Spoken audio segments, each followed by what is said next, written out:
Hello, everybody. Welcome to Onion Nuggets. I'm Paul Zigo with Scotty, and our friend Demon Mama has joined us yet again. Thank you, Demon Mama, for being here. Hello, Happy Demon Mama. to be here.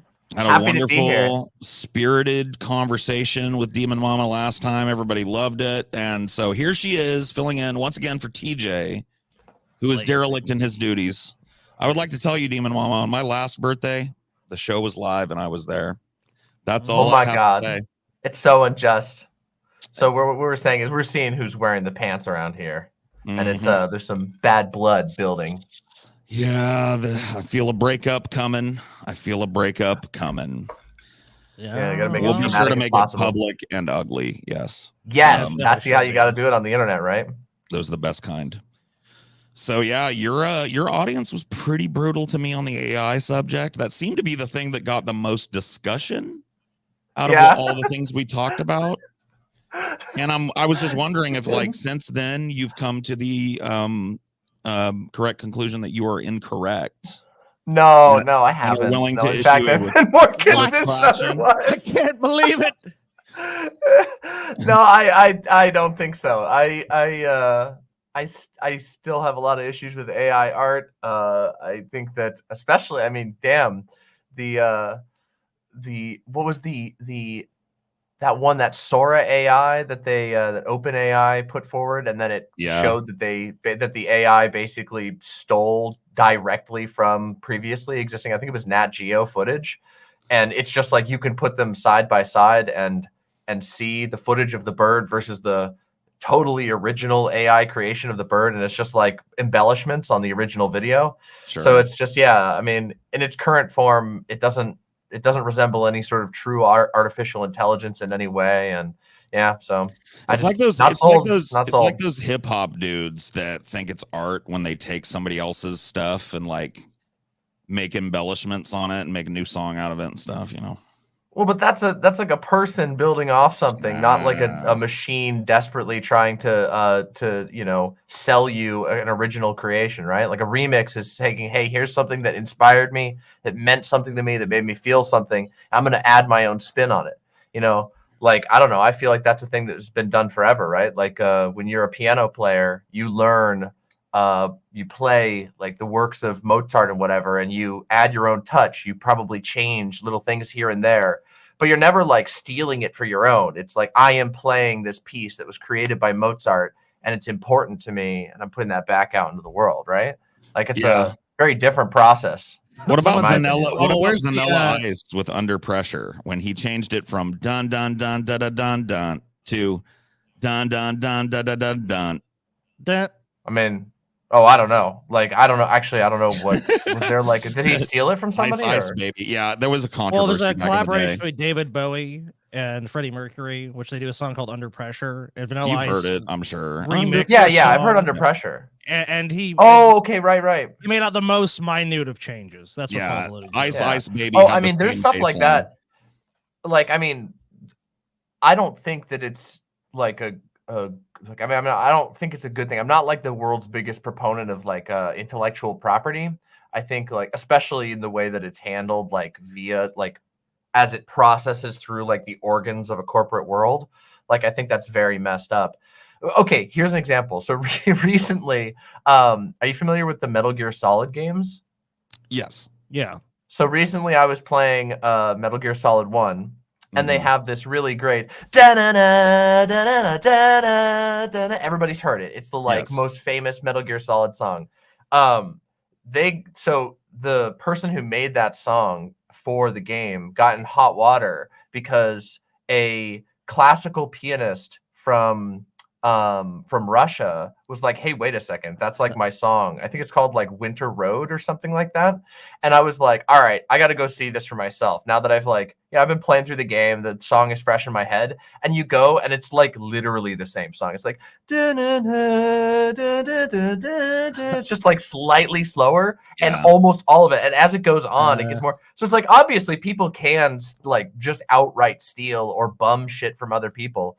But even still, like, I think there's like a human process going on there. I do think that like plagiarism has been like, everybody's been talking about plagiarism lately because of like, I'm sure you all have heard about like the whole James Somerton thing. Yes. Giant YouTube channel blew up. Like, so it's a big topic, and it probably always will be. Like, I think it's a pretty shitty thing to do. But even in situations like that, like there's like somebody doing something for like a real personal reason, and I find it more possible to understand that than just like seeking out a machine that can replicate something, like so that then you can pretend that it's like something you did, but also it's like it just gives you one more level of removal. I don't know. The plagiarism thing is like, does it mean anything to you that they're training AI based on the knowledge of how the human brain processes information? So like its choice to depends, steal, right? Like, choice I to don't steal know. might be a particularly like kind of human thing, because humans steal, humans plagiarize, humans over borrow, and Nah, I don't think Nah? so. Like no, because I don't think that I don't think the machine's making that choice ever. Like they're being told like it has to be okay. So like this is where sometimes the language gives a misleading like gives a misleading foundation for what we're actually talking about here. Like there's not like a little like robot child with like a funny transparent brain sitting in a room. They're teaching it how to draw. It's a bunch of lines of code that are being pointed at specific databases of information by the programmers. Like when you say train, it's like train is used because we don't really have like a good word. The real answer is they're referencing a database, but that's super boring and also clunky to say. So we Sure. say shorthand like train. They're not really being trained. Training is a very specific process that doesn't like if you're training a dog, it doesn't resemble anything like how you would train a machine like learning algorithm. Well, yeah, but So if there's you're this training problem it, of like, if you're training a dog and training a human, it doesn't look anything like it either. You know, like you're well, different with a different type of being. If you're training it, you have to have different that's skills, true, and but different approaches. I mean, I suppose that's true, but what I'm saying is that like there is a level of the point I'm trying to make is that there's a level of embellishment that goes on as a result of all of this being technology that people desperately want to sell. That the CEOs want to sell you all this stuff, so they use terms like thinking, they use terms like training, and all of these different things like that, without actually without a whole lot of people actually digging in deeply into it. And I'm not a computer scientist, so I can't like perfectly explain every single thing that's going on there. But the way that these algorithms work do not resemble anything that we would call thought, like at all. Like and no person, no expert on human thought, no neuroscientist is going to look at an AI that's designed to like scrape a database for certain reference points and go, yeah, this resembles thought or organic thought or any thought that we know of. It's just that those terms are used because it sounds great and you can sell a product based on that, which is why I'm always very skeptical of most of these claims. And when you break down into it, like another thing that happened was like a ton of people came into my comments who were just like, after we had this conversation, we're like, I am a computer scientist. Like the way that these are talked about is totally bullshit. It is not, this is not like high level thought or anything. They are way overselling what they're actually doing. It is, there is some advanced algorithmic stuff going on. To be fair, I also had people who claim to be computer scientists reach out to me and say that the way that these language models and AIs are trained and constructed is meant to be a mirror of the neurological process that we understand that goes on in the brains of humans. And I mean, that they're being trained with a very, that's all I'm saying. I don't know if any of these people are actually computer scientists, the one that talked to me or you, right? But I'm just saying, just to be fair, I've heard both sides of that coin. Can I interject what I think may be the gulf between us? Because I don't think there really is much of one. I think I kind of mostly agree with you, honestly, right now. But I'm a futurist, and so I like to extrapolate, like not necessarily now, but like what's 5 years down the road, what's 10 years down the road. And I also have a very kind of, I don't know, hippie-ish, esoteric way of thinking. I can't help it. When you say something like, oh, it's just lines of code, I think, well, I mean, technically, so is a human being. I mean, our DNA is code for a human being, and it makes a human, right? Well, I mean, it does, though, right? I guess in like a very abstract sense, but I feel like It makes I mean, life. we've mathematically mapped the human genome into we've broken the code of the human genome, and we know which genes are responsible for most things in humans. Okay, so well, we're making some broad claims here. We know Sure, but some. like, We know you know, some things, and we have some wasn't- ideas. But yeah, I wasn't great at chemistry, but chemistry is describing and learning basically to describe the physical world and its processes with numbers, in large part, Right. to be able to find the mathematics behind physical processes. And then, you know, of course, mathematics is astrophysics, it's biology, it's in everything, right? So it's in us too, to a certain extent. Well, of course. So the idea that I don't think there's any argument about that. Like, I wouldn't. Sure. So that the at idea all. that it's There's just lines there's like a of- big jump from like. the But idea that it it's is just like lines it's like of quite code. literally like we're Right, talking about like in the long run, we're talking about applications you can run on your fucking phone. Like you can't run a human brain on Crazy, your isn't it? phone. We're not even close to that. You know what I mean? Like it's like it's like saying like, Well, well, I mean, these you know, phones are if I accessing remote if I say databases. if I said fucking World of Warcraft was lines of code, which it is, it's a It game. is. You know, yeah, it's a complicated game, but if I was to say that and then you were to say, well, yeah, well, you know, so is all of human society. You might kind of roll your eyes just a little bit and go like, they're not quite exactly the same thing. World of Warcraft is also a complex human social economy. Well, yeah, but it is also you lines of recognize how there's codes, like a but it is layer. There's like a layer. It's a Yeah, it's complex like- and collective social economy with a real kind of money economy in it as well. It's a little more than lines of code. But it doesn't self-perpetuate though. That's even more of an argument towards my end because that's arguable. Almost all of the stuff that you're talking about at World of Warcraft is literally impossible without humans inside of it. Like it doesn't self-perpetuate anything of meaning at all. If no players logged into the servers, there would be basically nothing would function in there. If we disappear from the planet, if we disappeared from the planet tomorrow, cows would cease to function. Well, and a number of crops. Yeah, no, they would. Yeah, I'm sure some would. I'm sure some have become dependencies, but that's there would be a very that's a bit different, don't you think? The vast majority of cows would die. They are not equipped to live in the wild. There may be but like here's an example: a car is a complicated thing. A car needs to be operated by a human. At least most cars on the planet. There are some self-driving cars. Without a human in it, the car it just sits stationary. It's still complicated. It's still interesting, but it is what like how cars integrate into a broader society, how they become an object of a society is by being used by the beings within that society. Same as World of Warcraft. It is a tool. It doesn't have like its own, agency, neither does a car. Cows certainly do. Even if they would die because we've put them in a position of dependence. Holstein dairy cows whose udders are so big that they can't support their weight and barely can walk will not survive if human beings do not intercede. You're talking about domesticated animals. Yes, I'm not talking about cows broadly. But that's I'm talking about American cows, big uddered dairy cows will be gone. Those animals are not equipped to handle fertilization. Sure. We're talking about big udders already. This is going to be a great night. I'm loving it. We're already on the milkers. I'm talking about someone big udders. Milky. Pendulous, bulging, filled with warm, delicious life udders. Yeah, exactly.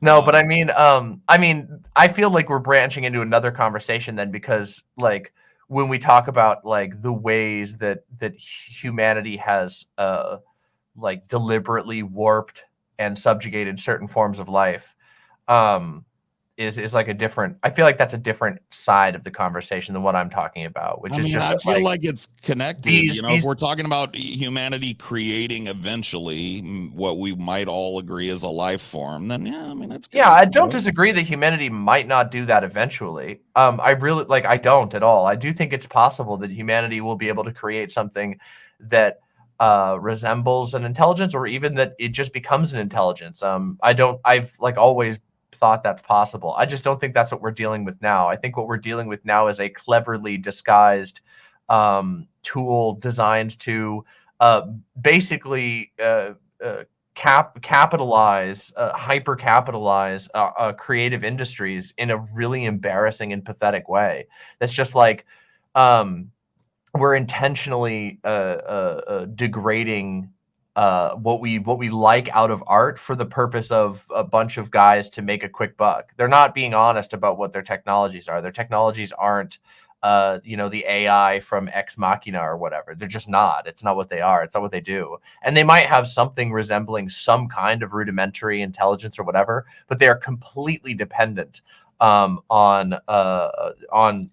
so many basic parameters that are provided only by the programmer. So they're not any sort of independent thinking thing. Obviously, there's all like that's not, like I said, to talk about something else like, how there are cows that have been genetically modified would be more like if we were talking about, okay, so we have like an Ex Machina-esque AI that is an independent person, and it was, or it would be more like if we were talking about Blade Runner, where there's like, we've created intelligent life that are synthetic, Well, but we program them with a kill switch or something, Sure, I understand what you're saying. Let me give you an idea of where my brain is at, and you can tell me if you think I'm just fucking fantasizing or if I've got like maybe a little foot in reality still. Because I like to think, I like to think of the world, like I said, from a futurist standpoint to the best of my ability. I think that if you look at past futurists, a lot of them predicted a lot of things in society. I mean, very directly, from technology to the interconnectedness of our species at this point in history. All of that was predicted in sci-fi by fantasists and futurists. So my perspective being, as such, I believe that every major superpower on the planet and a lot of minor powers on the planet are currently developing AIs that are more and more sophisticated. And outside of the motive that you have said most AIs have, which I don't disagree with, at this point, they're corporate owned and corporate developed tools that point people to corporate things. They're made for a corporate reason. I get it. But I think that there are other AIs that exist that we don't have access to, that are obviously working with some of these companies that exist that are developing these more public facing AIs. And this is going to be a more integrated AI, specifically focusing on monitoring national defense and calculating and carrying out, to a large extent, remotely warfare in the future. I think that these superpowers are racing to make this thing happen. Now, I don't know if I brought it up in the last. This is Metal Gear Solid. We brought it all the way back around. This is literally Metal Gear Solid. No, it is. It really is. And it's I like know Terminator I'm a little or crazy. Metal Gear Solid. Yeah, that is kind of crazy. I'm not a political commentator. I know a lot of people are going to roll their eyes at that, but I'm a performer, Colonel, dude. You're trying to tell me that Metal Gears have been released already? Yeah. They're aiming nukes at us now. Otacon. Anyway, exactly. Little Snake. Sorry, I was doing a little more like Raiden than I've been slipping into the Raiden more than the fucking Snake lately. Yeah, I mean, it happens. I'm a Snake apologist, though. I love Snake. But anyway, like, my thought process is this. When we see a technology in this country, right, when we get it as consumers, I believe that there are more advanced, oftentimes, maybe not always, but more advanced versions of this available in R&D labs and maybe even secret government projects and stuff that are maybe generation or two beyond what we are given as just normal consumer material. My argument for this is backed by the internet. So the internet, created by DARPA, right, as a way for the military and government structure to communicate wirelessly. We're not wirelessly, but with another more secure communication structure. They had it for years. Rapidly, it was developed in 1975 or something like that, and people started getting access to it in the late 80s, mid 80s, early 90s. So that's a prime example of what I'm talking about. So when it comes to AI, if you agree with me that China, the United States, Russia, a lot of fucking African nations and Middle Eastern nations are racing as hard as they can to have an AI that can strategize better and do more snap judgments and manage things better and know legal precedent before it acts and all of that shit. I think that we're like, if we ignore this and just go like, pish posh, this is just another like hula hoop or something, people are going to get over this shit because it's dog shit and it's garbage. And I think we're selling ourselves short. Honestly. Well, I don't argue that we should like ignore it. I just don't think that I think that we should like have genuine resistance to to the sales pitch of people saying, "Look at this AI art." I think we should begin to develop the language to be able to say like because otherwise like okay, what you're talking about is like you're talking about like an adjacent but separate issue. Like what I was arguing about previously and kind of now I guess is just that like I don't care about AI art except to say that like I think that I would urge people to approach AI art with skepticism, with the ability to acknowledge why art that's made by people is important and why jingling keys that look fancy is not the only thing that matters. I'm not saying there isn't any AI art that's even cool or interesting. I mean, I've even seen some cool and funny things that people have made with AI art that has made me laugh. Well, one example is that like that Will Smith eating spaghetti like thing. It's just really funny. It's like it's terrible, but it's like yeah, it's funny. Generative like, stable diffusion, I think that is called or whatever. It's really neat. I follow this type of stuff. Have you seen the new one they've done with Will Smith? Yes. No, I haven't. No. The technology has considerably improved. Yeah, I mean that's why I think it's so interesting because year to year and sometimes month to month, this shit is getting better at recreating photorealistic reality. I guess like I just when it comes to like voices, like the whole bit. Yeah.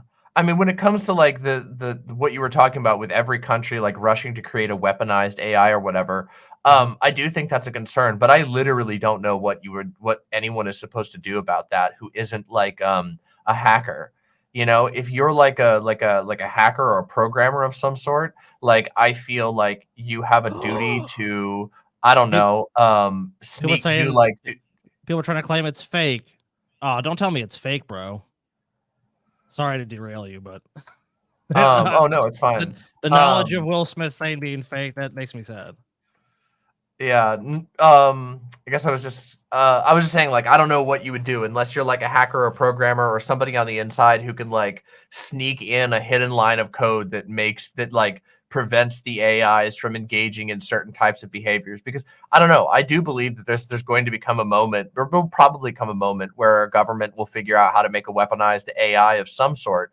But I don't know what you do. Like, I don't know what the answer is to that. And I don't know what the average person would be able to do about that if a government was willing to. It's just, I just think on the front of AI, like that is in the realm of where I operate. I am an artist of a sort. I create something that is important and from the heart, and that's what I enjoy. And so when I say like, hey, like you should probably have skepticism towards this trash, and I don't even have to say that much because most people already do. They get like Disney puts out like a trailer for, or I think it was Marvel put out a trailer for some movie that they used a ton of AI on, and people were just like, this fucking sucks, and it flopped.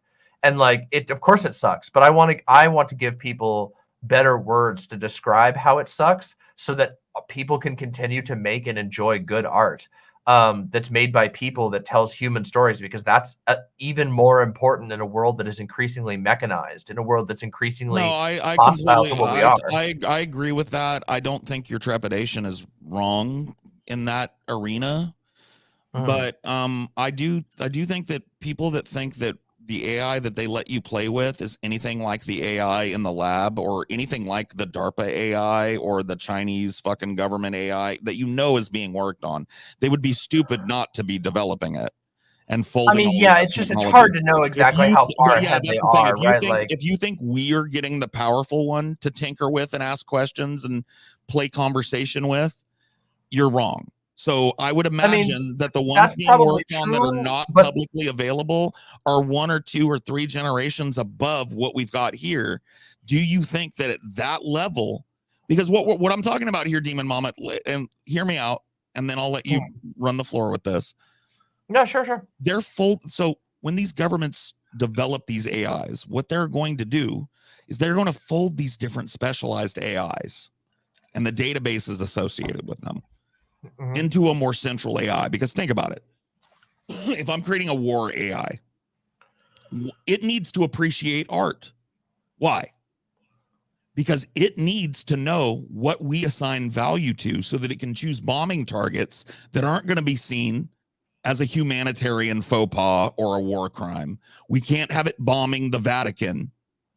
It needs to find or maybe the opposite though, because seeing as how cultural destruction is a constant Sure, but what I'm talking about, there are things, look, the American army has done some horrible things, but there are things that it tries not to do, right? It tries not to grab artifacts and break them on the ground out of things. Well, our proxies like to do that a lot. I agree. I mean, the U.S. military does try to avoid that right now because we have a lot of scrutiny. But that's the perspective though that I'm thinking of. They need this AI to be able to look at a target zone and go like, oh shit, there's a mosque here. What do I know about this mosque? It's 1600 years old. It's revered. It's a pilgrimage site on Ramadan. It's this, it's that.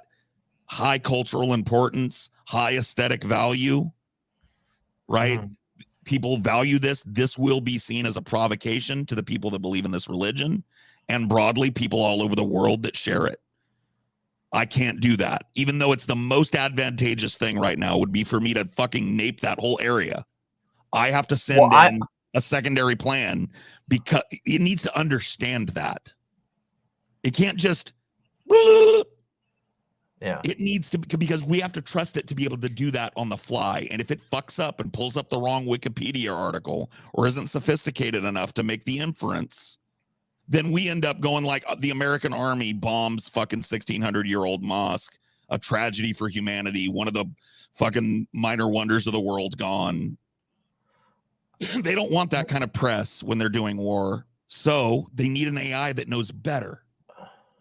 Right? Maybe. I mean, there's so much here because it's like on one hand, that's true. So wait, okay, so let me see where to start with this. So the first thing is, if that's the case, then I hope the AI will be advanced enough to immediately extrapolate from that there is beauty and wonder in all life and then self-terminate itself as a weapon.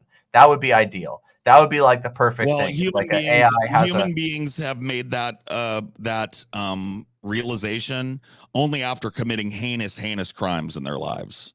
So sometimes and other times not.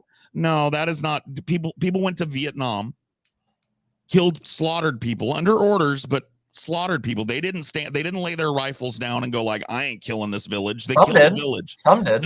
Yes. But I'm just saying, a lot of people that didn't. The AI is so advanced. The vast majority maybe figure it out faster. Hold up. The vast majority didn't. The vast majority committed atrocities and have to live with that every day. And some of them came home and created tremendous art from the pain of that dichotomy in their life. Why would an AI not have to learn the same way that human being did? That human being's no less sophisticated a human being than any other person. Because I mean, if there are human beings who concluded otherwise, we can hope then that the AI would. But I don't know. I feel like we're off in the realm of speculation that's like in a very particular direction. So I don't know what the AI's technology capabilities are. And if we're just speculating, anything could be possible. They could currently have like a Alex Jones-esque mind control program already in place. But this conversation is a part of it. But I don't know. I'm trying to do what is more fruitful, in my opinion, which is speculate about the near future and keep it locked to that. I'm not saying they're building a death ray. I'm not saying that they're doing weather control. I'm not Alex Jones. I'm just saying that I don't think it's crazy to assume that they're not allowing the world to openly tinker with the most powerful AIs on the planet. Sure. Those are behind locked doors. Those are collaborating. We know that a lot of the AI companies in America that are responsible for these AIs have government contracts. So they're working. Yeah. Well, that's always been true. The problem that we have in America is that there's this has always been true about all governments, but it's especially present in our current like techno-capitalism, which is that like what is government technology and what is private technology is always a really blurred line, because like after all of our weapons technology is not developed directly by the government. It's developed by Boeing and Grumman. What's the fucking first part? I always forget the first name in the Grumman. Northrop Grumman. And like, these types of companies. So like those companies are private entities that are like so entangled with the government that it's impossible to fully, they call it the military industrial complex, right? Like Right. it is a mixture of both government and non-government, and where they draw the lines doesn't really matter anymore because they're functionally the same entities. I Google agree. is like this really bad, where Google basically will give up any data. They collect mass amounts of data, and they say, "Well, we're a private entity," and then they just hand over anything that the government wants. I mean, Oh, you yeah, remember the government has remember the the back door, of course. You remember the big controversy that the social media sites had when they were feeding information to one side or the other politically and letting that happen without telling people it was going. It was like lobbying for one side, without saying that they were doing it. Oh yeah, political advertising. Yeah. I don't know about the specific one you're talking about, but yeah. There's been a bunch of different. I wish I incidents of that remembered type the of stuff name in of the it. There was a company that was heavily involved in collecting data without people's knowledge from Facebook. I think Cambridge mostly. Analytica. Oh, I think Cambridge Analytica, but that wasn't like that was they were doing social experiments without people's Well, they were knowledge. also doing political action without people knowing that they were participating in political shit, and they were feeding data to like the political parties and stuff, mostly the Democrats, from what I remember. But I may be wrong about that. But anyway, it's an example of these types of things going off the rails at any rate. What I'm saying is I don't think I'm crazy for thinking that what is available right now behind the closed doors might be 2 generations above what we've got now. And it might start to integrate a lot of the things that you say you need to see from it, because all of these AI companies are working together in a sense with the government to feed them these databases and this data to let them know this is how it learned to speak more like a human. This is how it learned to appreciate art and give an explanation of the art that it creates. This is, you know what I mean? And all of that is being fed into this central AI that's being worked on. And I don't think I'm crazy for saying it exists. And at some point, it's probably going to be sentient before we even know that it exists. Yeah, but I mean, I don't know what I just don't know how that like I don't know what anyone is supposed to do with that potential knowledge. It's just kind of like, do we then like what do you do? The government is gonna do that, and they don't care. They're doing it in secret, so there's no. It's extrajudicial. It's extra legal, which is true for almost every weapons program. And it could be unleashed on us at any moment, and there's not a whole lot we can do about it. Like, but if a drone were to, we could prepare for it, though, right? We could at least know it, like start talking about like, what are we gonna do when this thing comes out? And they say we're put it in your house. Are we gonna say no? Are we gonna mass boycott? Are we gonna refuse? Are we gonna force them to force it on us? We need, as leftists, we ought to be having that conversation, right? Will we have a choice? I mean, that's a good point. I think people do. It's just that like there's only so much value in speculating in a specific direction, because like there's always the possibility that the direction goes very differently than anyone expected. An example of this, with self-driving cars.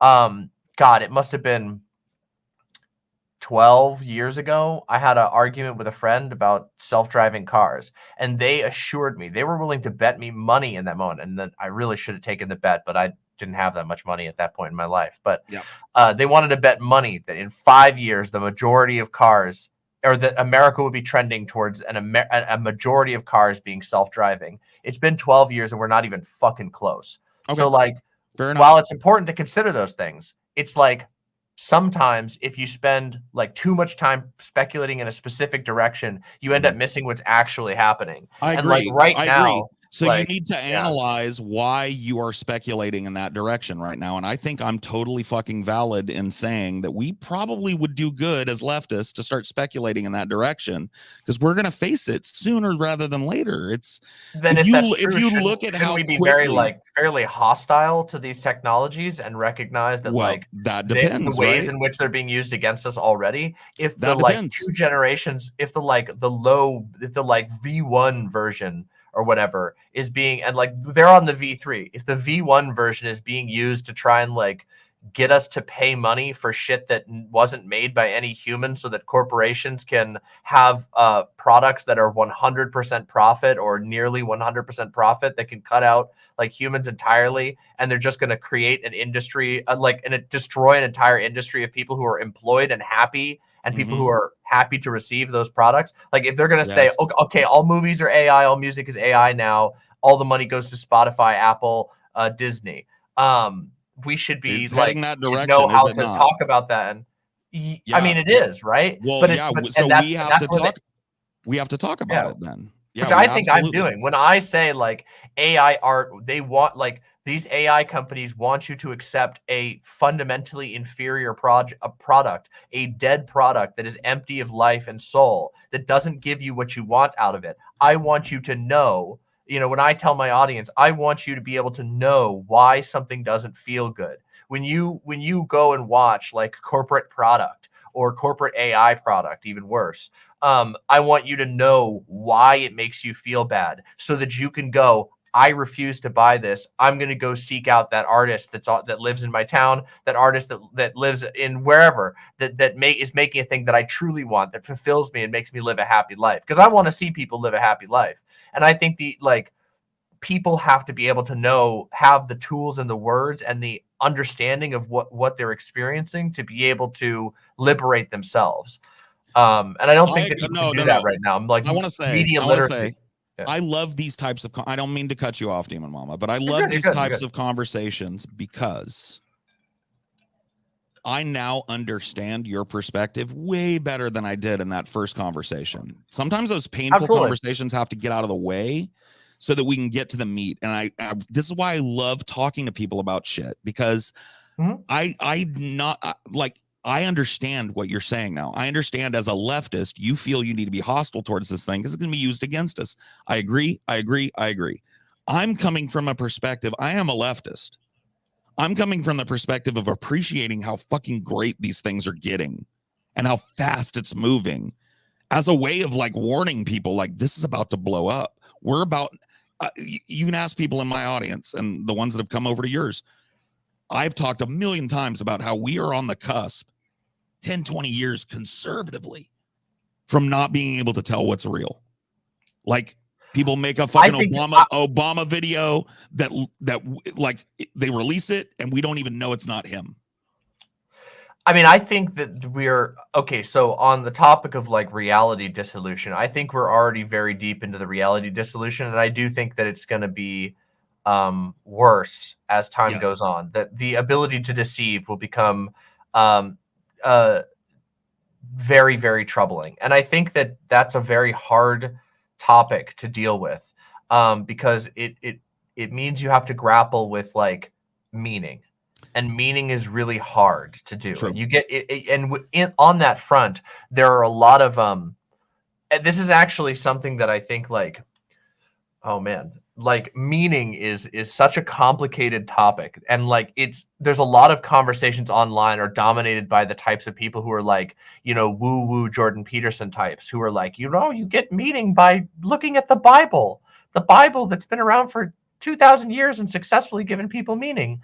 And to some people, I'm sure there's some truth in that. I do recognize that spirituality and religion can give people meaning. I had a sense of meaning when I was super religious as a kid, when I was indoctrinated into that. However, it was, in my opinion, a false consciousness. And I think that that's going to become even more important. And I feel like on that front, like on one hand, it is definitely, beneficial to acknowledge like where technology is. But also I think that at the same time, like there is the tech people want you to spend all the time like sort of being wowed and dazzled by what they're selling you, and less time actually like developing the ability to figure it out. Like, how do we live in a world where like, okay, so right now, for example, you see people you've probably met people in your life who are like 100% convinced that like Jesus appeared to them personally. How do we deal with not just the political thing where somebody could make a video of Obama saying something that didn't happen, but how do you deal with a world in which you can create realistic visual evidence of a video evidence of a deity that doesn't exist. Yeah. Like, how do we deal with talking to people about that? And I don't think we're not even close to the tools. And I do think that, at least from my end, because I tend to focus on art and media, like that's just what I'm interested in and always have been. Like, I think that teaching people how to talk about and distinguish between, art that makes them feel something and makes them feel fulfilled and gives them something to move forward in their life with, and stuff that's sort of like generative slop that is ultimately being sold to them as a way to convince them to jump on board to something that will allow a bunch of corporations really quickly to just impoverish a ton of people who are actually making the things that they want. The reality is that machine doesn't have to eat. A human has to eat. So like, if AI takes over Disney, say Disney goes, all right, we can make 20 AI films for the next 3 years. We're scraping all of our human projects. Those people are gone. It's not coming back. You're going to have, even if it fails, even if nobody watches it and it makes Disney go underground, you've devastated an industry of people who no longer have jobs. Some of those people might become homeless. Some of them might just leave the industry completely and their skills will fall apart. They might go and work in a factory and get injured, whatever. You're devastating all of this shit, So I guess I'm interested in that front, in the AI conversation specifically. On a broader conversation, like, I don't know at all. I can't. Me neither. I'm not coming to you as a fucking professor in computational psychology or whatever the fuck. I don't. I'm a I'm a college dropout. Okay, but I don't think that I'm being wild in saying that there's probably an AI that would fucking knock our socks off that's available now that we're just not giving access to because it's a little too powerful and a little too new, and they don't want the rest of the world seeing it. I don't think I'm crazy. I don't think that's Alex Jones level. And I agree with you that as leftists, we're going to have to fucking functionally oppose this thing, because it's not just going to be quirky, weird art. It's going to be in your home, right? And that's where, okay, so that's this where, is somewhere where I can say, like, there is some. So we've failed on that front like numerous times, and there's some books I could recommend that I've read that I think are pretty good on the topic, that talk about like Google, Amazon, Apple, Facebook. I was going to say like theory books, like anarcho theory. Like, there's a couple of books I've read that I think are really good. One of them is it's called Now, and it's hold on, let me bring it up. It's Now by the Invisible Committee. It's actually available publicly for free. You could just search that. It's on the MIT Press and on the Anarchist Library. It's really good. It's a slightly larger read. There's To Our Friends and Now, both by the Invisible Committee, which both deal with like the sort of collective broad left's failure to actually deal with already existing technologies, like the fact that right now our entire careers, even the most leftist of us in the world, are like reliant on things like social media. We don't that like they've successfully, like, these companies have successfully set the playing field such that it's a loss already. Like, they talk about in Now, there's a really great line where they talk about, we want you to think about how much of a desolate world it must be that people willingly and regularly turn to social media for socializing. And that's like, and their whole point is that like the desolation was, the sort of desolation of social spaces was a necessary precursor to making everybody want to be on social media. And it's not like there's anywhere else for them to go. People go to social media because there's nothing else, because everything else has been desolated. And in the same way, you say that like this AI stuff could come out. Well, we already have tons of listening devices and all these other things in our home. We already have accepted, not even accepted, I can't even say it's accepted. We've already had forced onto us so many things. There's so many like end user licensing agreements that you agree to that like say that they can take your data, that they can listen in on things, and those things plug in 100 incomprehensible ways. Our legal system is like a black box. and It very much is. AI is Especially just a natural result of that, like an especially AI that for can. poorer people. The poorer you are, the more opaque the black box is, and the less Of course, access you yeah. have to the contents. Yeah. No, I totally agree. I have an anarchist streak in me. I don't call myself one, but I definitely do. And one of the things that gets my fucking, gets my blood up a little when I think about this AI stuff is like the hacks and the home brews that we're going to be able to make to fucking like fight against it. You know what I mean? I have a very cyberpunk version of the future in my mind that I think we're careening towards right now. And I mean, I think there's some cool things like that. It's just leftists are going to need to be rebellious. Leftists are going to need to be resourceful, aware. They're going to need to know where this thing is and what it can do and how they can subvert it. And I'd like to have that conversation now. I think we are having that conversation now. And I mean, I think one of those things on the art front is that like people need to think about how to make art that is not that confounds the sort of machinic thinking, right? Like I don't want to go off into way too much side stuff, but like there is a type of logic and a type of thinking that pervades state societies and state powers. They have a very particular approach to the world, and they have a need to build in certain assumptions. So for example, if you're a state, you need things to be easily tabulated. You need things to have clear black and white lines. In fact, Alan Moore, if you're familiar with Alan Moore, he talked about this and got a ton of flack for it. Obviously, he's talked about how I get told I look like Alan Moore. You do look like Alan Moore. Yeah. It's true, you do. Yeah, that's actually pretty accurate. You're like the American version. Yeah. Yeah. I'm the American fat Alan Moore. Yeah. He's fat too. Well, he was, I think. I think he's lost a lot of weight recently, but uneducated he used to be pretty big. American fat Alan Moore.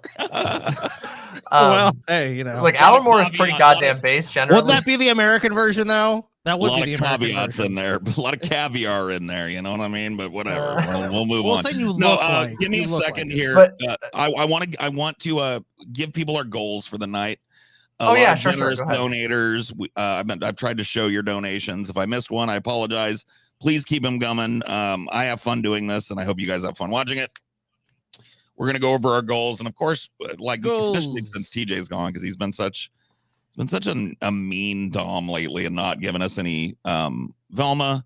I decided to pull. I found a thick Asian Velma today for us to have a look at. We can't really play the music because it's probably copyrighted bullshit. Yeah, almost certainly. But her stuff is up here. If you like her stuff, you can go see her. But I think what's the? I think it's good. I say a 10 out of 10. This is a great Velma. Wow. Yeah. High ratings. 10 out of 10. Yeah, I'm gonna say high ratings. The Velma attitude down. 100. Yep. Yeah. I like the costume's great. Yeah, I agree. I mean, this is a pretty top tier Velma in our books. 100 Velma. I think the only thing that could be better, and this is a really major nitpick, okay? So I'm reaching here, okay? That's why I still gave it 10 out of 10. It's just whenever I think of Velma, I always imagine Velma's top being like knit, you know? Like it feels like it's, that is true. You know? This one does look a little Halloween costumey to me. It does, yeah, just a little bit. Because I'm always like it's Velma's top always looks so cozy and warm. Plus, she like wears it in all the cold environments in the show, so you know it's got to be insulated. You know. True. Yeah. Very valid point. Demon Mama, a natural at critiquing the Velma. This is a good Velma. I like this Velma. Very good Velma. Yeah. I think she's cute. And she doing her thing, and I like that. Me too. Yep. Let's see. So here's our goals for tonight, ladies and gentlemen. For those of you that don't know, we have goals. Different people in the audience decide to be very generous with us quite often. And if they meet certain goals, we do certain things. So tonight for $150, we're going to take a look at Michael Knowles on the whatever podcast, I guess. Whatever. Talking to some young ladies. And we're going to see, who we end up agreeing with, or if we can find someone to agree with. And that, I think that's going to be the exercise in that. Well, clip. I've got some good news for everyone. We've already made that goal. Nice. Yeah. Yes, I was Michael. hoping we'd get to do Michael Knowles tonight. Yeah, so that goal is Michael already Knowles made. is done. All right, fair enough. Oops, get out of there, you zero. All right, so we're now working on our 269 dollar goal. I just wanted to put 69. Nice, nice. I'm a 12-year-old. 10 most dangerous children's toys. We're gonna take a look at some crazy shit that a lot of it from my generation too. I think. They didn't really. I think some of them wanted to kill us back then. Yeah. So we'll take a look at some of that. I'd like to bet on a couple of them. I'd like to see if I can guess a couple of them. I'm sure we'll do that before we look, because I think I could guess a couple too. Yeah. $400. Mean character apocalypse. This is a bunch of TikToks and shorts and videos of people with main character syndrome, and it's a lot. We've got a deep dive in a bunch of short main character clips. We're going to take a look at that. It's one of my favorite little tropes that we do. So we're going to do that. I think Scotty might. That sounds great. That sounds amazing. Scotty might be having. Oh, he's back. Yeah, he had to leave for a second. For 650 down randomly. I don't know why. For 650, we're going to take a look at our good friend, and everybody knows I have a crush on him, despite the fact that I hate him. I just think he's a good-looking chap, but a really vile chap. I like what's outside of him, but I think what's inside of him is disgusting and yucky, like spiders and muck and toiletries and such. But I have a thing for Ben Shapiro. I think he's cute. You know, that's an odd one. That's an odd one, but I think I can understand it. I'm trying to step into your shoes and not be judgmental, but I think I can see you're like he's like in another universe. If he was just as nerdy but not as evil, he would be like a male version of Velma, right? I can let you in. You can imagine him being like, "Where's my glasses?" You know. I don't really have much of a filter when it comes to sharing my stuff, so I'll let you know like what it's rooted in. I have a very peculiar. Okay. It's not explicit, but it's a fantasy. Okay. I have this fantasy that Ben and I are in a hot tub together, having cigars, having a heated political argument about economics and economic justice and racial justice. You know, just covering the gamut, right? Of things that we care about. And we're getting more and more angry. You know what I mean? And then all of a sudden we lock eyes and I say, you know what, Ben? I feel like I want you to take me right here, right now. And he says, facts don't care about your feelings, Paul Zico. And then, of course, you got to pay $10.99 for the full version, but you get my drift. I say, yeah. That's I see how where it starts. Yeah. Starts with that like passionate argument and it ends with bow chicka wow wow. Anyway, we're gonna take a look at some Ben Shapiro. He's gonna tell us who America's worst presidents are, and I'm guessing he's gonna get it wrong. Dude, this is crazy. Greetings from this is North Dakota. Yo! Greetings Naughty from priest. North Korea. Mr. Naughty Priest is confirmed as Kim Jong-un. 100%. Wow. Wait, but that means we blew through it, right? No, not the whole thing, but we definitely, we definitely are getting to the next level. We're almost to main character apocalypse, like $25 away from that. Thanks to Kim Jong-un, our glorious leader. Thank you. Yes, thank you, glorious leader. Yeah, no. By the way, real quick, to my audience, I know a lot of you are in YouTube chat right now. There are some of you who are hanging out on the website. If you go through and super chat into the Deep Fat Fried podcast right now, you can get this stream to go even longer. You guys can be sure that not only will you be laughing all night, but that I'll be walking away with a back injury from sitting here for so long. So you guys go donate and super chat over there to get this goal up, because I would love to get all the way to the end. I want to be here having fun all night. And I know you guys want me to do that too, because you guys love it when I go long. Well, we make it quite often, and that's very generous of you, Demon Mama. Hey, yeah, no problem. All of you plebs out there that usually donate to us, I want to see some of you show out in Demon Mama's next stream to return that favor. I want to see some donos. I want to see some shout outs from the DFF and Onion Nuggets crew. And I'll make sure you have fun too. We got to support. Hey, look, we're both leftists. We're both creators. We got to support each other. It's an ecosystem out here. And game recognized game, and you gotta lift them. You gotta lift them up where you find them. That's true. Definitely gotta do that. 850 tonight. These are our kind of like in-game stretch goals. We got a stupid food thing. These are those TikToks where people do crazy shit like pour a gallon of milk in a whole Oreo thing and then stir it up. That's weird shit. And then $1,000 content. $1,000 if we make it is actually kind of like a little mini episode that my wife helped me pull last night. Because today, you may not know, it is a pretty significant day in history. A lot of notable events in history happened today, the 20th of February. So. On TJ's birthday. TJ's birthday as well. So happy birthday to TJ. If you want to send TJ a happy birthday message, please do so in the chat, the super chat. The super we'll be chat. Happy to collect those for him off the stripper floor, off the strip club floor after we are done. Indeed. I don't know if you guys know this, but I have a segment that I regularly do on my show, though it's been a little while, but it's called Cooking Mama. And we do we go through cooking stuff. And our goal is always to find genuinely bad cooking. So like we want to dodge the fetish content. We want to dodge like the stuff like what's it called? The guy who throws the eggs all the time. That one guy, and ordinary sausage, where they intentionally make bad food. And we want to find people who think they're making good food, but are actually making horrible food. And so we've had this going for like years now. Oh, I've got a so I'm so looking forward to this. I've got a prime suggestion. Look up Cooking with TJ. No! Yes. Yeah, TJ. TJ cooking channel. Dude, TJ, I hate to say this. I mean, look, I'm the best cook in my family. Easily. Yeah. TJ has tried. He has learned. He has brought his game up a little bit, but I don't know. He just can't cook it. He just he tries, but a lot of times it's a Scotty, I'm going to say something here, and TJ had me over one time. He's had me over several times, and I will say this: TJ can cook. All right, I've eaten some stuff TJ's made, and it's good. But he had me over one, and this is a measure for me as a country boy. He made biscuits and gravy, country style. Oh my god. Gravy. With white country style gravy, sausage gravy biscuits, right? Yeah, the real stuff. And they were really good, but they were too salty. They were over seasoned. They were over salted. Yeah.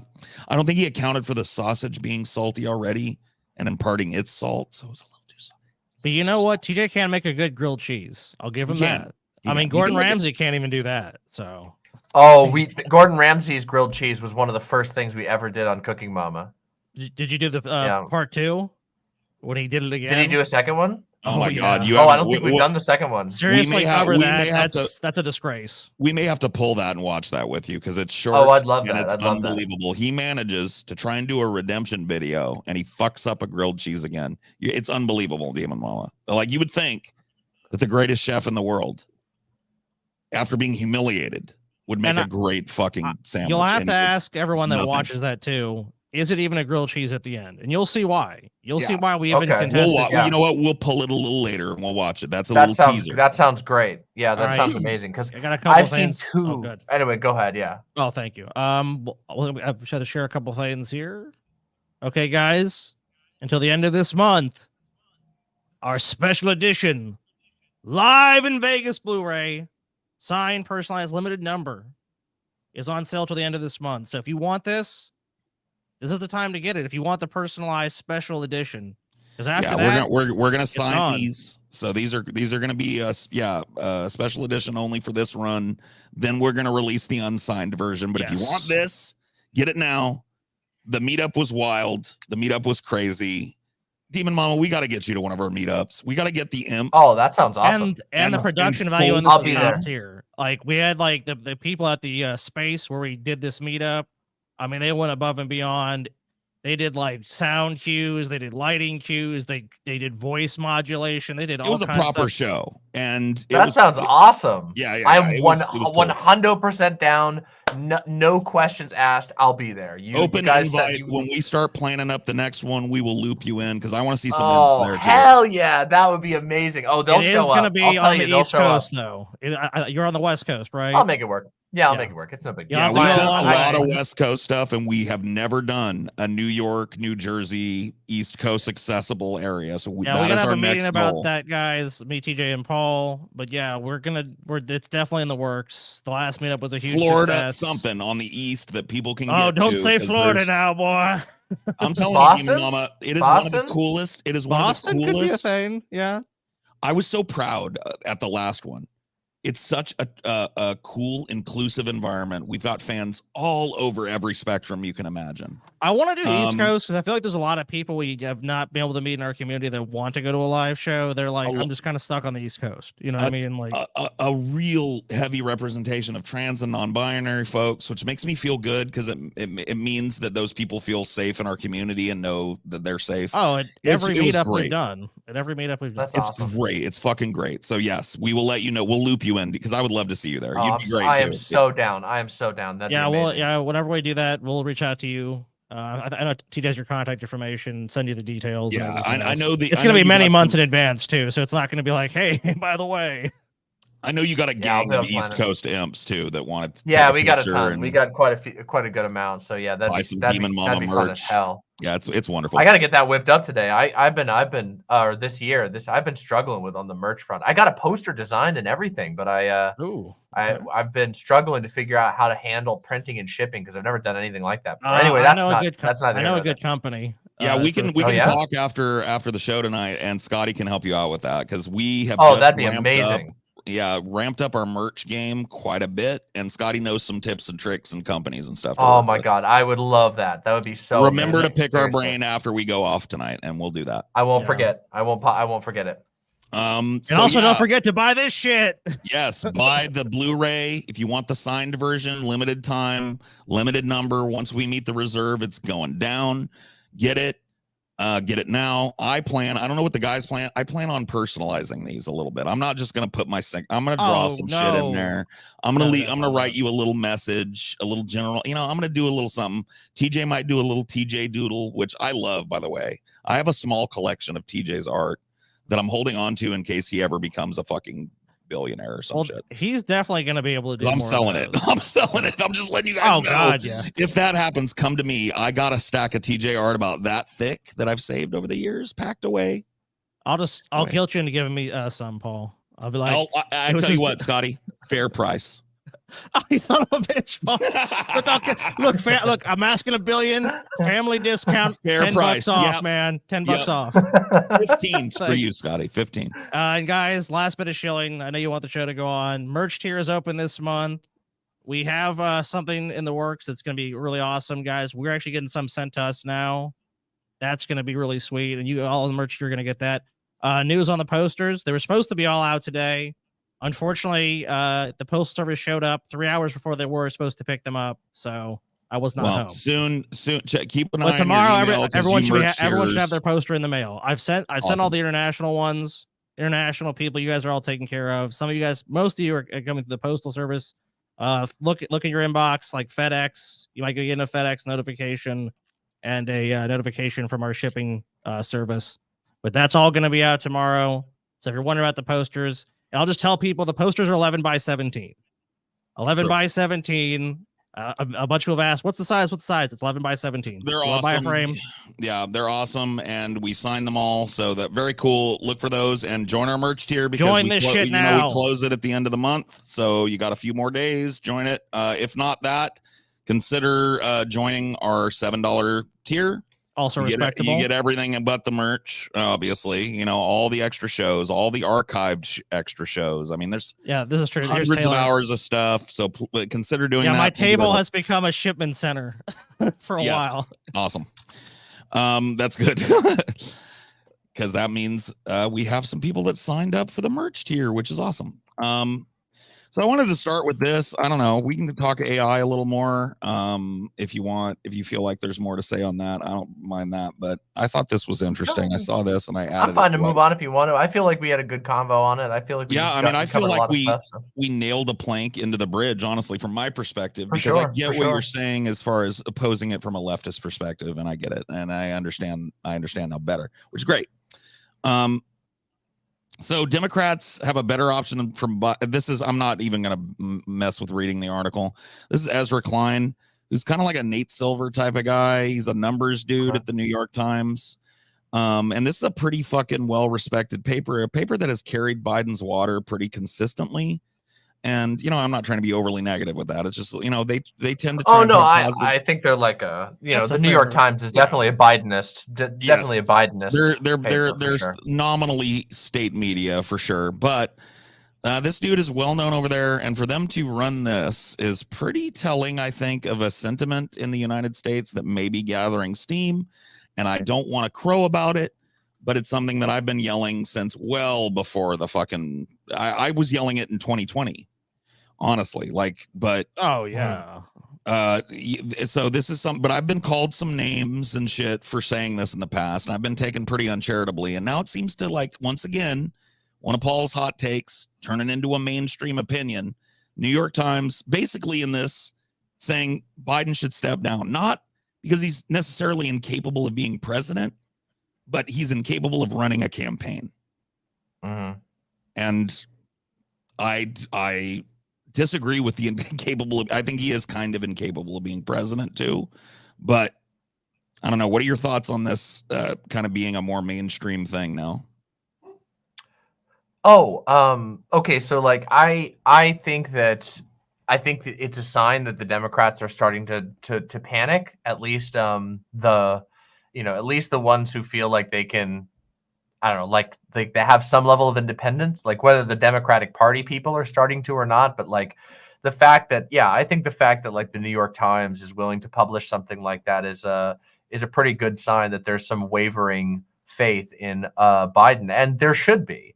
Biden is his own worst enemy, and has been his own worst enemy for a while now, especially since October 7th.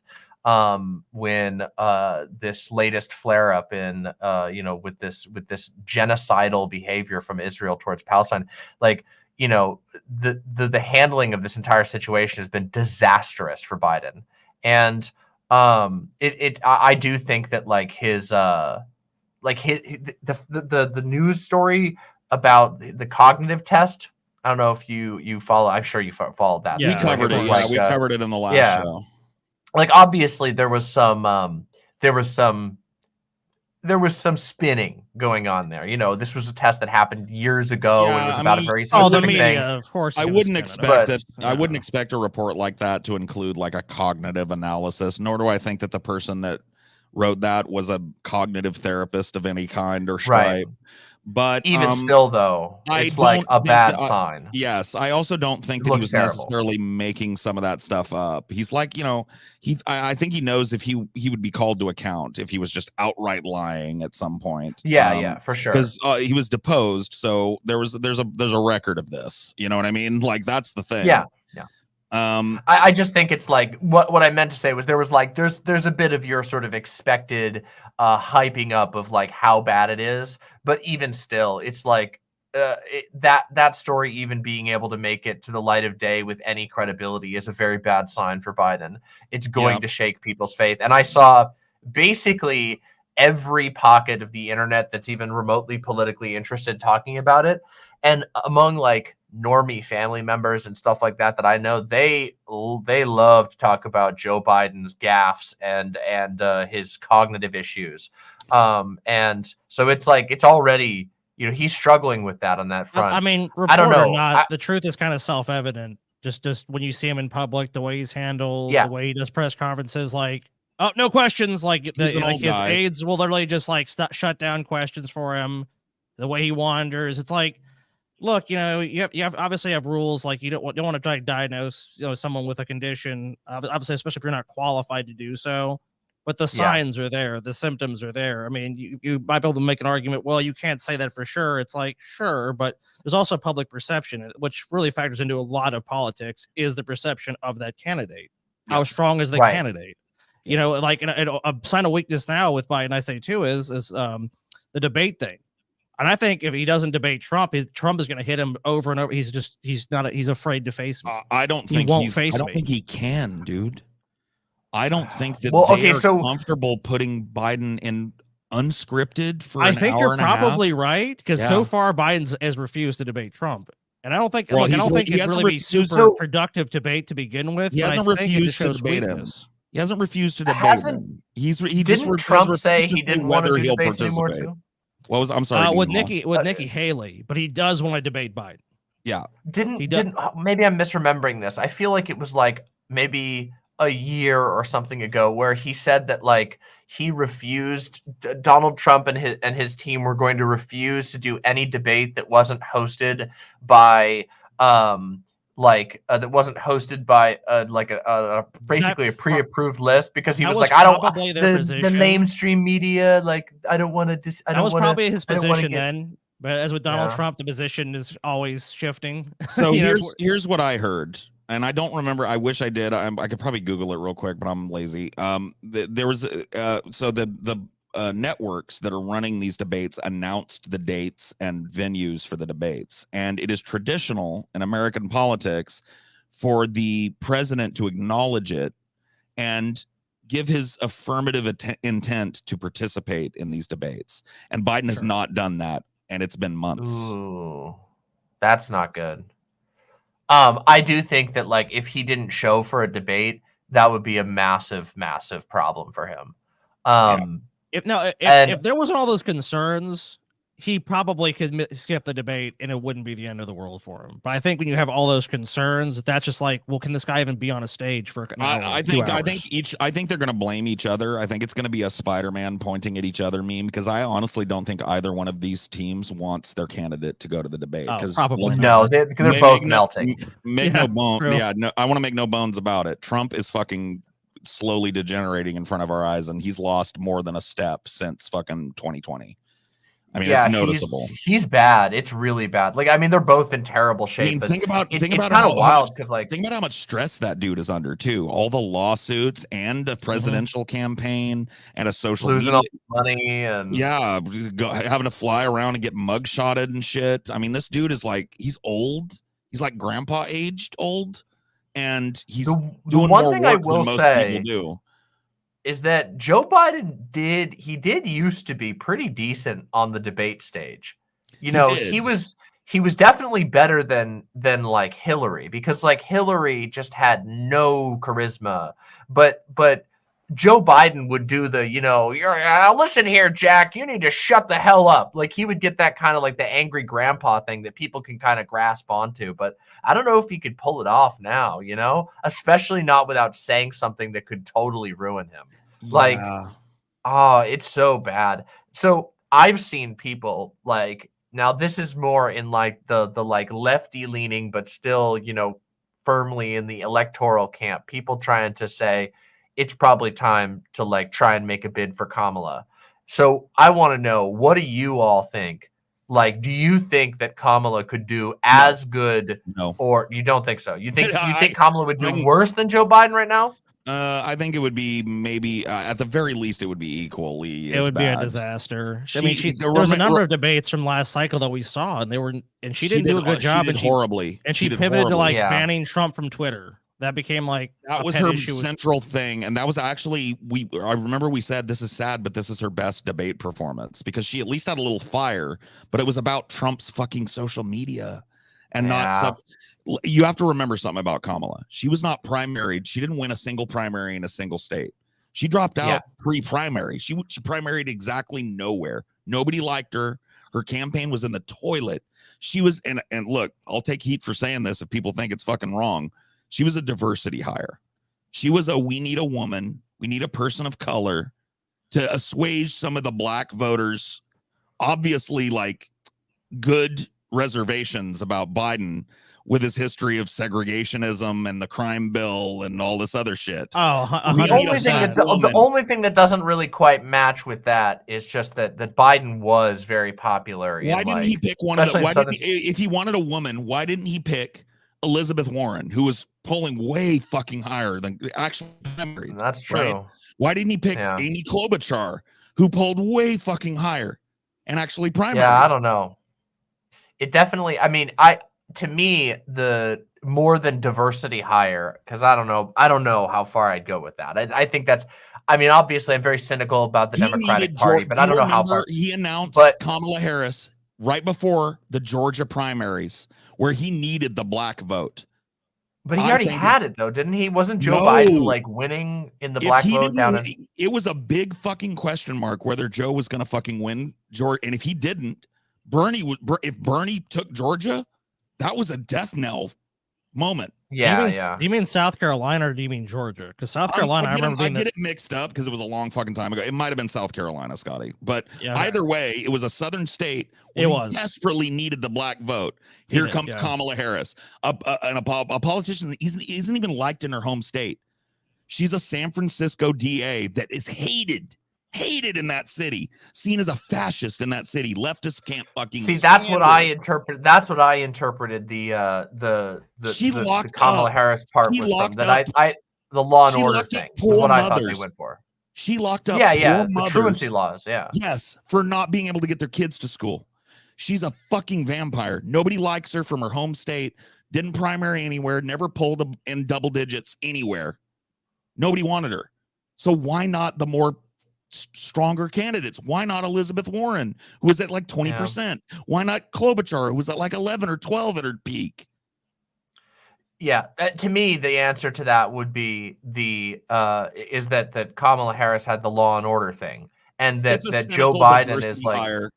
They don't maybe. I mean, it could be. I'm not going to rule that out. It's just that to me, it's like because I feel like that you could say that about like if they had chosen, anybody, right? Like they probably would have pumped the diversity stats as much as possible because they're always going to do that. That's the Dems do that. But like, but to me, it was like, one thing, and I'll make this argument real quick about Joe Biden, which is that Joe Biden and his entire admin, his whole team seem to be stuck in this type of like sort of dated politics where they're very interested in this imaginary like swing Republican that cares about clean streets and law and order, but isn't a Trumper. And I just don't think that demographic exists to the same degree that they think it does. And it seems to be present in a lot of his decisions, over the years. Like, so that's what I thought was the reason. That always was the reason I thought he went for,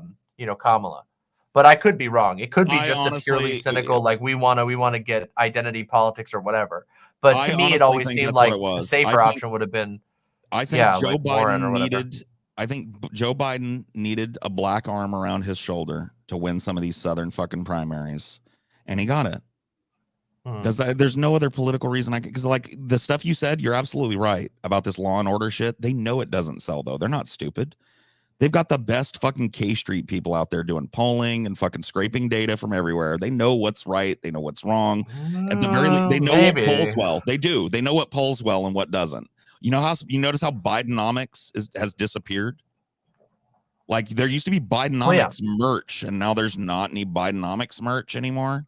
Yeah, of course. Because they looked at the fucking data and people weren't buying it. They were like, no, this is like, not oh, good. Dark Brandon. He's Dark Brandon. Brandon. They love that meme. So they've shifted over to Dark Brandon now. The Dark Brandon, they failed so hard on the Dark Brandon thing because now, so for a while, the Dark Brandon thing was great when he was like showing up at the union things because like, oh yeah, he's going to stick it to the Republicans. But it immediately got fucked up. And is not funny at all anymore. For months it's been Dark Brandon has been the guy who's perpetuating a genocide. Like that is your brand. You can't brand yourself on Dark Brandon. Like I saw leftists shit posting a meme of Dark Brandon standing there, and it said Dark Brandon makes the trains run on time when he crushed the train union, the rail union shit, and laughing at that. That's terrible. Yeah. That's terrible. It's a meme that's gone out of his control, and it now is used more to mock him, I think, than anything. And he's trying to embrace it, but they're 20 years behind because he's a fucking old fuck. How do you dress that up and make it look young? You saw the chocolate chip cookies clip, right? From his Super Bowl interview that wasn't an interview. Oh no, I didn't see that one. I saw the the one where he was talking about the beautiful breweries in Wisconsin or Michigan. Oh, where he was like, that chocolate chip cookies clip, anyway, I don't want to overstate the whole thing. I think everybody agrees Biden's too old probably to do this. Yes. I think pretty much any Democrat, maybe with the exception of Kamala Harris, would do better. I think, I don't know why we're not having serious, and I hate the guy, by the way. Serious talks about Gavin Newsom. He's young, he's bright, he's sharp, he can look good on the international stage, and that's 5 things. But what about Gretchen Whitmer? Why not Gretchen Whitmer?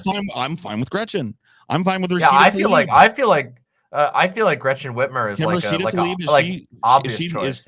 Is Rashida Tlaib a natural born citizen? I can't remember. I don't know. I think she is, but I'd back her. That was another someone thing who's I not wanted. old and fucking senile. I'll take that one. Yeah, seriously.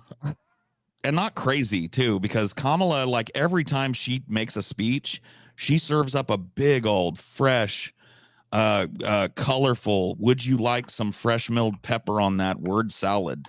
Dude, you know what? Maybe gobbledygook. Paul, dude. Maybe that's the kindred. Maybe that's like their kindred spirits. Because Biden is known to be a stutterer, a sputterer. You know, maybe like the word salad, it just mixed together so perfectly. Yeah. Maybe that's why she got picked. Maybe one rubbed off on the other. I don't know, but it's possible. Yeah, I think it's a problem. This is another thing I wanted to talk to you about, and it's in the same wheelhouse, Demon Mama. Sure. Rashida Tlaib asked people in Michigan to do something that I called for many years ago and was very made fun of for. Basically asked them to cast a vote of no confidence in the primaries to show Biden that he has opposition in a state he desperately needs to win, this being Michigan. So she told Michigan voters, Michiganis as the Ohio people call them, Michiganders as they call themselves, the enemy. She told them, vote undecided, to show Biden that there are leftists that are thinking about not voting for him. What do you think about this? Did it work? A tactic? Well, no, it just happened. It happened. She did it yesterday, and they haven't had a primary yet. I mean, to me, that sounds like a good tactic at this point. If you are in the that fucks me up, Demon Mama, and let me be salty for a second, because when I said that leftists in these safe states like California ought to do the same thing, spoil their ballot, people accuse me, write in undecided or no confidence. Instead in a primary? Voting, in a primary, yes. And instead of voting for these politicians, show them that there's leftist opposition and that we want somebody closer to us. People fucking called me crazy, stupid, doomer brained, crackhead.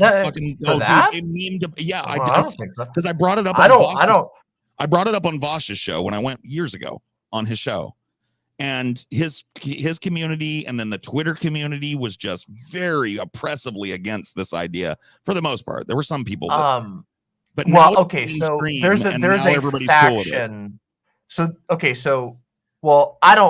I think it's I have never heard your argument for that, so I won't accept any. If you go to my Twitter, it's my pinned. If you go to my Twitter, it's my pinned tweet. My Twitter is @PaulsEgo. It's my pinned tweet, and you can see the date that it's up.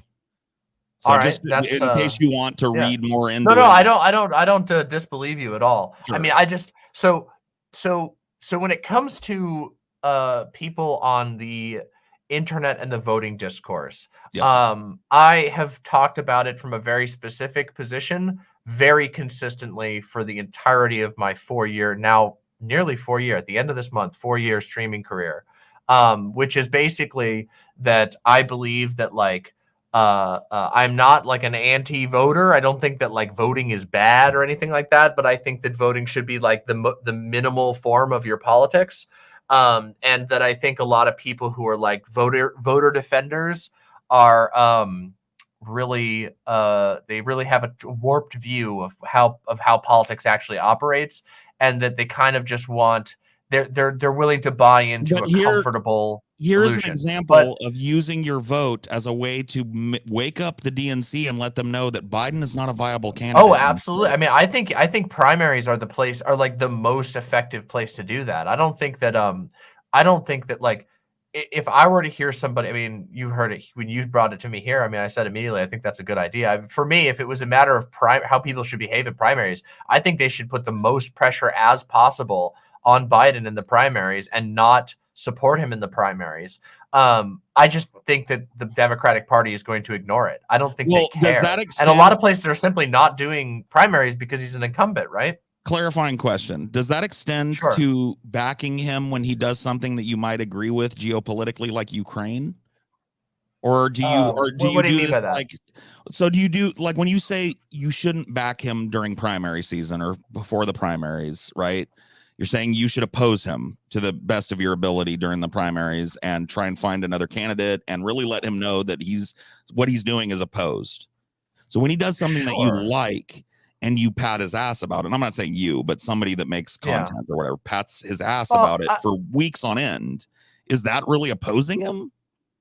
No, I mean, I think that it's okay to like say, hey, I like this thing. In fact, you know, I think it's like, okay, so like I mentioned this last time I was on that I kind of I have a difference in philosophy towards politics and the way that like some ways that people look at it, where it's like people think that like Joe Biden is going to watch their video and hear them saying nice or mean things about Joe Biden or whatever, and when obviously he's not going to.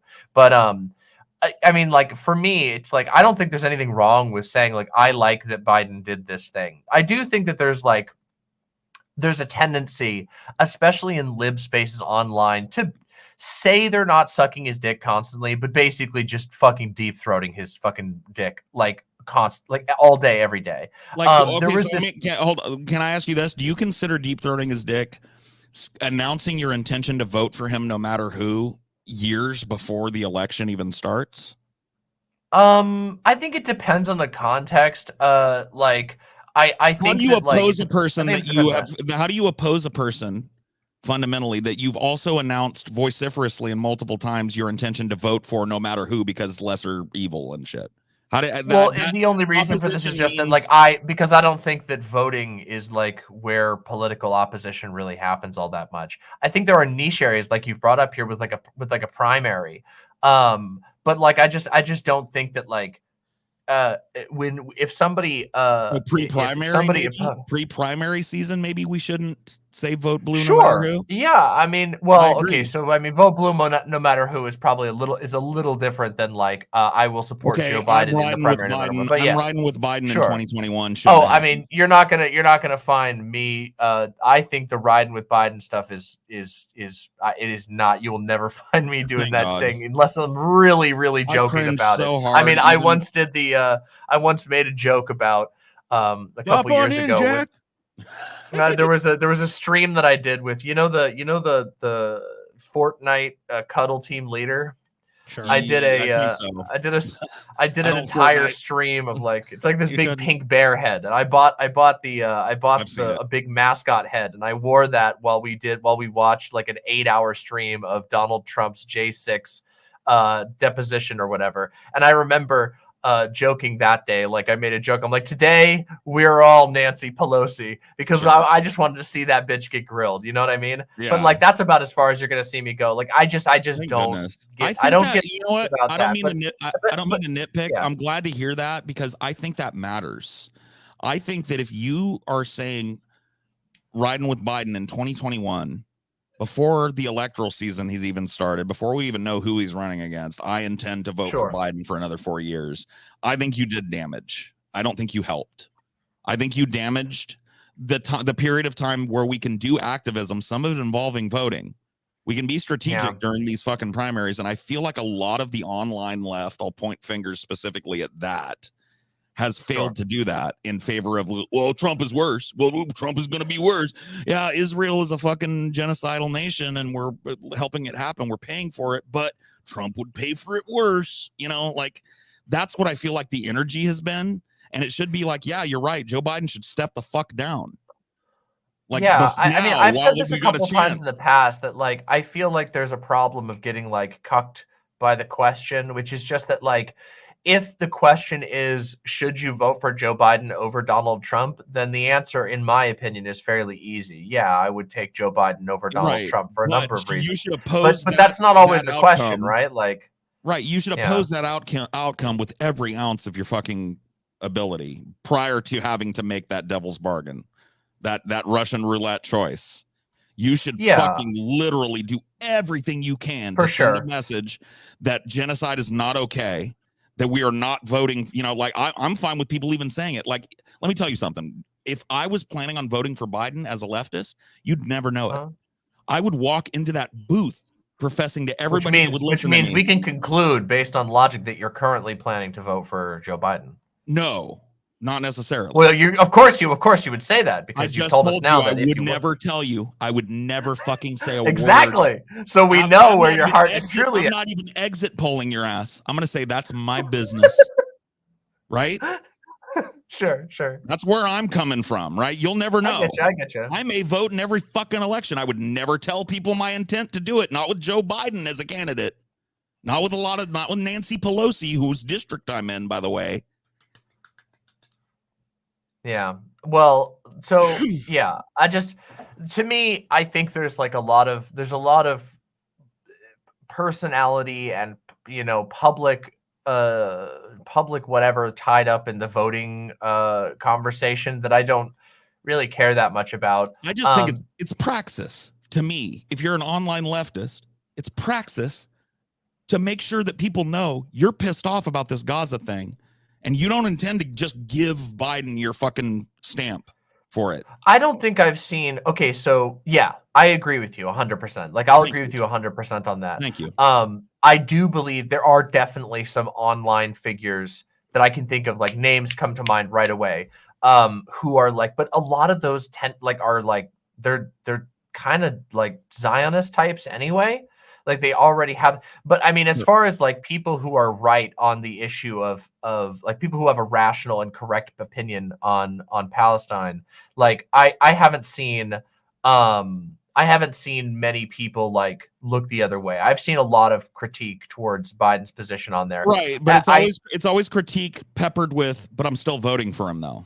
And I think that's destructive. And I think you're, you know, like, have you ever heard of like maybe the analogy, play your cards close to your chest? Because I told Vosh this and he scoffed at me too. And I wonder what you think about it. They're watching us. They're not. I don't think Joe Biden is watching Demon Mama, but Joe Biden's campaign has people scraping the internet for mentions of Biden. And they're looking at what the general consensus of leftist communities are on the internet, on Twitter, on Facebook. All this is freely available information, and you'd have to think they were stupid not to use it. So they're doing. I do think they're stupid. I do think they're stupid. I don't think they're good at it. And part of the well, here's the thing though. Part of the reason why I don't think they're so stupid that they would fucking ignore that database completely and finding out what works and what doesn't. Well, I don't think they have a good database of it. I don't believe that. And part of this is just because I know a lot of people in these political spaces, and the number of them that have been reached out to, contacted, influenced by the Democratic Party in any way is very, very low. Okay. And the efforts that have been begun by that were like where like people from the Democratic Party is really bad at this type of stuff.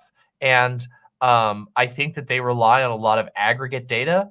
And so all I'm trying to say is that I don't really care or worry that much about what people say, how people say they're going to vote or not. And I don't think it's the most important thing.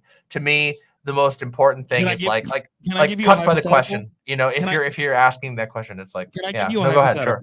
So keeping it in the frame of this this tactic that Rashida Tlaib is backing in Michigan for people to not vote Biden, to vote undecided, to show Biden that he needs to work to get Michigan's vote.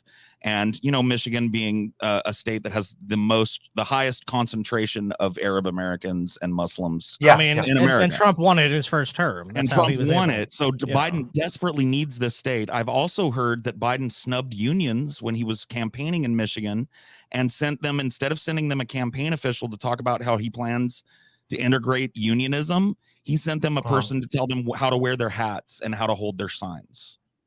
And a lot of them just went, well, fuck him then. Yeah. And walked.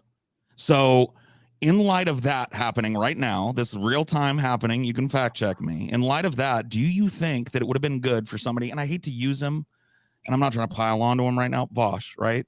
One of the bigger lefty, or Hassan. Well, I guess Hassan probably did this a little more. But Vosh, is a good example of this. Do you think it would have been better if he explained what we're talking about to his audience and said, you're not going to hear riding with Biden. You're not going to hear vote blue no matter who out of me. You're not going to hear any of that shit. Even if my intent is to ultimately, if that's my choice, do it. Because Biden is the enemy right now, and we need to fucking pressure him every way we possibly can to stop this genocide, to stop this fucking looting that's happening, to stop this border bullshit that's going on, right? Do you think that would have been a positive thing for him to have done?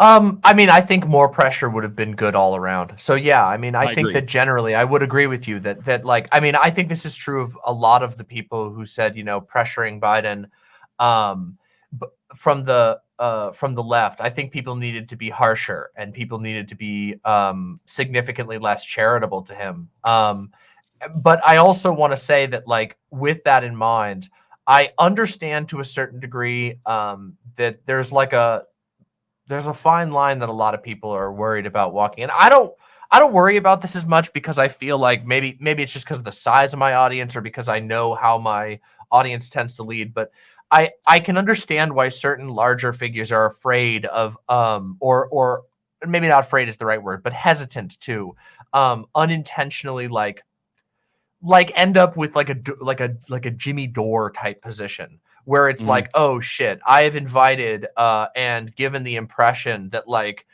that Joe Biden is so bad that we want to just like I don't know, totally disconnect and start going off into whack job candidates and stuff like that. But I do agree. I do think that like I do think that generally like people didn't pressure Biden as much as they said they were gonna. And I think that that's true for a lot of lefties. Yeah. So, I mean, but also, I don't know, like at the end of the day, I only care so much about electoral politics, and I don't know. Yeah, I guess that's it. I personally, I agree. Tend to be on the harder side. Like I feel like I'm pretty goddamn critical of Joe Biden. I don't lay most up of my stuff is criticizing him. I don't lay up nights worrying about it, but I am a leftist, and I do have an audience of several thousand people that watches me and listens to me, whether they agree or not. And I try and do my best to make sure that I'm not doing something that I think is destructive and shit and weird and bad praxis or whatever, right? But I get really fucking pinned down for a lot of this stuff that we're talking about tonight. And then it becomes a political reality. And I'm sorry to say it, nobody ever says, oh, you know, that sucks. Yeah, I'm sorry, Paul. I was one of I never get that. I never get like, I was one of the people that called you a political retard 6 months ago when you said this exact thing. That never happens. You know what I mean? And it sucks how these opinions, when they come to people are uncharitable with them to the point where they don't even consider them. And it takes a year and a half, 2 years, and a political voice to do it for them to go like, oh yeah, that's a good idea. I was for that all along. I think that's great. Yeah, I mean, I guess it depends on what you're talking about. Like, I guess it depends on what you're talking about. Like, I mean, when I watch, I'm talking about telling people that your vote isn't just a throwaway, that it can be used to pressure these politicians, and they will listen. Whether you get what you want, I can't tell you. No outcome. But primary, but the people that are opposed to you, the people that are opposed to you, Paul, are never going to come say that to you. Like, why would they? What's their incentive to come and say, "Hey, Paul, you know what? I mean, occasionally I think it's mature enough to say that. It's very frustrating to take heat and then just have everybody like 3 years later go like, oh, that's the wisest decision. Well, they internalize it. You know that. People internalize these things, and they come to different conclusions based upon, sometimes upon the available evidence, sometimes upon reflection and thinking about it, but they internalize it and becomes their idea. And, you know, they might even still agree with you, Paul. They might say, sometimes it's the messenger. It's not even the message. It's like, they're like, oh, Paul's too passionate. Very true. Or Paul's too angry, so I don't... Because, like, just your personality, you know, to some people, like the way you present information, that might rub them the wrong way, just like the way I do. Or Demon Mom or anybody. That's why the Paul's ego glow up arc is happening. Well, also though, I mean, if I might, I don't want to be mean here, but if I might offer some, you know, third party, not you can be mean if you want. I don't want to be mean. I don't want to be mean. I like to be mean. I like to be mean. But so you and I have a nice vibe, okay? We have a contentious, but it's friendly, and I don't want to be cruel or anything, but I do think that sometimes you probably get a little more buried on the internet because of which hill you're choosing to fight on. The general election, sustaining your vote or abstaining from the vote or whatever, or even third parties, those are like, I understand why people would be like, I've heard this shit a million times before. What if you're in my position, right? What if you're in my position, like millions of other people? I live in California. My vote, if I don't vote, it does not matter. Joe Biden is 100% winning this no matter what. My vote doesn't matter. Literally doesn't matter. True. Do you still feel that way about me abstaining? With that caveat, because I don't really care. I don't really care about you abstaining. I just want to make sure that you know. I tell people all the time, if you live in one of these swing states where your vote really is fucking might count, you have to do the moral calculus on that. You have to decide what you do. I'm not going to judge you either way, but I'm not going to vote here in California, probably because why? Why would I sign my name under Joe Biden? For what purpose? To give him a little bit more of the popular vote? I don't want that. I'd love to see Joe Biden lose the popular vote and win the presidency. I get that, but what about the ballot initiatives and stuff in the state that could affect the state? That's different. That's different. I've never dissuaded people from voting down party lines. I definitely am. And I've never, to be fair, I've never heard you do that either. To me, it's just like I and I've said this 100 times on my own show that I don't actually really care if people do or don't personally vote. If I am asked like what I think the better path is, there's a slight chance that you could push things in a slightly better direction, and if it's easy for you, you should probably do that. But I don't like tie people's morality to like voting or not voting. I'm not that type of person. Like my view is that, again, voting is like the minimal, like the least important aspect. I've never gone super hard against like anti-voting lefties. I've let them know that, like, I've let my position be clear that I don't think that being anti-voting is the position that makes sense to me, and I have my reasons for it. For example, by the way. Yeah, it's not what I believe. Like, I don't think that like I don't care if I'm not gonna sit here and be like, oh, you didn't vote, you're a bad person, like because you did a utility negative on a vote that you have like a 0.0000000001 personal impact on. I don't view voting as like a personal moral issue. I just think that, like, you know, if I'm sitting at my computer, okay, so if I'm you know, playing a game of Civilization on my computer, and there's a button that I can press that increases my chance of winning by like 0.001 and takes no energy, I'll do it.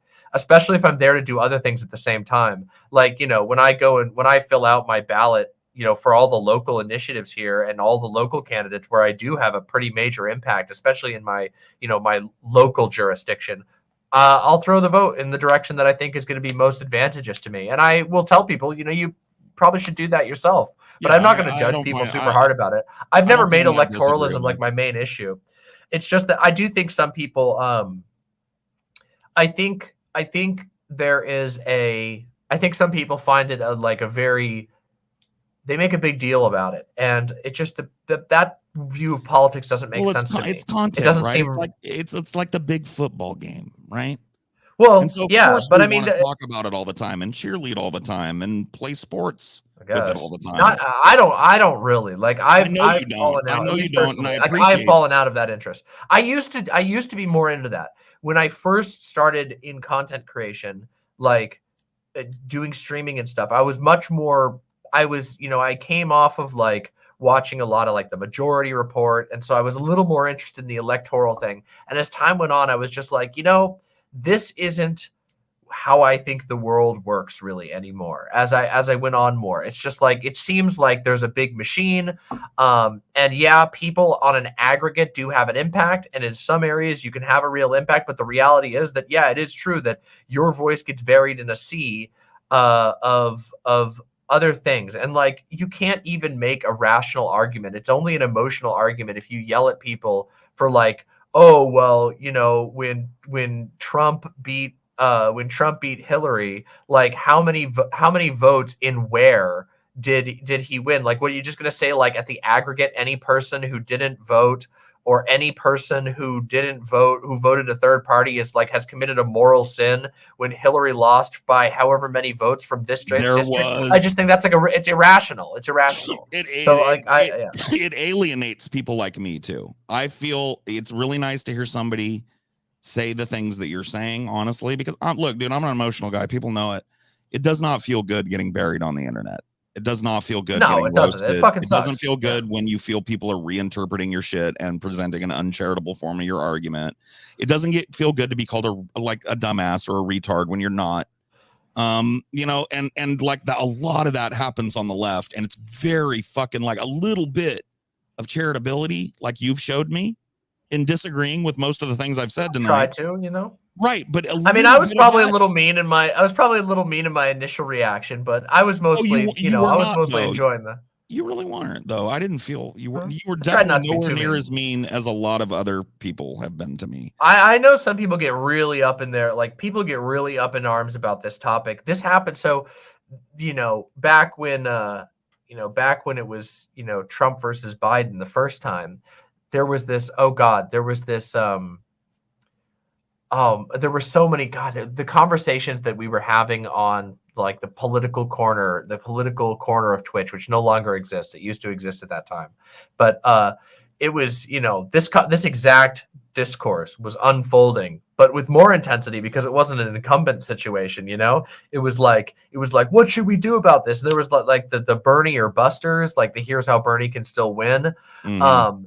And one of the things I just kept saying was that these people who were like who had given up long before anything shook out on the idea of anybody but Biden being viable because the Democratic mainstream was kind of falling in behind Biden. I was just like, it's a failure of vision. It's a failure of imagination. It's an inability to actually see any future other than one that you fear.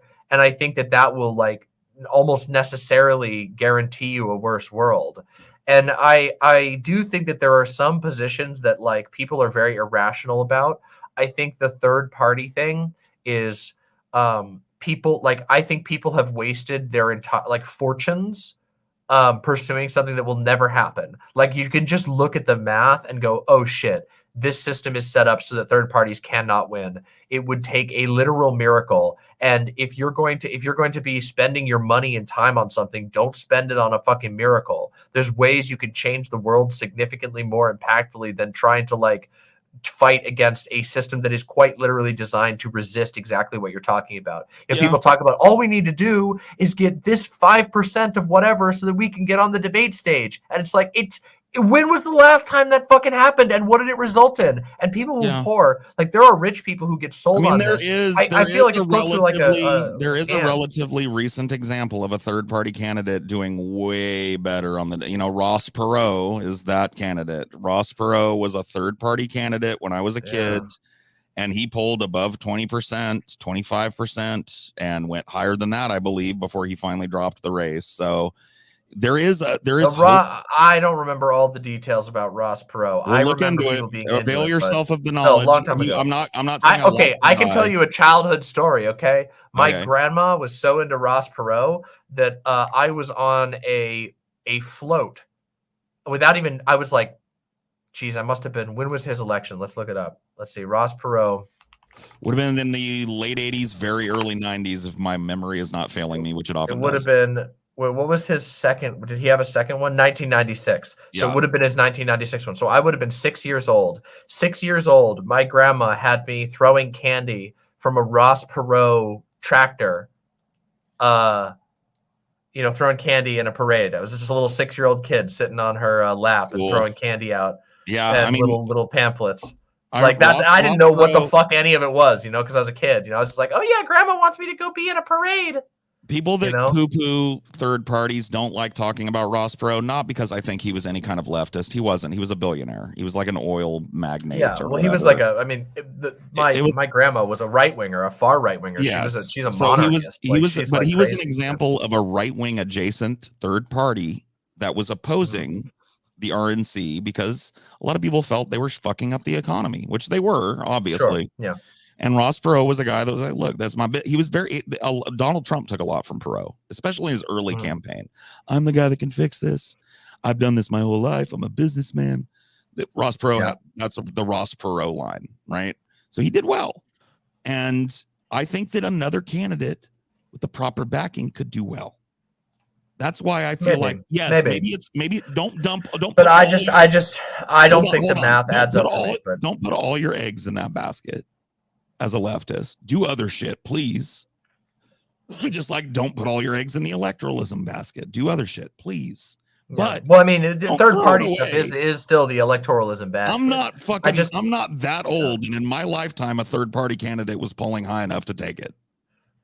Well, not to win. I mean, he was polling enough to make a wave, but he got momentum, and people were saying that he might like honestly, he had a wave. Yes. It feels like a lot of people put a lot in for a pretty minimal victory that seems big because of how unbelievably, like, I don't want to say rigged, but rigged the situation is when it comes to a two-party system.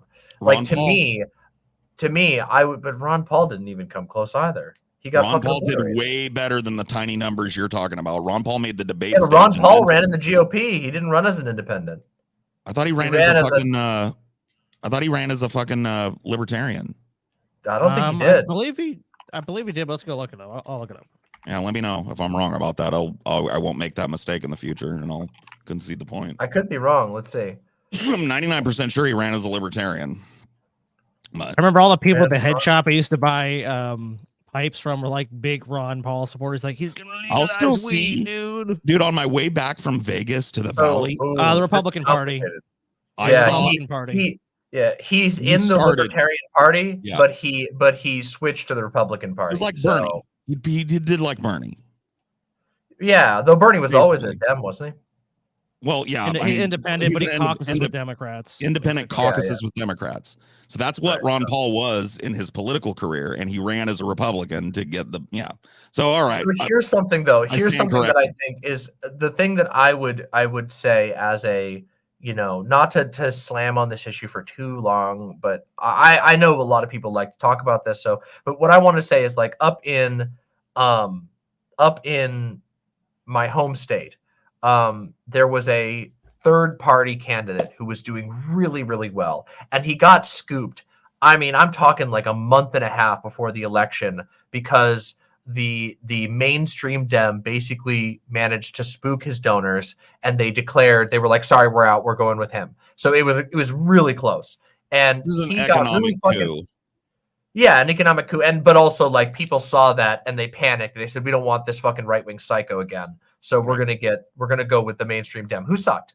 But he basically said that fucking blows. I'm going to spend the rest of my time. And I remember this very well because he came and visited the place that I worked and explained instant runoff voting to me in person and a bunch of other of my coworkers in person because he was so pissed off about how he lost that election that he pivoted his entire career to getting instant runoff voting to be a thing in Maine and in my home state of Maine. And he succeeded. Maine now has an instant runoff voting system. That, I think, is like where people who are passionate about third parties, they should put their energy towards that type of reform on a state-by-state level, on a jurisdiction-by-jurisdiction level, and all that money that they would put towards a desperate bid Hail Mary at a third-party candidate maybe appearing on the stage, their energy would go so much further like this. And it might still ultimately end up in defeat because, there's a lot of power in the duopoly, but at least it would make a huge thing. They would have to make a show of power to crush that sort of thing. People would be paying attention to. Let me float this to you because this is something I use when I'm arguing with people about whether it's worth your time to support a third party candidacy. Sure. What if we dedicated a significant amount of time as leftists to making a new labor party here in America that incorporates unionism and blue collar, economic issues and stuff as a really front facing thing, right? Or whatever. Sure. But let's say that's the core. We establish that. We get a politician elected to the House or to the Senate that will obviously caucus with the Democrats. They're a little to the left of the Republicans on most things. So, but establishes himself because Bernie's 87 or something. He's fucking old. Bernie's going to die. And who's going to replace him is that, because like, think about this. The Labor Party doesn't poll well enough, but that guy is popular nationally, or that woman is popular nationally, right? And they do what Bernie did begrudgingly as a Democrat. Don't you feel that's kind of like what like the Squad is trying to do? Like, well, that's kind of their approach, right? Like flaws or whatever, or critiques aside, that's basically their approach. The Squad ran as Democrats. It's entryism. They ran as Democrats. Yeah, but but they're very, it's not they're entryism very clear. If they were in it all the way.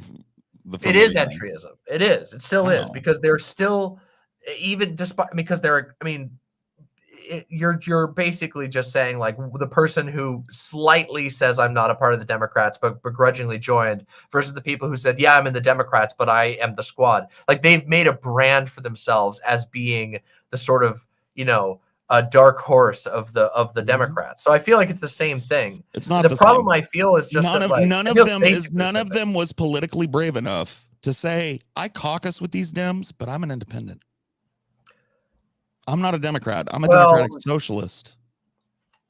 Yeah, I mean, that's possible. Bernie said the that. Problem, I think, the reason what I'm trying to say is balls. that I think that, like, it's different for me. That's why it's different, Demon Mama.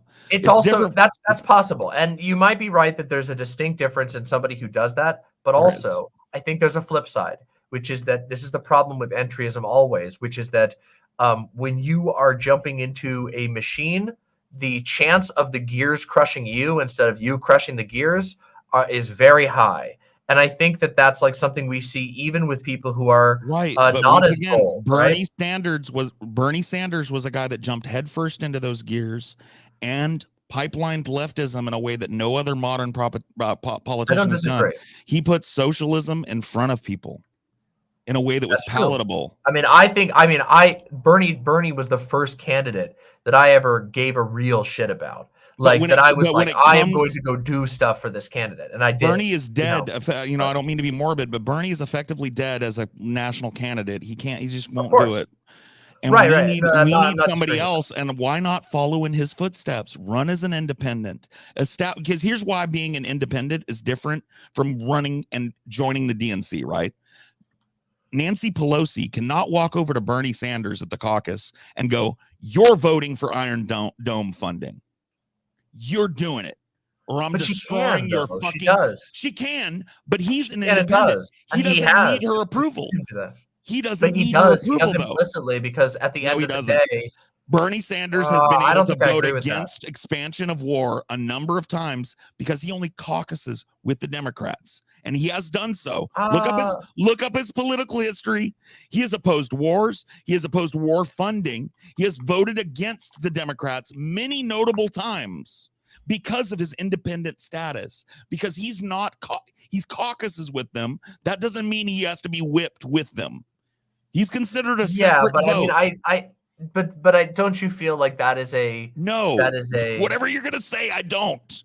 I feel like that's great, and I feel like we should be doing it again and getting somebody that's a viable candidate to be a fucking Trojan horse into the Democratic Party like Bernie Sanders was, and get a socialist in fucking power, for fuck's sake. Maybe. I mean, I don't know about, I feel perhaps my lack of intricate knowledge of the behind the scenes aspects of how power can be leveraged over independents who ultimately rely on the Democratic Party. I mean, I feel like they do it a lot. I feel like we see that constantly. To me, I don't know. It seems to me that, like, it's not just a matter of, like, there is a difference between running independent and caucusing with Democrats as an independent and being a part of the Democratic Party machine. My main point of contention with the squad is that they did very little of what they promised when they got elected. They were going to use their power as a voting bloc to hold up legislation and get things like Medicare for all, union support, and they've done that precious little. Which, Not one time that I can think Yeah, of. but I mean, the reason. Okay, so Republicans have done that. We've seen that happen. Republicans have successfully used this Yeah, tactic. they've done that strategy. To Not saying bully Democrats have through a never bunch done of that, bullshit. but you've seen the Republican Party actually So the utilize this squad, strategy you see, because they're because in the that House majority is so thin. they're in that Democratic Party superstructure, and so Nancy Pelosi can go. Guess who doesn't have any DNC funding next year?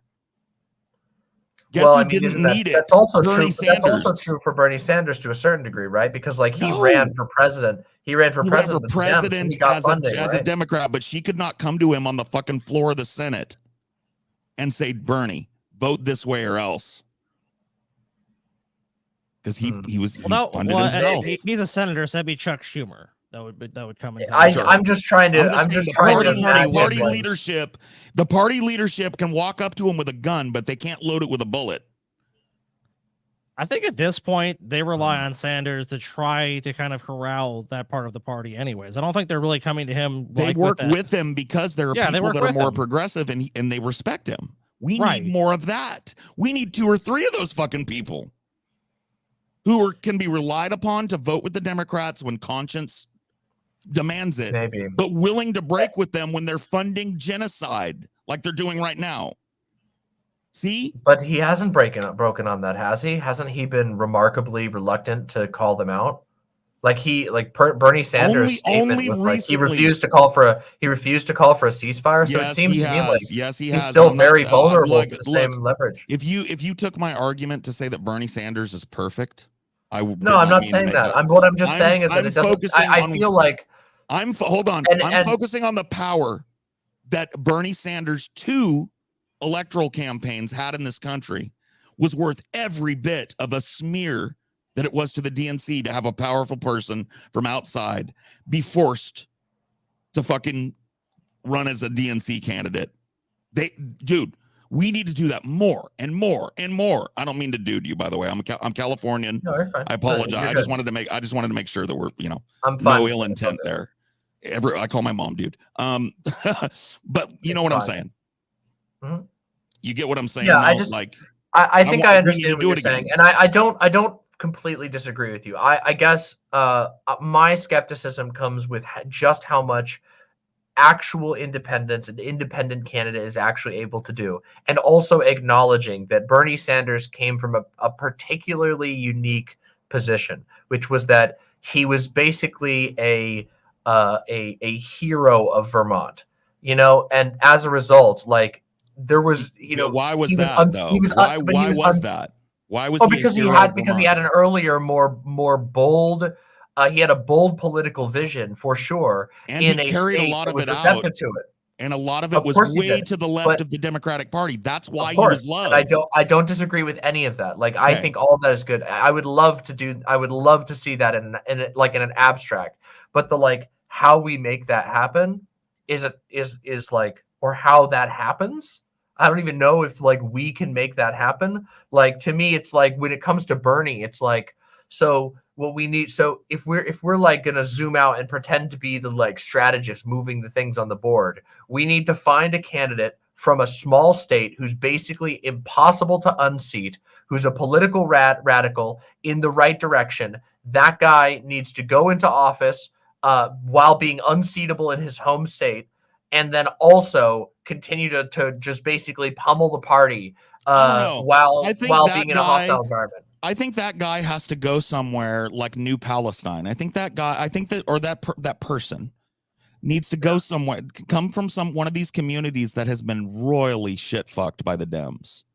Sure. And say, I am going to get us federal disaster relief. Joe Biden visited New Palestine, Ohio, did a little press tour, and still has not approved disaster funding for that community where people are out of work. People are dying of respiratory illness from breathing that shit. and drinking it and eating it all those fucking days before, you know what I mean? Like Biden Yeah, is absolutely. refusing. So like a firebrand leftist, democratic socialist, independent, the nobody part, whatever you want to call it, right? Comes to that point in Ohio and goes, the people of, because it's not just East Palestine. Ohio is bleeding right now. Ohio knows what the fuck is going on. The rest of the nation has forgotten because they have family. There's a lot of places that are exactly like that in the United States right now. Exactly. I mean, Michigan but is another one. Like, Michigan is another one. Obama going there to sip their fucking filthy water, and you know it was out of a bottle. Yeah, it was disgusting. Right. Yeah. So these are the types of places, and these are swing states. These are the types of places where I think a firebrand leftist that says, you know what, the DNC, we've had 8 years of DNC rule, and the water in Flint is still toxic for my child. What the fuck? Or we've had over a year now of time for Biden to sign a simple fucking federal disaster order for East Palestine so we can get medical help and cleanup help and federal dollars to help the people that lived here that were fucked. If they show up and they do it and they get a fucking seat, then they can do what I'm talking about. And I don't think that's crazy. I don't think that's dreamland shit. I think that can be done. I don't think it's dreamland at all, but I do think that, like, you know, I don't want to sound cynical, but where are they? Where's the person? Where is it? I don't know. Where are they, Demon Mama? Because all we ever talk about is how unviable a third party is. You know where they are? Sean Fain. How about Sean Fain, union leader? How about the what was his fucking name? I always forget it. The Amazon union guy, Christian Smalls. Yeah, I think so. Yeah. What about him? Well, I don't know. What about him? Is he running? Is he running? Is he doing it? Like who's pressuring? When's the last time you heard an online leftist mention the name of the Amazon union guy? When's the last time Christian Smalls was? I'll tell you. Yeah, I don't know. I don't watch it all, but I haven't heard his name in a year. But I mean, I don't see any fucking. Why would he run? Nobody's interested in him anymore. Yeah. Nobody's talking about him. I don't know if it's not that anybody's interested. It's just that, like, I don't know. I don't think it's like there's this aspect where I feel like something's missing here. Where it's Nina Turner. Another example. Nina Turner got obliterated. I know, but her message was on point and people resonated. It normalized. Why did she get obliterated? There was a lot of energy in her. Why'd she get obliterated? You want to know why she got obliterated? Because the squad waited until the last 24 hours to endorse her and never backed her. That's why she got obliterated. And what's she to say their endorsement? All of the others. She needed their endorsement, and she got it right as the polls opened before people heard it. I feel like it's easy to theory craft. To like things that would be cool if they happened, but it's not theory crafting. I hate that fucking word. Talking about what happened in recent talking about what happened in recent political history and saying if this had not happened, this would have been the result is not theory crafting. That's talking about failures that leftists made that led to these undesirable outcomes. That's what we're doing. Yeah, to a degree, but it's also just like to 100% degree. What was the reason that this like so you say what was the reason the squad didn't back him? Yeah, and then what is anybody supposed to do? Why did they hang Nina Turner out to dry? What's the next step? Why did they hang Nina Turner out to? I know, probably because of Democratic pressure. Yep.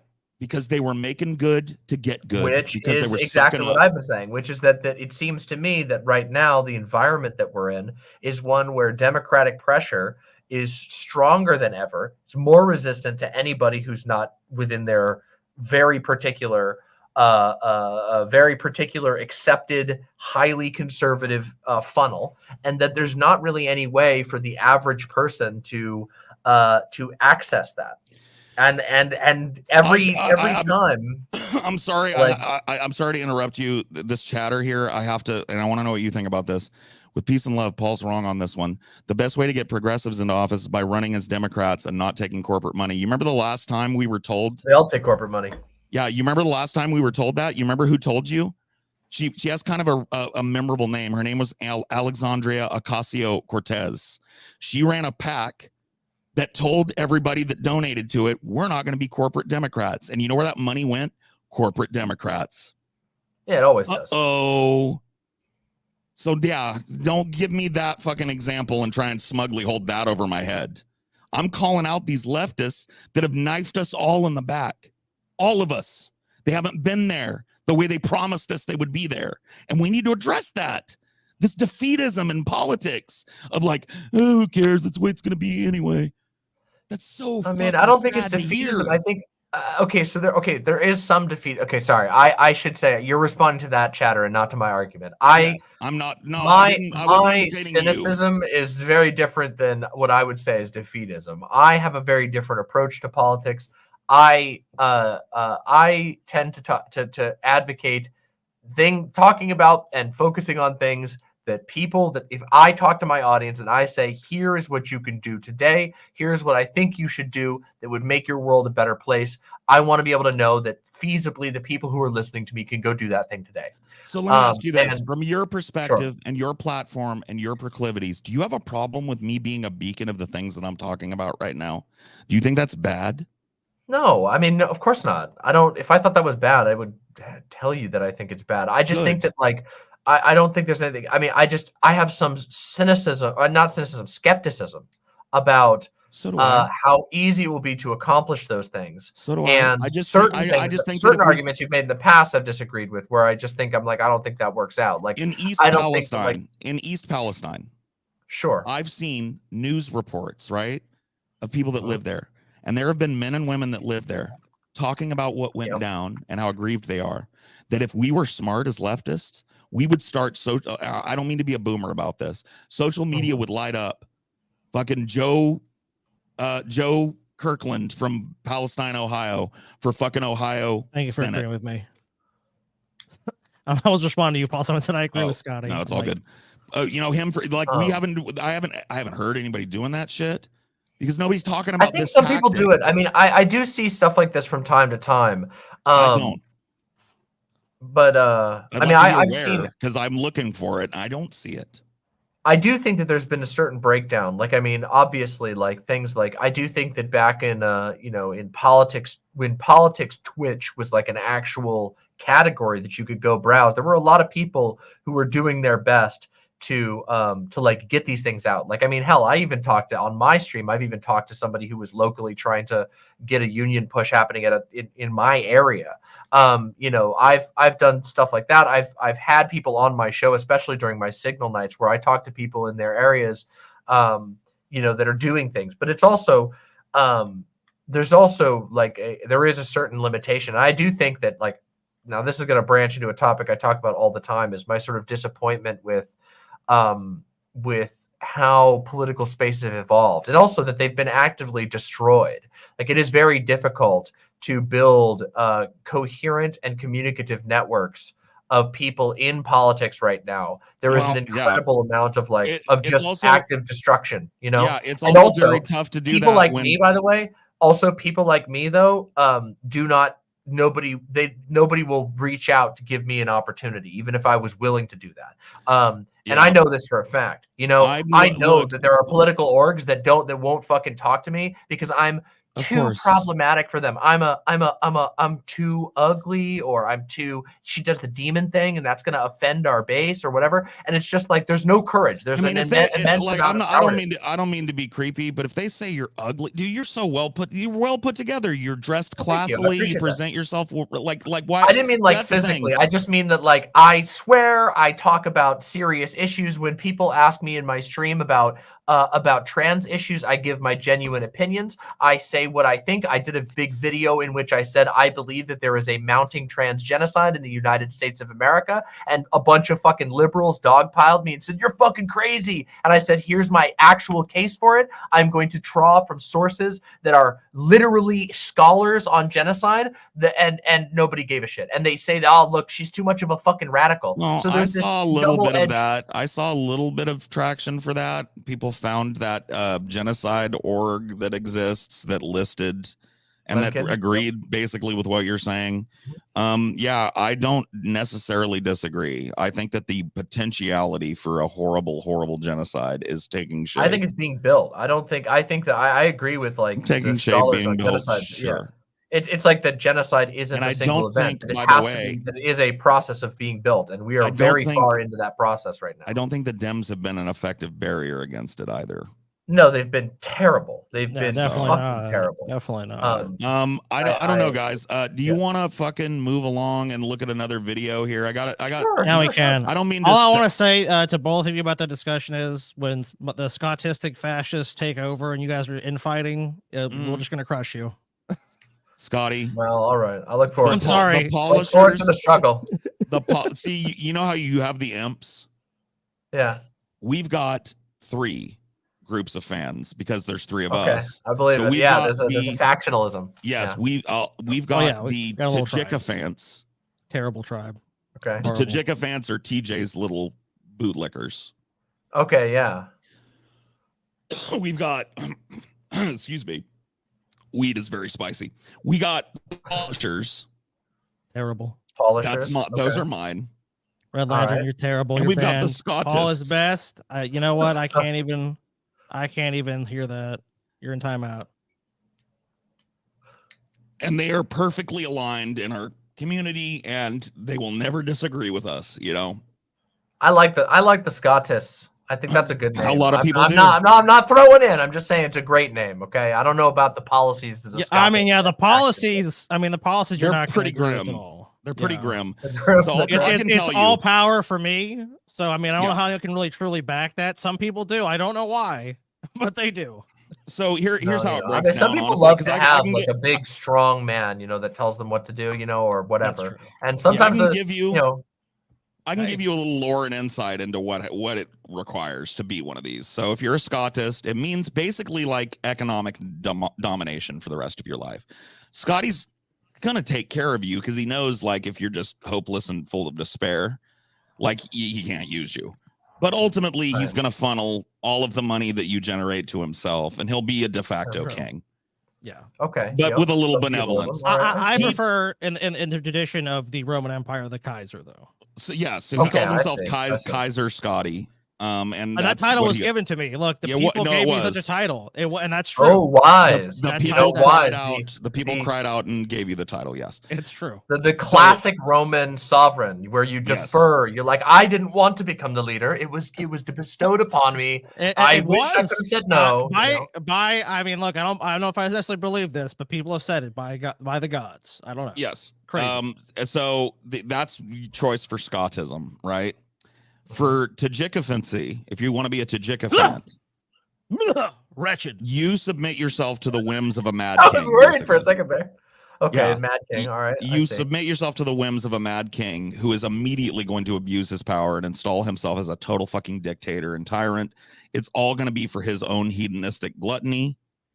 And you have to be okay with being servile to that. Now, Hmm. with the polishers, you have to acknowledge one thing.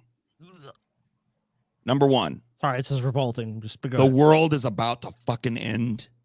Okay? Like, it's happening soon. The fucking signs and portents are there. And you have to be willing to follow me into the woods and join the children of the salt. This will be an So you've got kind of egalitarian- like, it's like a MGTOW type thing. This is going gonna on. no, but this like is not all as they like- meant, right? I would say all like a are communal thing. Like Paul's like channeling like the 1960s. We're gonna go off the Mhm. grid. This is going to be a We're gonna have our own self-sustaining- philosophy. We're gonna do lots of psychedelic drugs. Come on, Paul. I You know call that's it part of I call it Jonestown without the Kool-Aid. Oh, yeah. I was gonna say I was getting some culty vibes. Yeah, No. it's cold. Oh, it's definitely a cult. Abso-fucking no. It's a cult. cult. Listen, this will be a free enclave of people who are free to self-determine, who take responsibility for one another's well-being, and who submit to my whims. I'm getting. I'm minor feeling caveat a here. little bit. I am feeling. Wait, sorry. What was the end there? And said submit to your whims. I said, make Yeah. great friends. Oh, okay. I see.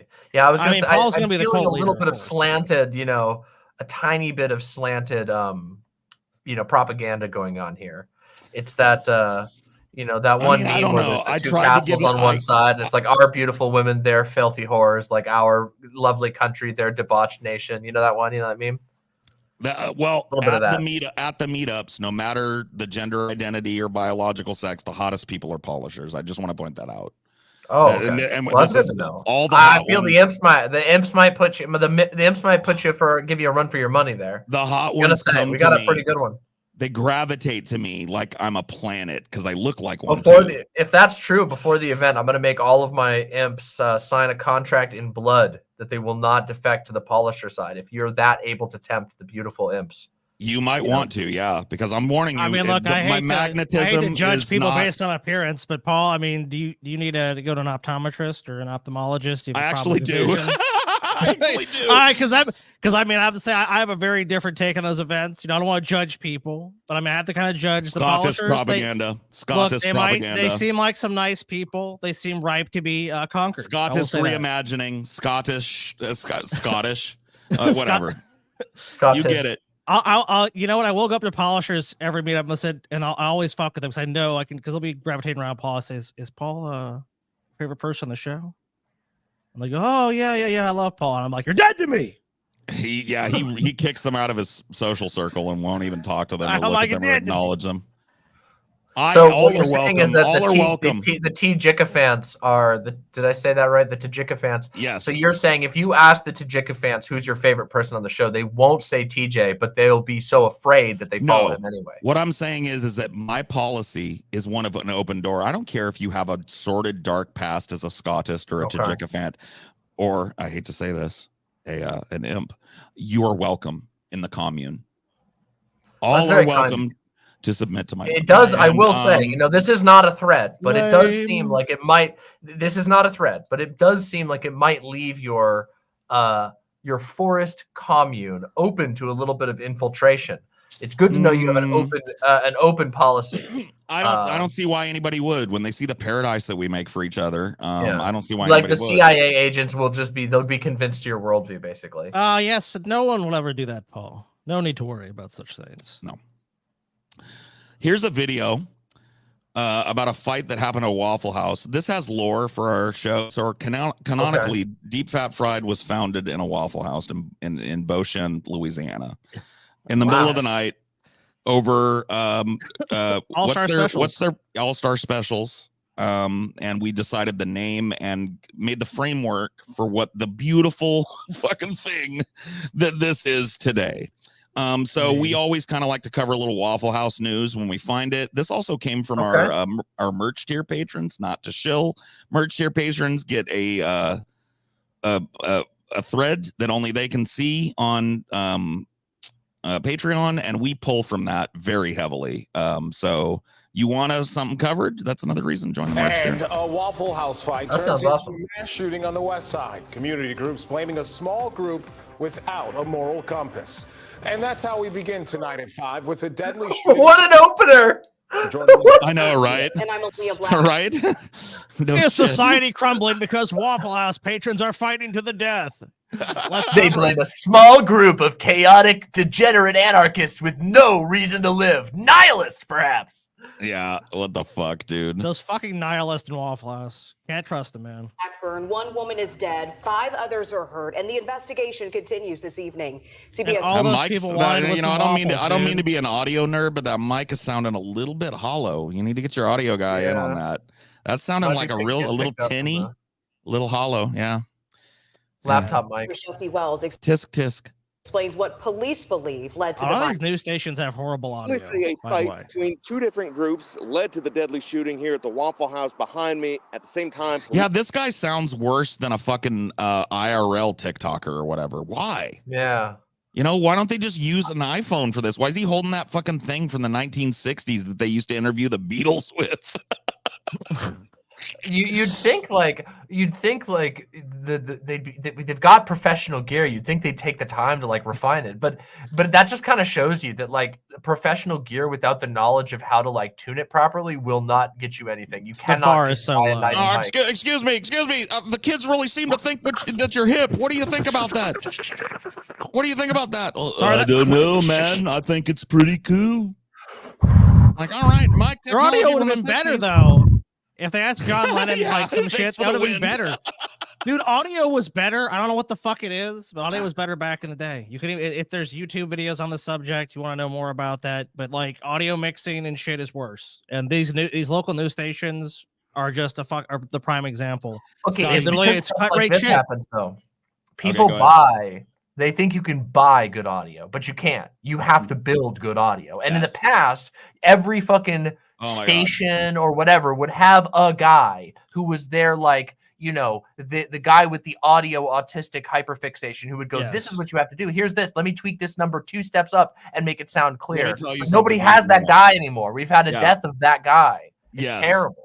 We've had that problem since our inception. None of us is an audio engineer, and we have done our best. Dude, Scotty, I don't even want to talk about it. It's like PTSD inducing talking about the audio bullshit that we had to work out. Oh my God. If you go watch our early episodes, you can hear it. As a 3-person podcast, fuck it. It took us forever to get where we're at.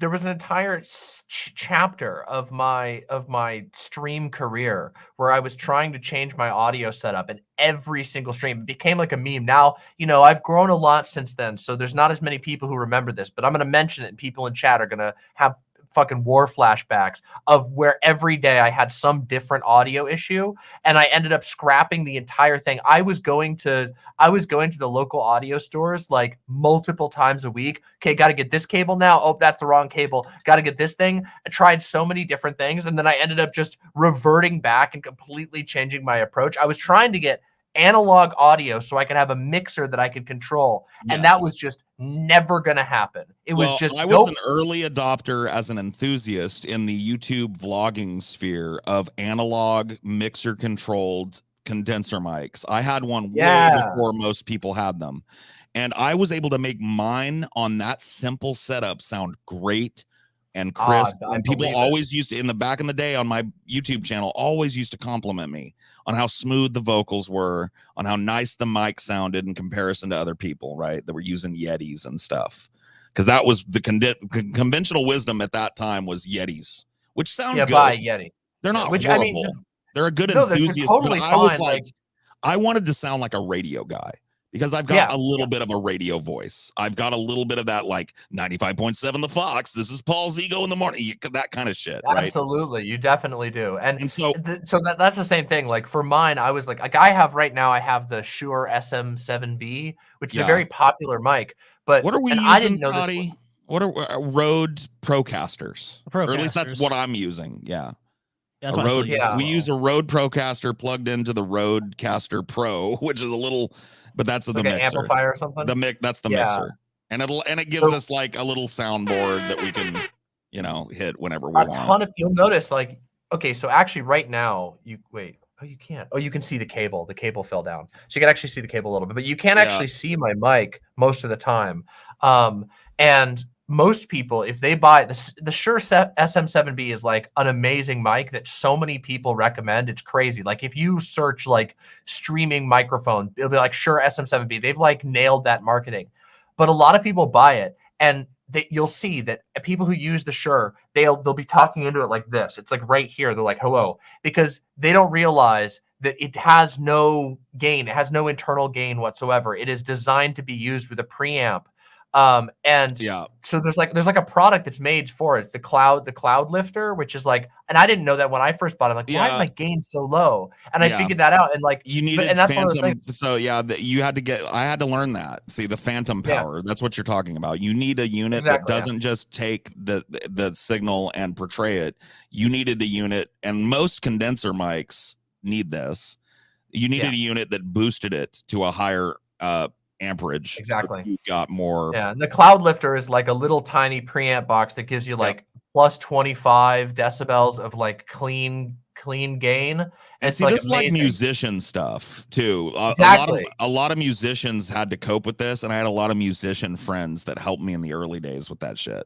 It was good to have them as a resource, but I still struggle with it every fucking day, honestly, for a long time. Literally every person, even people who are super passionate about audio, they've all told me it's a goddamn nightmare, and it's been nothing but a goddamn nightmare. However, through the process, I've now learned enough that like on my show, and I'm hoping the audio quality is going through for your show. I believe I have it set up all correct, but I have like a whole. No, you sound great. You sound really great. Yeah, it's like I've people like my audio now, and I feel satisfied with my audio now. And I can tell because I'm an audio nerd that you're not right up on your mic, that you're not laved or using even a shotgun right above you. I can tell that you have distance, but it's not a bad thing. It adds space for your voice to carry a little bit in the room, which is nice. It's warm, it's inviting, and it's cozy. It's like a bubble. Yeah, that is like so validating.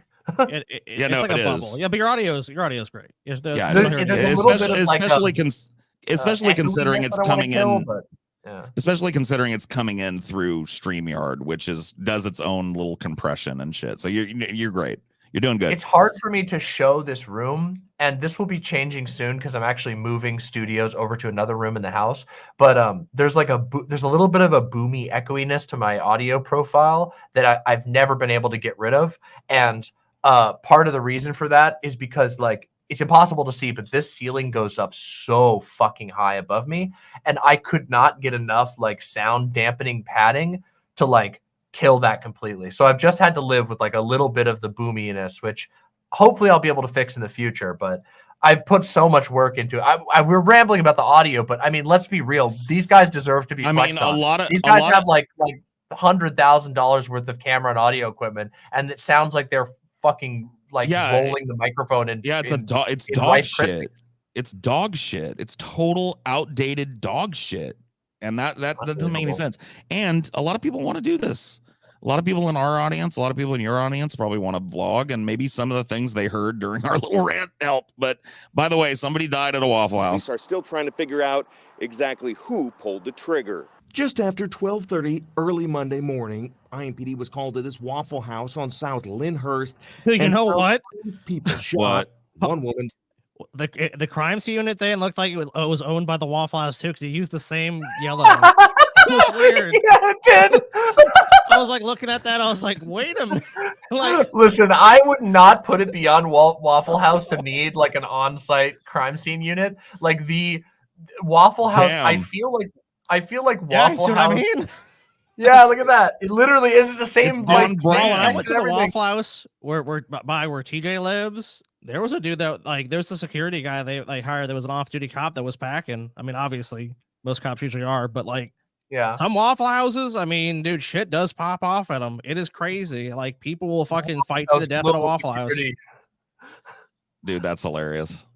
And found 5 people shot. One woman died after being rushed to Eskenazi Hospital. A 6th victim showed up to Methodist Hospital in critical condition. Although police believe a disturbance escalated to gunfire, it's not clear if any of the wounded victims were also responsible for firing shots. One thing that I would stress, and we stress this quite often, but it still has not changed. If you have a conflict, use conflict resolution. What? Thanks, teacher. Thanks, teacher. I will. File under worthless advice, dude. Here's my advice. Instead of killing each other, please consider not killing each other. Here's my advice. If shit starts popping off at the Waffle House, run out the fucking back door or the front door, or however you need to get the fuck out of there. Don't try this shit. This is not going to work in a Waffle House. The person you're arguing with is drunk and they might be armed. Run. Hey, fella, would you mind telling this to your other friends, maybe? Your other cop buddies? That's that maybe they should police officers trying to enforce the law, Paul. My bad, sir. Sorry, officer. I don't have any weed or anything. Watch I'm just yourself, going on boy. my business. I'm white, officer. Look, I'm white. You're still a boy to me. Oh, I'm sorry, sir. IMPD insisted overnight there's no reason an argument should ever end in a shooting. If you can't work things out without resorting to violence, then turn and walk away.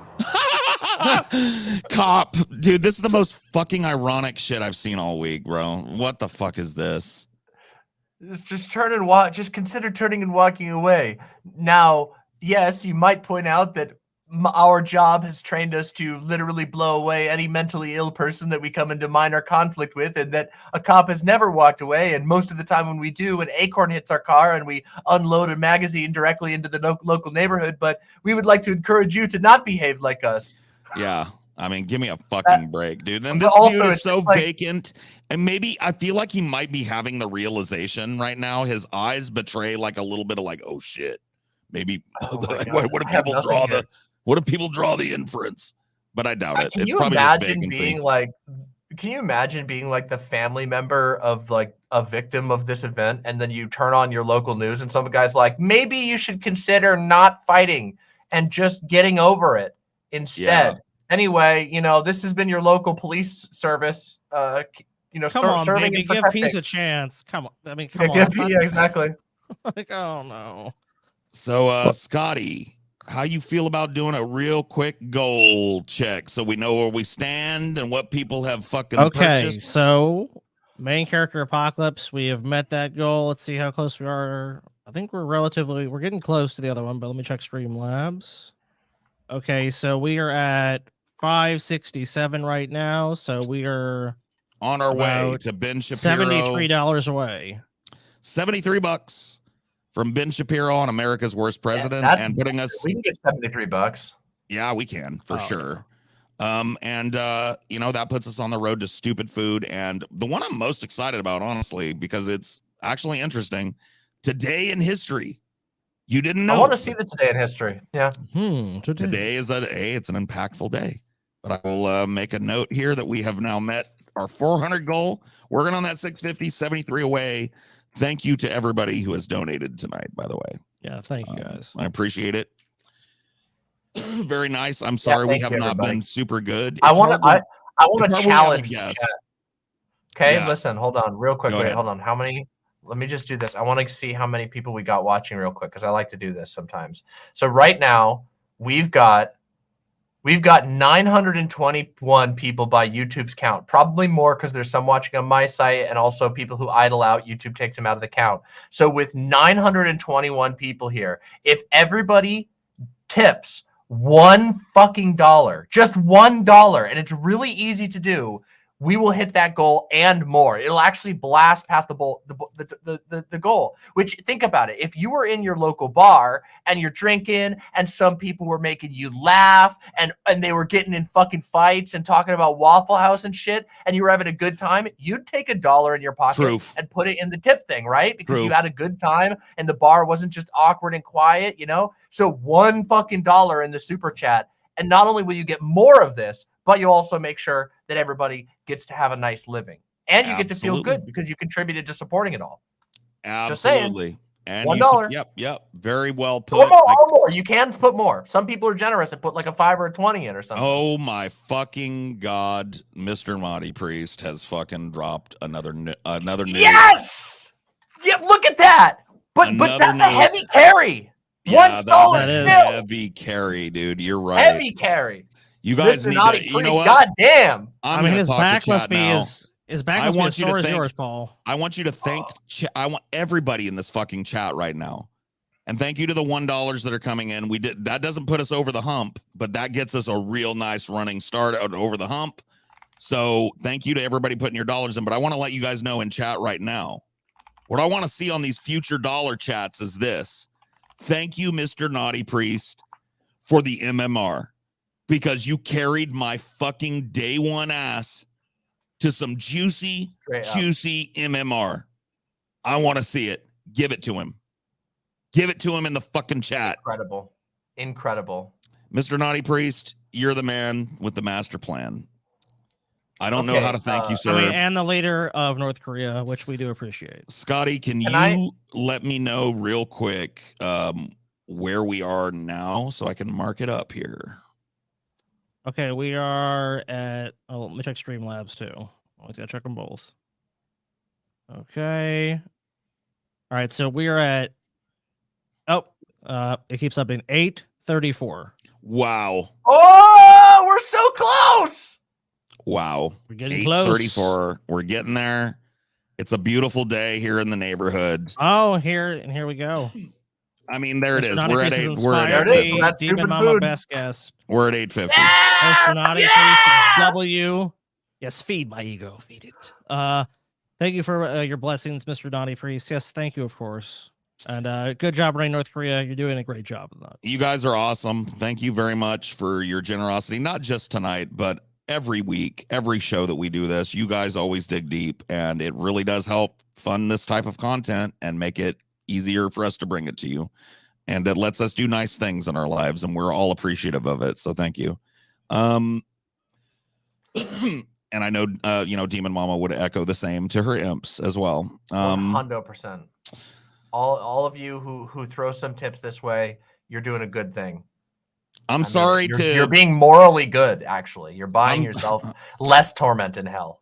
I'm sorry to pump the brakes on the positivity train. And let me see here. Well, let's read a couple of these because you guys are being over the top tonight. This is awesome. Hey, Paul, have you heard of the drop? Yes, I've heard of Dropkick Murphys. I listened to them back in the 90s and early 2000s. I liked, they had a punk ska-ish tinge to them. I liked them a lot. I went through a little punk phase, and oh my God. Okay, well, I'm going to read all these. We're just going to go down for a minute. We're going to take a little second. Yeah, we've got to. People are really splashing out tonight, and I do want to say thank you to them for that. Just got here, but I already know Paul is wrong. We shall see. Obviously, correct take. Thank you. Scoober the Pooper, $1. Thank you. And everybody else, too. If I haven't reached you, I don't want to spend 20 minutes because I don't think that's what you guys want either. But thank you to everybody. I mean, all these folks. Glitchy, Evan T, Neurosancer, Fenrir, 787, Lyrical, Buzz Beelzebub, Tiny, all you guys. If I missed you out, I'm sorry, but I'm trying to, there's a momentum. I'll thank all of the super chats. I'll thank them with a cool tongue thing. Watch this. I can do a cool thing with my tongue. Ready? Yeah. Okay. Whoa, you split. Oh my God, hold up. Wait a minute, Demon Mama. It's a demon tongue. Give us a tongue of a little bit more. Ready, here you go. Oh no. That is fucking dope. I did not know you had that situation. I do have that situation. I give them lem sometimes to my chat when they're being extra good. Yep. So yeah, go Mr. Naughty Priest, waves pom-poms, very clutch DM. Yes. I agree. Not much. Y'all are awesome as a trio. Thanks for saying so. We think so too. We all think we're the shit. Von Panda, we can do it. We definitely can do it because I believe that your donation might have pushed us to the next level or maybe close to it. I mean, I don't know. We'll take a look at this in a little bit and we will shout out again in a little bit, but I do want to try and get a few more news stories in before we move on to goals tonight. Okay. I wanted to say one thing before we do the next one, which is this was something that people told me about last time, but I didn't get a chance to say it. Paul, you have an absolutely amazing theme song out there. Salty Paul Round Us a Ball. Yeah, by Marshall Manson. Straight up. Yeah, it is legitimately a banger. Like there's some bangers that you haven't probably heard too. There's the Paul Fanjerk anthem that happened during the DP days where it's like two perspective on Paul's. So there's like Paul Polishers and then Paul Haters having a little war, and somebody made a song. That sounds amazing. I loved the Salty Paul. It was like legitimately amazing. It's been I've had it stuck in my head. People told me I had to watch it. Out of the first meetup of the DFF had as a group, post DP era in LA, I sang that song with its creator Marshall Manson, and he opened for us and did a bunch of other songs as well. That is so sick. It's totally fucking dope, right? I love that song. Yeah, that's amazing. Because it's so true. I am a salty guy. I really am. But yes, so not to bring down the mood. I know we're all hype. Not to put the brakes on the hype train, but it's time for some doomerism. I'm sorry. The news is the news, right? We got to cover had to do it, didn't you, Paul? Scotty, I don't know. Hot seawater killed most of cultivated coral in Florida Keys and set back for restoration effort. I mean, this is no bueno, right? Terrible. No, that's no good. Terrible take, Paul. It didn't happen. The coral's fine. It didn't get bleached. It's doing well. It didn't. It's doing okay. Is this fake news? I mean, this is the AP. Record hot seawater killed more than 3/4 of human cultivated coral that scientists have placed in the Florida Keys in recent years in an effort to prop up a threatened species that's highly vulnerable to climate change. Researchers have discovered. Researchers from the National Oceanographic and Atmospheric Administration, that's NOAA, that's the only place that you can trust on shit like this, returned to 5 reefs where they planted staghorn and elkhorn coral, both classified as threatened in the endangered species list, to see how the repopulated critters had survived prolonged water temperatures in the 90s. That's bath water. Last summer and fall, most of them didn't They saw widespread death in both repopulated and wild coral on 5 Florida Keys reefs. So that is a nightmare. A sign of the times, though, unfortunately, and climate is like I don't think we're all shouting loud enough, and I think soon people will be shouting a lot louder because this type of stuff is going to be cumulative. And I mean, we're in the midst of a 6th mass extinction event on this planet. Species are disappearing at a record rate. Biomes are disappearing. The ocean is acidifying and warming up, and it's killing off all these sensitive species and all this abundant flora and fauna, and it sucks. It really does, and we need to stop it if we can. Yeah, it's I will say that like climate is the thing that makes me the most doomer on, and also the thing that makes me the most probably the most angry. It is people really do have a their heads buried in the sand on it. Like, and I can't entirely blame people because sometimes it just seems like it's like, oh, like so much of this was set up, like the dominoes were set up before I was even born, and like people cannot grasp like what to do about it. But it makes me feel like, I don't know, it's horrifying. And like it is. So, and you know what the sad thing is? I feel guilty because the way things are going, and if you listen to climate scientists, it's people my age are really not going to live to see the worst aspect of this. It's like, I don't have any children, but it would be, well, hey, you don't know at this rate. Well, actually I'm infertile, so yeah, sorry. I just meant to the I meant the dying part. Not that one. No, I thought you meant the childbearing part. It's okay. We can be in the infertile club together. Okay, because I got that fucking, for sure. Isn't it wonderful? No chance over here. Yeah, listen. Raw I don't dog. care. My children are all of the people who are whose memes, who are ingesting my memes. So the airwaves. Yes. I repopulate by filling my my mental genetic matter into your minds. Paul, and if you let it take seed, yeah. Sorry. No, I was actually making a joke about the fact that we're rapidly destroying the environment so fast that you might get to see some of the worst of it, you know? Yeah, no, you're right about that. But I don't think I'm going to see the cultural breakdown hit its apex. I'm 44 and trying to take control of my health, so I could live a long time yet, but probably won't, you know what I mean? And I don't really think you will either. You're in your early 30s if I do my reckoning correct. I don't know. To me, I think our children, our generation's children, they're gonna see it. The children of the millennials, they're gonna see it, and it's gonna be fucking terrifying. It's gonna be horrible. They're gonna see shit that would make our fucking blood run cold if we woke up one morning and looked at the headlines. Oh man, they're gonna look, Paul. They're gonna look back. I think at this time, we're like, this is bad, and they're gonna hate us. Well, that's almost assured, but they're going to be like, damn, they had it good. Yeah. Well, and because of that, they're going to go, why didn't they do anything? Look at how abundant they dude, the summer where I lived was so hot. I'm like, this summer is really hot. And then I'm like, what do these climate scientists have to say? And they're like, you'll be longing for the summer. And I'm like, oh, fuck. I'll be longing for this summer? It's like, no, trust me, I won't be. Yeah. Okay. So I have a recommendation. Okay. Yeah. That I think will make that I think anybody who even remotely cares or wants to care or anything about the environment should go watch immediately. And it is a sci-fi movie called Aniara. Okay, which is based on a book. I watched Aniara 3 days ago, late at night during my insomnia sessions, and I fucking loved it. Isn't it amazing? That movie, like, legitimately. So it's a 2008 film. Oh, sorry, 2018. It's actually on YouTube right now. If you have YouTube Plus, oh my God, it is. It's on YouTube, and you can watch it for free right now. Oh, okay. First of all, one of the coolest. If you don't have Plus. One of the coolest movie posters of all time. First of all, absolutely amazing. If you've ever seen the official movie poster, it's incredible. Can you spell it for him, Mama? Can you spell it for him?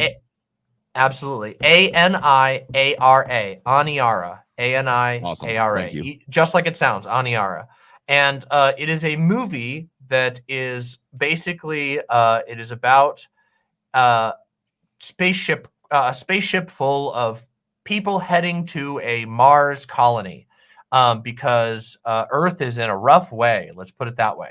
It is based off of a sci-fi novel from the 50s that was written by an environmentalist, and it is one of the most like visceral movies that will make you confront the fact that like, no, there is no Elon Musk solution. We either take care of the Earth or it is bad news, and the worst bad news you can imagine. And this movie really fucking punches you in the face with that. When we watched Aniara, like my household, we ended up talking about it for like 2 weeks. Oh, dude, and it has never left my mind. I threw it on because I wanted to game through it, and I ended up just turning the game off and just sitting here in my chair and watching it. Yeah. I wanted to like, just kind of like passively check it out, and I ended up wrapped and just like, okay, it's amazing. And yeah, like, it's a great and also movie, there's like, and it is pertinent to what we're talking about as well, for sure. It's super relevant. Now, I think I always want to recommend this movie specifically because I feel like it does a very good job of breaking the a tech wizard will fix it mentality that so many people have towards environmentalism and towards and towards our planet. Like environmentalism is one of my biggest issues. It was one of the first issues that that sort of changed my political trajectory. Like once I started leaving like the cult that I grew up in and all that. Yeah. Like once I got out, like environmentalism was one of the first issues that it was the issue that helped me leave and change my view from like this Christian worldview. I would like to ask you real quick, just to make sure I remember, like one of these times when we have you on, I would love to hear that story if you're comfortable sharing it and talking about it, because I haven't heard it yet. Even if you don't want to do it again, you can point me to like, I'm sure you've done it in a video, and I'd be willing to do that too. I don't like I totally talk about my trauma very often, so I wouldn't put you there.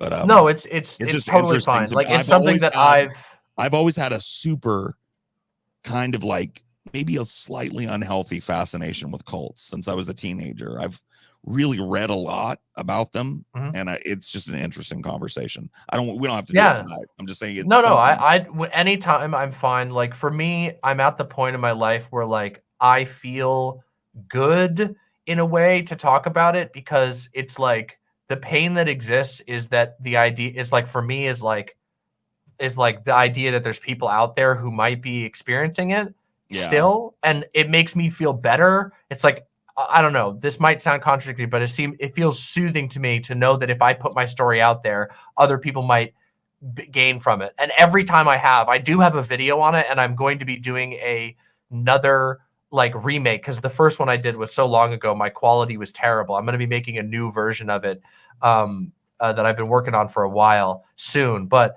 even still, like on the old video, and anytime I've talked about it on stream, I always get emails from people who are like, it really meant a lot to hear this, to know that I'm not like the only person, and to know that like that other people were able to get out. Like, and so for me, it's like, there's still like, there's a lot of pain, but it's like, it was so long ago now. That what cult was it, if you don't mind me asking? It was a sub church of Calvary Chapel. I don't know if you've ever heard of them. They are a Christian fundamentalist. So they're a non-denominational Christian fundamentalist group that started in the late 70s in California, and they spread out from there. And they have a very we'll call it personality-based system. They have like the sort of founder inspired a leadership model that was like, okay, we want to find like hyper charismatic central leaders and have them go out and seed churches. While there are some Calvary chapels that are less extreme than others, the vast majority of them are very extreme. They're very far right, and they're extremely insular. And they're also over the last like 2 decades, really, they've increasingly moved into very, very suspect missionary programs. So they have been building up campuses all over the world that are completely run internally by the church, and they send people there, get them away from their support units. They're also really infamous for running these deranged drug rehab programs that are work camps. They're like literal, like they make money off of the people at their drug So camp. yeah, It's somebody terrible. In the chat said religious multi-level marketing. So. Yeah, in some ways it is kind of like that. Like I would say it's a little deeper than multi-level marketing because they are very choosy. It's religious multi-level marketing. You're doing it for a higher power, a higher purpose than just making money. Basically, what they'll do is they'll have a church and they will and I don't use this word lightly, they will groom people into leadership who seem promising, and then they will take that person and their family and say, here's a bunch of money, we're sending you to this area, that's connected to us, and we want you to form this church there and start doing this, just what we did here with you, we want you to start doing it again. And they branch out, but very aggressively. And I have a lot to say about them, but I think that it would be a fun conversation for us, because I'm kind of like, I wouldn't call myself an expert. Maybe I am though. I know a lot about the Church of Scientology, a lot. I can rattle off facts and figures, facts about the founder and the people who are currently relevant in the church structure. I know a lot of shit. I followed it for a lot of years. I was in on Scientology before you remember like the 4chan wars where they were like, the Chanology 2.0 and shit like that. Yeah, I rode that wave. They were doing I was into it way before that started. Years before that started, I got obsessed. There's actually a group of people called the Lisa McPherson Trust that made really old YouTube videos where they would picket Scientology anyway. I think it would be fun to pick your brain about that too and see what kind of similarities happen, because they do a lot of MLM stuff too with their people. They have them out there proselytizing, selling books, audio tapes, claiming that's one of the big things about Calvary Chapel is they do the Calvary Chapel structure is that they have a lot of merchandise that they do internally, and they have all of their churches aim to basically follow a specific pattern of growth, which is that they grow from a small chapel up into a church, then they'll establish a bookstore, and then they'll establish a school, and then they'll establish if they get really big, if they're successful, they'll establish a radio and then a TV station. And so they have like a very specific mega church model that they follow. And it does resemble a lot of, there's a lot of similarities between Scientology, because of course I've looked into Scientology over the years as well. I don't know if I've got it, gone in deep as you have, but regardless, I think it would be interesting because there's a lot of similarities, like the way that Scientology makes compounds and stuff. Yes. Yeah. And Scientology has an elite order that basically exists to serve the church that children and people are recruited into, and some people are born into, the Sea Org, which basically subjugates itself to the cult. And rights away their rights. They have like cruise ships too, right? The Sea Org is like the one where they have one cruise ship, and it's a Fleabag piece of shit tanker from like the 70s that they've glossed up. They call it the Free Winds, and you never, as a rank and file Scientologist, you never even get within 500 feet of the Free Winds. That is exclusively reserved for people that reach OT8 and complete it, which means rich people, celebrities. Tom Cruise has his birthday every year on the Free Winds. I heard one thing I read a couple years ago, not to go totally get distracted off on this, but one thing I read about the Sea Org was that the staff on those boats are subjected to the most horrific conditions. Literally torture in some cases. L. Ron Hubbard, among other things, was a megalomaniacal sadist, and the Sea Org exists because when he was facing tax evasion charges, he fled to international waters on a schooner boat and a couple of support boats, called it his fleet, and the people on it were the truest believers in the church, and he abused the fuck out of them. He would throw them overboard and leave one of the other support ships to pick them up. He would force them to work night and day until they just collapsed from exhaustion. He would restrict their food. He would force them to sit and listen to him hours and hours on end in the middle of the night under the stars and talk about alien shit. I mean, he was really programming them to be servants, because he had a really weird what's it called, maritime military maritime fetish. Like he was really obsessed with like if you look at the structuring church, it that way, right? If you look at the church and its materials today, they will tell you that L. Ron Hubbard is a World War II war hero from the Navy who commanded a sub chaser and had confirmed kills and really did it and retired after he was badly wounded in action. And it gave him a lot of these problems that he had, irritable bowels, bad eyesight, and all this stuff. Yeah. And so he claims that he cured all of those things that happened to him as a result of this physical trauma he suffered in World War I.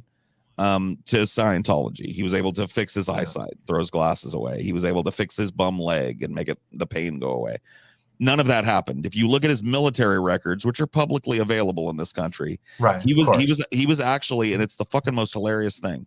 He was relieved of duty for incompetence because the only thing he ever did as the captain of a ship was he bombed a magnetic deposit on the floor off the coast of Washington in the United States, thinking it was a submarine, and wasted a bunch of munitions, and then ordered the shelling of a small Mexican island because he thought he saw Japanese on it. Oh my God. So it was that he made it. That I didn't know. Like the that president. I didn't know. I knew about him fleeing and about his World War II. Sorry, not World. I said World War I. I misspoke. It was World War II. Yeah. But no, he fucking, like, they will tell you, if you look at the church materials to this day, they'll say he was a war hero, wounded in battle, Purple Heart, the whole nine. Total falsehood.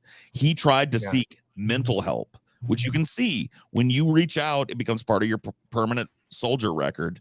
You can get those. We can see that he reached out for psychological help multiple times and was denied. Yeah. So the dude was sick, and he made a sick fucking group of people. And they're it's still terrible. operating, and they're still sadistic, and they're still horrible to people, and nobody really talks about them anymore. So anyway, like I said, it's so long. We could spend hours talking. Maybe we'll do it one day. Maybe just me and you. I'd be totally together. I'll come on your stream. 100%. You know, that'd be sick. But anyway, let's move on a little bit. Let's get out of fucking Noomer mode. Hopefully, I don't know if we will. Seriously though, go watch Aniara. Like yes, it will change your perspective towards environmentalism, and like magic, it will change your approach. Oh, this was something the merch tier patrons wanted us to do, because we rated the merch of the candidates the other day, but we left Cornel West out. TJ claimed there was no merch. Well, yeah, that is true. TJ said he went looking and there's no merch, but one of our fans found it, and I feel let's look at, because we're setting aside politics. We're saying who's got the best drip, basically. All right. Okay. And honestly, I haven't seen any of the other drip, except I will say I've seen the terrible, abysmal Ron DeSantis "Make America Florida" merch, which is the worst. That's got to be the bottom. So yeah, it's got to be the bottom. We awarded top merch to RFK Jr. Okay, let me see. Let me look at that. His store was sharp and drippy. Honestly, there was some stuff in there that was kind of cool. And he's got a cool name too. Kennedy has a real political legacy in America. So sure, but I was looking at it. But yeah, anyway. Setting aside, I forgot we're saying setting aside politics, it would be cool to ironically own some of the stuff he had on his. You know what I mean? Like, ooh, okay, but his first leading one, I went on there right now, and the best-selling one is a spoof of the Trump hat, but it says "Make Earth Great Again," and it's green instead of red. I think it's that's dope. Cocked. Make Earth great again. Dope. That's just what we were talking about, making Earth fucking great again. No, I agree. I probably wouldn't wear it out in public, but I do think it's kind of like it was the most clever one that I saw. That's his buttons. He's got a decent button. He's got a couple good buttons there. Told you. There's some sharp stuff. There were some hoodies that didn't look fucking horrible on there. There were some t-shirts. All right. I like his. I do like the tote bag.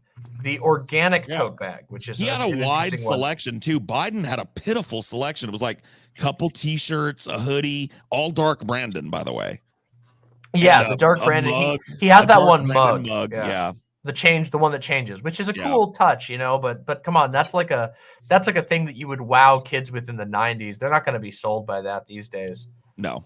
So let's. All take right. a So look at okay. All right. Cornell I've West. seen this one, so I have some other. You know. And you All can right, go let's look do at it. the other ones if you want. You can go look at Biden's and see if you think it's any better. Cornell West looks pretty fucking metal, dude. I will say that. Yeah, Cornell West, All from right, what I yeah. can see here at the top, looks pretty fucking dope. Okay, This yeah. sign is.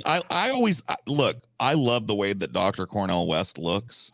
He reminds me of kind of just like a really fucking crazy professor, and I like that look. You know what I mean? Yeah. And so I think this is a really good sign. I really do. I don't have anything bad to say about the Cornell West 2024 sign. Do you, Demon Mama? No, honestly, I think it's pretty good. Politics aside, obviously. The color scheme is a little bit muted. You know, like it's it's a little muted because it kind of comes off like it's in sepia tone. But It's it also is, very yeah. chocolatey. Like, I'm not saying that like he's referencing his, his status as an African American person, of which course. I think is important. But it's just the overall mix is like there's a Yes. little bit of it's a little muted. You know, nothing.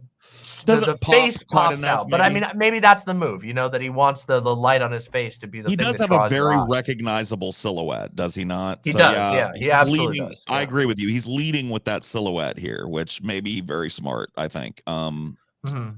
All right, let's take a look at some of this. I saw something that looks good down there. Yeah, let's see some more drip. 2024 bumper sticker, kind of the same thing, but without the silhouette, it's not as good. It doesn't. And also, if you saw that on a car, you know, car bumper stickers, they really got to pop out, or they're not gonna, you know, you're not gonna see it or read it or anything. You're you know right. what I mean? That's gonna blend right into a lot of these black shiny cars and stuff. It's really you're right. It doesn't pop right. Yeah. If it had if it was just a big one of his silhouette, I think that would be dope.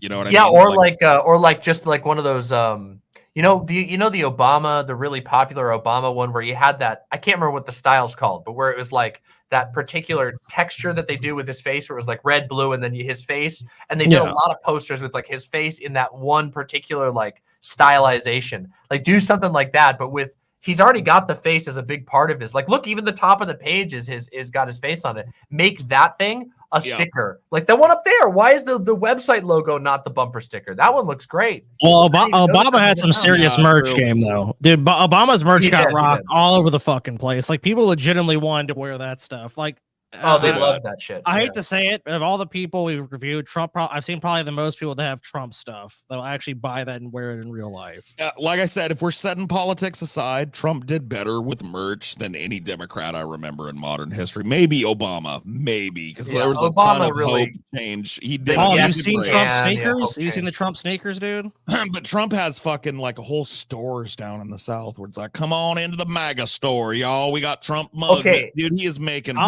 You told the story about Trump Trump launching his sneaker line. I did not, but if you want to, go ahead. Yeah, we can talk about that. The most expensive ones were $3.99. You know what? Dude. Wait for a minute, because I think I might have. I remember I didn't look at everything, but I think I know we're going to go soon. But yeah, but we gotta rate this. Let's get past this strip. Let's look at the rest of this strip. What do you think about these T-shirts? I mean, these are pretty standard, honestly. I want this to be bigger. You know, why don't they do an all over print? Yeah, I mean, if that was an all over print with like his face over, but come on, you want to. This is like I think they should. The thing that I'm seeing over here that sucks. To be honest with you, I think on the one with the silhouette, they should draw his face. You know what draws my eye is this one. This like Truth, Justice, Love logo with the red fist, a little fucking nod to the socialism shit. Why don't they put that on this merch, man? Do they? Maybe they don't. No, I don't love it. I don't love it. It looks. So I have to run around looking like what about Bob if I want to wear the cool logo? Why? Okay, the America Needs a Doctor. That's pretty good.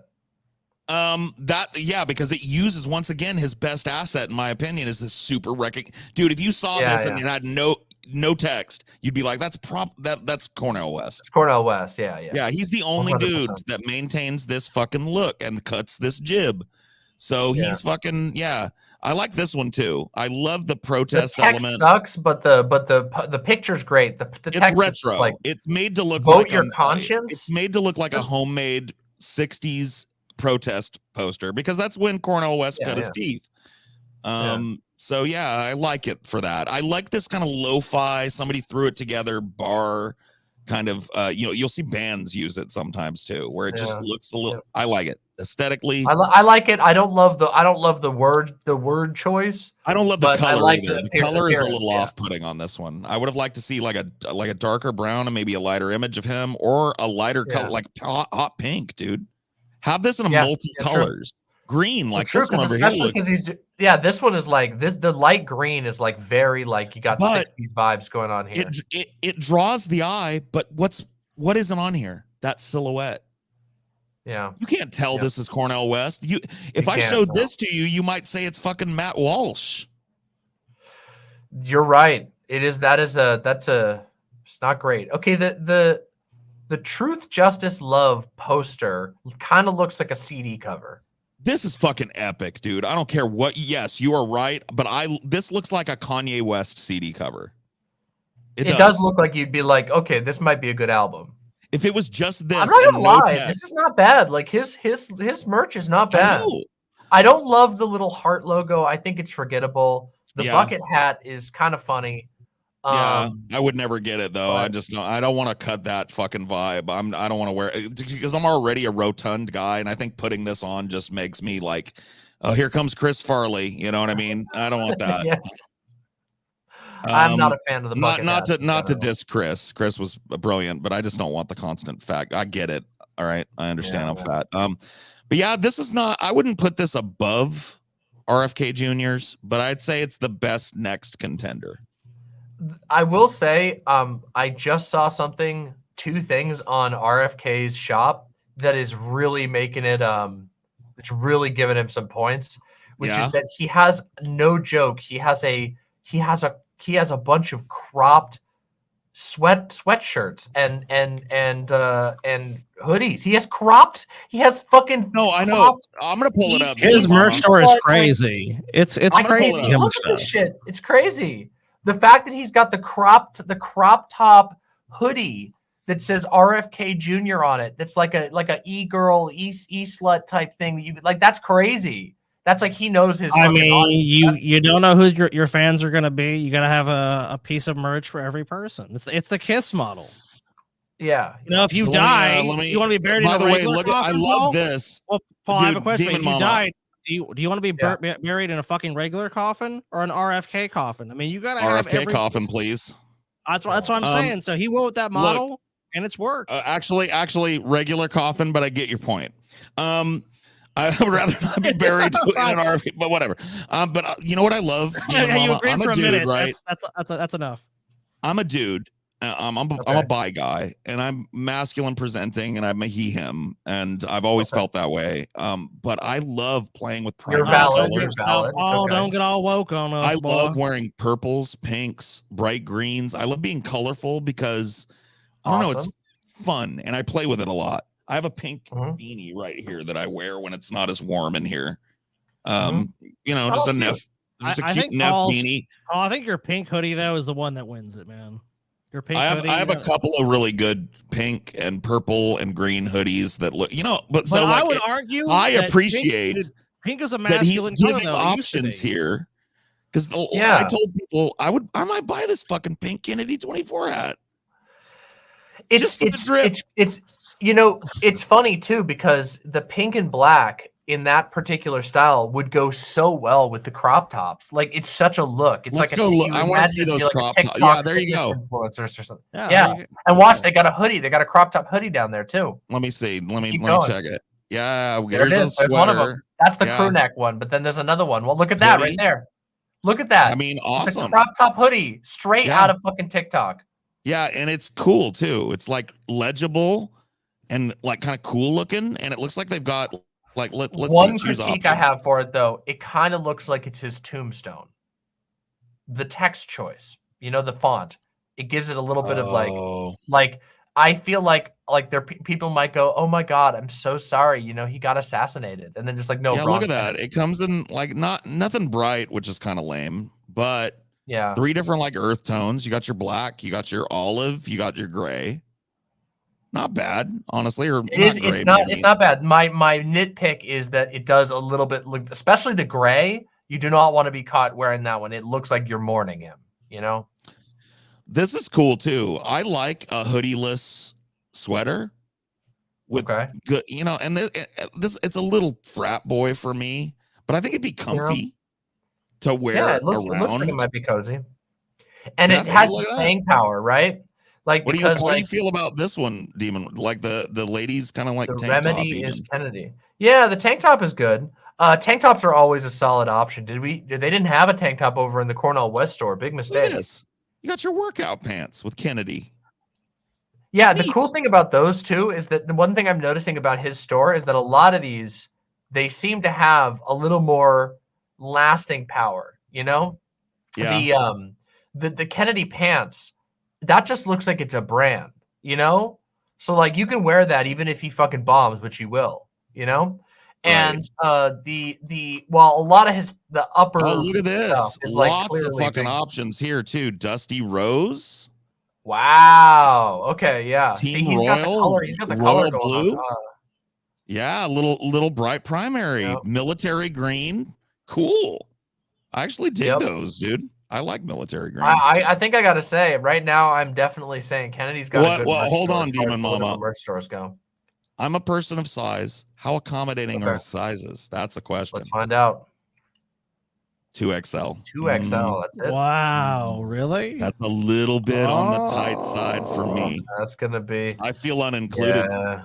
Wait, what about the shirts though? Okay, because they always pants. They're always you got to be a little more forgiving because you know pants. True. I merch could wear shops these. never do. Honestly, I don't but shirts. need a They've got big- no excuse.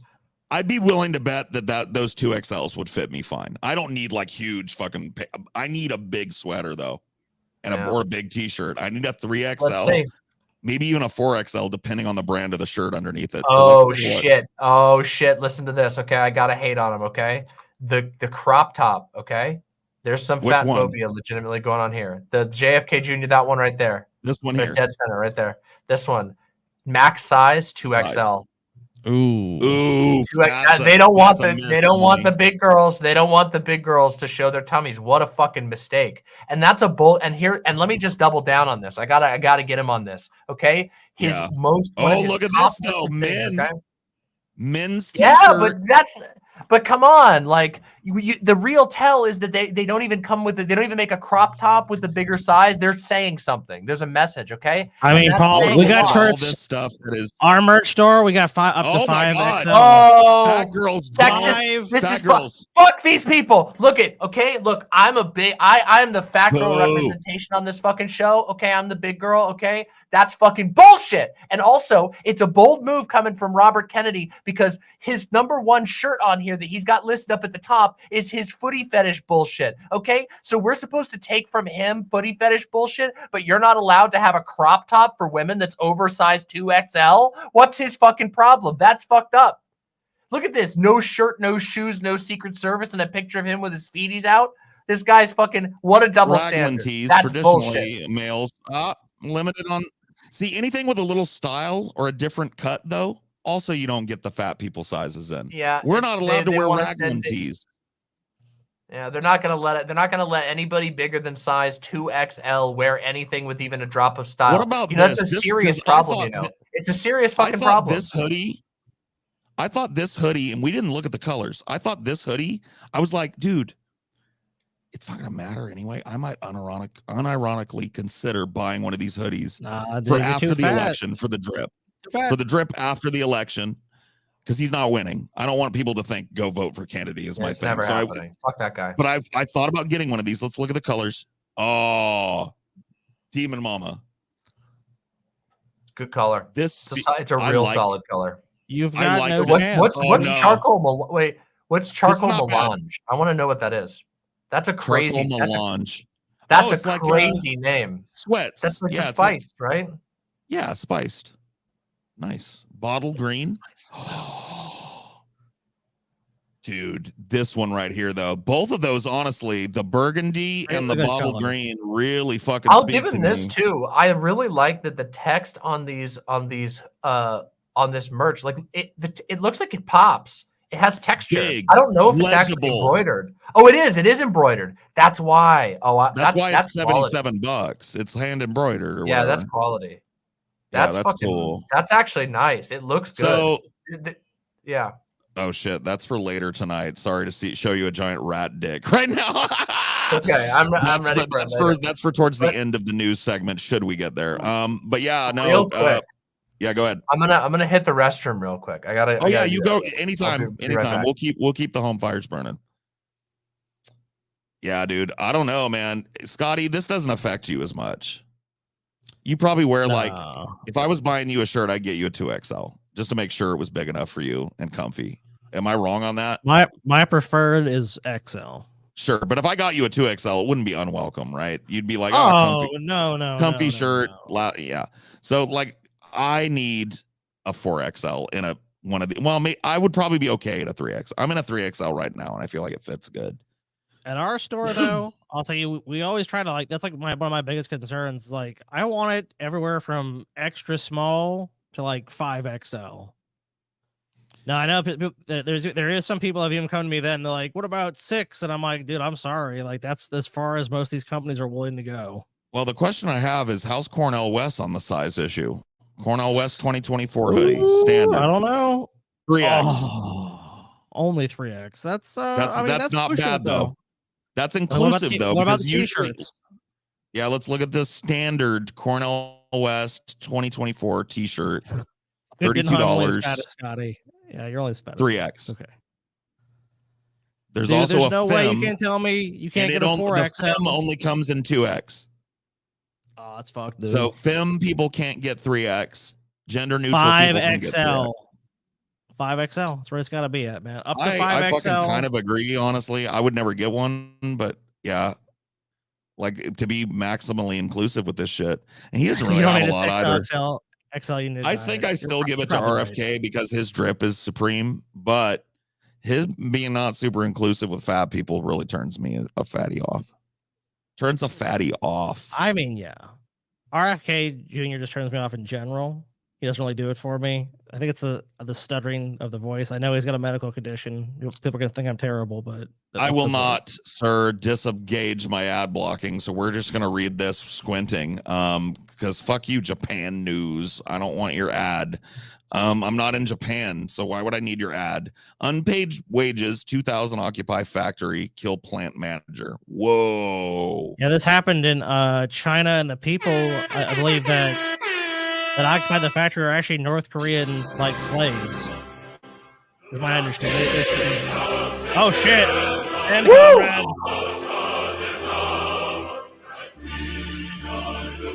I see the portrait of Stalin coming down the road. All right. No, we just got to this one, Demon Mama. Unpaid wages, okay. 2,000 occupied Japanese factory, kill plant manager. Oh shit! Oh, sorry, North Korean workers. My bad. Yeah, I said Japanese. Yeah, it's not Japan. It's from the Japan News. I understand why you said it happened in China, I believe.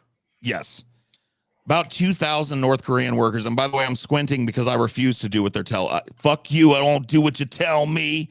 Please disable the ad blocking feature. We'll we need that for a drop. We need. Wait, don't you need the Don't you need the 12-foot ladder or whatever? That'll help you, right? That will help me. No, I can see this. The riot occurred at a clothing I was gonna say, I think you can just type it in on 12foot.io and then just copy paste it in, and it should get rid of that for you. You know what? Oh, cool. Thank you for the tip, Demon Mama. But fuck you too. I won't do what you tell me. I'm a Rage Against the Machine fan. Ha ha ha ha. I'm squinting and reading away. The riot occurred at a clothing manufacturing and seafood processing factory in Heilong, Yeonbon, Korean autonomous prefecture within the province. The factory is located in a development zone filled with factories and is near the Tumen River that flows along the China-North Korea border. The North Korean workers were dispatched by a company under Pyongyang's defense ministry to earn foreign currency. Angered at long-term unpaid wages, the workers on January 11th occupied the factory and took hostage North Korean personnel dispatched to manage and monitor these employees. The workers declared that they would go on strike until their wages were paid.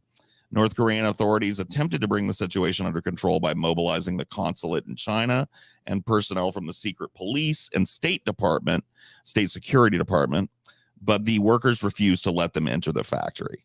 There's your fucking communism, right? This is the thing that I love about like people who fucking stan quote unquote authoritarian communist regimes. It's like name one thing that goes better than fucking authoritarian communist regimes and crushing workers when it's inconvenient for their fucking state interests. It's always interesting how communist nationalists. Yeah, I will name one thing. All right, hit me with one thing. The best god fucking damned national anthem in the history of the planet. It is a pretty good one. It is really good. It's be pretty real. Goddamn good. When that comes on, I'm 100%. You're 100% right. It's good. When I watched the Olympics, or watched them back in the day, because I don't know that they use that anymore. I think Russia has a new national anthem, right? Or am I wrong about that? Are they? Because this is like the Stalinist national anthem.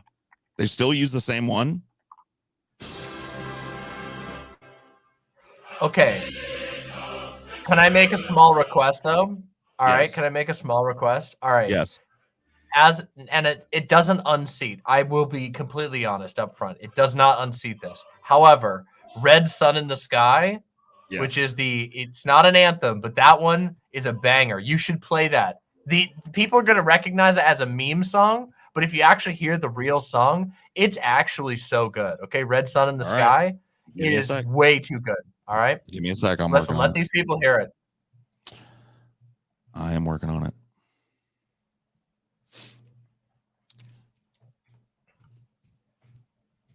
Not going to get us beamed, is it?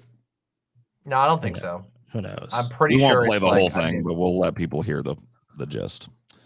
They'll know it right away. Okay. We've been bummed. But it's amazing, and they deserve to know where it actually comes from. More fucking tanky propaganda this time. I'm sorry, but it's good. It's good. You are right. I mean, I can't say anything. I just played the fucking Stalinist national anthem, which I think is still used, by the way.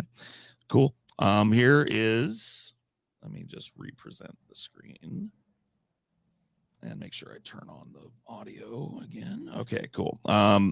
Here is Red Sun in the Sky. Get ready for a banger.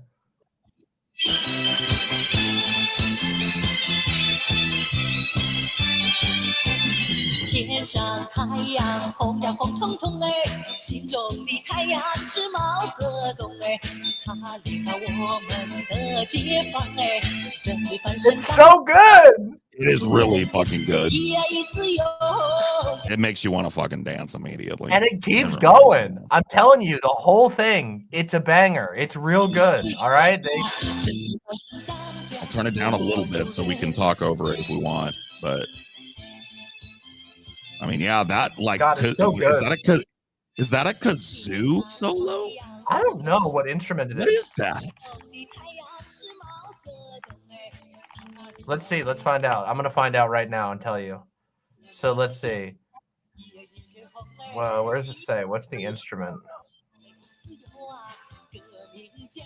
Oh, I don't know. I can't find out. Sounds like a Dragon Ball bop. No. Oh shit! All right. Wait a minute. Hold the fucking phone. Hold the phone. I did not expect the saxophone solo or whatever the fuck that was. Yeah, right. I think they've got. Hold on. Instruments that it says in here are.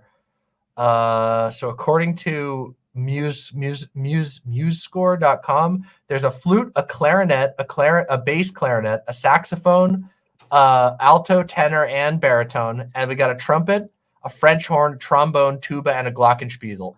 Those are all the different instruments. They have a fucking orchestra, dude. Yeah, they got it. Yeah, exactly. It goes so hard. Is that all the percussion too? Yeah, you gotta love the French horn though. The French horn. I can hear percussion. Here we go. Hold on. Let's see.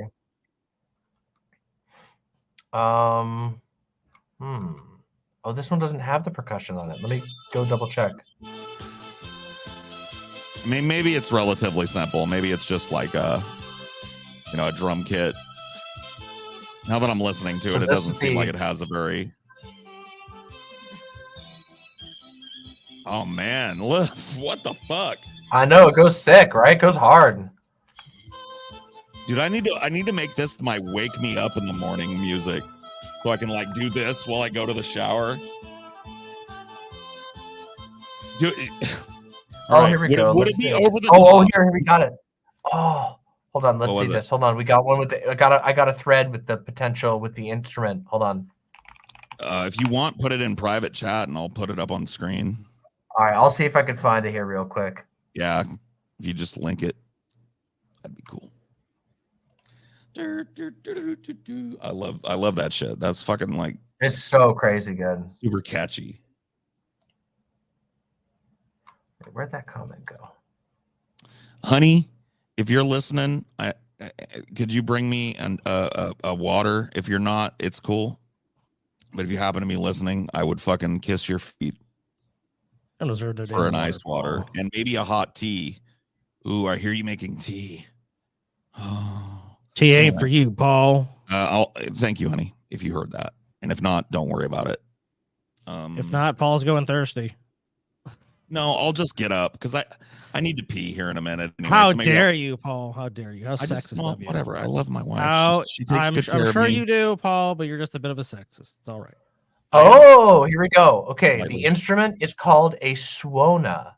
It is a unique woodwind reed instrument that has a loud, piercing sound. But it often is. I've always wondered because I've heard that in Chinese music before, and it's so unique. I've always wondered, like, I always thought it was a clarinet being played at the absolute upper octave. You know what I mean? It does look like a little bit like a amped up clarinet. Well, let me show you this. I wasn't in band, but I was in chamber choir in high school, and so I was around a lot of clarinetists a lot of the time, and I remember them making sounds that kind of sound. That's why I assumed clarinet. Take a look at that. There, I sent a picture. Oh yeah, let me pull this up to the private chat. Yeah, this is wild. And yeah, they say it's got like it's used as a brass instrument, even though it's a woodwind instrument because of it has such a unique sound. This thing is legitimately wild. Let me get this up on the screen so the plebs can see. This thing looks like it could kill you, man. This thing could fuck. That's awesome. I've never seen that instrument before, though. But yeah, yep, here guys go. Take a look at what is it called again, DM? A swona. SUONA. Swona is how it's pronounced. Yeah. Here's some close-up detail for us if we want to take a look at this thing. You blow in the top here, or like how does it? Yeah, you blow in the top. Yep. And apparently there is a smaller version too. And it's bamboo, unambiguously bamboo reed woodwind. Looks very flute-like here in its finger spacing and stuff, but with a trumpet horn on the end. Yeah. What a unique, cool-looking fucking instrument that is. And what a totally awesome sound it makes. Right? For real. Wow. Anyway, yeah, the more you know, right? I love learning. I had to throw that into the ring. Had to throw it into the ring when we mentioned amazing anthems because, you know, it's not the official anthem. I don't know if there's an official single anthem. You know, some countries don't choose one. Well, it's a strong contender. For my tastes, I have a little bit of a fucking authoritarian streak, and I really like. I mean, if I heard that coming over the hill versus the one you mean from like a propaganda speaker, yeah, I would be way more scared of this coming over the hill, you know. Yeah. But that's just. I mean, that's kind of a difference in the cultural approach of the Russian approach versus the Chinese approach, I guess. Yeah. Apologies to no apologies to the people that watch us regularly because they already know. But to Demon Mamas for my ghostly pale appearance, I don't like using studio lights, and when I'm running the show like this, I have no choice but to put my monitors in front of me. And it's just horrible, like artificial LCD, LED fucking light. Oh, I got a bit of that going on right now too. So no need to apologize. Trust me, you look fucking straight out tanned compared to me. Look at me. Casper, the friendly ghost, the friendliest ghost you ever knew. We're all pasty. So just any imps that might be chilling with us tonight, I wanted to apologize. I try not to make people look at this usually. I can put up something else if it's really bugging you. I have a picture of Cinema Roll. What are you Paul, what are you worried about? Oh, okay, I wait. hate how I So- look, and I hate Oh my myself. god, I Paul, have this is no you being self-esteem. insecure. You're fine. You're fine. Wait, You're fine. holy shit, Scotty, you look sick. You got like sick lights and everything. And you've been See- hiding behind the avatar this whole time. Well, I've been doing an activity that I try not to show Oh. on the stream for obvious reasons. Oh, you've been I see. Yeah. Well, I hope you've been enjoying yourself. So wait, okay. Am I gonna inappropriate drop? I apologize. I've been doing that, full disclosure. We're not talking Am about I gonna be stepping on a landmine if I ask you why your name is Cinema Roll? Okay. No, Cinema but okay, I'll tell you. I'm unambiguous about it. And I have no shame. You'll learn that about me as our bridge continues to get built. All right. But okay, so I dated before my current wife for quite a long time. For about 5 years, I dated a diehard weeb. Okay. Or otaku or whatever. You know what I mean? Like, I'm not trying to be exclusive. Yeah. I get you. And I am not that. I'm not. Okay. Now, it's not say I'm not an anime appreciator, but I'm just not a fan that's going to go to like Anime Con by myself. Right. But I did with her, and it broadened my horizons a little bit. And of course, being adjacent to her for 5 years and trying to be into the things that she liked, I saw a lot of little cute anime animals, right? Pikachu, Yeah, they're really good. Alpacaso was a very cute one. She loved Alpacaso. The little gerbils, the little Hamtaro, very cute little creatures, right? Yeah. There's like amazing, like, and the Sanrio ones, which are the In well, fact, Cinema- hold on, if you give me Cinema 1 Roll. second. Yeah, Cinema 1 Roll is a second. Sanrio character. Yeah. Cinema watch Roll this. is. I'll be right back. Okay, yeah, go ahead. Okay, hold on. I'll show you. Cinema roll. But Paul, I gotta say something. So you're worried about being too pasty on the screen. So what do? You put up pasty ass Cinema Roll. Right, I'm a but at fan least of they Cinema can't Roll. Cinema Roll could use a little color, but you're making her blush. You're making it blush. You're making them blush, Scotty.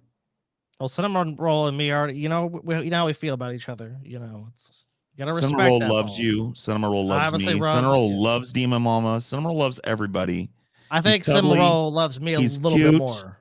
A little bit more, though. And he's the cutest little anime thing. And even though I'm not an anime otaku guy, I still think he's very cute and very You know what, sweet. though? The seed was planted within you, and it germinates within, Paul. And I'm not even gonna. I'm not gonna for some fucking dog's out in here now, but look.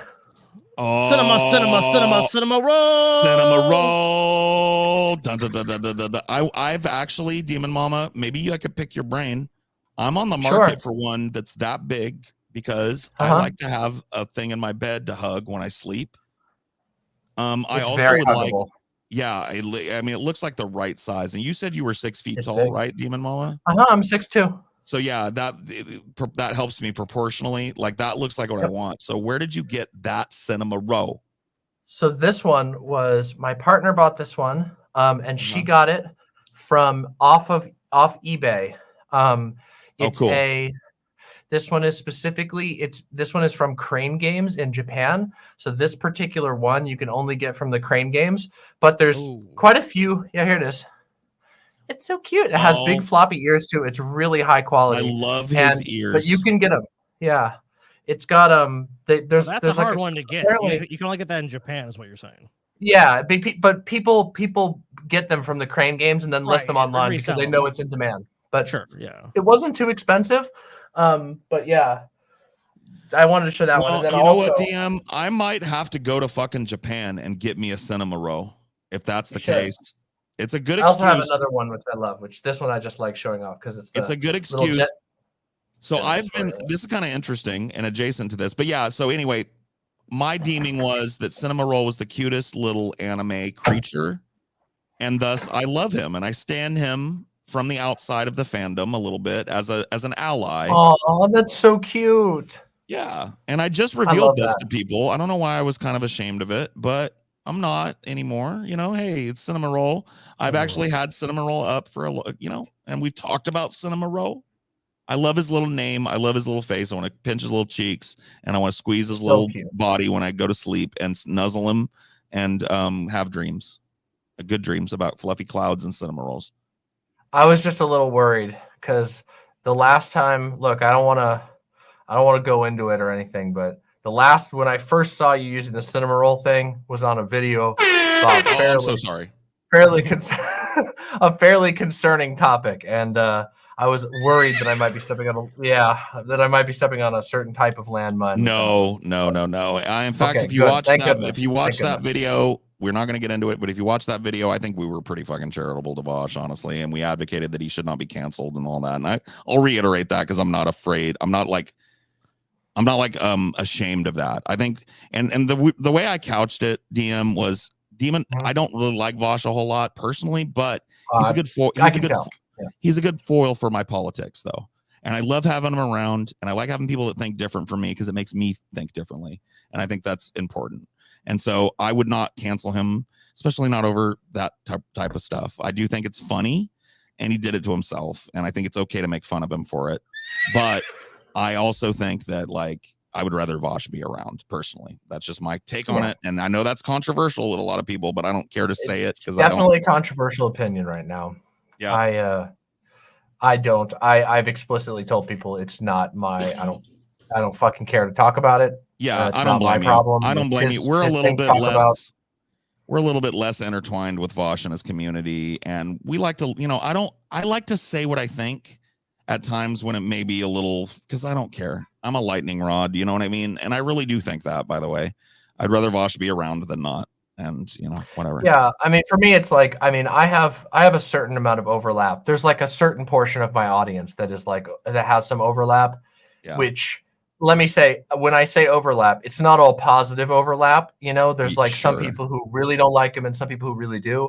But it's just like, I've been on for quite some time, a sort of thing where I have just no desire to be involved in these very specific types of like drama rehashing, daily react to this drama, to that drama. Did you see and hear who this said about this? I don't care about that at all. I don't want to be like, I want to actively be away from that. Oh, do we fucking agree on this? It just reeks of like high school shit. And I graduated a long time ago. DM, I'm done. Like that. And also it's just like, to me, it comes off as just like desperate, like I don't know, when I get on my stream, I got shit to say, and puritanical and everything I profess to hate. And so I just don't. I'm totally with you, and I'm done talking about it, and we can end it there. I didn't mean to go to that or anything. I was just a little worried. I actually took it there to try and just let you know that we have talked about it, but I think we all kind of agreed that like we're not going to be part of the fucking whirlwind of this bullshit. We've said what we said. Nothing has changed. People can have their opinions. Everybody's made their videos about it. It's not my thing. It doesn't have anything to do with me. But some people are very, people have been very aggressive about it, and I don't mean in a single direction either. People have had a very strong I totally opinion. Fucking agree. There's been some really wild shit on both sides. But I don't want to get into it. The drama beast has a ravenous appetite, and at some point it sweeps through every YouTube space. It's people just forget, kind of dude. The law of YouTube. People forget me and Scotty are DP soldiers and TJ. Like, do you want to talk about drama bombs going off? Fuck, we invented it. You know what I mean? So I've been. I don't know. I've been through the ringer. I don't know most of the the drunken peasants lore. Like, so you have an opportunity at various times whenever we're chatting to like elucidate me to something. I know some things, if you are true, maybe we get together, you and me, you know what I mean? And I'll tell you that, and we'll talk about cults and stuff, and we'll have a cool chill. That sounds great. We can even game if you want. That sounds awesome. Yeah, totally. Open invite, and I'll just let me know when I'm on Twitter. I don't use it, but I will check it. I check my DMs, so I think they're open. Feel free to drop me a DM, and when would work for you anyway, because I think it would be an interesting topic. And if you are interested in the history of DP, I would be a good third interest. I wasn't an owner, but I went through the ringer with it. I think I'd do it justice. That sounds great. I'm totally down for that, by the way. But yeah. So let's take a look at a couple more news, and then I think we're going to move on to some goals because, man, we are pushing 4 hours already. We gotta plow through some goals. Let's look at it's gone so fast. A Christian family moved to Russia to escape LGBTQ trans, but now they're ready to get out. The patriarch of a right-wing Canadian family of 11 had just about had enough of gay people in this country. We didn't feel safe for our children there in the future anymore. You've heard these people. Father Arend Feenstra told Russian media, there's a lot of left-wing ideology, LGBTQ, trans, and just a lot of things we don't agree with that they teach there now, and we want to get away with that, get away from that for our children. Yes, if there's one place that's just not safe for kids, it's Canada. Russia would be so much safer. This is a little snarky. Oh, it's Daily Kos. That's why. It's Marcos Malistas or whatever. I remember him for back in the day. I used to follow him, but he's a little bent. He's a snarky side. Whatever. He's a leftist. So Arend and wife Anissa sold everything they had to move to sunny Russia and raise 8 of their 9 kids with Orthodox values. They also gladly took donations on their social media platform from fellow right-wingers. Also, they could live in Vladimir Putin's wonderland. Russian officials assured them that they would work with them to help get them established, even help them get the farm. They did all of this just 3 weeks ago. Long story short, they lived happily ever after, except they didn't. First, according to the family, the Russian bank where they moved, the proceeds from selling their farm and belongings, it immediately froze their assets. The amount of money seems suspicious. Arend states... Yeah, I mean, they got fucked. I mean, this is like a leopards ate my face moment. Yeah, this is you donated the Vladimir Putin re-election fund. That's what you donated to. Yeah, exactly. She states in a February 9th video, excuse me, I guess I would, since so many Russians outside of Putin's circle are dirt poor. As a result, the family didn't have money to live on. Apparently, those nice Russian officials offering to help them had disappeared. They got grifted. Yeah, they got rolled for everything they had. You know when it makes sense to move to Russia? When you're like Steven Seagal or something like that, where it's like Putin's your little buddy and he's gonna set you up there and give you citizenship and all that. Then like I can understand someone doing that. This is why, by the way, when you're a dangerous criminal and you have your own goons that will kill any goons that are set after you. That's when you do something like that. Yeah. You're a money launderer or something. You're going to give the Russian government a large donation. You know, these Christians are 100% grifted. Come live here. It's going to be awesome. Oh, yeah. And by the way, bring lots of money. You won't ever see anything gay. We promise. There are definitely no slathered up, half naked, drunk Russian men doing stunts for TikTok in your backyard. Yeah. So it goes on. They don't speak Russian, so they've had a hell of a hard time even finding who they need to be talking to talk about their money being missing. The Russian reporter noted that Anissa spoke her mind in a since deleted video on the family's Countryside Acres YouTube channel. I'm very disappointed in the country at this point. I'm ready to jump on a plane and get out of here. We've hit the first snag where you have to engage logic in this country, and it's very, very frustrating. Wow. Leopards ate my face. Who boy. Sounds like paradise, dude. Good. They just arrived and already she's insulted Russia. Now, I'm not saying Russia doesn't have freedom of the press, but it's really just freedom to praise Putin and the country he controls. Anything that resembles criticism in Russia is not taken as kindly as it is in our godless Western dystopia. I'm also not suggesting that Russian officials paid the family a visit to remind them of where they are, but I will point out that Arend quickly posted an apology video to the Countryside they definitely got an immediate knock on the door. Boom, boom, boom, boom. What the fuck are you doing in there, Canadian piece of shit? Make an apology right now, or I will throw you in gulag. And it said his wife misspoke, and they deleted the video. Oh, yes, of course. Yeah, I never said that.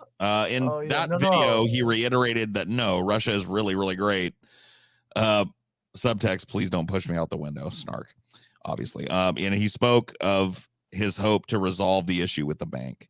Commenters weren't so sure or kind. They pointed out that the bank will likely never release their funds, and it's more likely he'll be recognized as a foreign agent. Which is There's so many other countries they could have moved that's like going to jail. Okay, I know they said this guy. Go ahead.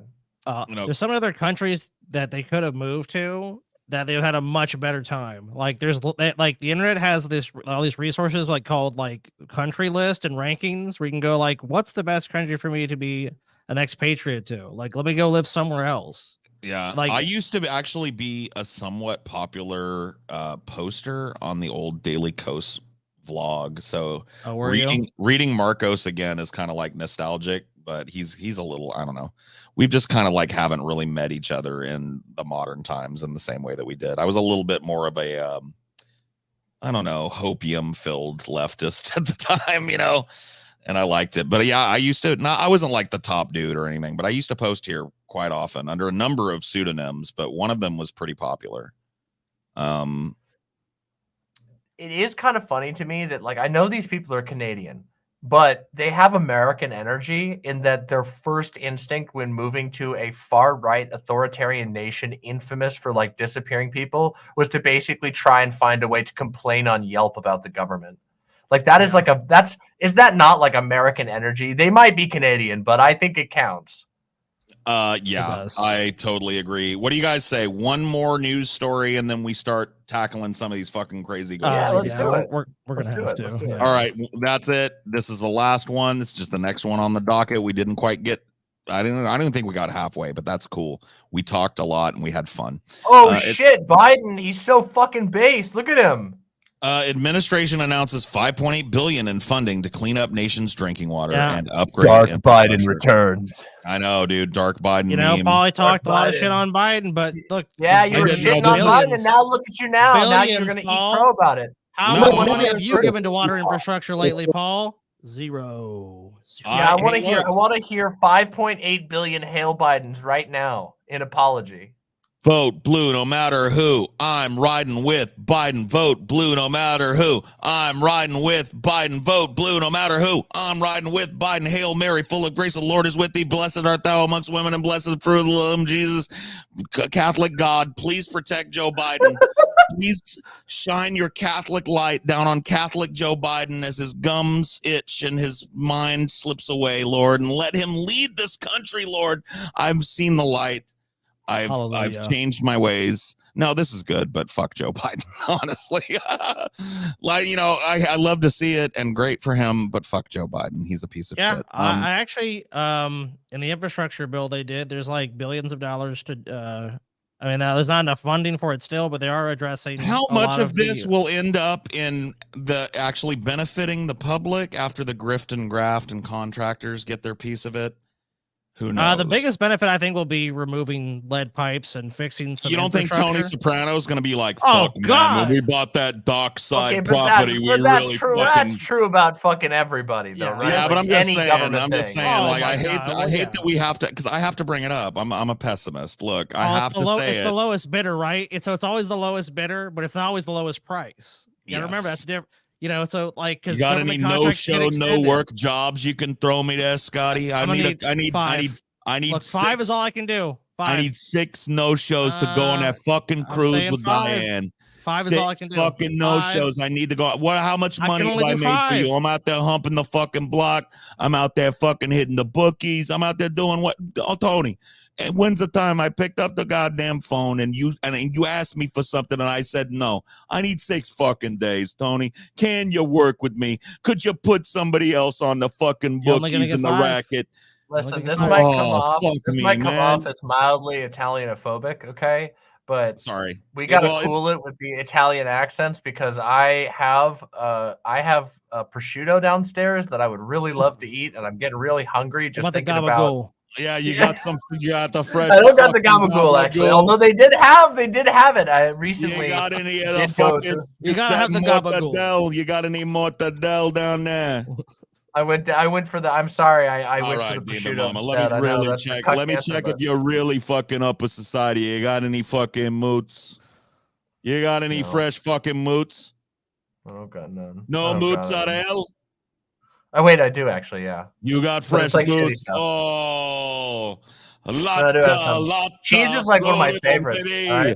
Rota, dingalavori. Don't jalap. Yeah, sorry. I'm Italian, so I get away with it. I'm full-blooded. Wait, you're Italian? Yeah, it's Wait, Italian. really? Just kidding. I'm Irish. We're good liars. I'm sorry. That was very culturally insensitive. Wait, so that means you can be extra mean to Joe Biden. That explains everything. Why didn't you just crank that one out? You could just say at any time, I'm Irish. It's okay for me to make fun of Biden. True. Nobody can say anything against you. You literally win automatically. I don't know. People stopped buying Kiss Me, I'm Irish back in 90, though. That has not worked since 90 for me. So I figure people don't, Irish doesn't mean what it used to, unfortunately. We used to really be a voice. There's been a deflation in the value of Irish identity, is what you're saying? Yes. You got to bring back the car bombs. That made you popular. True. What does Mr. Honeyface do for a living? I can actually IRA. answer this. He is the sovereign and glorious leader of the People's Republic of North Korea. There you go. Cool.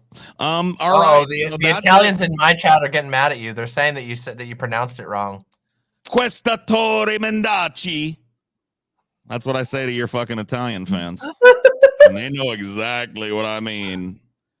There's no way to misinterpret that one. No, Paul. I honestly threw out 2 words that sounded hella Italian. Once again, I'm Irish. We're performers and liars and tricksters and thieves of the night and traveling drunks, and tail weavers and dreamers. And you have a pot of gold. I have a lot of pots, and I have a lot of pot, and a lot of it is gold. Yes, I agree. Woo! Sorry, I'm a stoner. Let's see. We have a bunch of fucking goals.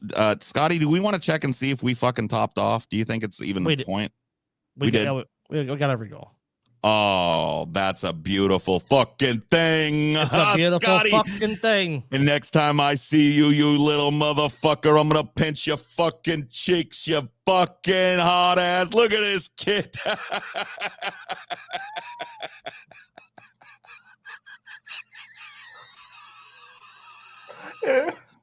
Sorry. Here we go. It went from really funny and a very good laugh to actually making me very concerned. Yeah, concerning. I know. Very concerning. I didn't mean to go. Very concerning, Paul. We're very concerned. I take a bit too hard. Let's see. I'm gonna go ahead and share the screen with you guys if you don't mind. Let's do it. If we don't, we can't do what we need to do. Let's do it. This is. Oh, wait a minute. Am I in the wrong? Again. Oh my God! Give me a fucking. Back to the news. Oh, the worst story of them all. Right. Stoner moment. Da na na na na. Don't need the news anymore. Close this fucking page. There's the one I need. Thank you very much indeed. Have a fucking pizza and some fazul indeed. Sorry, I'm Italian. Okay. I can get away with it. It's cool for me to do it. I'm Italian. You're not Italian. Full-blooded. You're not Italian. Do you even know what you're doing, Paul? Do I have to get the error drop on you? Ciciliano on my mother side. Ciciliano on my mother's side. Questatore. I don't want to talk show about the papers. Show your damn papers, Paul. Get the fuck out of here. Show me okay, now that is asking an Italian for their immigration papers is the most Italian. Are your papers in order, Paul? I don't think so. I'll show you my fucking papers right now. You come into my fucking backyard over here, and I'll give you my fucking papers, asshole. All right, I'll give you 2 fucking barrels of my fucking papers. You know what I mean? Excuse me. Oh, I'm very confused. By this we're doing Michael Knowles now. Michael Knowles went on. I think he's part of the Whatever podcast. He's brought 2 women that are definitely good representations of women in America, young women. These are not women cherry-picked to be dumb and made fun of on this podcast. These are 2 very intelligent, well-spoken women. I guarantee. Articulate young women who are gonna really push back against Michael Knowles' rhetoric. And capable in debate. As well. I have to say though, they whatever podcast does get people in there sometimes that absolutely clean their clock. They just kick them out really fast. Have you seen the clip of the dog girl? Yeah. Where they were like, so you're what, a cat? And she's like, arf, I'm a dog, actually. And she's got like these cute little dog ear, like kind of like this, kind of like what I got going on here. And and they're like, oh, so what? You think you're gonna get like a trad guy being like a dog? And she's like, yeah, I think I could. I think it's pretty good. They're like, what? Don't you think that what you want like a owner or something? And she's like, no, I just want somebody who's respectful to me. And oh, my dog. Speaking of my dog, hold on, I gotta let my dog out of the room. I didn't even know you were still in Is here. Paul okay? No, but I'm using cinema roll to hide my obvious fucking mental instability. So fuck you. That's really funny. My dog was actually hiding in the room this whole time. But no, she was like, fucking, hold on, Demon Mom. You can't, you fascist. You fucking fascist. Let that little no doggy. I know. I had to let her out. She was hiding. I didn't know she was in here. She's so cute. In prison. But yeah, the dog girl totally made him look like an idiot. So dog girl wins. These girls can shoulder the same burden. No pun intended. I'm sorry. We'll see. Because one of these girls is shouldering a heavy burden indeed. I agree. Can't hear Booba, sorry. Cannot hear. Cannot hear. We can't All hear right, stop, Paul. Damn, Paul. Damn. I have to have a talk with myself. Paul, stop it. This is not Paul. 1995. It's okay. Together, You're not Paul. Bill Hicks. You don't have to mention this woman's ample. I mean, it's on display, Paul. It's not. I don't think that there's anything wrong with you acknowledging. I'm reality. sorry. To Demon Mama's imps, I have objectified. I ask for repentance on the booba. I'm not sorry. I'll see if they forgive you. I booba posted and It's okay. I'm guilty of the same thing right now. You know? Your forgiveness is irrelevant. Dope. See, I knew I liked your. I'm guilty. I'm guilty. You know, like I mean, I've got. You know, I'm doing the thing too. You know, as long as people keep it chill. I tried. I got my tits fairly. I got a boob window going on. I'm not. I get it. Just be cool. Be chill. The people not saying that are denying reality. So I don't care what their opinion is. I have worked very hard all night. Let's cancel to not Paul. make Thank one you. single comment about your booby window.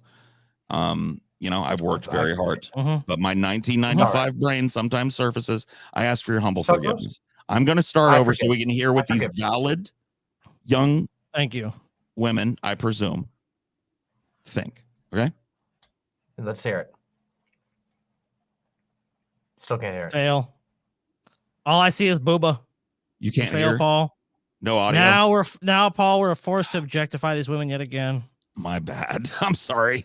Give me a sec. Okay. I did mention this while we're sorting this out, but before we move on from this thing, we have to watch the Michael Knowles chocolate commercial because we'll do it is it the after funniest thing on this. I promise it's short and it's worth it. Yeah, I'll have it ready. Yeah, I'll post it in the chat. If you want to put it in the private chat, I will pull it up right after this. I don't know if we'll watch all 10 minutes of this. We'll see. I actually like what you guys do. I watch it because I like. You hear that? Yes. Okay, you guys can hear that. we can hear it now. Volume's okay. Does it need to be up a little? Play it again. I actually like what you guys do. I watch it because I like to hear different Stop it, go opinions. on. No, I Come like on. to We're not that listen to handsome. different opinions and stuff, but I have no problem with you getting on and trying to advocate for like getting rid of things like no fault divorce. Now, if you guys pass the law, like I think Dude, you know how I know Michael Knowles is gay? passing the law and it's How? He's talking to this woman and he's not looking at her tits. Yeah, and he doesn't really look like he's trying very hard either. And he's not even doing that like low key, like I'm gonna look, but like I'm acting like I'm talking to you. Like he's like literally just like he's hearing show tunes in his head and he is looking at her. Dude. He's totally off somewhere else. And he's thinking about the next Rolex he's gonna buy himself. And, like I would be fucking dude. The rings under my eyes would be stressed out. There'd be beads of sweat on my forehead. I would be doing my best to look. And by the way, I wouldn't be disrespectful, but I'd be thinking it. That would be hard too because she has fucking really beautiful eyes on top of it, and so I would be so tempted to fucking like I'm right in front of her. You know what I mean? Okay, I'll do my best. But I also got to point out, like, can we just acknowledge as well, like, how hard Michael Knowles is just getting generally mogged in general by this woman? Like, she's like 10 steps of attractiveness better than him, and he's barely fucking got his gel together on his hair. Like that hair is pretty sad, honestly. Not to talk shit. Mine is an unkempt mess, but like, for this business look, that looks like a Supercuts cut. Well, it is, and that's the thing that's saddest about him. Because of his hair. Well, no, that's part of it with Paul is that, but it's also Ben Shapiro is well put together. Like so is Jordan Peterson. I don't like them personally, but like they know how to put themselves together as people. Michael Knowles. Clearly does not. He's a step behind, man. That is a whack ass Supercuts $12.99 fade. I've seen it. I've worn it. I know what it feels like to have it. It's not a good experience. She has like enchanting eyes, and he has like the sort of like dead eyes of like a fucking Eastern European war Dude, victim. Can And I like tell you it's what just I think? As a man, my maleness thinks when I look at this woman. Grown what do you up think? Latin American Disney princess in real Yep, life. I can see that. I can see that 100%. Those Yeah, eyes are absolutely. enchanting. Her teeth are beautiful. She got great. I just love what she's throwing. That's all I'm saying. Yep. And think Michael you're saying a whole- Knowles. I think you're looks like he saying a whole couldn't lot care more, less. Paul, but it's okay. Michael Knowles. Michael looks Knowles like he has could this. not care less. You know, it's funny too, and I know you're going to have a history with this, but as far as right-wing gay guys go, Michael Knowles is particularly sad because Yes. the They're all last sad, big though. famous, right? They're all sad in it, but they have a special, like, okay, Milo Yiannopoulos, okay? Like, I have a bit of an obsession with Milo Yiannopoulos, okay? And I like, have a history with Milo Yiannopoulos. Yeah, so does I Paul. know you do. Oh, I know you do. And that's why I said I knew you were going to have this. But I also have a history of Milo Yiannopoulos. And this one Right. gets really complicated. I don't want to hijack the whole thing. No, We go should for talk it. about That's it what at the some point. show's Okay. about. It's about So- honestly, at the end of the day, it's a show about digressions. But I tell you what, Dima Mama, can I ask you to pause for 10 seconds while I take that leak I was talking about? Absolutely. I've got to go. We'll talk refresh about Michael Knowles. I'm going to while go I wait. refresh my water and take a leak, and I will be back. I'll put you guys up on the screen so you can vamp a little bit. You maybe get to know each other a little better. Scotty, I talk over you a lot when Demon Mom is around. Yeah, 'cause how dare you, Paul? I can't stop blabbing. I can't. So yeah, meet the Scotty. I'll be back. I'm a fan of the Scotty. I'm a fan. Thank Anyway. you. Yeah. Yeah. Well, Well, I was standing up and I stopped. Chat, fuck you. I'm not going to JO. I'm going to take a urination, which every human being has to do. I'm going to grab a couple of cigarettes so I can smoke them in here because I'm kind of fiending a little bit, and I'm going to fill my water. You know what, Paul? I know. Yeah, go on, Paul. So D Mom, let me tell you, Paul has a tendency with guests. When he likes one, he's like we call it down south, he's buttering you up. He's buttering. Okay. I'm not leaving until I stop being Buttering slandered. up. Buttering I'm not leaving until I stop being slandered. All right, you're here a while then. Okay, I'm He's kidding. Slander away. I have to pee. Really It's like, dude, I'm gonna keep going, dude, because I know you're holding a piss. So like, let's see how long I can keep this guy in in one spot. Fuck you, Scotty. If you're gonna keep going, I'm not going. Okay, I'll then pee don't my just pants. Just Pee piss your pants, yourself. dude. You've got a you've got an your avatar pants, up. Nobody would know. He's It's the buttering biggest you flex. up. Butter, It's Paul, like one of the butter, one of the few things you can do as a streamer is you have that you can set your camera angle. So for anybody knows, we could be pissing ourselves right now and nobody would know it. It's one of the few benefits you get of being a streamer. That is true. Yeah, you could. and you've got an avatar up, so. You could even invent something where you could, successfully pee and not have everyone not even miss a part of your stream. Now, I personally advocate. Yeah, like an using a astronaut bathroom. chair or something. Yeah, I'd say use a bathroom because of modern sanitation. That's one of the benefits of modern times. But, I mean, you can do whatever you want. It's one of those nice things. I mean, I have an excuse to go use a restroom because I have a bathroom song that's really amazing. That I play whenever I need to go take a bathroom break. It's awesome. It's amazing. I don't know if we just got a new version of it that is so incredible. Like I wish I could play it for you all at some point, but it's fucking killer. It would be a bit self-indulgent for me. But it is really amazing. No, that is smart though to have something like that. See, like I do a lot of solo streams though. Yeah, that's what I'm saying. Yeah, because you do more solo streaming. I usually, if I'm doing a solo stream, because there's one I'll do called "You're Wrong." I'll just be like, "Sorry guys, I'm going up to take a piss. You're just gonna have to, stare at a chair." I'm not even because the way I do it, I don't really care. They're gonna have to stare at something. I'm not that worried. If I wanted to put it out a different way, I can just edit that out if I really cared. But you're more professional. You got a professional. I mean, a little. I still do. I still don't have I need to get an animation that comes up during the bathroom song thing so that people have like something to keep their eyes, because I usually do just kind of leave the stream, but they have the music and it is a banger, and it's also funny. It's like making fun of me and stuff, and they laugh. That's a nice touch. It's definitely a nice touch. Especially it's something. Yeah, it's better than nothing. I mean, you're actually there's an effort there. Now obviously you can improve it, but I can, it's something that happens over time organically. I don't know, it's like, especially when we're doing DP, there was a lot of musical stuff. Like if we went on a break, we would always be more into like doing musical stuff like that. I think that was probably the influence of someone else we did the show with, as opposed to us, because I don't come from a musical background. My wife does. She's very into music, has a very large range of musicians in her family. I don't have shit in my family. Like I asked my mom, I'm like, is everyone in our family a musician? She's like, no, not really. Yeah. Like some families mean, got them like throughout their family, but I just don't. We don't have that. Like me and TJ are musicians. My dad wasn't a musician. My mom wasn't. My grandpa wasn't. Like, just doesn't exist with us. I'm kind of like, I guess, like, so in my generation of our family, there's musicians. We were the first generation of anybody. Everybody else basically no. Like my parents, my aunts, uncles, none of them played music, but me and my brother and my 2 cousins, and also actually 3 of my cousins all had piano classes. One of them's kind of like just ditched it, was not into it. But so like, I guess for me, it's like, yeah, I stuck with it for like all the way until I went to college, and I still play piano now.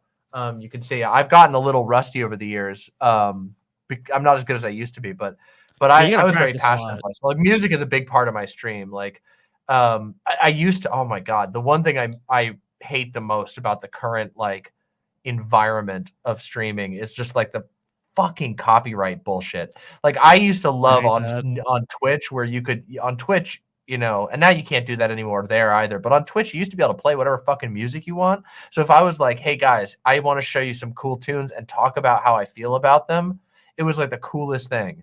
In fact, one time I even had a musician friend of mine come on and we listened to the whole album together and like reviewed it, and it was so cool. You just can't do that shit anymore. It's so bad. To do that. Yeah, like I feel like it's so protective. I mean, that goes all the way back to like Viacom and YouTube. Like they had a settlement in the early days of YouTube, like 2008, and they created their copyright system, which is just draconian and archaic. It's horrible. And like, I'm sure you deal with this too. Like, oh my God! Oh, the third party companies that like claim on behalf of whatever. Viral like Hog, there's all these companies that basically exist just to license IP. They'll approach people that just have like, let's say you just get lucky and have a viral video. It's like, you know, your dog runs into a lion or something. It's like, oh my God, it's crazy. You know, and it gets 10 million views. Oh, like, they come to those people and they license that stuff. Flow. Yep. Dracula Flow, you know that meme? They hit us. Yes. They fucking killed my stream because of it. I'm like, what? For a fucking I have to admit video? That was completely the Dracula Flow stuff. We watched it in the show like maybe a month, and like that was like completely over my head. I was like, what is this? Really? I fucking loved it. Oh my God. It was great. But I get it. It is kind of weird. It's definitely very I just am not like a lot of humor does that with me. It's like what's funny about that? You know, everyone's like, that's funny. I'm like, I'm sorry, dude. I'm just not. There's certain things that will get me, but I'm not so much gonna. I'm not gonna laugh a whole bunch. It depends. There's some people that can make me laugh pretty reliably. Okay, so what is the last thing that you can remember that made you like cry laugh? Watching someone fucking bust their ass. Okay, so you're like the fail video. It almost has to be organic. It's not even slapstick, but it has to be something organic. Yeah. And like I hate to see it because I do feel bad for the person, but I think you know what it really is with me? Something really unexpected I think is what triggers humor for me the most. It has to really genuinely get me, and then I kind of laugh more. I'm like one of those. Like I have a hard time like really getting laughing. There's a few things that will reliably do it. I am a fail video person, so like and my partners are like I've gotten like half my partners in on it, where I'm like that. I'll go watch a fail army video every time they drop a new one. I'm like, we gotta hit the fail army video. Like I gotta see people getting hit in the head with shit and falling off of stuff. I love that. It's just I've always loved it. But another that's thing, like trash content, I love too. It's like I call that trash content, but it's still enjoyable. It is. It's definitely like fail army is about the best. Most of the fail channels are garbage, and they're just like all stolen content. Fail army, obviously, it's still kind of stolen content, but there's a couple Paul, of other things that'll get me going. You need a tissue? No, man, I'm good. Oh, you're good, homie. Okay. Oh, good. You had a proper nice soft cloth, so you don't get any chafing or anything. No, you man, don't I just got a drink. You should have drank. You seem more relaxed now, Paul. Oh yeah, man. Not like you like let something out. Like you let some.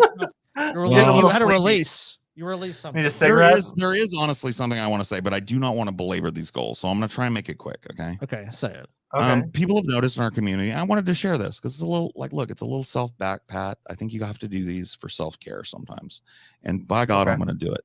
Do it. So I updated people last show that I had gotten my CPAP machine after many years of not having one that worked for me.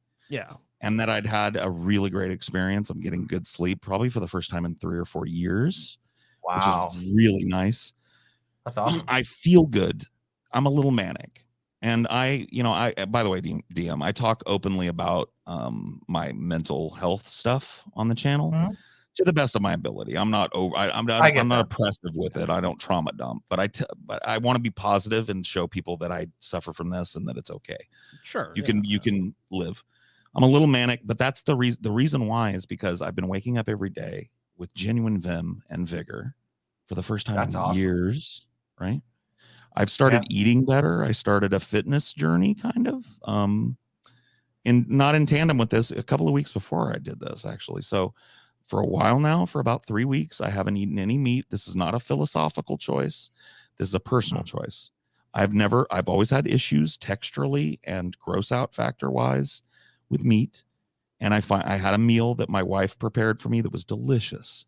But the chicken breast had a little piece of fat or cartilage on it, and I had to throw away her whole meal because I couldn't bring myself to eat another bite. And that forced me to confront, maybe I could cut this out and eat a little better, and I'd be okay with it. So I am technically, people are going to love this, because I know you love arguing with vegans. It's your favorite thing to do, DM. I heard. It's not my favorite thing. No, I'm kidding. I was facetious. I'm a lacto-ovo pescatarian. Okay. So I eat eggs, I eat dairy product, and I eat fish, shellfish, and I'm having salmon for the first time in my life tonight to try it. Yo, salmon's That's the first time you've had tonight's the first time you're ever gonna have salmon. The first time I've ever sat down to a plate of salmon for myself. I've had bites of other people's salmon. It's good, but I've never gotten a piece of salmon. It's like one of the best fish. I love fish. Like, I love fish, shellfish. Like, I could eat it probably for the rest of my life. In fact, I will probably move to a mostly pescatarian diet in the somewhat near future. Yeah, I hate my own health reasons. I will warn you, you will be even more hated by vegans now, because I've heard they hate lacto-ovo pescatarians more than they hate normies, because they think that we're like, you love caged chickens and you love fucking slaved cows and you try and fucking piggyback on the movement, bruh. And you are not even a fucking real vegetarian, let alone a vegan. So fuck you, bitch. You can't say shit.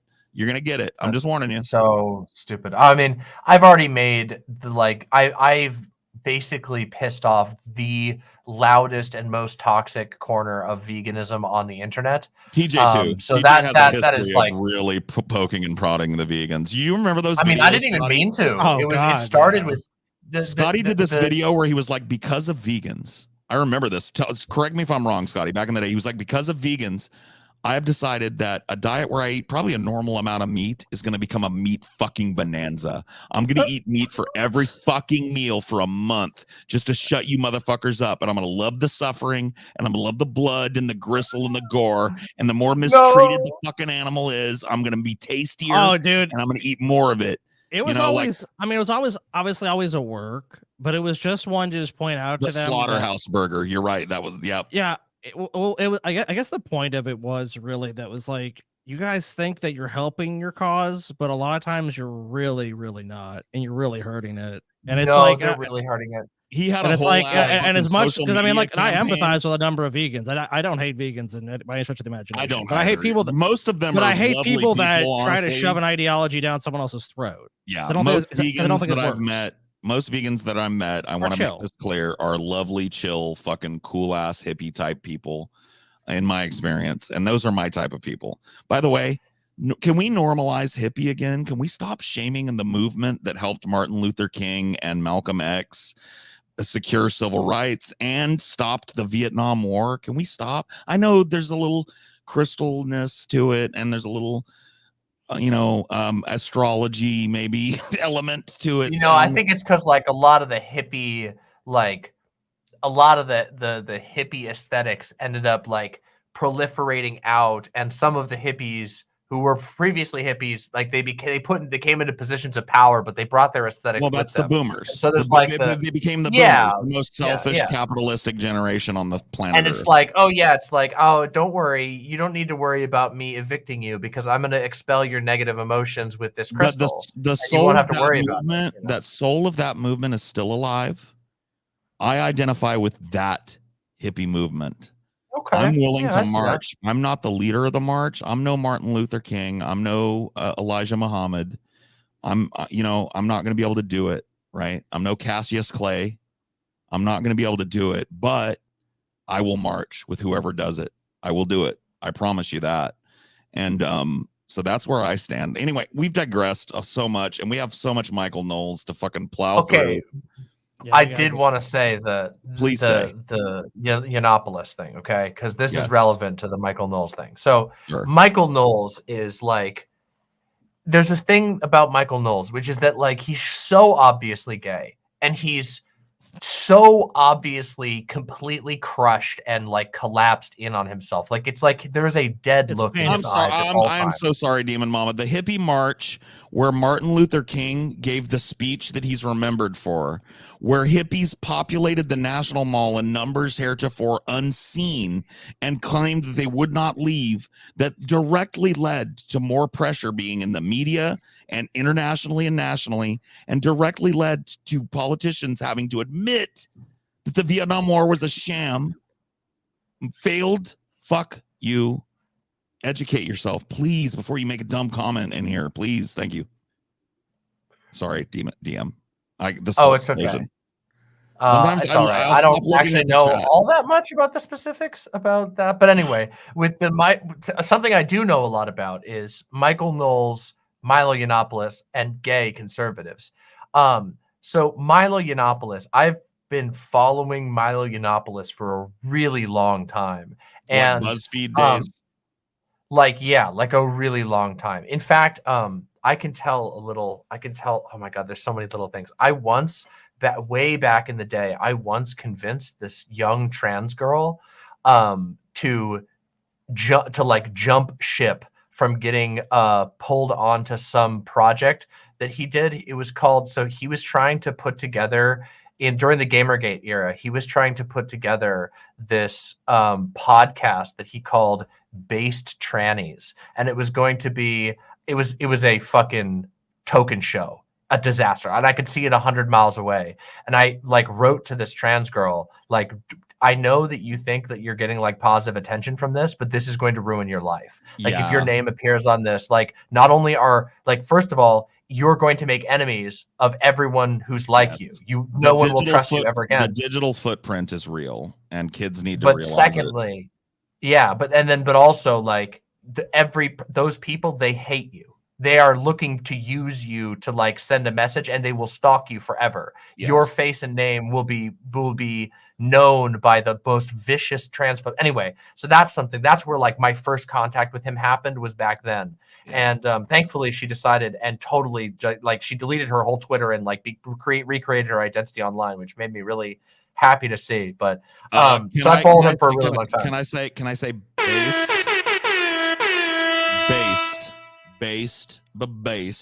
Action it was in the real world, saving a life. That's based. Okay. Anyway, sorry.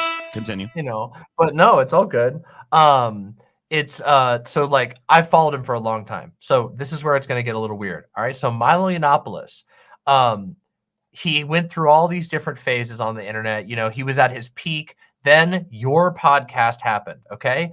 And your podcast gifted me the greatest gift ever possible, completely indirectly. And you could have never known it at the time. Yeah. But the fact that you guys killed Milo Yiannopoulos' living the high life arc meant that he went and joined that Catholic cult. I don't know if you know about this. Do you know about this? I do. The Catholic cult that he did? Because of the history I have with him, because you have to understand, not to interrupt your story, because I want to hear the rest of it. No, just please. As an addendum, from my experience, I had such a rough time because the alt-right was ascendant at the time that we had Milo as a guest. We were not an alt-right podcast, but we were not above talking to them.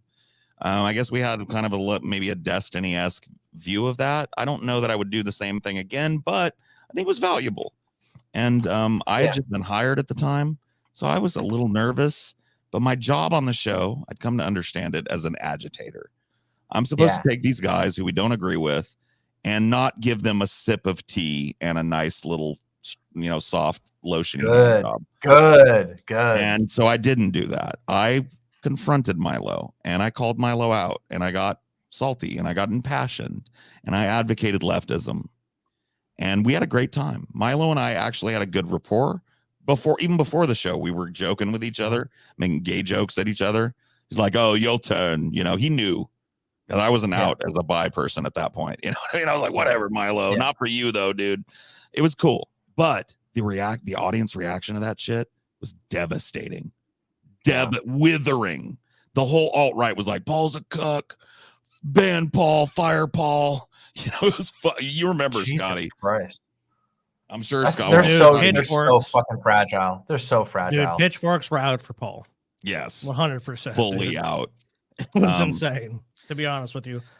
Anyway, so go ahead. Milo Yiannopoulos, after that whole incident, after all the pedophile comments and all his shit, and it fucking destroyed him. Okay. Yes. So he went and he got the Tiger King arc where he did the Tiger King. He went on his whole ex-gay thing, and he did that with a cult known that as expensive ass ring in the poster. You remember that? I still think you faked that. I still think you faked I that. do too, but still a stunt, right? A pretty fucking notable stunt from Milo.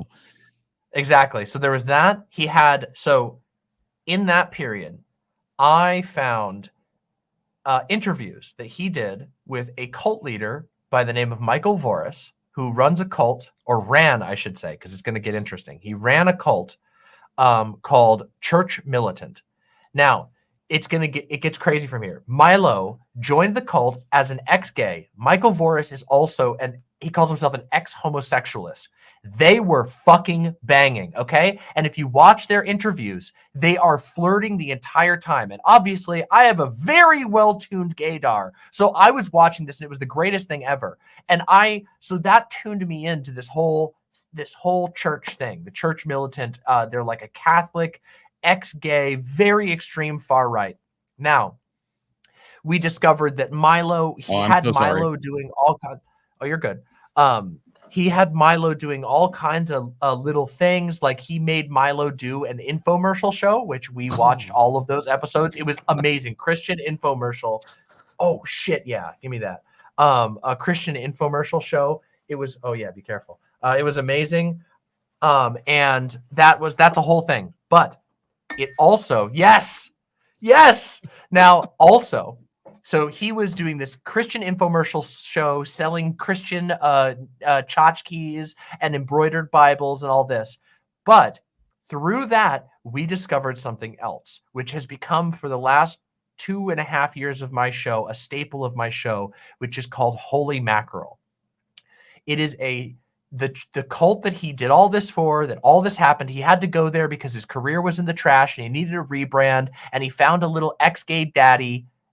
And I'm going to get to that reveal in a second. But this show made at that same church by the editors and cameramen there, they make a little sketch show about a fish who slaps meat out of your hands if you're trying to eat meat on Friday. Okay. Amazing show. We have watched it for years now. Legitimately hilarious. They know that we're the only people watching their show on the internet. So we've had this asynchronous dialogue back and forth all the way to the point that they had an episode where the entire thrust of the episode was that Holy Mackerel, this guy in a fish mask who does the thing, the whole main character, comes to the conclusion that trans meat is real meat. And basically he says trans people are valid. And then they have to do a little disclaimer there. They're like, this is just a joke. And I know they're watching us, and I know they know because they've put multiple references into the show of shit that we've said, and we're the only people. I've searched the internet multiple times. Nobody else is watching it besides us. Okay. Yes. And so all of this, and in the latest season, they bring on Milo Yiannopoulos. Okay. They get him in on an episode of this silly sketch comedy show. And in the episode, after years of me calling him gay and all these things, they bring him in for an episode that is a James Bond. He's a James Bond villain. He's playing a James Bond villain, and he's sneaking into the cult leader's office to sneak secret meat. Okay. Yes. And they show that, like, he's like, yes, now I'll be able to get my hands on Michael Voris's meat. And then he goes on a rant about how he's mad because he used to be famous and amazing, and now he's just Michael Voris's little special helper. They never say anything else of what that means. It's obvious what it means. And he's defeated in the end because the fish main character summons a pussy to defeat him. I'm not even kidding you. He's like, oh, pussy, and a cat jumps in and he goes, ah. It's amazing. Okay. Yeah. And shortly after that episode, the entire cult has started to collapse because Michael Voris got outed for still being gay. And everybody knows that he's been gay with, now everybody knows, of course, that he's been gay with fucking Milo Yiannopoulos this entire time. So that's a very long tangent, but it's a 3-year saga that I've been following of this motherfucker. And it never would have happened. I never would have discovered Holy Mackerel, which in and of itself is a gift because it's legitimately hilarious and the people who make it are actually funny. But I never would have gotten to see any of this if you all hadn't fucking gotten him to destroy his career live on the air. Happy to be of service. Happy to be of service. Yeah, just doing our jobs, ma'am. Just doing our jobs. People forget, now that we're talking about Milo, I can't resist a little. People forget how ascendant this fucking totally whacked out grifter weirdo was. This dude was about to MC the Republican National Committee in an election year. This dude was going in, and he was about to be big. I saw him on Real Time with Bill Maher, who literally said, "You're the next Christopher Hitchens." Oh, he was being prepared to be a super... Which is absurd. It's not even. Okay, first of all, like, there's a lot of stuff I don't love about Christopher Hitchens now. With some years out of my super edgy atheist phase. Where I was like, oh yeah, Hitchens is just a god. There's a lot of stuff where I'm like, actually, that was a really fucking stupid opinion. But whatever. Yeah. Milo Yiannopoulos is way too much of like a trash gay to ever even come close to Hitchens. He has a degradation fetish, and part of that is why I have. There's a part of me that I have this obsession with Milo Yiannopoulos for that reason, because he has a thing that Michael Knowles doesn't have, obviously, which is that Michael Knowles is a completely crushed soul. There's nothing left in there. He's not even alive. There's not a person inside. Milo Yiannopoulos is like the fucking gay faggot energy inside of him. His boner is impossible to repress, and it leads him to all kinds of clownish situations. He ruins his life because he's so irrepressibly gay. He doesn't know what he's talking about, though, because one of the things I remember talking on the show was we talked about healthcare. And when I started talking to him the facts and figures, it was apparent that because Milo was he made some claim the U.S. healthcare system is better than the National Health Service in Britain and all these other countries, and I'm like, that's absurd. It's fucking crazy. Yeah, that's an insane thing to say. Your evidence basically, and it's I don't really have any. It's and that was kind of the thrust of talking to him was really good at the rhetoric part of a discussion, light on the facts, even though he did represent himself as oh yeah, well I'm all about facts. I'm all about it. Yeah, he's he'll ask you for that all day long, but then it's he'll be like, "Where's your proof?" And you'll be like, "Okay, well here's what I would consider to be reliable sources, or this is the information where I obviously you'd have something. Maybe sometimes it's just opinion, but that's all he had. And when it sounded, he's all about what he's all about is he loves being the center of attention. Oh yeah, he is totally horny all the time, all day, every day about everything and everything you ever see. Unbelievably over the top gay. Oh, it's crazy. I mean, even in all the Catholic stuff, because he's the whole time. I wish I could convey just how ridiculous these interviews are with the cult leader, where they're fucking each other, and he's literally talking about how they had a private prayer session and he was sweating, and he was literally during our private prayer session I was we had to go into the sauna. Yeah. And all of the Catholic people have no gaydar. They're just like, oh my God, he's so pious. And it's the most obvious thing I've ever seen. Yeah. But that's his thing. He's he loves to be spoiled. He likes living the high life. And so and he can't stop. He cannot stop himself. He won't give up. And that's the difference between that makes him magical and Michael Knowles depressing. Because you look at Michael Knowles and you see a living corpse. And you look at Milo Yiannopoulos and you see the biggest fucking mess of a guy whose dick keeps pulling him forward. And he keeps living and keeps fucking up and keeps making himself look like a piece of shit because he just needs to fuck. I want to make a controversial statement and speak on this a little bit. And I know people are going to take this the wrong way, probably because I know the internet, but I'm not endorsing Milo, but I like him. I do. There's something about how irrepressible he is and how much energy he brings. Like I said, I had a really good rapport with Milo when I worked with him personally. And I thought he was a fun, smart, quick dude that had a lot of really shitty ideas. And I did my best to counter those. Now a lot of people will say, well, you know, it was Joe Rogan that really got him canceled. No, the Joe Rogan clip was way older and he had already kind of dodged that drama with the Joe Rogan clip. No, the clip that circulated around was drunken peasant stuff. It was, it was drunken peasants. Well, if you can fact check me on this, because I remember this was a tough time in my life, because I had to take a weird stand, you know, but anyway, we'll talk about it. So the day before this dude was going to go to CPAC, a obviously PAC aligned entity who I don't remember the name of released a video that was our video from like months ago, 6 months ago or more, that really had gone under the radar except in our fandom. And it was Milo saying some of the same shit that he said on Rogan, but a little more explicitly because he was drinking on the podcast. Oh, dude, he was sloshed. You know he was what's crazy, already Paul? tipsy. You know what they attribute the source of it to? Because they called it at the time, the podcast was described, it was a joke on the show, it was a obscure right-wing podcast. It was like, oh, well, some Canadian girl saw Milo say this and then reported it years later because like all the other people was like these crazy alt-righters. Yes. It's like, what the fuck are you guys number one, we were not alt-right. And number two, like this was known pretty far and wide. The episode had like 200,000 views. Even then, I'm not saying that's a ton of views, but like it wasn't super obscure is the point. It didn't have like 10 views on it. So like it was interesting to kind of be on the inside and see how the media spun the whole story. Yes, it definitely was. There was one thing that I found regrettable, and it was a really tough position to take. I defend it to this day. I have to take Milo at his word, and what he talked about with us. I happen to think, and I might be wrong. I can't see in his head. But I happen to think that when he was talking about what he talked about on our podcast, that it was the booze had maybe let a wall down and there was some trauma there, right? Yeah. I have to take him at his word that this is real. Now, is it possible that Milo made it up for the lulls and for the edginess? Yes. No, I think you're right. I think he's being honest. But I think he was abused by a priest.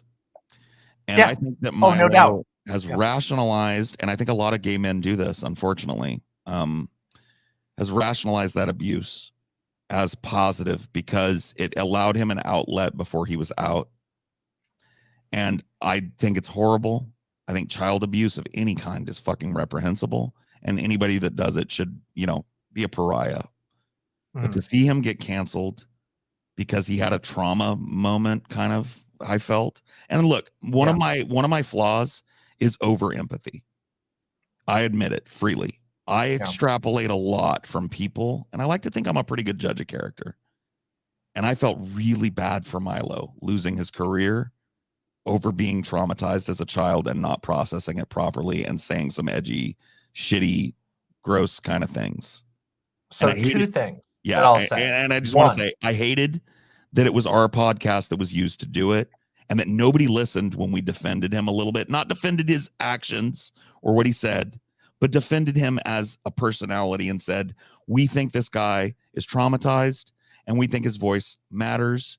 Even though if we don't disagree with him, we don't want to see this dude canceled. And it sucked. Yeah. It was a very, I don't want to invoke another streamer who I don't want to, but it was similar to that in scope. Years ago, obviously numbers have gotten bigger, but the whole podcast got put through the ringer for a while for that.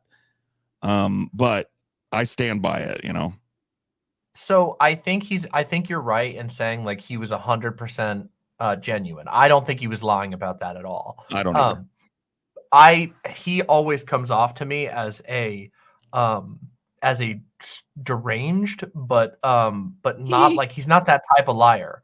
And the other thing too is like, so the other thing I'll say is, so yeah, no doubt, he was definitely like extremely unhealthily rationalizing his abuse. And if you watch his interviews as a part of this Catholic ex-gay organization, like that's a huge part of everything that those ex-gay groups do. And with the cult leader, who he was very obviously fucking, and there is like, he also seems like a torn up guy, because on one hand, he does seem genuinely religious. It's impossible to tell like how much they actually believe or don't. But they hate themselves for such a stupid and terrible reason.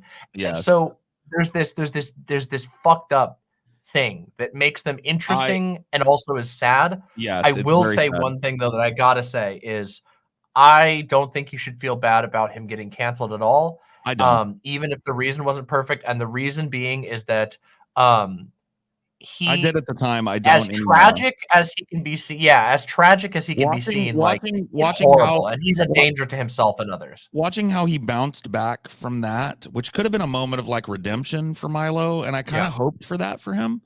Instead, he traumatized more gay people by becoming religious and pretending to deconvert. And he was right. and I don't think it succeeded, but he was trying to build a deconversion camp. Yes, I know. In Florida, taking advantage of the laws. So, and another thing, of course, he also used to do this thing where he would go on college campuses, and he would find trans students on those college campuses, and then he would get all the right wingers in his thing, and then he would put up the pictures of trans students at those college campuses and highlight their face and their name and be like, yeah, look at these trans activists. And he was just putting up targets for right wing psychos to go after. So the truth about people like Milo is this: if you stand for nothing, then ultimately you become nothing, and that's what he is. Very He's fucking nothing. true. He's Big nothing fact. because there is. When you have the grift, and look, you can say it's a persona, you can say it's a grift, you can say whatever you want about Milo. Yeah. But he did this to himself. And like, he had many choices he could have made to pull out of the tailspin of what he had done. And he just chose he made really, really poor choices. And this is where it ends up. He did. You end up rock bottom. It's like, like an analogy I think a lot of people can understand is like, imagine you're an A-list action star or movie star, right? Take action out of it, a movie star, and you just take bad roles, you show up late, you fuck that up. And then you're doing shitty B movies to, pay off your tax debt or something because you never paid taxes for 10 years. That's what Milo did, but he did it really fast because that's how the social media sphere is. There's people that, I have 10 million people listening to me. He's scandal. a brilliant. He's a brilliant. I will say this about Milo too. He's a brilliant provocateur. The dude knows how to rile. Oh, absolutely. He knows how to get one of his attention. He's a great performer. I do not respect his message, but hustle recognize hustle, game recognize game. I mean, Paul, look at Alex Jones. Alex Jones, despite having judgments in the billions of dollars against him, literally is still around. Okay, so he had some savvy about how to. Even if you want to, I'm not saying to give credit to Alex Jones. But look, I'm saying, like, people have been through super controversial shit and still come out of it. Like, he literally denied that children were brutally murdered in a fucking elementary school. And he still is allowed to be out there on X and on podcasts and all that shit. Stop being horny on main chat. Sorry, Scotty. Like, so, I mean, like, as far as Milo is concerned, I agree with D-Mom. I wouldn't feel one bit bad for Milo, because Milo had so many opportunities where you can even point to people like Alex Jones did a better thing. We're smarter with their careers. It's like, and he does destroy everything that he touches. And he always takes, the funny thing about Milo too is like, he's so, and again, this is another thing that makes him more interesting by a million miles than some idiot like Michael Knowles, even though they're fundamentally the same person, the repressed right-wing gay, but they're like two flavors of it. And Milo's is such a better flavor just because it's more interesting, because like he always takes everyone down with him, because he's so desperate and irrepressible. He can't actually control or destroy the part of himself that's rampantly gay and horny. And as a result, like, his only response is to be as chaotic as possible. It's like his people missed this fucking stream when he went on Blaze on the Blaze TV and burned like 8 other alt-right figures who had turned on him, and he was just dumping. He was dumping their private text. He was dumping he had like Lauren Southern. He had like a picture of Lauren Southern's bracelet that has 1488 on it. He's like, she's a fucking Nazi. Nobody can lie about it. This is a picture of her bracelet. You can see it here, and they hid that shit. Yeah, it's crazy, and he did that too here. Like this cult, they've gone under because he was fucking the fucking cult leader, and it's obvious. And the whole cult has blown up now as a result of like him just being an irrepressible fucking. I saw that shit. dude.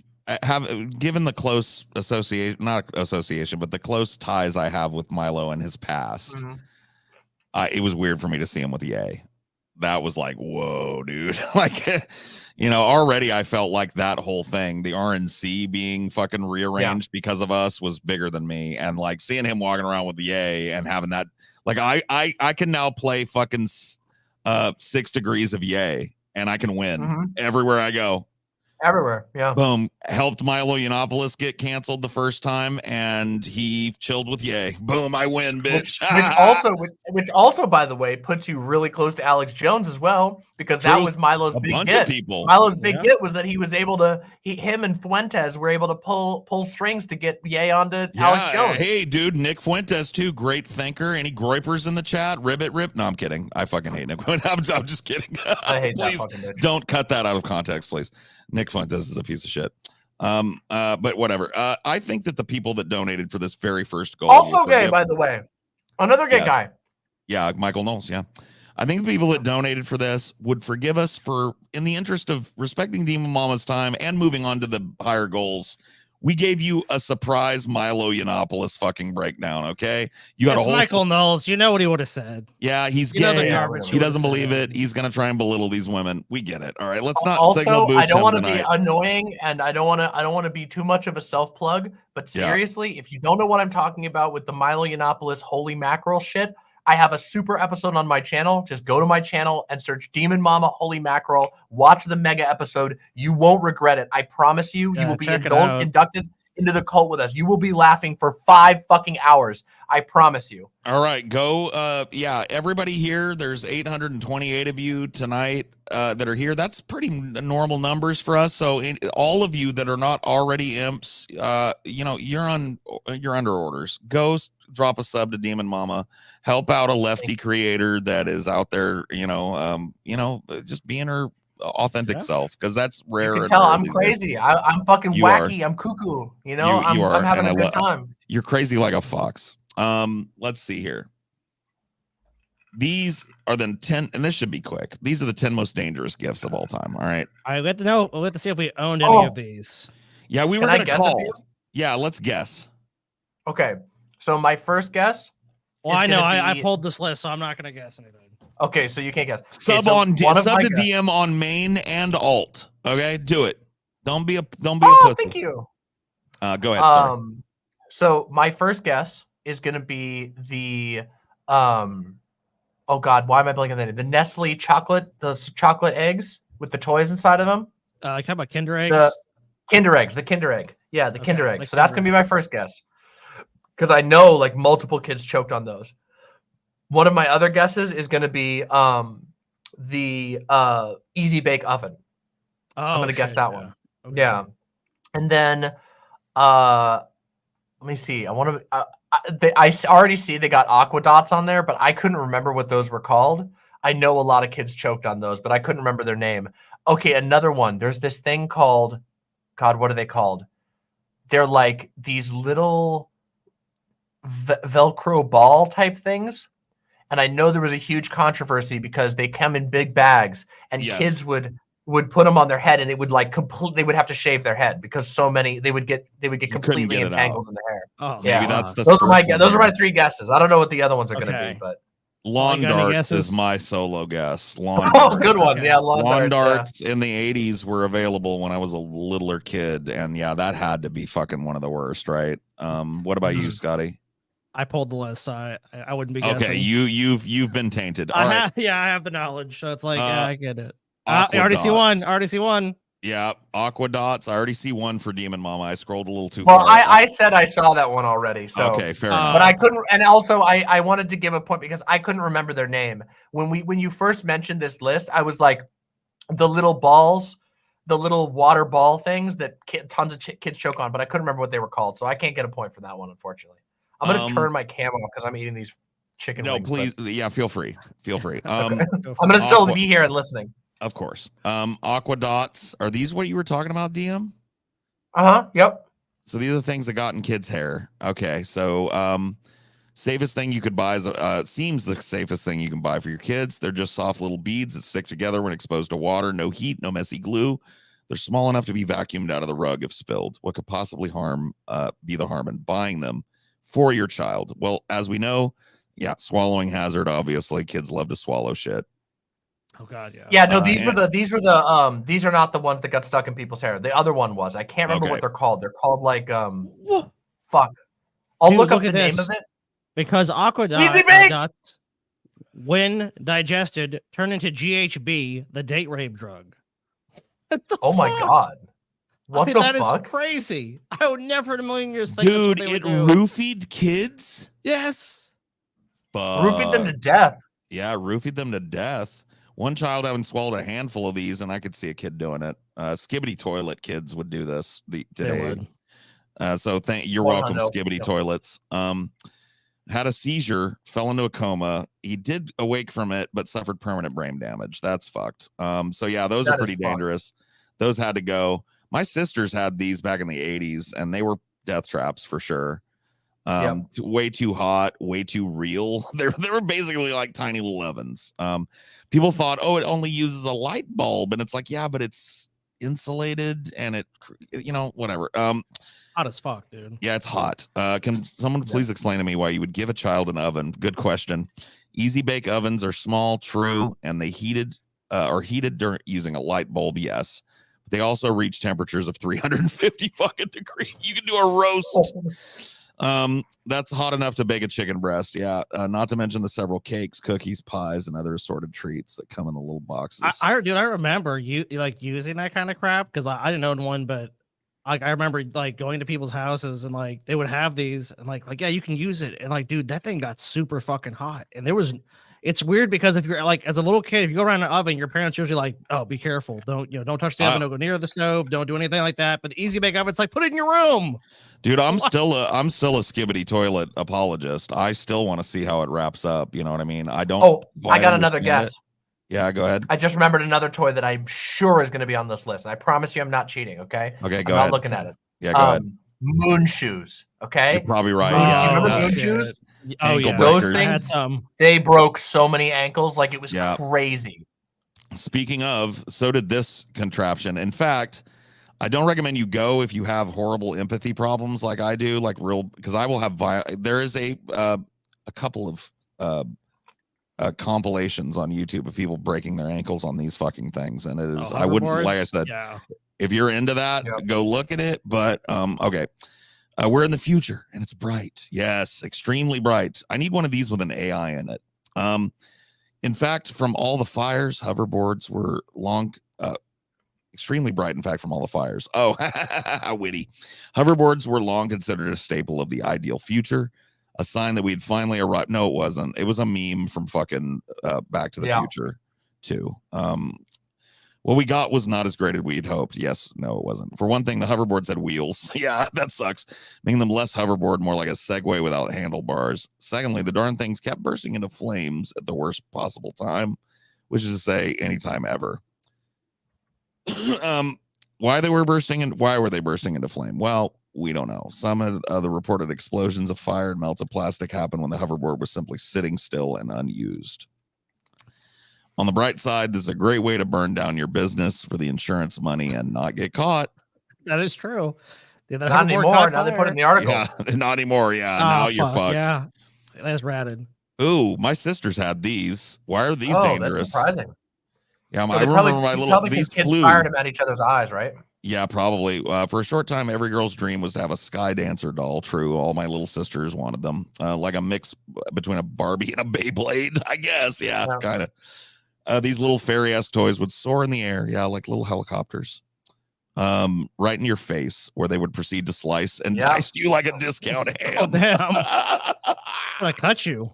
Skydancers were beautiful, but so dangerous, and would apparently often rocket right into your face and slice at any bit of unprotected flesh they could access, including eyes. Not suitable for children, but a great ranged weapon in the 90s. Yeah. I guess so. Take out your enemies. Ooh, the CSI examination kit. Why could this be? I'm guessing swallowing hazard maybe, or no, it's poisoning. It looks like. Is there anything more fun than as a child than pretending to be a crime scene investigator? You get to feel smart and catch the bad guy by simple mistakes he can't help but make. With the CSI fingerprint examination kit, you can play this little game even better, picking up actual fingerprints, spy on your sister, find out who her boyfriend is. Expose your local fucking neighborhood pedophile. Do it all. Of course, then you get cancer and die. Oh my god, dude, you're gonna get mesothelioma from this shit. The fingerprint powder contained asbestos. What the fuck, dude?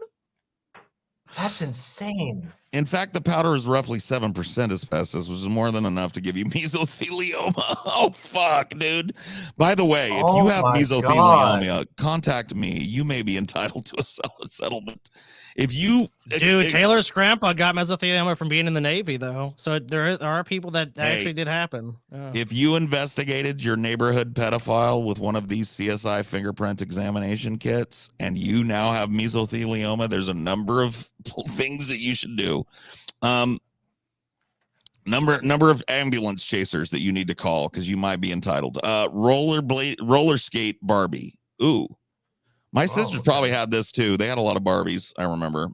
I used to play Barbies with my sisters, not because I was into them, but because they always wanted me to be Ken and pick Barbie up at a date in the pink Corvette. And I would always be a dick. They would always be like, "Hi, Ken. What do you think about how my dress?" And I'd be like, "Don't you know we're going to a nice restaurant? You look like common street trash. Go fucking change it." Horrible. And they'd be like, "Ah." And they'd go in, "How's this, Ken? You look like a fucking Disney princess nightmare wannabe, dude. I'm not taking you to a fucking castle, okay? We're eating. Go. Don't you have anything respectable?" You know, it was great. So yeah, let's see. Oh, shit. Barbie do have a lot of careers. That's true. She's also a roller skater, I guess. Rolling out in the 80s. Yeah, my sister definitely had this. Roller skating Barbie was a big hit until it was discovered that her skates were literally creating sparks that would light anything flammable like a candle. I don't remember this happening to us, but yeah. After a few fires and burns, roller skating Barbie and the matching Ken were discontinued. Yeah, never to be seen again. The Gilbert U-238 lab. Oh no! Boy! Did this have uranium in it or something? I believe that. Yeah, sounds like it. U-238 is a radioactive uranium thing, right? Yep. It was in the 50s. It was in the hands of thousands of children across the U.S., despite the fact that it contained 3 different samples of active uranium ore. No. Uranium fever. Oh. Sorry. The kit also. I should have guessed this one. Yeah, a small lab which to examine the materials. These were super popular when I was a kid too. Number 3, Aqua Leisure inflatable baby boat. I had one of these as a kid. These drown. Because it flips. Yeah, it flips over and the kid flips and the kids can't get out of it and they drown. And mom and dad aren't paying attention, which they should have been anyway. I mean, it's not dangerous if you're in there with them and have it, but if you let them sit alone and unattended, you got a dead baby. That's one of those toys where it's like the design invites negligence because it has the appearance of being like a safety thing, right? Oh yeah. What I want to know from looking at this list is how the fuck did I survive my childhood? Because all of these are from the 80s and 90s. Well, most of them, except this, the fucking uranium one. Yeah, that one. That's yeah. crazy. Dude, I had this. The banana water slide. slip and slide thing. Yep, I had the same thing, dude. I do not know how I didn't get fucked up jumping on these. Oh my god! And these, like, I don't even have to read. These were like a sprinkler under the grass would lay you open. Yeah. A rock that you didn't see when you set it up would you'd have to go to the hospital. Well, also like when you work up the courage to jump down that thing, like you're a kid, you can't judge how you're going to hit the ground. Like how many fucking broken bones and broken just, like, ribs, broken ankles, just broken from like knees, throwing yourself onto the ground and like broken assuming there's shoulders, padding. broken arms, damage. It was fucked. These were fucked, but they were fun as fuck too. I like that. We had one that was this, and at the end of it there was a bump, and it went into like a tiny little kiddie pool. Oh, so you always slid out of it, dude. You would get airborne and splash down in a shallow kiddie pool. I mean, fucking how I survived, I don't know. Dude, the goal of when I did it was always the overshoot that pretty much, though. Lawn darts didn't make the list. Wow, the I'm Gilbert surprised the Castor other ones kit. didn't. What is this? These guys again. Last time we saw them, they're letting kids play with. Oh, this is the same company that put uranium. Oh shit! According to the description of the product, you simply cast your own little soldier toy. Oh no, metal casting? Yeah, lead casting. Yep. Oh right, you were meant to cast soldiers out of melted lead, real, actual brain damaging lead. The kind that, gives you brain damage or poisons you and sends you to the hospital or like burns the fuck out of you. You're 5. What do you Yeah. This product has been off the shelf for decades, but it's still incredible that a toy so damaging to your health could even get on the shelves at all. Then again, could explain quite a bit. Yes, it could. Yes, it fucking could. Well, Jesus Christ. I didn't hit, but Demon Mama hit a couple. I was surprised the moon shoes didn't get on here. Like, I don't know if this is like, it's a top 10 list, so they could have just put the ones they found most interesting. It's on Listverse, like, so it's clickbait. There's definitely a lot. I remember like those moon shoes, those things. They were gone in an instant. They were like a fad, and it was disappeared. And also another one. It's not really they sucked. They were terrible to use. I know, like I had them. I never got fucking injured with them, but they were just boring. Like I would walk around for a few minutes and try to like jump around, but there was we hurt our ankles on them a few times, but nobody broke an ankle. And it was just like my mom was just like, let's not do these anymore. Yeah, I looked into it. That makes sense. This is something that like there's a lot of people that as a kid, and into my like early 20s, maybe I broke 12 bones. I figured it out. 12 bones. Oh my God. I broke toes, fingers, wrists, arm, compound, ribs. I had a fracture in my jaw one time from a really bad fall off my bike. This was common when I was a kid. These types of, incidents were way more common. People were way less careful with their kids. I've told people this, Demon Mama, but you probably never heard it. There's a video, and I want to get it. I have to fucking one of these days go to my mom's house and get all of these old, because like people don't believe me when I tell them. So there's a thing called a 3-wheeler that used to be popular in the 80s. It's like a quad. Oh yeah. But with one wheel in front instead of 2. It's in the big I know what wheels, you're talking right? about, dude. Yeah. It was the size of They had a a quad. big wheel? Yeah, they had big wheels, and it was the size of a normal quad. Like one rider or 2. Big front wheel, big back wheels. Dude, they banned them because they were a fucking death trap. They flipped. Yeah. And now you can't buy them anymore. But there's a video of my mom sitting on our back porch when I was a kid. I am 5. My little sister is 2.5. She is sitting in front of me on a 3-wheeler, and I'm doing donuts on our backyard, and she's laughing. Okay, so this is some redneck shit. All right. Yeah. Just redneck shit, but that type of people don't do that with their kids mostly anymore. Yeah, there's definitely a different culture around. Like, I also was almost crushed to death by a kids don't drunk play horse. with toys so much anymore, right? Like, I was almost crushed to death by a drunk horse once when I was a child too. But Paul, I'll save that story for later. That definitely still happens, dude. There are tons of irresponsible parents still letting their kids do that kind of shit. Oh, Scotty. Yeah. Scotty, Demon Mama, I'm sorry I got to interrupt you, but I am the main character, of course, and so I have to interrupt you because I am the one that matters, and you are but NPCs. It's time for God damn it. am the main. I hate it when I'm not the main character. Let's see what this main character is up to. All right, let's see. Oh, hold on. Let me get the audio on here. Unmuted. Okay, here we go. Audio. What's up, guys? Today I'm about to get in this elevator, and I'm not going to leave until someone kicks me out. Into the elevator. Oh my Let's see how God. Oh God. Skibbity doo. All I can do is jump. Content at the expense of the general public. Let me lick everything because you want herpes.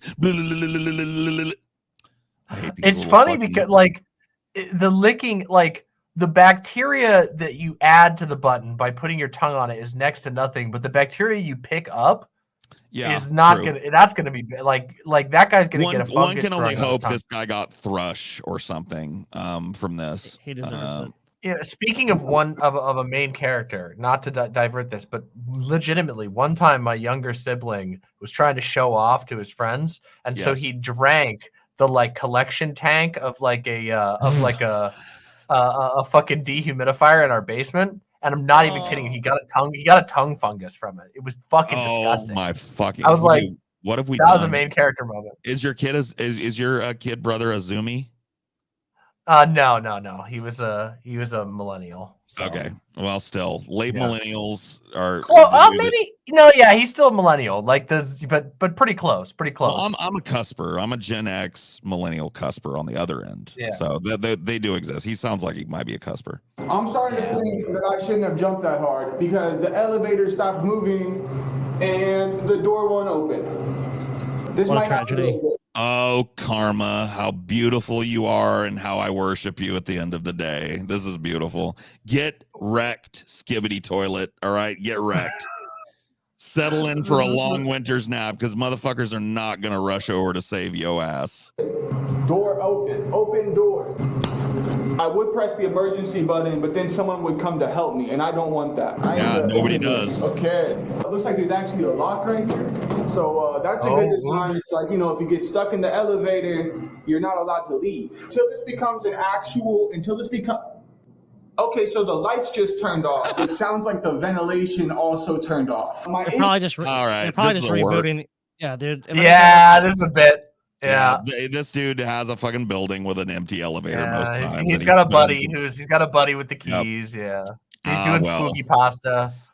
Hey, at least we all spotted it. This is fake. Yeah, this is spooky pasta bullshit. Baited. Let's see if this is bait or not. This one got a lot of people mad on Reddit apparently too. Oh boy. Let's take a look. Because Jim Bro gets mad. Jim Bro gets mad. Jim Bro, yes. Okay. So she's doing this. My leg day warm up? No, don't do that bullshit. I know you know what you're doing. So actually,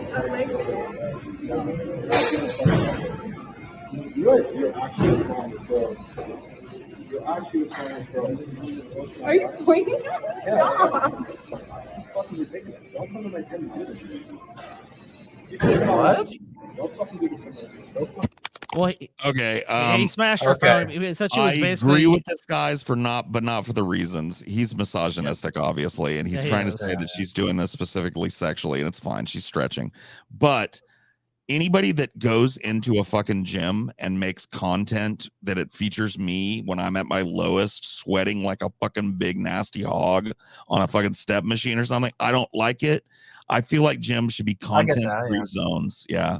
I really do. They're not public, but I really they feel are, like but they never really are, right? Like, it's always public, been like this, right? It's public accommodation, so they're private businesses that have public accommodation. But at my lowest, exactly, dude. No, honestly, if I may or may not go to a gym in the future, maybe just to swim, but I'm going to tell you, my ass is doughy, fat, cellulite. I've got big man titties, and I don't want them. I'm fat, okay? And I don't want to show this body off to people. And I'm going to be around a bunch of fit people, and it's going to suck for me already. And if there's a bunch of little fucking Zoomers doing like, look at my ass and these Lululemons while I do push-ups or whatever, I'm going to be pissed. Okay. I think that's fair. Now, I don't really think that's what this guy was fucking doing. I'm not trying to say that's exactly what this girl was doing. And he was this definitely. guy's got incel rage, He's like, he I hate women, but like. I mean, even if there is an ulterior motive, as long as you're like following the rules of the gym. But here's the thing: if you the only people that should film in a gym are the people that own the gym. And if they want to film people and also like gyms are already like I said, they're already done. They've done selfies and already like I do think that like trying to do TikTok trends in the gyms is like that makes it even worse, right? Because like a lot of people don't like to go to gyms for exactly the reason you said, Paul. Like they don't want to go to the gym because they don't like the idea of other people watching them work out. and there are already weird, judgy people who go to gyms, but you add like the phone TikTok shit on top of it, and it's like, oh, that is really fucking annoying. It just adds like a paranoia element, you know? Why did he say it was my gym? Because he's a misogynist and he doesn't like to see a woman being My openly, gym, bro. You know, whatever. Yeah, he's a gym bro. Let's see about this main. I would say that was a legit main character, but it wasn't the main character I was expecting. It's actually the dude. Yeah, me too. Yeah, I thought she was gonna throw the medicine ball and like annoy somebody, and no, it was like this other guy. Somebody walking into her my shop. gym, bro. This is my gym. Yeah, my territory. I peed on the floor here 4 times. Like, worry about yourself, man. Worry about yourself. Like, dude, bro, please, fucking dude, go home and like, I hate to be explicit, but go home and jerk one out, homie. Dude, I've seen some annoying ass people at the gym. No, because the sad thing is like those them. people. Yeah, but those people, like that guy can't go home and jerk off because he's almost, you got to know that guy's on the fucking anti-porn subreddits. So he'd like fucking have a moment if he tried to do that, right? Yeah. You know? Heavy incel energy. Let's see if this is a main character or a troll. You're not high enough. I am. No, you're not. You're not. I've got thousands. Dude, don't. I don't give a shit, man. You have to tell this before we need to ask for permission. Yeah. We're This is not a allowed hot to air do this. balloon like You're tour actually thing, standing and this guy was trying to basically jump.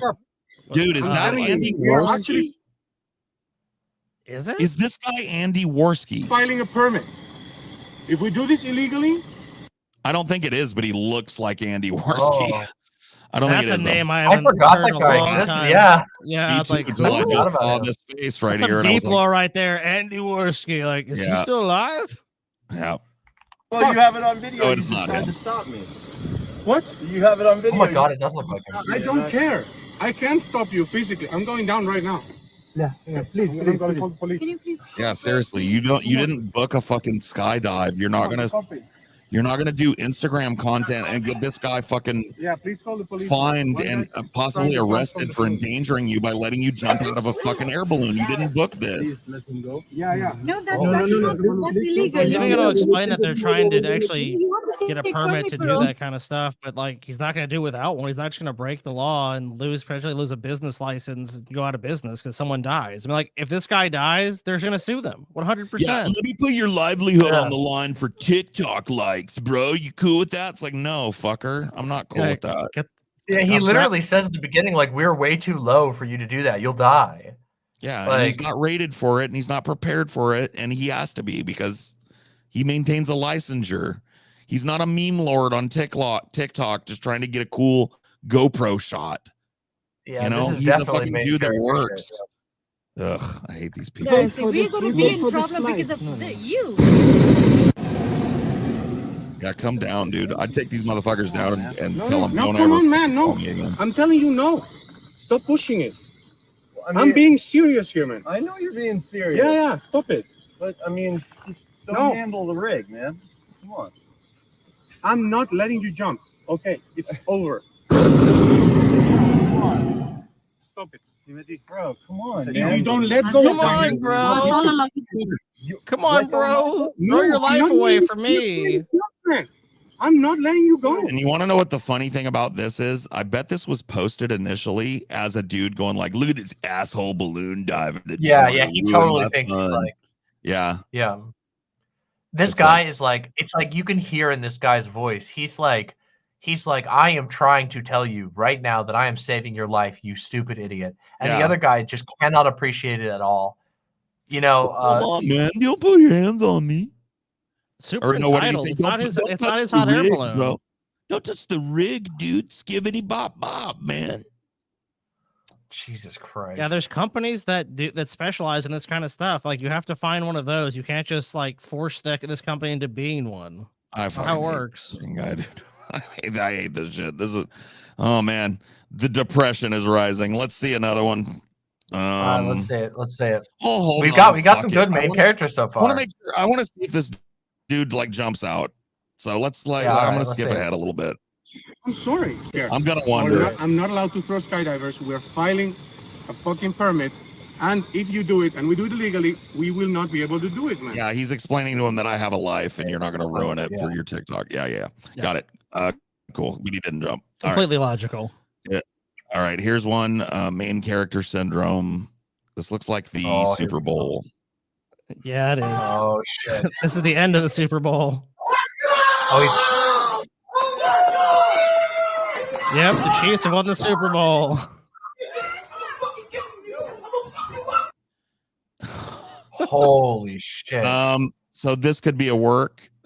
People It like to could do be. these expensive works where they go on eBay and they buy an old LCD and then they bust it and put the meme. Well, up, watch the whole so- thing. Yeah, okay. You know, I think it could be a work. So I think far, it's the potential. crowd reaction is pretty. No, because this dude's letting himself be carried hella. If he didn't, Okay, that's if true. you're a That's man- true. Yeah. If you're a man or you're large at all, and you know that if somebody picks you up like this, you have to kind of let them hold you. And he's Yeah, not. that's He's true. trying That's to true. look like He's not to me- squirming. Like he's kicking Nah, a it's- little bit, but He's trying to look like to me. He's looking like he's struggling, but he's really letting it happen. And the squeaky voice is for memes too. This is a meme. I'm calling I it. think it's a meme. All right, let's see What the do you rest guys of it, though. I want to see the All rest right, of it. let's see the rest. I want to verify. Yeah, he didn't even. Yeah, okay. I'm definitely buying your side of it too, because he didn't even knock anything off that table. There's nothing even And breakable on the table. If he had, it looked like that table has some fucking dollar store stuff on it. Honestly, like maybe they meant to get it. You know, it doesn't look like that's an expensive piece of art over there or something. Yeah, it's a bit. Oh. It's a bit. I think you're right.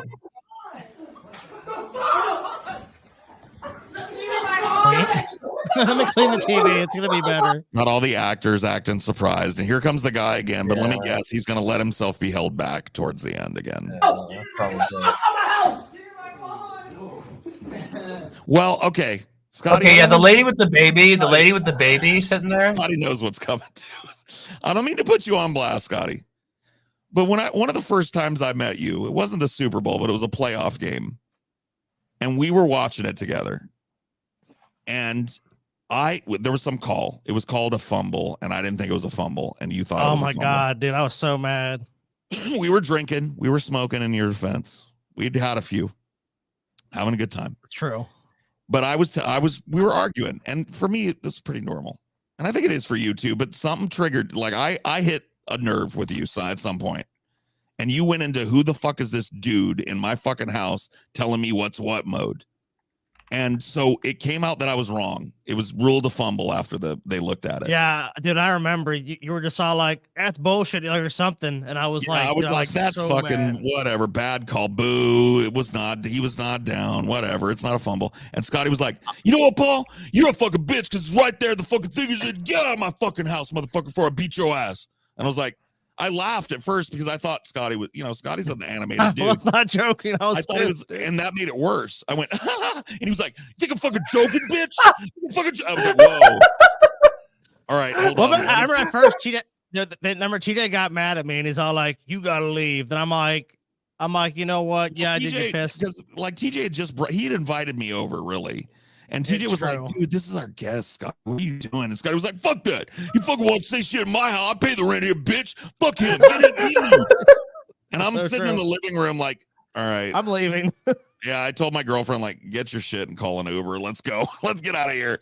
And I went home and I was salty about it. But me and Scotty made up. We bro hugged it out the next day, I think, or a couple days later. Oh no, I was horrible to Paul. Once tempers were cooled. I remember I texted TJ some brawlic shit. I was like, Scotty needs to understand that I'm from a place where you don't get in a man's face and tell him you gonna beat his ass unless he wants some smoke. I was licking my wounds with TJ, and he was like, well, it's probably good you didn't do that. And I was like, yeah. Like I just left. But anyway. Oh no, Paul is completely smart. This type of shit does happen. But I think this was a word. I gotta be also look at the end. Look at the end of it. If you look at the end, there's a lady sitting there with her fucking baby, and she's not even bothered. Yeah. No lady who. There's no fucking way. If the, I didn't even see that. no was real, no people would have lady jumped with a up. baby, Yeah. she would have been out of that room the second this guy started. I mean, freaking. I You do gotta not say, stay in a room. if I had, I'm not trying to like police or whatever, but if I was gonna do this and I had a little infant like this, I would not want people raising their voices and acting brawlic like this in front of my kid. Yeah. I think it's kind of a bad thing. But yeah, you're right. If she thought this was real at all, that baby would be out of this She would have room. been out of there. Yeah. 100%. Yeah, you're right. You're right. You got that one for sure. Work You got that confirmed. one. You got confirmed. good eye though, because I didn't even see the baby. The first I was Oh, no, watching. work the is dude. definitely I think confirmed in that's this the. I one. think I just got the final hit. You got the real call. I think you're probably right. We got more main characters. I know you love them. Let's see if this is a high meme school one. or a All right. real. Yeah, this one says, I'm so glad I'm not in high school Yeah, this is a anymore. classic, dude. We probably have all seen this, but I pulled it because it's too funny. Let's take a look. It's the alpha. This punishment stuff is going to stop. You're not going to tell me what I'm going to do and not do? I am now the alpha. Bro. That's not how this works. I am the teacher. The alpha takes priority over the teacher. The alpha takes priority over everything. Do you not know how that works? The teacher is telling the alpha to sit in the seat right now. And the alpha doesn't have to listen to orders from its lower. Well, you don't have to listen, but the consequences that follow are going to still apply to the alpha. The alpha doesn't take punishment. Let's see how well that works out for him. Okay? I always love that. We have looked at this. All right, before. all right. This now it comes off a little bit like a bit to me, but it could be. But Skibbity Toilet is a thing, and this seems like it's believable enough. Like this seems like a manosphere moment that might have been caught. Yeah. I still to this day I still think it's legit. I think it's someone that just internalized a bunch of Andrew Tate shit. Yeah, and it was like, and that's how it went through their brain. That's true. This is a Tate. How old is it? Do we know? Boy. I think it's a year or two. Yeah, this is a year or two. Okay, so old. it's Tate era. Yeah, okay. It is more believable. It becomes less. It becomes more believable as a real event, knowing that it comes from like the Tate era. And this kid, I don't like diagnosing people, but this kid sounds like he might have communication impairment or whatever. So yeah, I want to point that out. Not to make fun, but this is kind of funny. You know what I mean? Ultimately. Also, someone on my site chat says, when I was a teacher, this happened to me, like almost identical, like this type of thing. So I read. we're getting credence from people who've got the experience. You know, I browse teacher Reddits because I like to keep up on what teachers are saying about kids because I'm very worried about this trend of kids being functionally illiterate when they reach like middle school and shit. Yeah. And so I was reading a thread I read an article about that recently on our substitutes, and they were talking about like how their kids literally don't even speak English anymore. She was like, I wouldn't even complain because I know every generation has its slang, but everything that these kids say or reference is about 5 things. It's Skibbity Toilet. It's the Rizzler, whatever that is. It's the Phantom Tax, which I think is who's that streamer that got in trouble? There's that streamer that got in trouble for like making a riot in New York. Do you remember what his name was? Oh, I know you're talking about. Real popular with young boys. I Show Speed or whatever. No, different guy. But yeah, in that kind of area. In New York. Yeah, New York guy. He also did a thing with like Lil Uzi Vert. He like did a stunt where they showed up in Lil Uzi Vert's like armored car and did a dance and debuted his song that I Just Want to Rock. Anyway, I can't remember. Kai Cenat. Yeah, so Kai Cenat everyone's has gonna call me racist now. I'm sorry. Kai Cenat lives in a streamer house in New York with a guy named Phantom.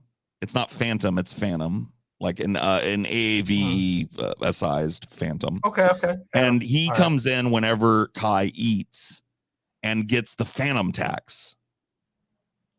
Which means he takes a bite of the food and he goes, Phantom Tax, give me a bite, give me my bite. And it's a big meme on the show. And you know, Kai tries to hide his food from Phantom. But so this teacher was saying all these boys get in fights constantly because at lunch they walk by and go Phantom Tax and steal each other's nuggies. Oh, and then they get in a fist fight over it. Yeah, so I would Skibbity too. Toilet, it's Phantom Tax, it's the I remember Rizzler, someone stole it's my Alpha and Sigma is all they talk about. Sigma's out of style though now, isn't it? No, like nobody says that anymore, right? It's used in those TikTok memes where the dude is like, they take a slice from a movie where a guy's like, that was like last year though, wasn't it? Like well, that was maybe. dying out by last year. Maybe, I'm pretty I sure don't know. Sigma's done. I read the thread today, so. You know, one of the few, like I got in a few fights in school over the years. You know, I had this thing where I was one of those kids where it's like I didn't want to fight anybody, but if I got pushed to my limit, I'd go fucking crazy, you know? Yeah. And this one, and so there were a few fights I got in big trouble for because people pushed me to the limit. Yes. And I just went, you know, And it took a lot usually, but one time this friend of mine, he kept fucking stealing my food, and he stole my fudge round. I had one of those extra large fudge rounds. Yeah. And he fucking squished it, and I could see that he squished it, and it made me so fucking mad that Well, like if you're he like 5'3" and 300 pounds, welfare ought not to pay for your bag of fudge rounds. Sorry. Well, I loved my fudge rounds. Okay, they were a special treat. All right, and Everybody he grabbed remember. this shit. Sorry, everybody remember that. That wasn't a commentary on Demon Mama. That was that dude. That dude that released that folk song that everybody got up in arms about. To like North Richmond, north of Richmond, north of Richmond. Yeah, that guy. Yeah, anyway, Richmond, sorry that to guy interrupt. sucked. Sorry. No, you're good. Anyway, I ended up don't like have fudge rounds around where I'm at, so I never hear it. So it just made me think. Anyway, he like grabbed the fudge round, and then I got pissed, and I sort of like booted him right in the ass when he was turning away, and he fell forward and smashed his head into a locker. And then he turned around and tried to like whip his lunchbox like with a like on a thing like at my head. And then it was of course we're fighting literally right outside the principal's office, who came out and was like, "What the fuck are you doing?" But it was that kind of thing. I would be pissed. Like I would get fucking pissed off if somebody was fucking constantly trying to steal my lunch. That feels like something that would push me to the limit. Same. I think we might have one or two more of these. Let's take a look. Yeah, it looks like two. We got two more main character shorts to get through. Let's see what is what. All right. Oh, this is desperate for attention shit right here, dude. This one's sad. Okay. So you've seen this, Scotty. You think this is a main character moment for real? Oh yeah, this is like a desperate main character moment where it's like, oh no, you're trying to like you're trying to flex on who you are, and it's like it's not landing. You'll see. The worst kind, dude. The desperation is a stinky cologne. It is. I gotta ask you a question, bro. What's good? You know me? You don't know who I am? I don't think so. I don't look familiar? Wow, that's crazy. I'm Miss Biscuit, the biggest blogger in the world. I got like 1 million followers on Instagram. I don't have Instagram. For real? Yeah. Wow, come on, bro. Who don't got Instagram? Me. This is real and this is uncomfortable. This is uncomfortable. Bad, dude. Yeah, this is real. Oh, Demon bad. Mama, I know. Oh my god. This one. That was tough. This one's getting tough. me. This is pure. This is like you talk about like if we talk about the finest like pure undiluted cringe, like this is what we're getting, man. Like if there's like a cringe sieve or like a pump where it's like, you know, like at the end, it's like you're like, well, it's almost like you're doing an alchemy or you're like making alcohol and you're waiting for that little drip to come out. That's the cringe that's coming out right now of the still. This is bad. This is painful. This is bad. This is like the thing is like I know. I mean, I know you guys have met this. You've met these people in the internet world where they're like they have a drop of like niche online fame and they think they're the most important person in the world. Name droppers. I've worked with this. Don't you know who I am? Yeah. Terrible. I'm a blue collar kid, so I have maintained a constant sense of wonder when I do rarely get recognized in public.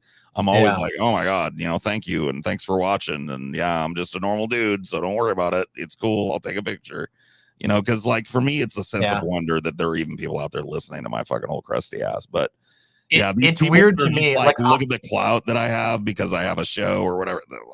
That sucks.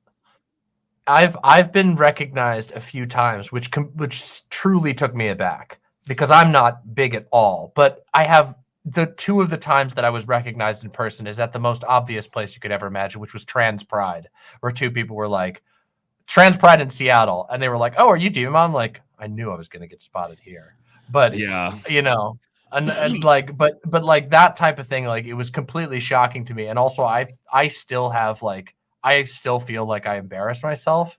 Like, not by just being like, yeah, hi, you know, where I'm just like, I don't know how to deal with this.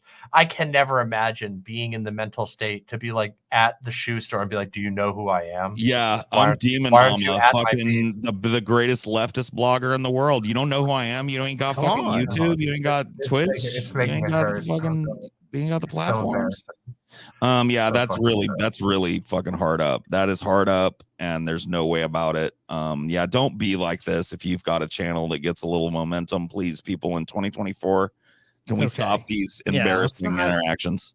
It's time. It's time. We've had enough of It'd be it. cool if this guy was a fan of yours. That'd be awesome organically. If he's like, "Are you this person?" Like, yeah, like that's cool. Yeah, that would be cool. The last time I got recognized, and that's awesome. But I wouldn't want to go up to somebody like, "Don't you know who I am?" It's like that just makes you sound so pathetic and desperate. Please don't. The last time I got recognized is actually such a weird serendipitous situation. I was on my back porch. I lived out in the middle of nowhere in Central California. I was on my back porch doing a ideology. That's my little self vlog where I talk about whatever with the chat.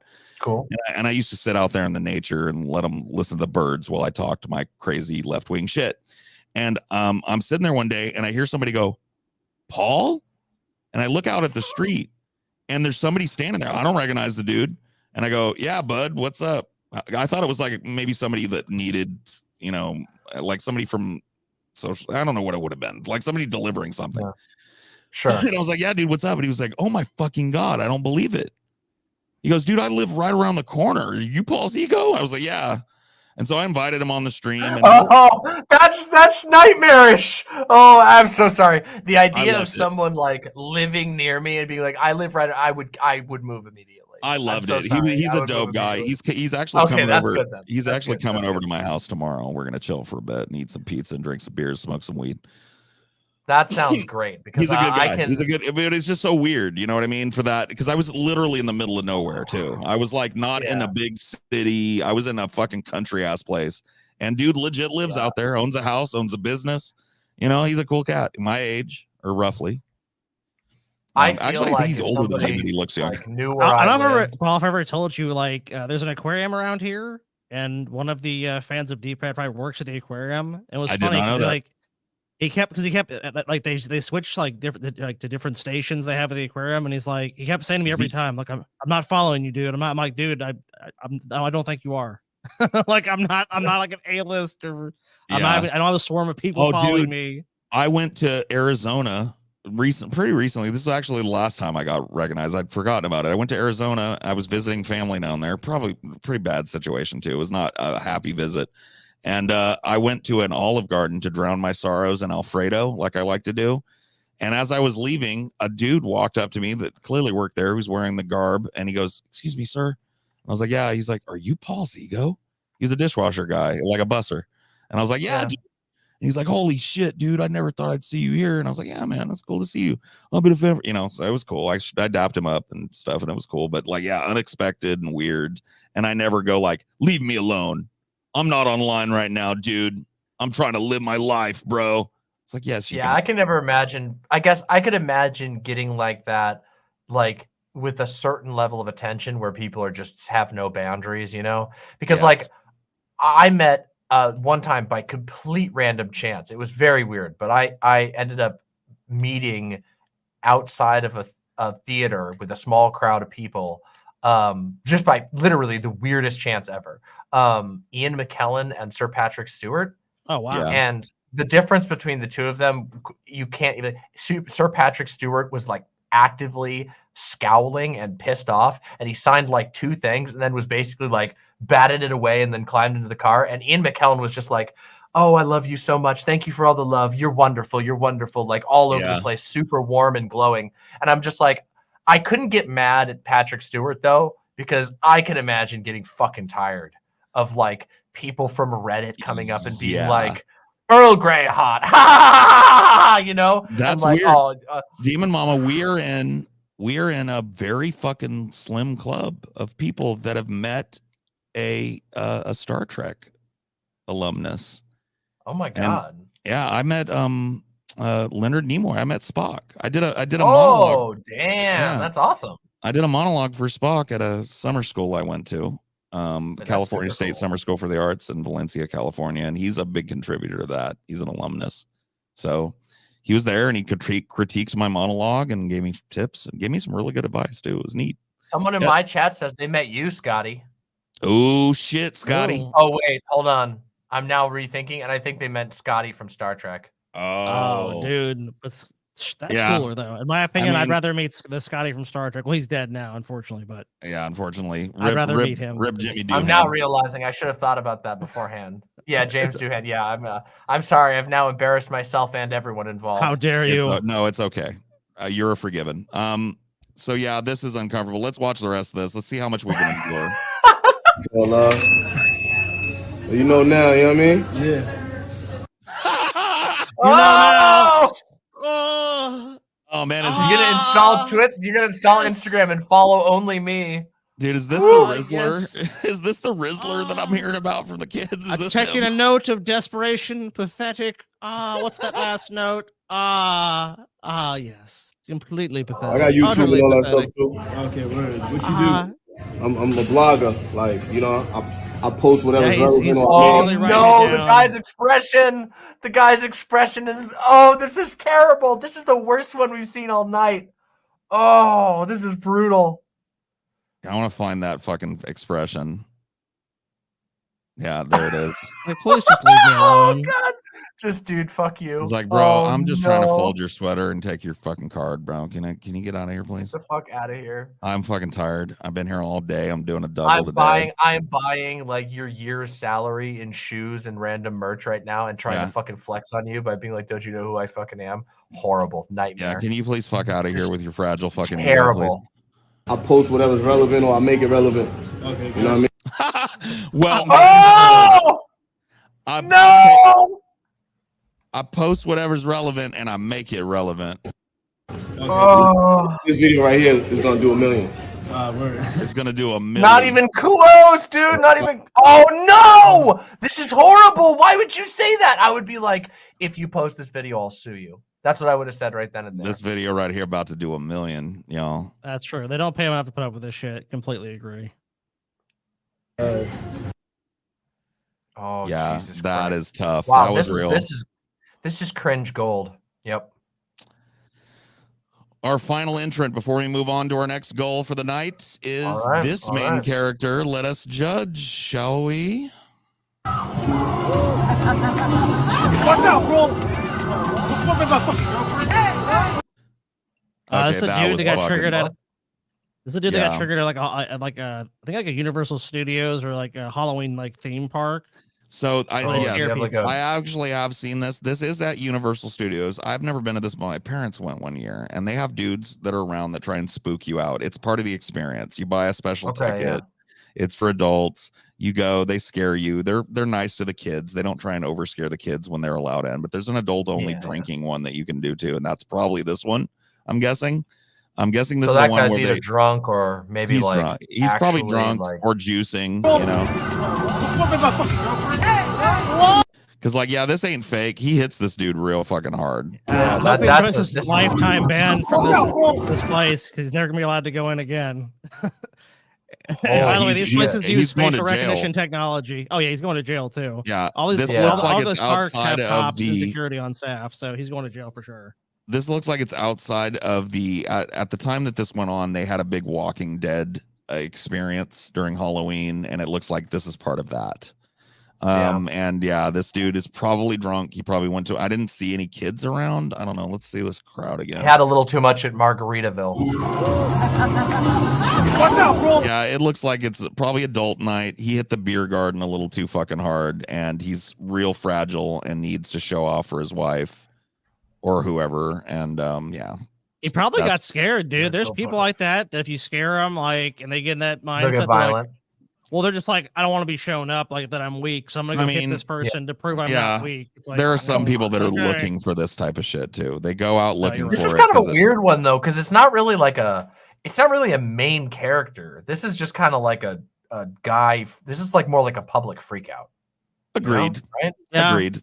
There's like crossover, but I kind of see that too. It's kind I of, mean, yeah. it definitely It's like- takes a main it's character loose. to It's a loose charge in main and- character. Yeah. It definitely takes a main character attitude to deck some dude who works at a theme park because he spooked your wife. You know, I it don't know. does seem a little more in the like maybe this guy is like, you know, having a mental health episode type thing, as opposed to like just a, yeah. Oh, great. This is going to be okay. So hold on. I'm going to predict America's worst president. FDR is definitely going to be on the list. Gotta be on Obama's there. definitely going to be on Bill the list. Clinton, Obama, yes. Yeah, Bill Clinton. So he'll have to do that. He's got to put Joe Biden on there. Obviously, he'll Yes. probably put that as the worst ever because he's going to be fake ironic about it. Yes. Who else? Let's see. I can't guess because I know who to put. Oh, you know who he put. Okay, so yeah, Scotty pulled FDR this one. definitely. FDR. Will he be bold enough to go like mask off and put like Ulysses S. Grant on there? Doubtful. Because like we'll see. It's a very racist move, but the thing is that a lot of right wingers will disguise it by being like, oh, he was a drunk and shit. Yeah. Even though they're all drunks, but they'll say that he was, he's a president. He shouldn't have been a drunk. Right. Yeah. And then they'll say it like that, but we know what they're actually saying. They're kind of like, tipping their, nodding at you and whatever. Yeah. But well, this is 11 minutes long. We probably won't watch it continuously, but we will skip through and find out what his picks are. And all right, let's do it. So let's do it. Who are the 5 worst presidents in American history? Now, you've heard a lot of... Oh, LBJ. That's an obvious one, too. I should have guessed that. LBJ, yeah, definitely. W. Bush. That's because the partisan has. We're going to talk about the 5 real worst presidents in American history. The real worst. Yeah, he's gotten a little slurry lately. Have you noticed that? That he started slurring his words a lot. I think he might be on a little bit of Xanax. Oh, he must have been getting it. He must have been getting it from Matt Walsh. Yeah, Matt Walsh is like the old OG Zanny king of the fucking or Jordan Peterson. Right. He spends a lot of time with interviewing JBP too. So, and we know Jordan knows where the hookup man for the Xannies is at. But have you ever watched like not pre Daily Wire, because he's been on Daily Wire, but like a little bit older Matt Walsh before he had his big. He's kind of. Unfortunately, I hesitate to say big. Yeah, we did. Yeah, you've seen him, right? He's like a 6-hour Matt Walsh special. Oh. So he's out of it. He's always out of it. Oh yeah, he definitely. Okay, so yeah, he's always like in his old stuff, especially. He's perked up a little bit because he gets so excited about fucking insulting trans people. He's like, yeah. But he's always in his old shit. He's like falling asleep at the wheel. But another thing too, I don't want to get on Matt Walsh. Forget it. I was just gonna say about his fucking dry ass lips, but whatever. Who cares? Oh yeah. Oh, we have a meme here on the show about another pair of dry ass lips that really, like, I'm glad we don't see. Man. I won't do it to the. You know what? I was gonna do it to him, but I won't. I won't do it to him. I was gonna pull up the Brian Stelter, dry, cracked. Oh, no. Please buy some Burt's Bees. You're a millionaire, and put the Burt's Bees on. I got my lips. Burt's Bees here. Every time you even mention that, I got. All right, please, they're organic and ethically sustainable. Please go get some Burt's Bees and put them on those lips, Brian. Now, what is mine? I've got pomegranate, dude. I've got pomegranate Burt's Bees. It keeps him away. Yeah. Yeah. Demon Mama's reapplying just to make sure. It keeps Brian Stelter away. Everybody in here has very nice hydrated lips. I just want to say that. Okay. Whew, okay. Stelter's not real. Stelter's not real. Stelter's not real. Jimmy Carter. Jimmy Carter. Jimmy who? I don't know who he is. So Jimmy Carter actually kind of pales in comparison to the other 4 because he only had 1 term to ruin America. But everybody remembers stagflation, really, really high levels of inflation and stagnation. Okay, so Jimmy Carter was a weak president, but he was nowhere near the top 10 worst. This is retarded. He was a weak Democratic president, 1-term president. But honestly, like this is a weak Jackson, pick. This is Andrew Jackson. Yeah, for real. The Trail of Tears isn't, here. Maybe he will be. I'm trying to be sure. Well, and Jimmy Carter had his famous economic malaise speech that was like a downer speech to Americans who wanted to be lied to about the economy. It's like, it's going to be tough, and actually, we've made a lot of bad decisions, and of course, Americans don't want to hear that. He mishandled Iran-Contra, and that's what sunk him. Sure, yeah, that happened. And he was going up against Ronald Reagan, who was Reagan manipulated it where the hostages would be freed later. I mean, there was just Reagan made sure that the hostages wouldn't be freed until after Election Day, so he actually made sure that they stayed hostages for a day longer just to fuck Jimmy, and it worked. Yeah, and of course, let's be real. The economy was horrible too. Yes. So it was easy. Jimmy was going to fucking win.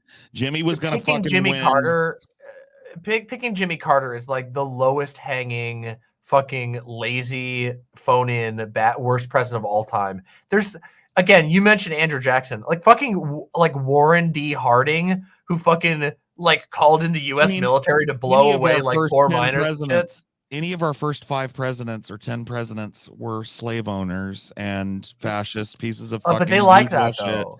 Yeah, like I don't expect them to do that, but it is pretty shocking to put like even for a Republican, it's pretty shocking. I mean, I shouldn't say that because this is Daily Wire. They're like, this is like, they're pitching to the dumbest of the dumb. Like that is their job. They know that this is like daddy daycare for right wingers with fucking white Oakleys. You know what I mean? Yeah. Like, yeah. This is Cope. Yeah, it's Cope. 100%. Mad Cope. Yep. Let's see who's next on the list. Yasser Arafat. He fucked up a little. He wasn't a great diplomat. Obama. Yeah. Oh my God, we're getting Obama. This is bummer. Number 4. Thank God for Obama, because at least now they know. So I am a disaffected Obama voter. I hate him. I think he was a real disappointment. But to even put him on this list is just retarded. This is Cope. You know what this is? And it still exists. This is OBS. This is Obama or OTS. This is ODS.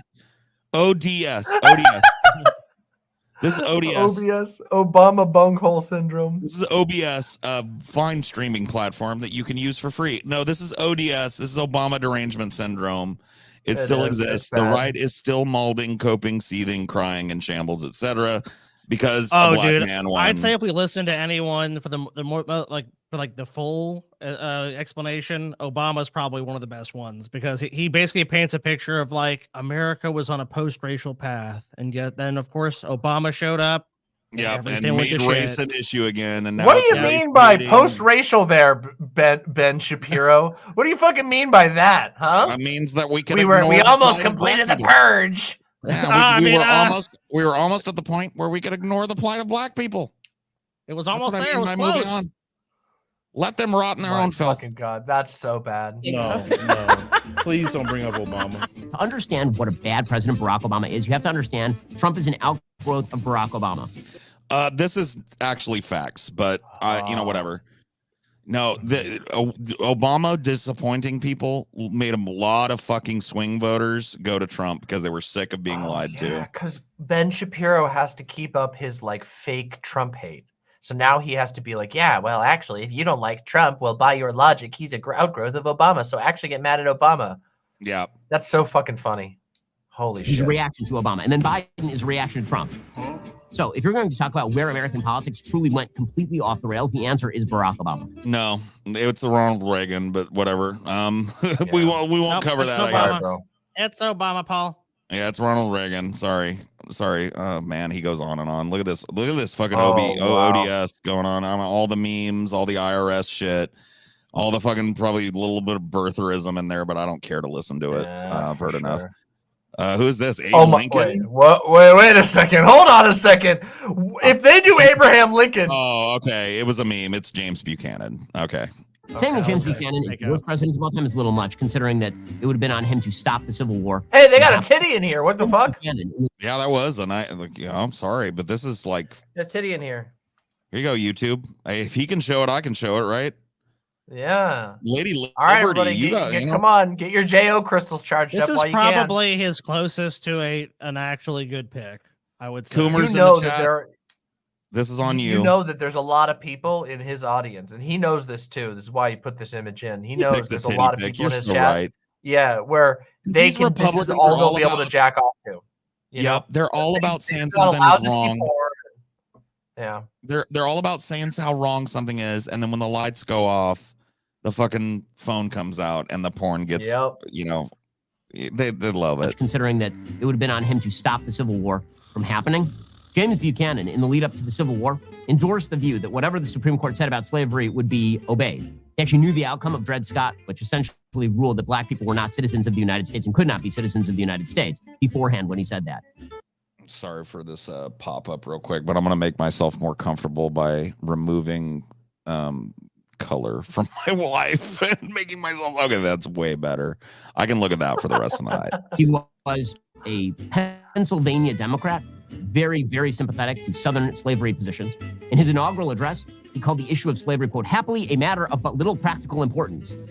Wrong. He actually said that while secession was illegal, the government didn't have the power to stop it, which led a lot of states to be like, okay, well, all right, I get it. Yeah, I don't know if this guy is. I don't know if I would put him at top 10, but yeah, well, whatever. Interestingly enough, there's actually something called the 2024 Presidential Greatness Project Expert Survey. Yeah, I pulled that as well. that actually ranks these. So we'll discuss that afterwards. But that they actually agree with his pick of Buchanan being pretty low. The party switch never happened, Nikki. Okay. A party switch never happened, except for the fact that it's a historically documented, uncontrovertible fact. The party switch is unbelievably obvious. Yeah, party switches have happened numerous times throughout history. We covered it extensively. I was like, Cope. I think Cope most political scientists if you don't say think it's so. like 5 or 6 times it's happened in U.S. politics. So yeah. Okay, so who we moving to now? Oh God, who's abortion? Life. Just oh, this is he's shilling. Preborn? You're preborn. Dude, this is a Dune term. Alia is preborn because her mother takes the water of life while she's pregnant. This is what Herbert called Alia and fucking Paul and Chani's children. Preborn. Interesting. Okay. Pound 250 and say keyword baby. That's pound 2. Okay, fuck this. Fuck you. Yeah. Can we move it on? Okay, is this Vietnam? Are we gonna agree? Is Nixon gonna be LBJ? here? No, it's gonna be LBJ. Oh yeah, you're gonna pick LBJ. LBJ. Let's ignore Nixon, who fucking escalated the war and killed 1 million fucking people. Let's do LBJ. Yeah, I got it. LBJ, yeah. It's gotta be LBJ. Yeah. How dare he pass that civil rights bill? Of 1964, the Voting Rights Act of 1965. Those are the only good marks. The big boo-boos for LBJ, the Great Society. Even if that was true, those are some pretty big marks. That's a pretty big deal, yeah. Yeah. Society was an attempt to, quote, fight the war on poverty. This amounted to spending trillions upon trillions upon trillions of dollars, making government encroach into nearly every area of American life, offering and it subsidies started a prosperous boom that carried through the fucking 70s and 80s, and people had more money in their pockets than any point in American history. People were buying homes. People were living the American dream. Paul, Not everybody. Medicare. Oh, no. See, that's they got the activation word in there. That's one of the things that like Daily Wire, like I said, the adult daycare type thing is that they a lot of their videos just boil down to a string of activation words. You know, everything else can kind of be ignored, and you wait for the thing to pop on the screen that makes you go, "Arr!" Medicare. Oh, Medicare. That's Medicare. I hate that. Which a bunch of thing these that boomers gave rely poor on. people and indigent people a chance to get medical help when they're sick. Oh, Medicare. That makes me sick. America has the best health care, but not everybody should get access to it because that would make it worse somehow. Yeah, that means that you didn't pull yourself up by your bootstraps, Demon Mama. Pull yourself up by your bootstraps, okay? Don't look for a handout from me if you want all your loony-toony transy drugs, okay? Yeah, it's not exactly. my job to pay for your gender expression. But you better know I will straight up become a member of ISIS if you take my fucking Viagra off of the prescription plan covered by Medicare. How am I going to fuck my trophy wife without Viagra, Demon Mama? You don't understand. How am I going to fuck? This is why I'm a men's rights advocate, Demon Mama, because men got it rough in this country. How am I going to fuck my Stoya fleshlight that my wife lets me fuck because she won't fuck me if I don't get my Viagra from Medicare Plan B? Degeneracy, fleshlight. We don't do that over here on the right, Demon Mama. We don't do fleshlights over here. That's for you gross libs. Yeah, totally. Government offered instead of prosperity the prospect of intergenerational. Yeah, no, it actually made prosperity, you dumb fuck, and history tells the tale of that. You're a dumb fuck. Yeah. It didn't fix everything, so I guess he's the worst president ever. I totally agree. Oh, they got the Cato Institute here to talk about this. 1963 and 2010. The federal government spent $13 trillion fighting poverty. The poverty rate, by the way, in 2012 was 15%, slightly higher than it was in 1966. So you spent $13 trillion to increase the poverty rate. He got America deeply involved in the war in Vietnam, the most disastrous war in American history. I mean, his predecessor kind of did that, but okay. Whatever. We can. Well, I'm not he splitting continued it though, Paul. You believe that you should have been involved in the war in Vietnam. If you're going to go in, you go in with overwhelming force. By the way, everybody that would agree with you today was gung-ho for that war, Ben. So the fact that you're a Johnny-come-lately anti-Vietnam guy is kind of cute. Because your people would have been singing the praises. Right? Yeah, of course. And you break things and you win the war. That is not what LBJ did. He presided over serious racial unrest. Christopher Caldwell writes in his book, The Age of Entitlement, the changes of the 1960s with civil rights at the core were not just presided. Wait a second. Wait, hold on a second. Fault? If presiding over racial unrest is LBJ's fault, what does that fucking say about Donald Trump then? From in his position, by his own argument. Well, Ben, Ben it doesn't count. Double standard. Obama did that. Obama did it. Yeah, it was Obama. Yeah. Obama done that. This fucking guy. All right. So who's it gonna be? Who's it gonna be? I think we're at number 1, right? FDR. Who's it gonna be? It's got to be FDR. Eventually became the basis for government to do what the Constitution would previously not have permitted. In 1913, Woodrow Wilson? No, Topeka. First president in American history, bar none, Woodrow Wilson. Really? Top pick. Wow. That's Color me surprise. They shocked. got me. The keys, the jingled the keys in a different direction than I expected. Yeah. Holy Color shit. me shocked. First of all, he was an authoritarian. He actually wrote, quote, "The president is at liberty, both in law and conscience, to be as big a man as he can. His capacity will set the limit." Wow, that sounds Trumpian to me. He actually believed Yeah. that the presidency of the United States was really the only branch that ought to matter. The idea is that experts. Dude that oversaw That's also the very trail Trumpian. Dude that oversaw the Trail of Tears? Nah. Dude that raped his slaves and had a bunch of fucking illegitimate children with them? Nah. Woodrow, though, yeah. in the executive would be able to do things and react more quickly than the antiquated checks and balances of the Constitution. On the moral level, Wilson was just craptastic. He was a fan of eugenics. He actually pushed for compulsory sterilization. Okay, that's one of my least Ben Shapiro-isms is his clear desire to want to say a swear word, but his refusal to do so. So he just says, like, it was real muffins. It's a load of muffins. Yeah, this is a load of bull honky. Yeah, I know. I hate this. Terrible. I don't want to get into this take. I don't want to have this take tonight because I could talk about Down syndrome and shit for a while if you want, but I really don't want to fucking argue with people tonight. So let's not.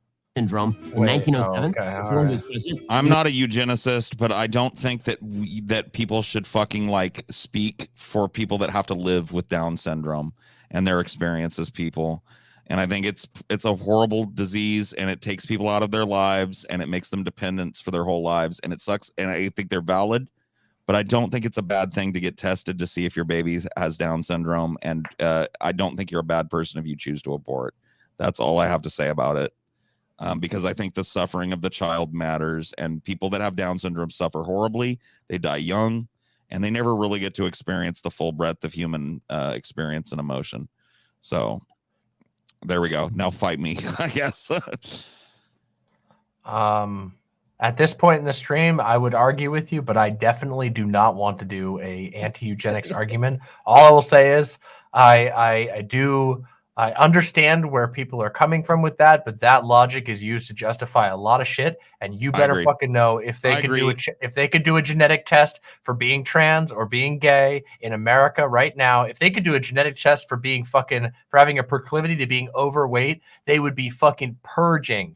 You better know all of us on this fucking podcast. I acknowledge the slippery slope. I don't think it should be. It's not just a slippery slope. It's just that, like, I mean, I get it. I mean, obviously, like, there are, like, it is a tough conversation on that one because it's like there are times where, like, an ultrasound will reveal that, like, a baby's head is like 50% water. You know what I mean? And it's like, are you going to tell somebody they can't have an abortion because of that? Like, I don't know. It's just that, like, it is a very difficult, like, area to waterheads. pin down. I didn't want to say it, but I had to. Brett Keane. Sorry. Anyway, I won't get into the Brett Keane lore. Yeah, but waterhead. The truth is, like, really I don't know.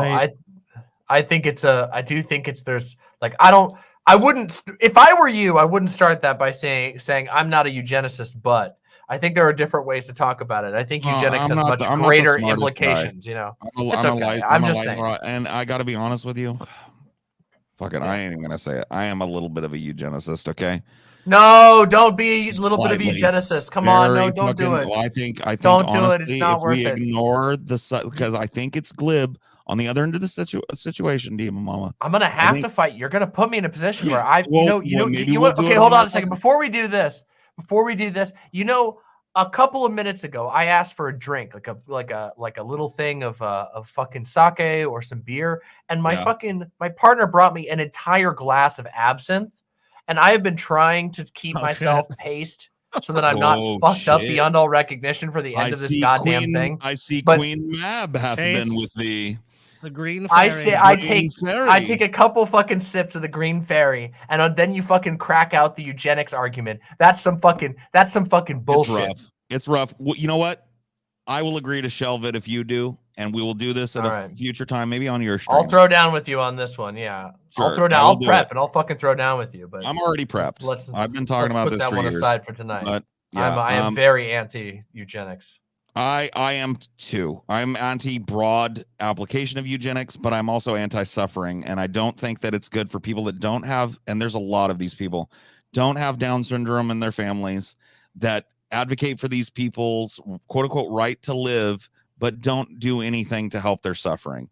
And I definitely agree with you on that. Like, people, there is hypocrisy there, but it's just like, there's also the same thing applies. Like, there are the exact same argument you're making right now is regularly made by like autism parents who just despise their autistic kids. There are autistic kids who are often capable of living happy lives, but don't because they have a shitty parent that hates them.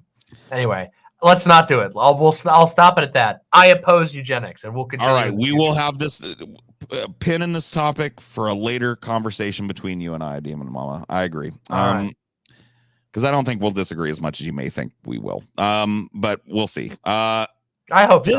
Scotty pulled this.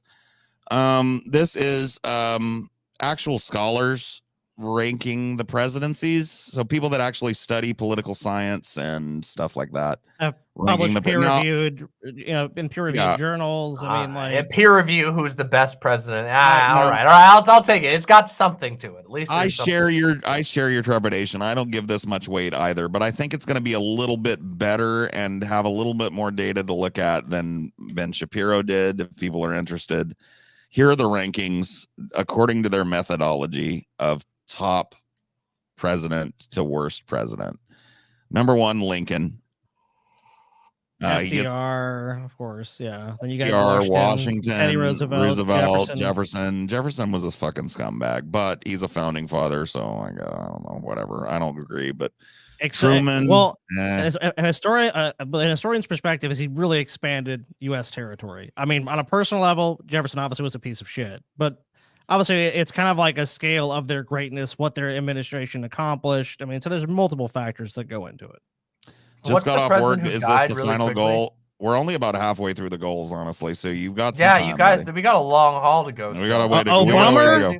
Not Obama. He's 7. Obama 7. Eisenhower, LBJ, Kennedy. Like, I gotta be. This is some lib soy to put Obama at 7. Okay, and also, can I point something else out that I think we're far enough away from it happening that we can point the fact that motherfucker got a fucking Nobel Peace Prize for doing jack shit. For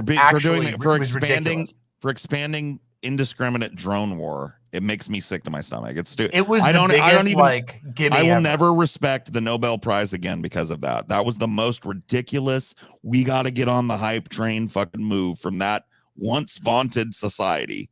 And that's the last time I care who gets a Nobel fucking prize. A Peace Prize too, not the Nobel Prize in physics or whatever. The Peace Prize. This dude bombed the fuck out of the globe. Fuck him. Peace through strength, Paul. Peace through war. That's how it works, man. Don't you know that? You fight the war to have peace. Jimmy Carter down here. I mean, we went through it. Reagan is on. Man, Reagan is a fucking horrible, horrible president. But I understand he's still popular with the righties. H.W. Bush, I don't agree with him being this high up. He was a failed one-term president, dude. If fucking I think they should put Harrison at the number 1. Okay. Yeah. William Henry Harrison. He's 31-day presidency. He fucking died in office. He had the good what an honor. He had a good grace to croak before he fucked anybody over. John Quincy Adams, days. Beautiful. I like this dude, but he was a weirdo, man. I mean, he's an interesting historical figure for sure, but You know what? Whatever. We're getting into that territory where it's like, all right, we're splitting hairs here. Let's look at who the last is. We put Trump on the bottom. Oh no, it's Trump. Oh, come on, recency bias. Okay, he is pretty bad though. I made the argument he's pretty fucking bad. You can't I'd put put him him down like there. here. Worst ever though. I'd put I don't know Trump if at he's the like worst 30. ever. Yeah, I'd put Trump at Can like I 30. say? Can I really say that Trump is worse than fucking Reagan? Or could I? I don't think I could, and I don't think I could say that Trump is worse than fucking Andrew Jackson. Like that seems such recency bias. Like I mean, Jackson Andrew is Johnson, terrible president. Franklin Pierce just didn't really do much. He was like James Buchanan shit tier. antebellum, sort of like civil before Civil War. He kind of kicked the can down the road. Coolidge shit tier. Chester B. Arthur shit tier. Yeah. You know, all these people. What a name. Yeah. Where is Jackson? Jackson's 21 on this list. He ought to be way. Okay, this is fucked. This is fucked up. Old Hickory, boy. Old Hickory. That's fucked up. The Mr. Trail of Tears is halfway down the list. Give me a fucking break, bro. All right, this is stupid food. We're gonna. Take I'm ready for it. I'm here for it. I'm fucking Stupid ready food. for this. I'm hungry. I hunger for stupid food. We're going to take a look at some Carnivore diet. TikToks. I may have to mute some of these because they use copyrighted Obnoxious shit, some of them. music. Yeah. Yeah, and it's obnoxious usually too. So let's take a look at this stupid food from TikTok. Diet white rice. Here's how to make it. Grease a bowl in lard, making sure all the edges are covered. Pour in 500 grams of egg whites and place it into a steamer pan. In a separate pan, boil some water, add the steamer pan on top, and steam for 25 minutes on medium-high heat. When the egg whites are firmly set, remove them from the steamer and let them cool. Use a knife to loosen it, then turn the bowl over onto a chopping board and cut it into chunks. Then I feel like my place it arteries into are a clogging blender, just watching full this. blender on 5 times until egg whites are chopped. I mean, egg whites don't have a lot of cholesterol. It's just the whites, Scotty. Yeah, the whites are fine. I mean, it's just like I just don't. This doesn't look appealing. It's worse. It's worse than white rice in every single way. This is just filthy. Yeah, I don't like this at all. This makes me feel weird. And it's carnivore diet, so it's obviously stupid to begin with. You know. Yeah, this is some manosphere shit. Yeah, for sure. The carnivore diet is fucking dumb, but like, come on. It is. Texture. Put it back on your board and manually separate it some more. Transfer it to a bowl, get a tablespoon of gelatin and sprinkle half on. Mix it all together. Yeah. You know what this needs? This needs to be more glutinous. This is not quite gluteny enough. We need to gluten this up. That's terrible. Eat some fucking Gelatin? rice, dude. Boil some rice up. I gotta call out the because then they Brits. wouldn't This be is some manly straight up enough. British shit. Oh, This you're is not some manly. Brit shit. I'm not manly enough unless I eat my rice and it has to be egg Unless I white eat rice. my fucking egg white based rice How with fucking insecure gelatin do you in it. have to be? You know. I just like I just want you to seriously all the viewers out there. I want you to seriously imagine what it would be like white rice with whatever, even just plain white rice. Put that in your mouth. Imagine that. Second, fucking gelatin infused, grinded, steamed white egg whites. Fucking disgusting. It's like somebody fucking hawking a loogie in your mouth and you having to chew it up. That's fucking putrid. And it's all oily too, because he basically boiled in oil. He had oil and lard, so it's just gonna be greasy. Oh yeah, it It's aligned gross. with lard. Oh Yeah. fuck. It's greasy as fuck. It'll taste like I feel cum that- and feel like curdled cum. Half and repeat it again. Put it on a baking sheet Disgusting. covered in parchment paper, making sure it's spread out evenly. Then put it Oh in no! minutes at 180 degrees Celsius. Take it out of the oven and turn it Baked over. splooge. Put it back in for another 10 It minutes. looks like it. There you go. High in protein and tasted bang. Oh, I bet it is. TJ, Oh TJ. God. go fuck yourself, TJ. Go fuck yourself, TJ.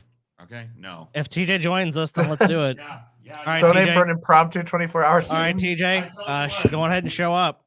When we finish up here, TJ, you can come right in the room and fucking keep her going for a Yeah, while. I'm happy if TJ, if you want to trade off at the end, you want to jump on and keep going. I'm Yeah. fine with that. I will reiterate now that I know that you're here and listening. I worked my birthday last year and the year before that and the year before that, TJ. So, not to make you feel bad, but Every year, Paul's works his birthday. yep, every I Okay, always but do. I personally am very happy that TJ decided to take his birthday off because I got to have fun tonight. You know. Oh yeah, this was I'm a happy. lot of fun. I'm happy. This has been great so far. And it We definitely still would have got more to sucked if do. TJ was here because he sours everything with his bullshit and his doomerism. My chat is trying to get me to drink as much of this absinthe as possible. I am not going to course. obey them, but they visit? want me to fucking get fucked up and then say stupid things. I'll drink more, but I'm not going to drink that much more. A visit I don't to blame Queen you. Mav This is is a in great order. side dish to add into your meals. Far better than that pre-made packaged crap. Diet. That looks hideous. You're gross. Please stay on the British Isles and never bring your egg weirdness towards me. Thank you very much. Appreciate it. That's terrible. Don't ever come here. We don't want you. We don't need you. Not my fault. You're a sucker. Good night, losers. Oh, TJ, you know what? Oh, he's turning in. All right. TJ told me he was hitting I up tell some you what, bars dude. and stuff. An elephant never Wait, so forgets. does that mean TJ. it's Yeah, he's probably drunk and he's gonna get nice and cozy and sleep it off, and he's rubbing it. He's rubbing salt in the wound. Oh, yeah. He's rubbing And, that's one fine, out? TJ. Is that what you said? You know what? You plant a seed and a tree shall sprout, TJ. That's all I have to say about that. The fucking grapes of wrath. That's all I have to say. All right, I can tell Let's see what we already. got here. I'm gonna just guess from the preview that you gave me by scrolling over that. I'm gonna guess this is a fucking bit. Yes. There's no way this is real. I saw Nutella, I think is what it Okay. was on there, and Nutella on steak is a fucking no. joke. That's a joke. That's Yeah, a joke. that's They're doing We'll intentionally see. bad. That's gonna be I my hope it's thing, a by the joke. way, is that I'm gonna call out if any of these that I see as bits, I'm just gonna call them out as bits. One of my most hated things, I'm a real sourpuss, is I hate fake bad cookers. I want the real bad cookers to get their True. day in the sun. True. Yeah. But it's okay. This- I'll still have fun with it. You know, I'm just a screams- cranky asshole. This screams meme to me, just looking at the center cutout of this eye round. Like, why would you ever do that? That makes no sense. I don't But- know, man. People do some crazy shit, so we'll have to see. I mean, Yeah. it could be a work, but I don't know. Open minds It's like and open those hearts. people. Well, you know, I won't go off on that. I was just gonna say people fucking butcher a lot of good steaks I've seen lately. That's an increasing trend. Is It people is. Oh, like yeah. those that And they that waste a lot of fucking food too, Salt which makes Bay me golden guilty. fucking terrible. Yeah. Yeah, it is. Let's start by taking out the center of our top sirloin steak, and then we're going to grab Okay. it and place it into our hot pan. Grab our egg and place that right in the center. We're just going to What? No. No. Vegemite sauce. Oh, it's not Well, now Nutella. we It's get that Vegemite, Oh, Demon okay. Mama. Even No. worse. Oh, that changes it. That changes things a little bit. Throw this in the fucking trash, dude. Yeah, this is garbage. I don't know if you've ever tasted Veg- this, Demon Mama. I We have did had once. Vegemite. It I have is had Vegemite. awful. It is. It is weird. putrid. Okay? Yeah, very I don't know weird. if I can say. I don't know if I would say outright that it's like putrid. It's fucking weird though. Vegemite is. It's like I understand. Like I tasted it and I was like, I don't like this, but I can get why someone would become attached to it. Have you guys ever had Moxie, the soda? Yes. Yes, No. I have. And I know I'm insulting Moxie by comparing it to Vegemite, but Moxie is one of those where a lot of people drink it and they fucking hate it and they talk about it like Vegemite. And I'm like, I love Moxie. Like I genuinely think Moxie is amazing. Yeah. And you know, so I'm all and right with it. And yeah, like I feel it grows on you. It's one of those ones that grows on you, but a lot of people hate it. So I try to be a little charitable. I have had Vegemite and it's definitely weird. This much Vegemite is seems like a giant On a mistake. fucking beautiful steak too. I mean, True, this is yeah. awful. Nutella on steak. That's a story for another day. No, that said Nutella. No, she was making a joke. She said, Oh, she's making a joke, That's okay. a story for another day. This is Vegemite. Okay. Grab a bag of Peebles. No. Oh, okay. Oh no. Okay. Cheesy poofs or whatever these are. Yeah. Fuck is this shit, dude? Get this the fuck out of you. You don't need this to make a good steak. This is just I love that you said desperate. cheesy poofs. I haven't Yeah. heard that version of it, like the South Cheesy Park poofs. specifically. I'm a Cartman fan from back in the day, though. I haven't watched South about Park in some cheesy like poofs? 10 years. I love my cheesy poofs. I know you can tell. You made fun of me for it. God for damn like it, Pat, 20 give me my minutes. cheesy poofs. You probably did. I watched. probably did not. I'm too much of a so sorry. narcissist not to watch that whole fucking thing. I saw what you said. No, I'm kidding. It was funny as fuck. I laughed with you. Well, I'm glad It I is made true. you laugh and that we haven't I'm a hated little each other Cartman. I'm a because, little. That's why I like him. I'm a little Cartman brained. I admit it. I can see it. I can see that, but Orange cheddar in this country, and this is going to make our side Dude, dish. Cartman will rip this That way steak into everything a new you- asshole. There's no way. I don't know. He might eat it if he was hungry enough, and that's I mean, what not probably cheesy would, poops. yeah. Dude, Cardinal won't eat the bitch. cheesy poops. He Okay, would not want one the thing fucking I'll steak. say. This is they're Australian, right? Because they're using the Vegemite, and that is not an American brand. Yeah, And I that looks will Australian. say, Yeah.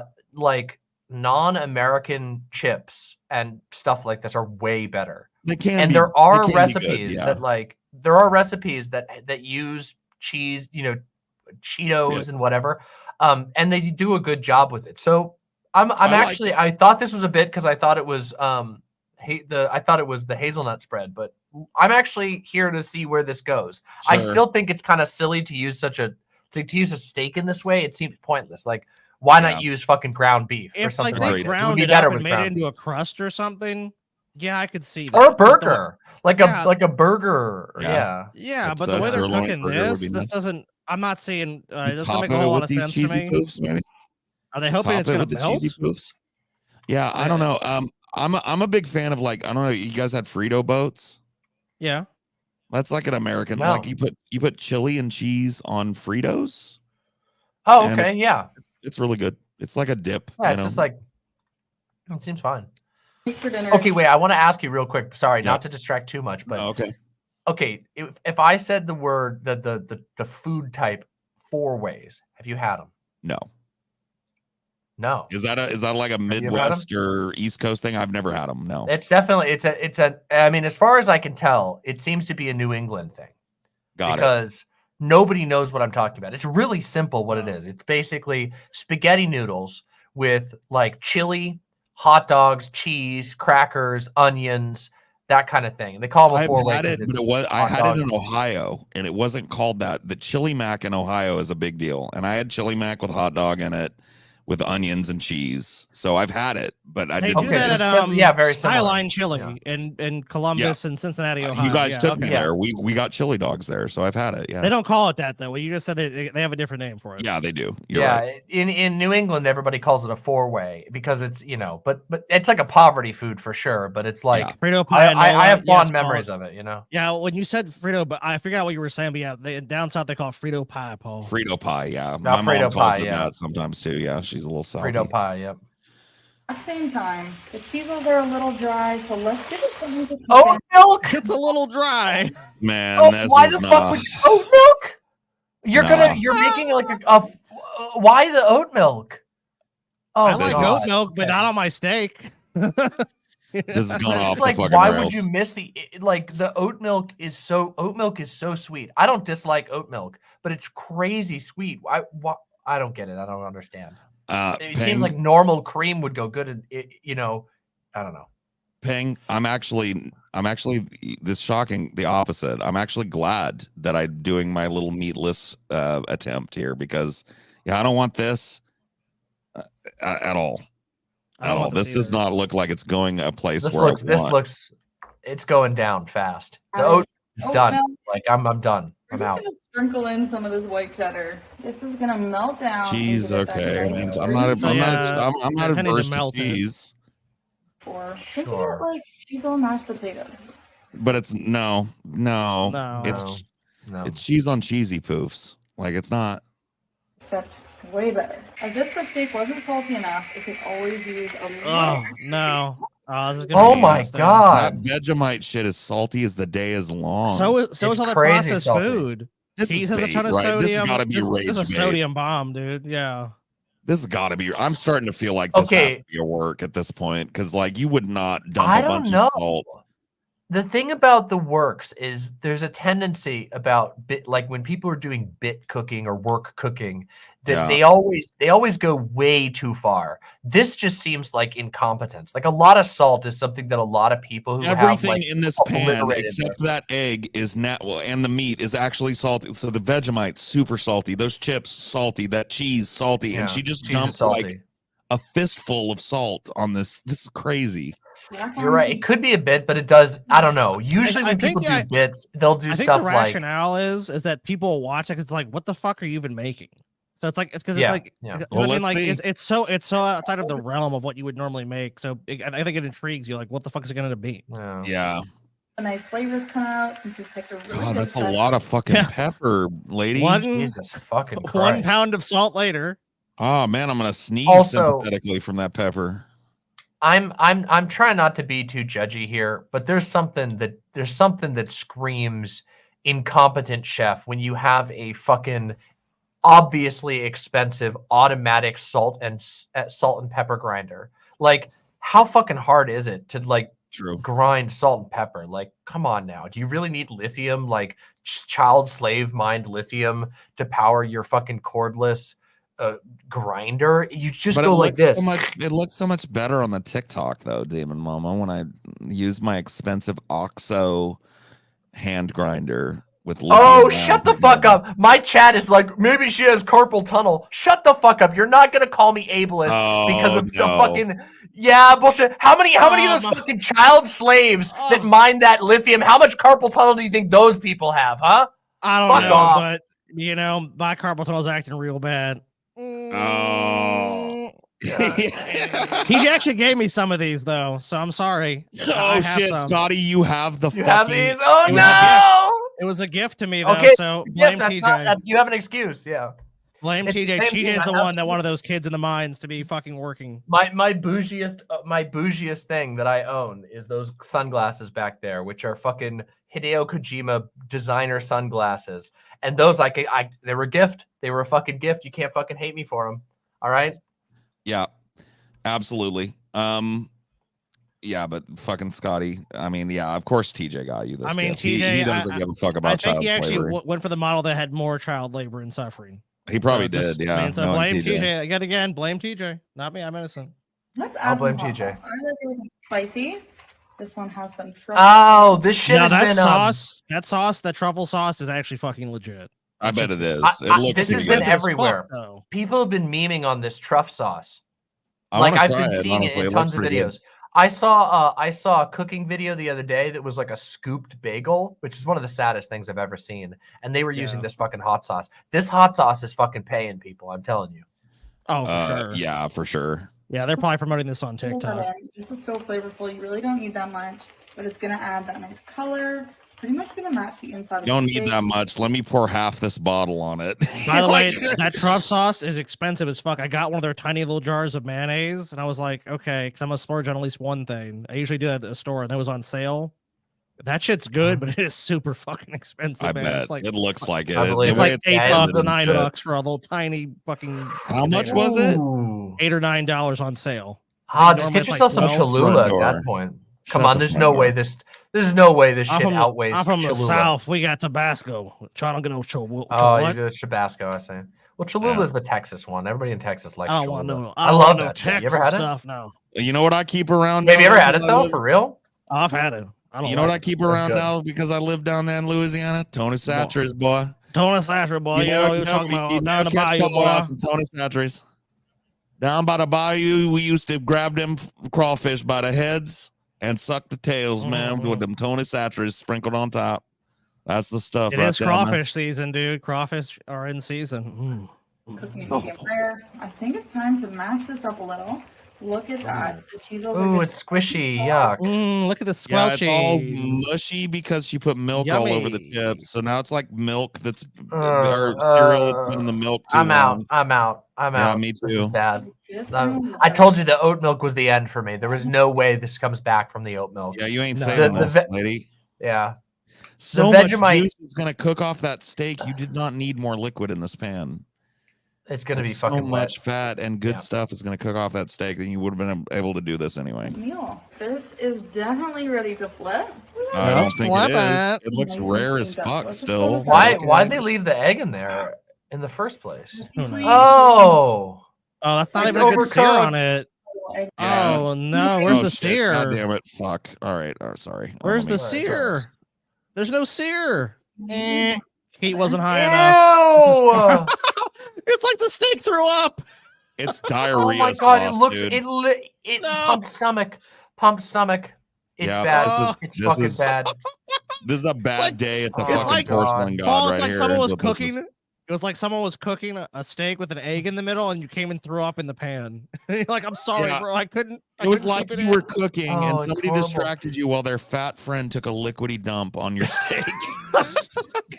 It's fucking gross. You know, wait, you know it's bad when the only egg in the dish is the whole egg in the center that's still got its shell on. Yeah. And somehow everything looks like pureed egg. That is a very bad fucking sign.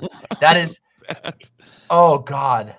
What would dude if somebody put this in front of me? I don't know what I'd do. I'd probably take 2 bites out of politeness and run as fast as I could. No, I wouldn't take a bite. I would be like, I'm sorry, I'm not putting that in my mouth. That's an insult. There's a relationship, okay? There's a contract, all right? When somebody's cooking you food, when somebody's cooking you food, okay? It's nice of them to do, but it's also nice of you to eat it because food can fucking kill you. So you're trusting them and they're trusting you. It has to be a handshake. And if somebody puts this in front of me, they are fucking slapping me in the face, and I will not put that shit in my mouth.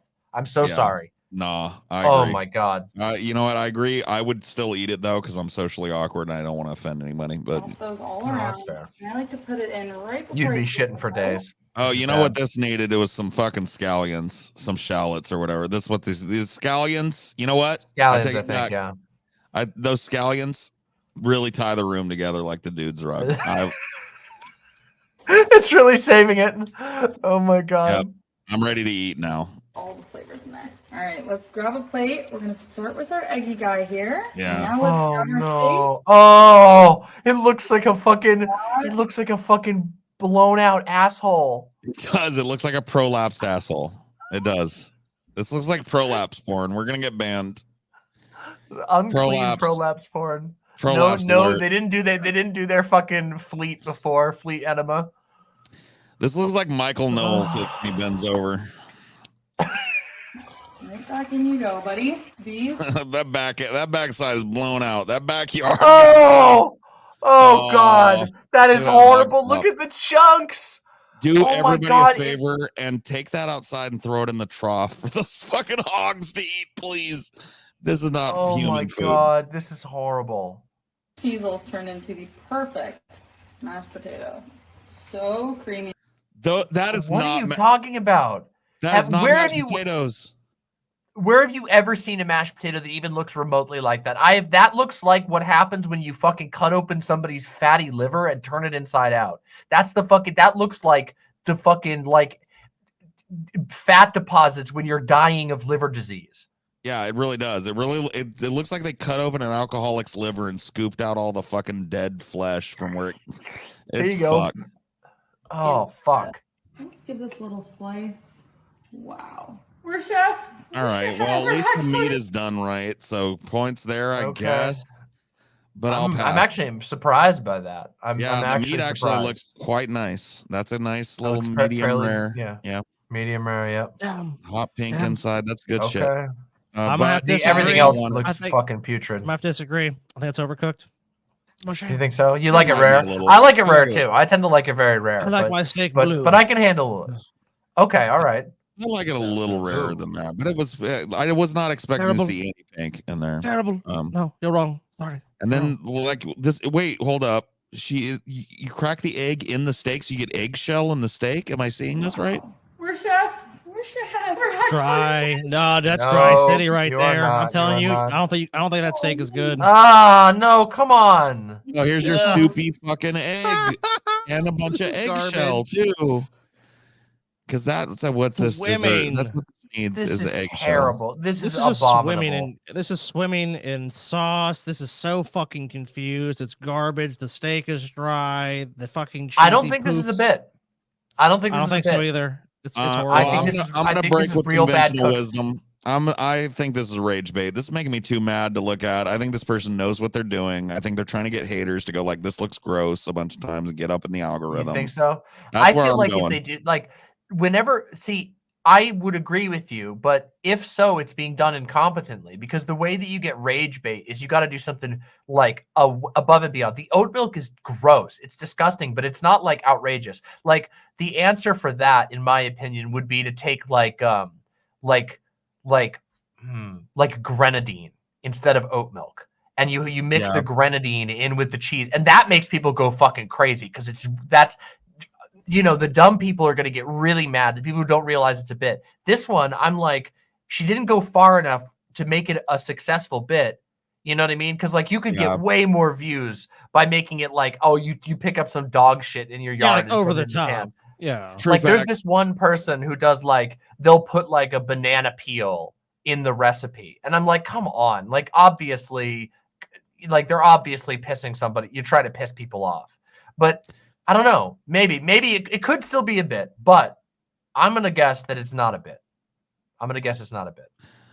My head says bit and my heart says bad cook. But now, yeah, Paul, I mean, I think now, you Paul, go I see either something way. dangerous. This is some spam loaf ramen.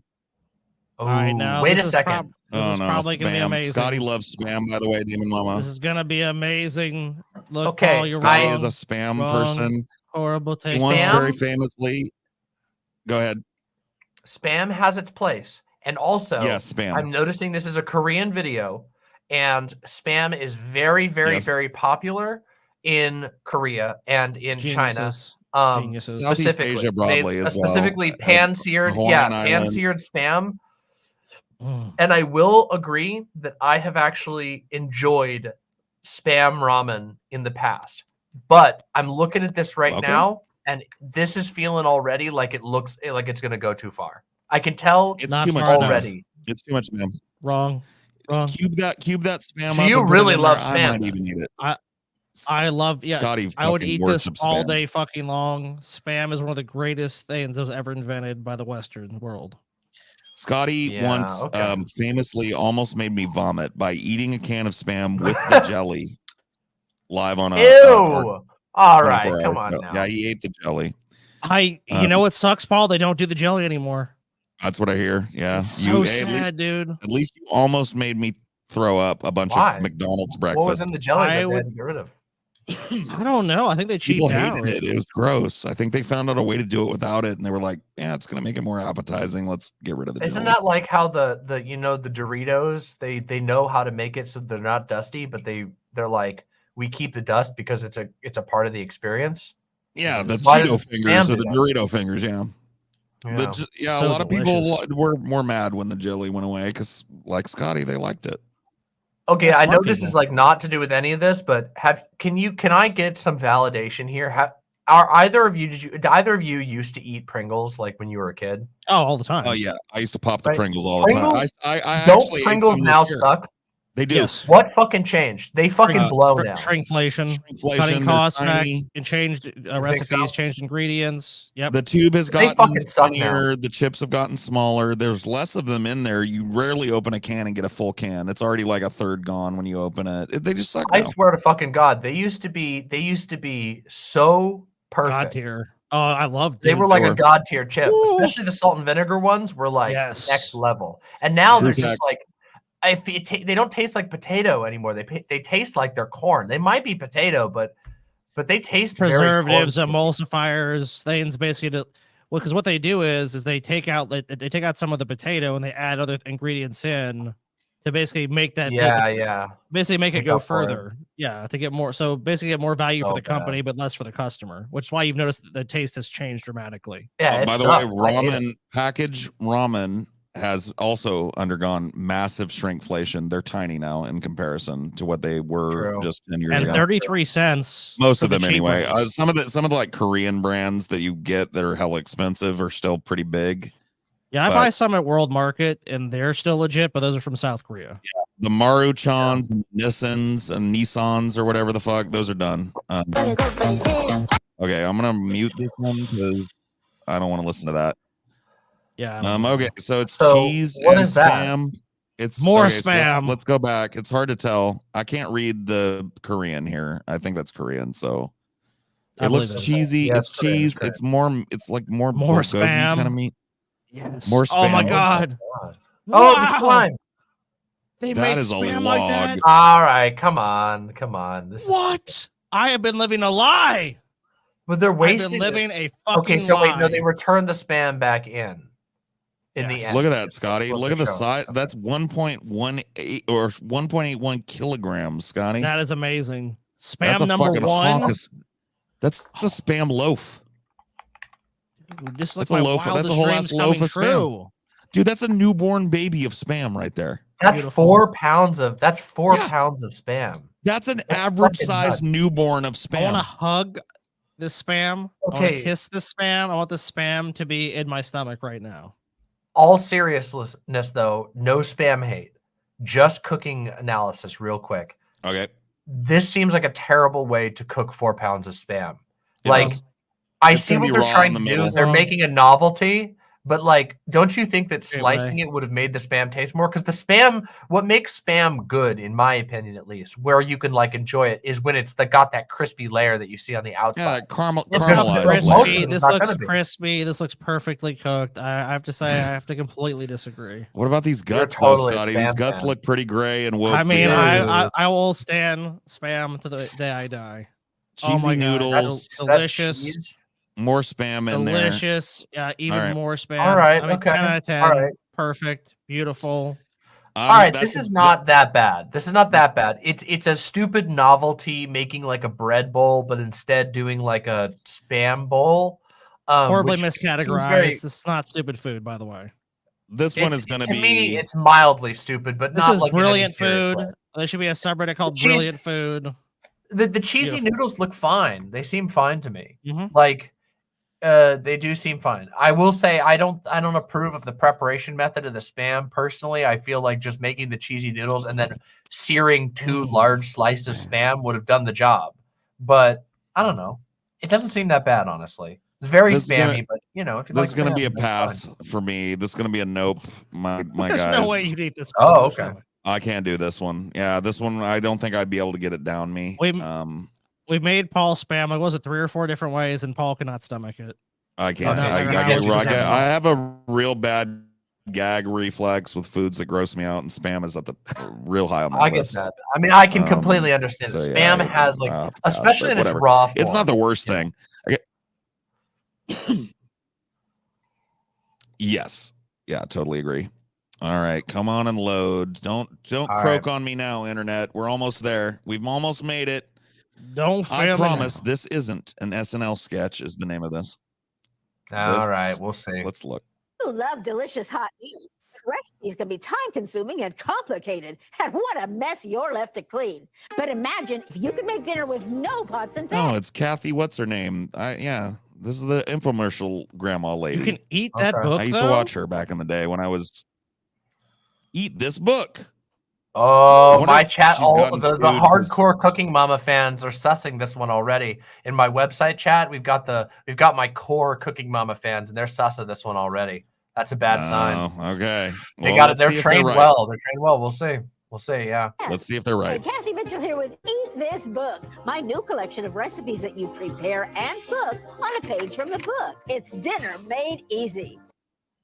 Okay, that's fucking gross. This is you're What? cooking it in a newspaper No. or whatever. It's They you're made- I mean, I know. I think they some- made the baking book out of parchment. baking sheet. Yeah, I it's know baking some. parchment. It's gotta be. I know some Asian. But why cultures would will- you do it? Some Asian cultures will cook like this in a banana leaf. Okay, that Or- makes sense though, because a banana Right. leaf will stay together, right? And But impart some if flavor you as make well. that, if you make a buffalo chicken casserole, you're gonna rip through the paper, even if it's baking paper. It's gonna be soggy as fuck. I don't know. Yeah. I'm already sus of this. This seems stupid. Watch, just tear out a page and put the ingredients right on the pictures. It's that easy. Then fold. Okay, this is stupid as fuck. Yeah, This is like a pain But- by numbers cooking. Yeah, but also I will say this does seem like she's actually trying to sell the product. Obviously, this is like it's amped up for an infomercial, but it clearly seems like she thinks this is a product she can sell. I don't think she's True. faking this. I don't think she is either. And bake for a delicious meal every time. Guaranteed. Wow, have they heard of seasoning? Yeah, could I get some pepper? Could we take some of the pepper off that Vegemite steak and throw it on that shrimp? Baked ziti. Oh, this is a nightmare, dude. This Yeah, is this just sucks. This does not look good. This sucks. This is Ugh. gross as fuck. This dude. sucks. This is a real. I think this is a real deal. Just this fucking sucks. Common Demon Mama Chad W, I guess, because yeah, they were right about this one. They sussed this one and they were right. To make the perfect meal every day. No more messy pans to clean. Finished? Just toss it in the trash. Oh, bullshit. Bullshit. Fucking bullshit. Done. There's no way. Toss it in the There's trash, no way DM. that doesn't fucking soak through. You're trying to tell me fucking acidic ass tomato sauce is not gonna fucking soak through some shitty low quality baking paper? Bullshit. Look at that. It's not even wet on her hands, DM. It's because that's a dry fucking piece. bullshit. It's a dry piece. Bullshit. Fucking No, it fraud. isn't. She just Scotty, look. She just cooked penne alla vodka in it. For a full Right. way. Perfect meal Look at that. every day. Look at that cheese pull. No Nice more cheese And look at pull. that paper. sorry. Get it out of Bullshit. here. Toss it in the trash. Toss it away. Here's a simple salmon recipe. Add some asparagus. Cover with ranch dressing and lemons. Then fold. Oh, why? What a way to ruin your fucking salmon. Ranch on your salmon? What's wrong with you? That is some fucking white bitch bullshit. I'm calling that fucking garbage right there. Okay, I love this, by the way. This one is a good one. Right here, this is some that she believes that's a good recipe. You could tell. Even though this is an infomercial, you can tell she thinks people are going to buy this. And it's some fucking ranch on salmon? That's fucking bullshit. What the fuck? Ranch and salmon go together. Yeah, this Oh is my this, God. This sounds I'm about white offended. to me. This sounds about white to me. It's wrong. It's so wrong. There's like, it's the wrong flavor profile for salmon altogether. That's bullshit. You won't even be able to taste the fucking fish. No, chat. God. Don't get too crazy. Ranch is not gross. It's just No, gross ranch fish. ranch is great. Ranch is fantastic. It has its applications. It's got a lot of applications. Okay, ranch is really fucking good for certain things, particularly veggie platters. It's great on a veggie platter. It goes really good with like celery and other vegetables. It's a great dressing for salads, etc. Not for fucking salmon. Salmon, you want minimal flavorings that bring out the flavor of the salmon. You want some lemon, maybe. Maybe you want a little bit of ginger. Maybe you want a tiny, tiny bit of honey if you like it honey-wise. You maybe a little bit of soy sauce. Nothing that salmon is one of the most flavorful fish. I'm having it with teriyaki tonight, which I think is going to be good. It's going to be glazed great. with a little I bet that's teriyaki going to be sauce. fantastic. Teriyaki is fantastic for salmon because teriyaki brings like a savory grilled touch to stuff. That's It's what I like want. perfect for salmon. Yeah, That's exactly. what I want. What are you fucking talking? Don't you fucking dare tell me that. Sorry, I'm yelling at my chat. They're fucking telling me I have not fucking. Hey, bub, I'm gonna fuck you right up. Okay, there, bub. Fuck you. shit. They're saying I betrayed my fucking Mainer roots. They're Ranch. fucking. Don't ever tell me that. Don't you ever fucking tell me that. TFW when that absinthe is kicking. Oh, look at this. Oh no, the Sorry. salmon. Oh, No, this it's is- all good. That was I'm great. getting a little heated. Go for it. Oh, You look. do it whenever you want. This salmon is overcooked. I hate to break Yeah, it this to you. salmon is looks like cat food. bone dry, bone cat food. dry, with no seasoning. No, I wouldn't thanks. even feed this to my cat. Salmon, so delicious. Or choose another No, I would, but page. I wouldn't eat it. Start with boneless chicken thighs, then fill the spaces with frozen peas and ham. It's like coloring with food. How infantile do you need to be to have this appeal to you? It's like coloring with food. No, I'm Oh good. shit! All right, I wasn't ready for that. I wasn't sorry. I wasn't ready for that one. That one stuck up on me. That's good. Oh, give me a sec. All right, I'm good. I got a little sweat. I'm beating up. A Da, da, little da, bit. da, da. What a world we live in. Oh Jesus! All right, give me a sec. It's like coloring with food. All right. How stoned is Paul? A new I'm game for super Milton Bradley. stoned. I'm super stoned. It's like coloring with food. It broke Paul. Oh, it Broke him. did. It did. It was bound to happen. Cover with cream of chicken soup and grated Oh, no. Oh, wait, chicken. Wait, did you see cream of chicken? Get your barrel-chested cousin to come in and jizz all over your chicken. Oh fuck me! Oh, gross. He's got that sulfur water cum. You know when you've been drinking the Florida water too much. He eats a lot of pineapple. It'll be great. It'll So be that makes it sweet, not yellow. I know, Yellow, yum. you gotta get that sulfur to pass through for that one. Oh God! You need that's the tainted cum supplements cum. Okay. Oh, you're. Oh man, fuck this. Hope you're hungry, Paul. I'm not. This is disgusting. It's like a cum bomb. It's like a bukkake went off in that fucking parchment, dude. And there's some chicken I think I'm mixed having. with it. This is. I think You I'm know having, that like, you know that Reddit like post. You know that late Reddit post stream. about the cum box. You know that Reddit post It about the is. cum It's box. TJ's The pus one that- balls cum. Oh, has TJ ever told you that story? No. TJ's balls swole up one time, and he squeezed them, and a bunch of pus came out of his dick. No. Yeah. No, that can't be. Can't be Sad real. but true. he's- Ask him. He swears up and down it's true, and I Oh tend to my believe God. him when he does that. Listen, TJ has a problem of ignoring health problems like that. does. So yeah, Oh, I does. 100% believe it. That's fucking terrible. Yeah. Holy shit. And it Why probably my looked like balls this. swelling up, boys? It It's like, probably well- what came out of his balls, what came out of his infected balls, probably looked more appetizing than this. I'd rather Hey, it's slurp pus. that than this. This is hideous.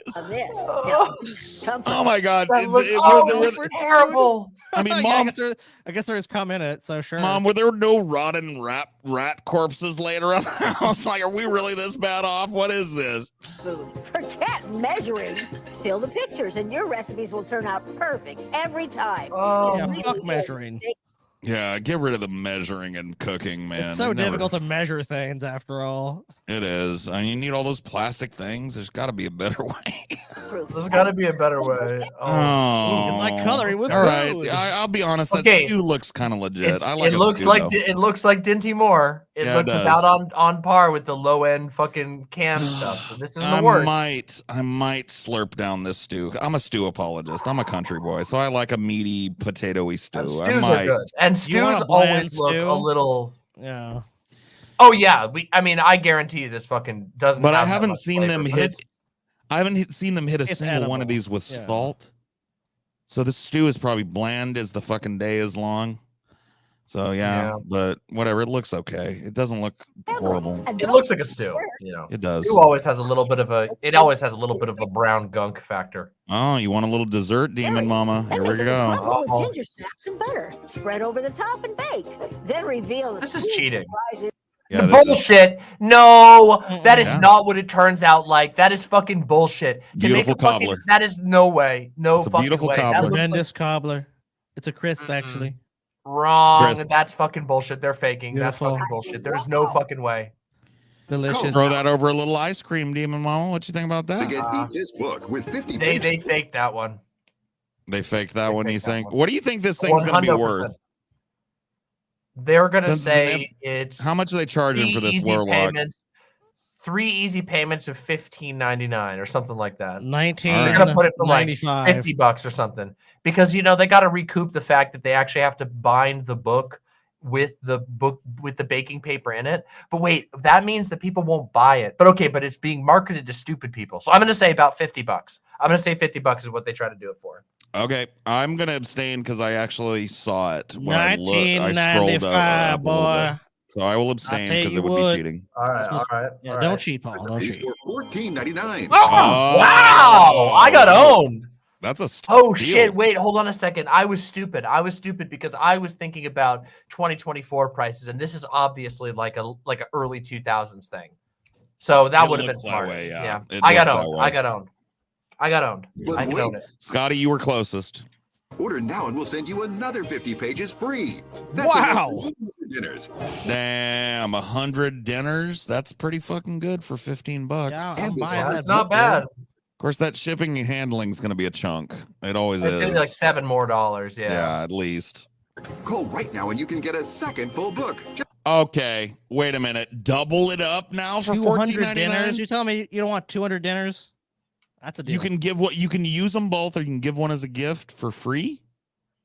You I could. don't know. That's I'm crazy. starting to Wait, now feel it like says this might and be good. separate fee. Hold on, look at that. They added something else in. Oh, they did. You're Shipping and right. handling Separate and shipping handler separate fee. and separate fee. So you got to pay shipping and handling Oh, twice, yeah, Yeah. which is gonna be they're Another scraping- $14.99. The thing about these ones, all these shipping and handling ones, they scrape extra from the shipping and handling because they're allowed to. They jack that up massively. Yeah, it doesn't cost $7 to mail anything else. Like Amazon ain't paying $7 to mail. Should I something. call this number and see if they pick up right now? Yeah, call it and see if you can get one of these. Because I'm doing it. Hold on, dude, let a me see. I'm cooking gonna call mama it. stream where you cook the book. On this?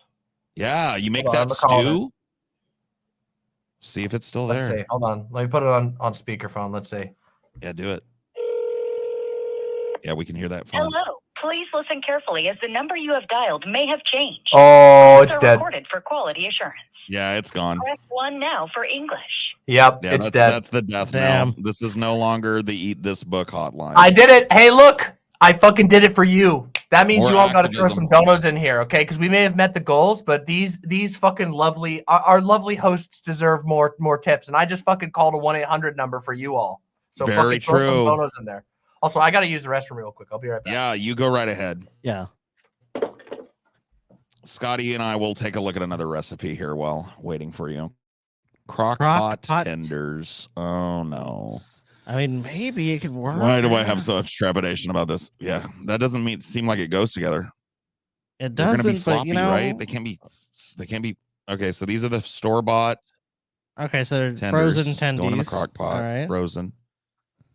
Barbecue sauce. Okay. Sauce. Now we're gonna take some Sweet Baby Ray's hot sauce. Now, depending on how much spice you like, this is all up to you. Now you can measure with your heart. You can put as much as you like, put as little as you like. Now we're gonna come in with Measure some with white your pepper. heart. Now we're gonna come in with some smoked paprika. Now we're gonna come in with.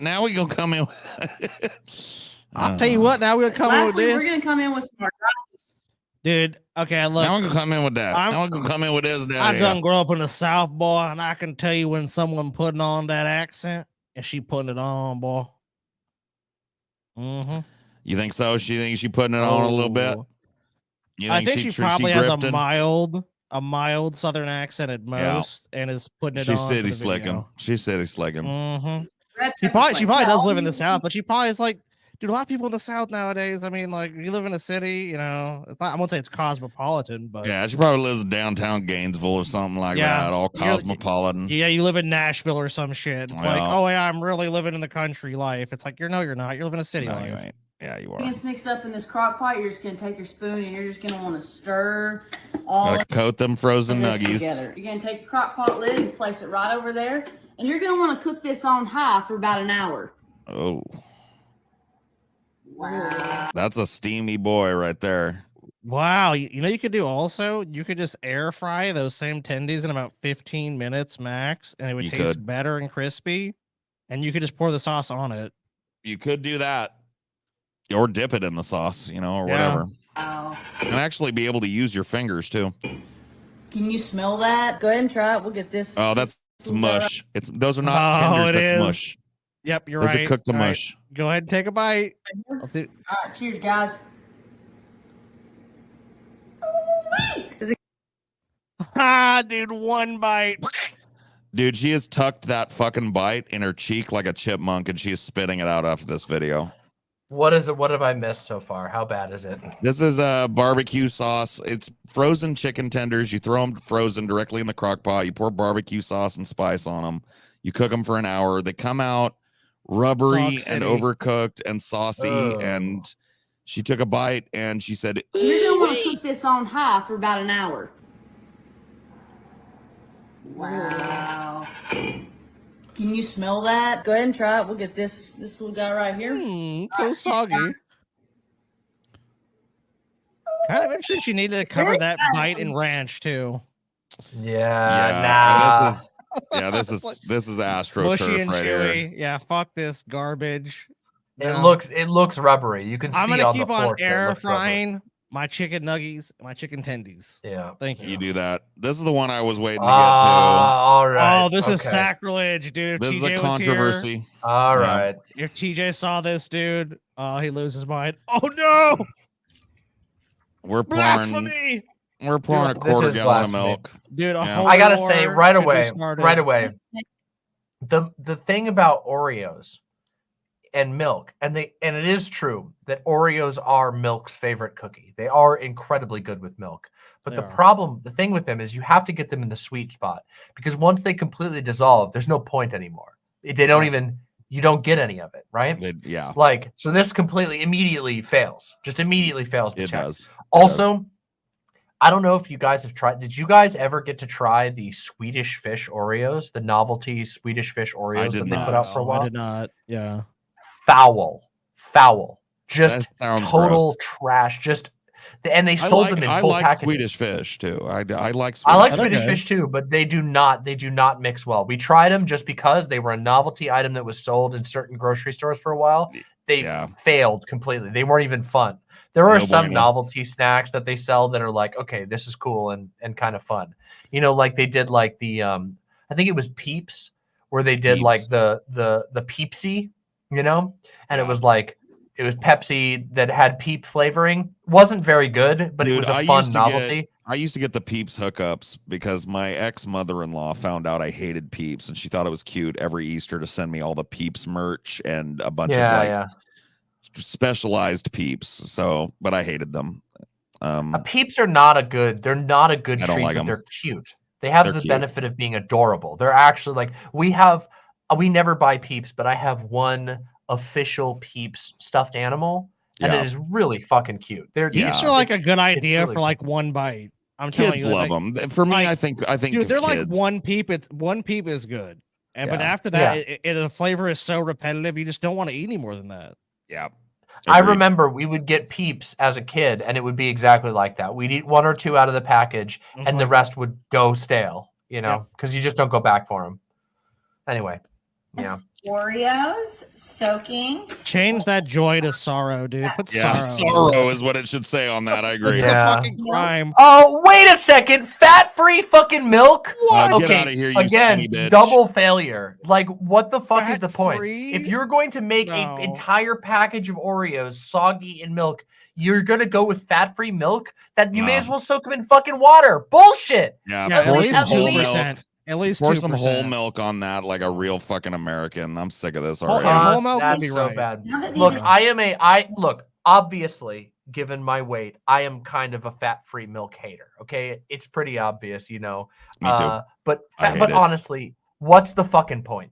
Fat-free milk. I get skim milk or not skim milk. I get the 2%. I get it. You want to reduce the calories a little bit. It's still basically milk. But fucking fat-free, what's the fucking point? Just have water then. There's no fat in it. There's the point of milk. I don't get it. So what is this? I don't really get it either. Whipped cream? I wasn't paying attention. Cool Whip. It's Cool Whip. It's Cool Whip. Oh, fuck you. Her audio is horrible, and it was really grating on my ears. So we're just gonna watch. Paul? Cool Whip? Do you know how easy it is to make whipped cream at home? Do you know fucking how easy it is? It's like the easiest thing you can make, and it tastes 1,000 times better than I used to make whipped cream Cool Whip. all day, every day. I worked at Starbucks for 8 years, and so I used to have to make whipped cream, and it's super simple and super cheap too. You know, honestly. you know that stuff that's become really popular at coffee shops is the soft top stuff. You can make that at home really easily. I learned how to make that at home, and it's like awesome. Oh, you can make Starbucks drinks at home relatively simply, most of them anyway, and have it be pretty. Come fucking on, good. what is the point? Yeah, Why this would is you? gross. Okay, I'm calling it right now. This is a bit. This is a bit. Yeah, the way she's there is fingering no all way. of them, I don't like your fingers all in my fingerprints all over the gloves, Oreos. That's kind of like- gross. Yeah, but no why? gloves. And why would you soak it to make them disgusting and soggy before you put it into a pan with stuff that's going to make it soggy anyway? Like Yeah, this good is point. this You is a just bit. wouldn't. She's doing things that annoy people. You can kind of get a feel for it. This is she's trying to annoy people. And all This right, has the to be a hands are bit. in there. Fetish. There's the fetish side of it. It's the wet and messy. I didn't even think about that. Is that a thing? The messy It's a hands real fetish? thing. 100%. So wait, hold on. I can explain this one for real. Yeah, go it's for an it. actual real fetish called wet and messy, and it's like in Wet fact and messy.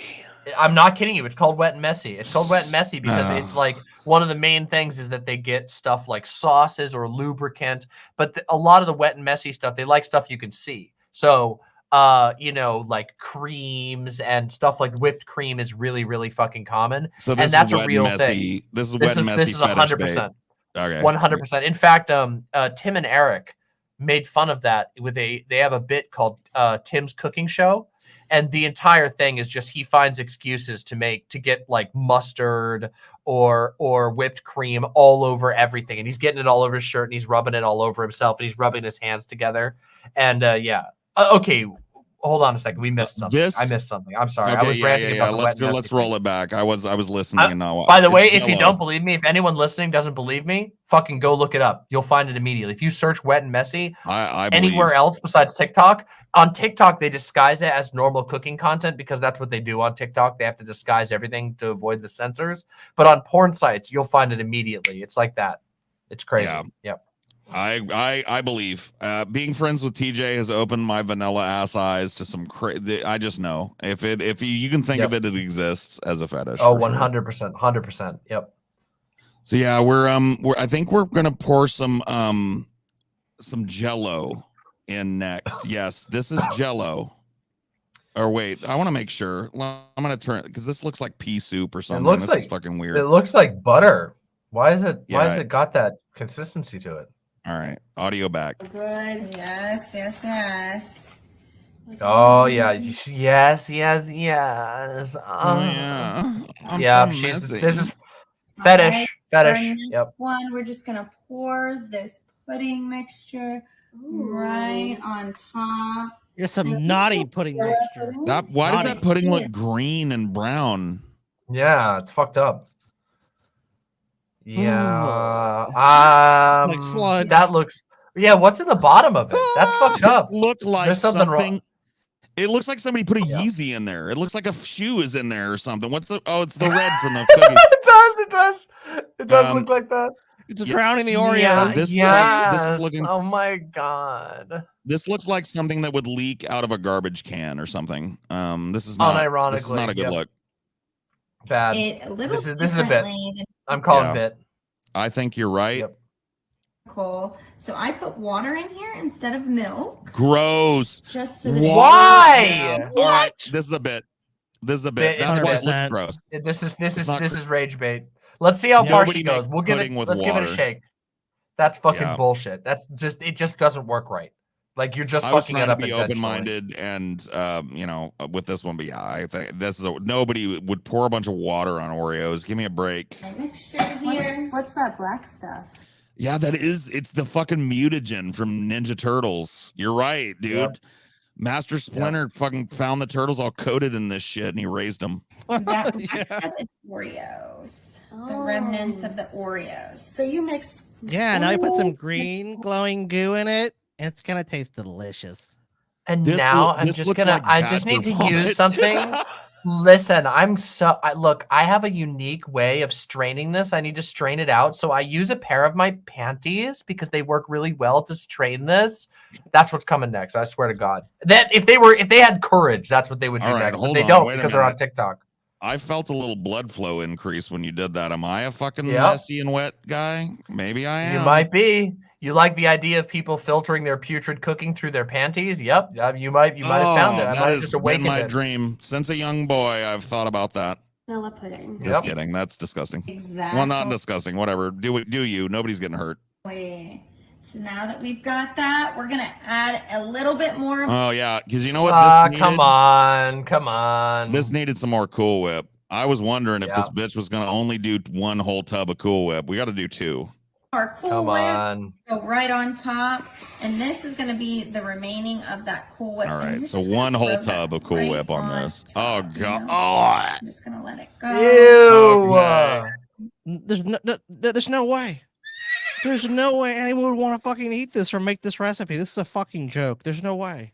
I cannot. This is what it looks like. This is what it looks like when you have somebody over at your house and they have like an allergic reaction to whatever you cooked, and you have to fucking try and clean out your toilet after they leave, and you use that foaming toilet spray stuff. This is what it looks like. There's just no way.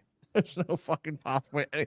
No one's looking at this and is like, "Hey, what's the recipe for that? That looks good. That looks appetizing." Which is part of the appeal of food is that that you want to eat it. No, we got it. We got the bit. Smear out. Oh, yeah, and she's all touching it too, so it's more wet and messy. It's more wet and messy. Some of your Cool No. You got any wet and messies in your audience, Demon Mama?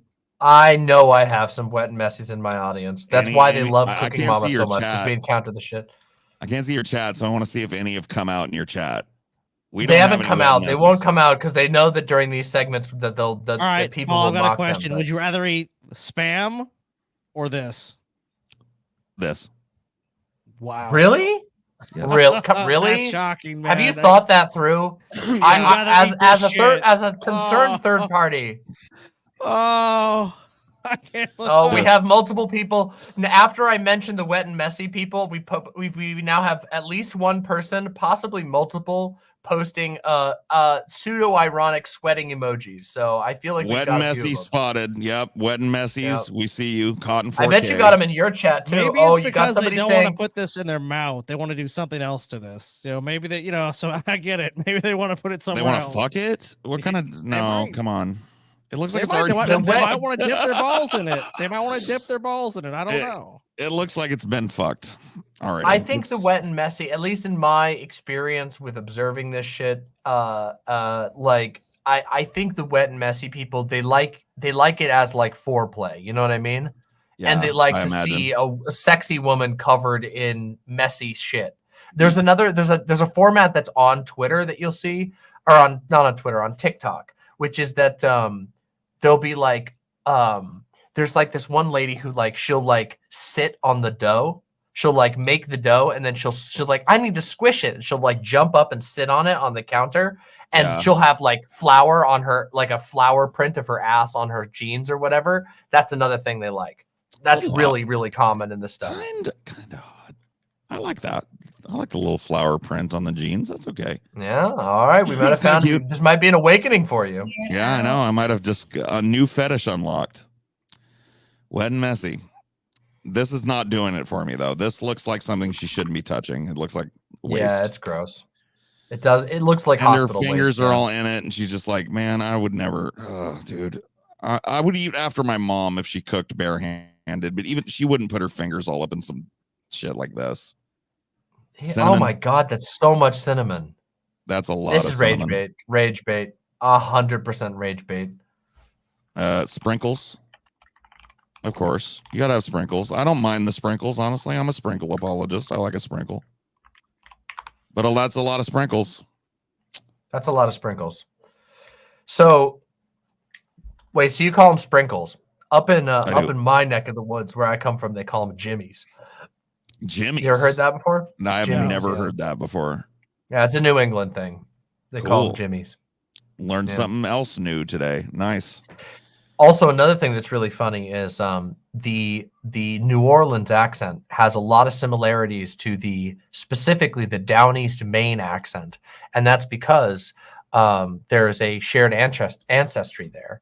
The Acadian people, yeah, exactly. The Acadian people who migrated from like basically the area that is now Canada and northern Maine, moved down to New Orleans, and also down to southern Maine. They did so via the Mississippi coming out of the Great Lakes. So yeah, they came. They're very. It makes sense that those regions would have. If you listen to the Maine accent, which is like "Hey there, Bob," that type of thing sounds a whole lot like the New Orleans accent. It does. You're right. I bet it does have a lot more similarities than you'd think. A lot That's more. cool. Let's see this finished product here. Is she gonna bake this? Let's see it. No, it's just sitting up. No, it's just like that. That's how you know it. That's how you know for sure it's fucking fake. All right, well, go ahead and take a bite. Okay. Yummy, Here you yummy. go, Demon come Mama. on. You get the first scoop of this snot textured, gross fucking Oh shit. god. No, don't She do won't. it. No. Oh, she cut away. She cut away. She faked. She faked it. She cut away and then she put a normal Oreo in her mouth and a little bit of the cream on her lips. That's sly. right there. That's fucking sly. Yep. You're right. Also, Right. I gotta say, she's a fucking cutie though. She's a fucking cutie though. She'd get And it. I love that. That fucking the jumpsuit Yeah. is like I'm is that like, a it's doing. jumpsuit? It's not working like on a me military drab. Like I she's a- like the she's a workaday hair she's too. a The fucking messy, cutie. the messy bun. Yeah. I'm into it. She's a I'm with you, cutie. DM. Good taste. Good taste. What I got? I might try it. I might try it just to. The eyes of a man. She's faking I it. like the but- crazy eyes. I like the crazy eyes though. I like them crazy. I think a little bit. I'm changing my opinion now, having seen her and now being slightly enamored. I think she's on her hustle. It was actually a really good I'm a attempt. spoon of, It was actually a really good attempt. If she made this and tried to feed me a spoon of it, I would eat it. Come on. This is garbage. I'd take a bite. I'd take a bite for her. She totally faked that though. She totally faked that. That is that was 100% the most fake. you could. There's no need to put in a cut there ever, unless Not you're at faking all. it. I mean, you know, one. I just want to see. I just want to see it one last time. I just want to see this bite one last time because this is a masterclass. Watch that cut. In Yeah, watch here. that cut. Yeah. She gets a big snotty picture, goes in, jump cut. Cut. Oh, that is so sly. Oh my god. Okay, There's really that's nothing. great. Now look at the spoon. I Even shows actually- it. The spoon even shows that she didn't take a fucking Yeah, bite. Look at the spoon. She didn't take a fucking bite. It's bullshit. Oh my god, that's amazing. If this was okay, when have you ever made a delicious dessert and not fucking nommed that bite? Nobody Never. does that. That's totally. Yeah, she's never. totally got this. This is totally fucking rage bait. It was a work. Okay, it was a work for I sure. know we have. Wait, how much more stuff do we have on the list for tonight? Last thing. We have reached the $1,000 goal. This is our final Okay. thing for the night. And Can it'll be I quick. can I do something really fucking annoying though? Can I do something Absolutely. that's really annoying that is on par for the bad cooking? Can I recommend a video Please. that is a classic? Okay, go Okay. to YouTube and search I'm up Aunt Myrna's party cheese salad because I'm telling you, you will not regret this. Your audience. How many people we got here right now? We got fucking still 655. That's amazing. Your guys' audience is cool. Yeah, Can I they say hang that? out. Can I say that's fucking awesome? Huh? They You hang guys are out. cool. They like it. Please, let's watch Aunt Myrna's party cheese salad by Jack's Cooking. It is I one got of the greatest genuine bad cooking I've ever seen in my entire life. It's not fake. And I can tell you with 100% assurity, this guy is not a bit. He is incapable of doing a bit. He is like, he currently still films himself. This is it. Oh my God. You guys are going to love this shit. Warning, ear rape at the beginning. Just be careful. It's going to be really fucking loud for like a couple seconds in the beginning. I'll crank it down to save. Yeah, headphone users. they fuck up the audio, but I'm telling you, this is a gift, okay? For my viewers, you guys sit down and buckle in because you all watch the YouTube chat, okay? Because if these guys have never seen this, you guys are in for a treat because I've made you guys watch this like 3 times in the past 4 years. So buckle in. All right, here we go. You know what time it is? It's time for Aunt Myrna's recipes. So this guy's a character, okay? I'm telling Sure. you. If you ever are looking for cooking content, this is the guy. You go check out his backlog because he's magical and a horrible asshole. So you don't have to feel bad about laughing about him. It's a double header. That's right. Last week we did Aunt Myrna's recipe with the coleslaw. Amazing. This week we're doing party cheese salad. When I saw her make this in Alabama, I was like, "Eesh, I'm not sure about some of these ingredients," but then I tasted it and it's like a dessert. It's really cool. It's actually pretty damn good. All this on the stove. Then we're gonna pour it in this glass. You are not prepared for this. This is so fucked up. Yeah. I think my mom gave me this, but It doesn't look like there's a lot of offensive ingredients sitting there. Those look okay. Jello. And Oh, just you wait. Just you fucking wait. You wait. Hold on. Let me tell you. What do you think is in that red jar right there? Cherries. I assumed Cherries. Okay, good guess. Excellent. Good guess.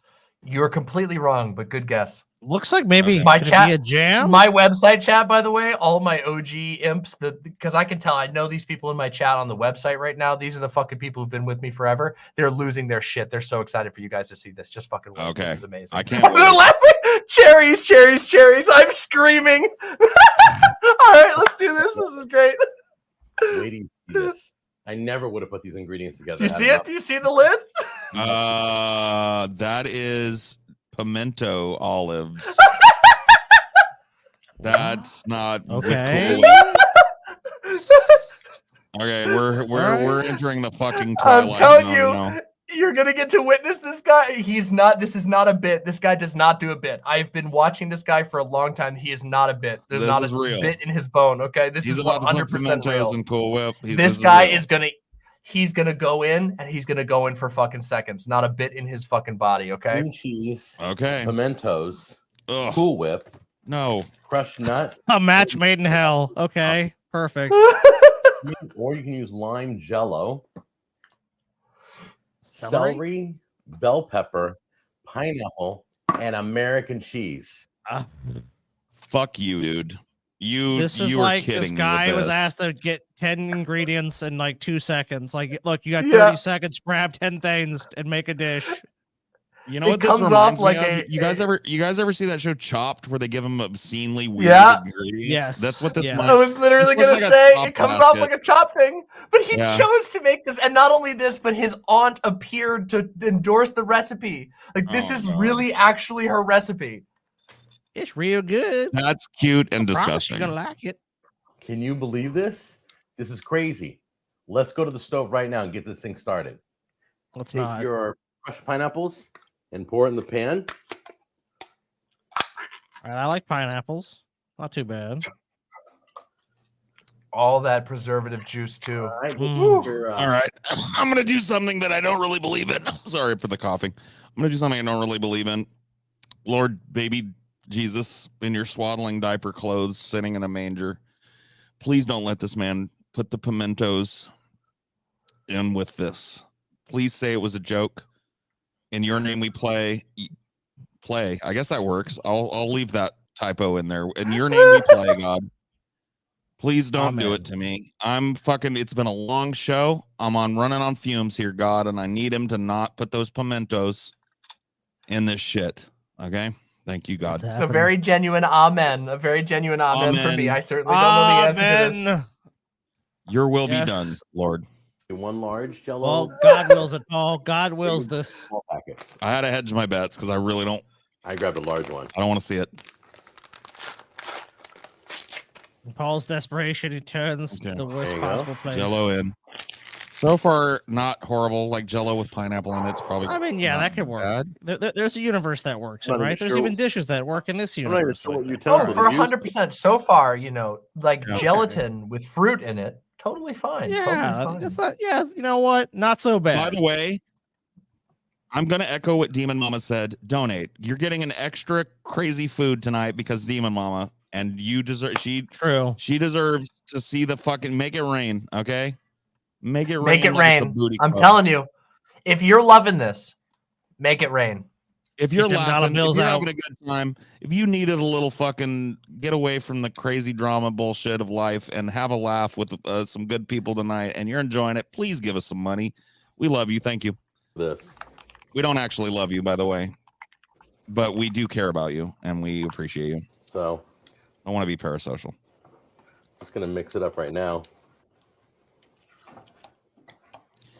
Okay. There we go. Not so I'm afraid bad. Later on, if I use a wooden spoon, it's gonna stick to the wooden spoon. All right, so we're gonna get this all mixed up. Please no pimento. Okay, once the Jello is dissolved, yeah, you're gonna add. I chopped up the cream cheese. You're gonna add all your cream cheese in there. It's not the end of the already world. kind of not like. I mean, I've had Jello puddings before, and this is okay so far. This is, I mean, I'm the not end of the world. grossed. Yeah. I will say, like a block of cream cheese in with pineapple Jello is. It's That's a not lot. like when you think about it, you're like, okay, cream cheese goes good in sweet dishes. There's like lots of cream cheese dishes with sweetness. Cream cheese is good with, jelly. There's all kinds of things you can do with cream cheese. But when you think a little harder, you go, hold on a second. Dairy product in hyper acidic, hyper enzymatic Jello mixture. Yeah, you see where it's starting to get weird? Yeah, it's starting to look like a curdle situation to me. Exactly. Insta-curdle. Yep. And you're going to mix that until it totally mixes in, totally melts down. Okay. I mean, I like cream cheese. Don't get me wrong. So this Cream doesn't cheese like pretty much melted down. flavor-wise You still see turn the me chunks off of yet. pineapple in there. Yeah, it It's can still be pineapple-y, it's It can still creamy, be it's- something. It can still be something. Yeah, It's I mean, sweet. look.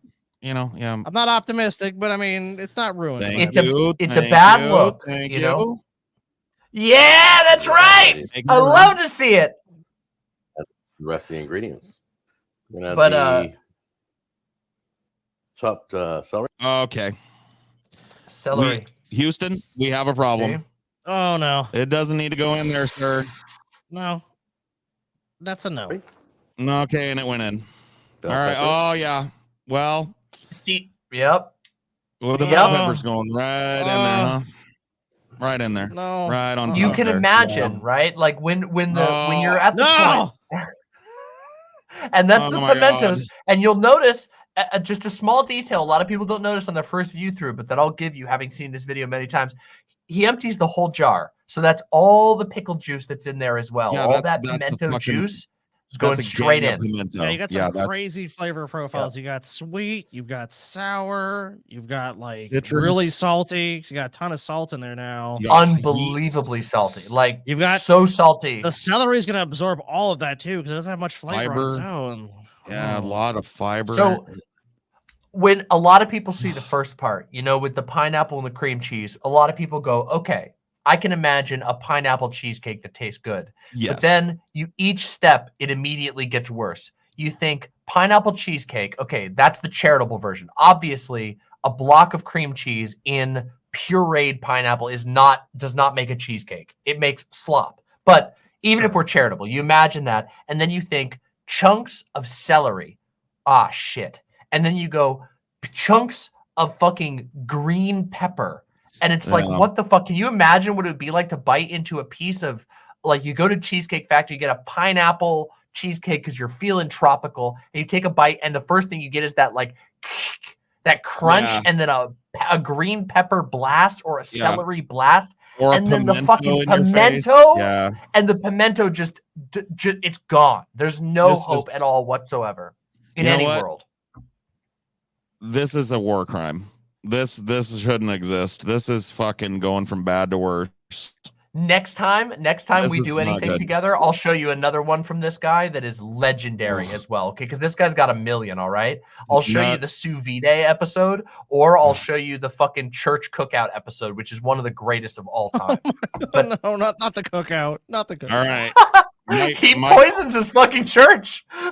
I don't want to spoil. I'll tell you next time. Splashing out, Okay. splashing out. Thank you all so much. Thank you, guys. Thank you. Appreciate it. Beautiful. Wonderful. Hey, of you to look do at that. Look at those tips.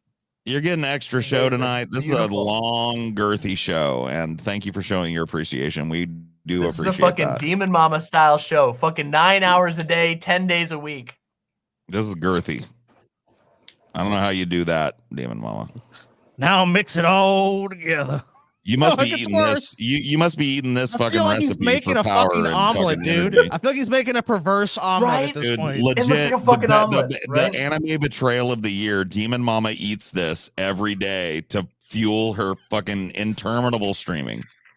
Can't even begin to Today I explain to you. had delicious fried chicken, I will say. So not this, but That sounds good. How amazing This is not good though. this was.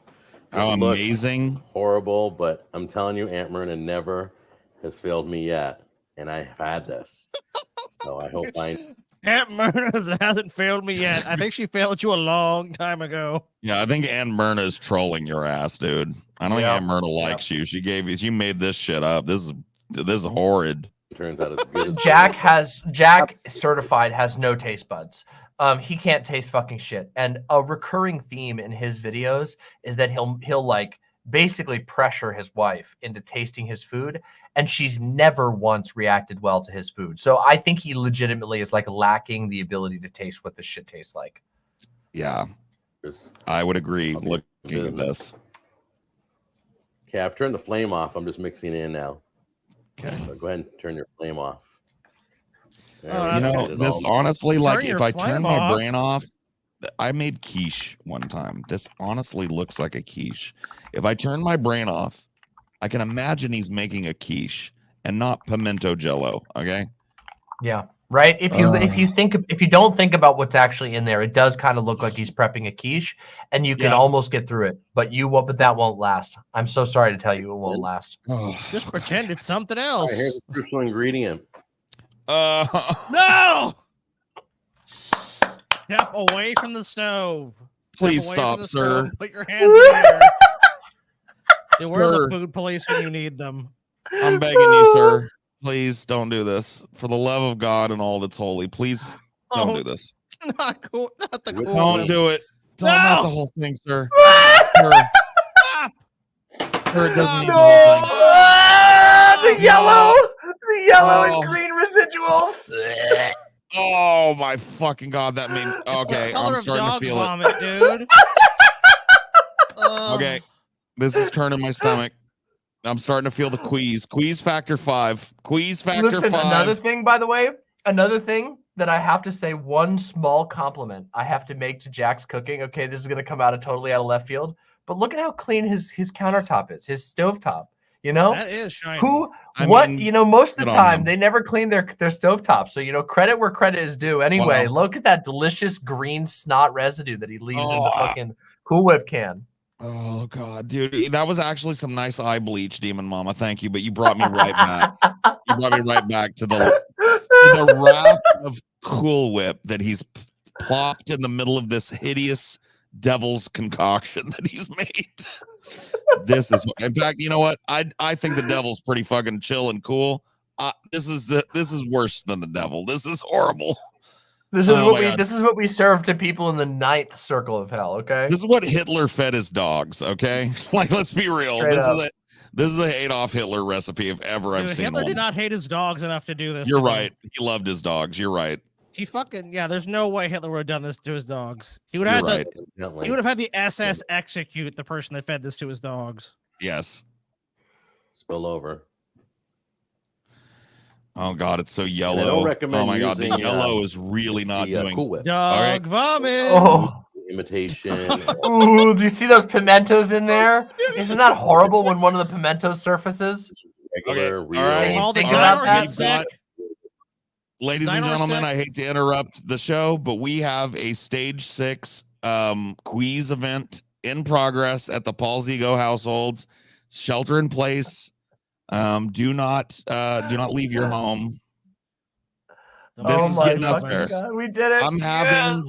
I'm having Scotty slurping that fucking spam jelly off the top of that thing. Feelings in my stomach right now. I'm just letting you know.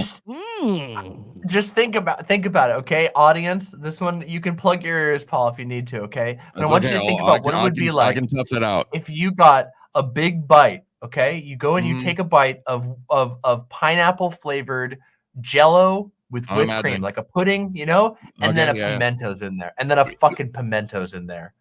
Okay. Oh my God, that was tough. Okay, very queasy. Right? No, very queasy. Right, it's terrible, right? Oh my God, my eyes are watering now. Yep. Okay.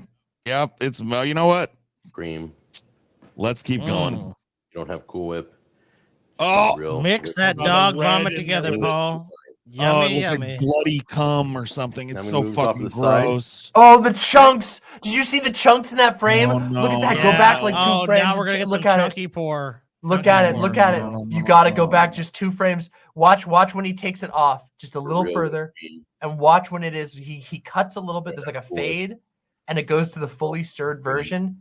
Creamiest you can find. It's not a fade. He's folding it in. And you're gonna watch the comes. Look, there it is, right there, right there. Yeah, Do you see those? Nice and curdled. That Nice jiggle, and chunky. dude. Oh, the fucking, it's curdling. He's got fucking whipped cream in there. He's got fucking cheese in there, and it's all fucking. Paul, do you have a curdling. trash can next to you? I'm asking, Paul, do you have a trash can next to you? Because they're about to pour. Amelia brought me some ginger to settle my tummy. Thank you, baby. I love you. Because the pour is Oh about my to God, happen. that's love right there. That's love. That's love. I'm eating ginger. It's That's ginger. true It's a love. 5-alarm fire at this point. It's ginger. We're going to the ginger to prevent the uprising because this is getting real gross. I do not. Can I tell you guys something? I do not want to see him pour that into this dish. I don't want to see the lumps and the bumps and the plops and the flops. I don't want to see it. It's coming. It's coming. You better get that ginger in you. Just embrace it as reality. Oh my God! It's like he's fucking shitting in a toilet. The way it's splattered. That is. Wait, we can't see it. I don't think we can see it. I think you're still on the screen. Yep. You're gonna have to watch it again. Oh no. Yep, that's true. We couldn't see it, Paul. Go back a little bit. All right, there you go. Now we gotta. Let's see that pour again. Let's see that again. Last dish. Can you slow it down, Paul, so we can see it in slow motion? Oh, look at it. Listen to the sound too. The sound. Hear the sound. Just give him a second so that the audience can hear just how bad the fucking sound is. It's so. Oh, they can hear it. They can hear it in fucking beautiful 0.5 slow mo. Your wish is my command, Scotty. Thank you. Dish here. Then you're pour it and then. Oh. Look at the I'm gonna fucking pass out. Paul's dying. Watch it slowly drip into the fucking bacon cheese. It truly does. Okay. All right.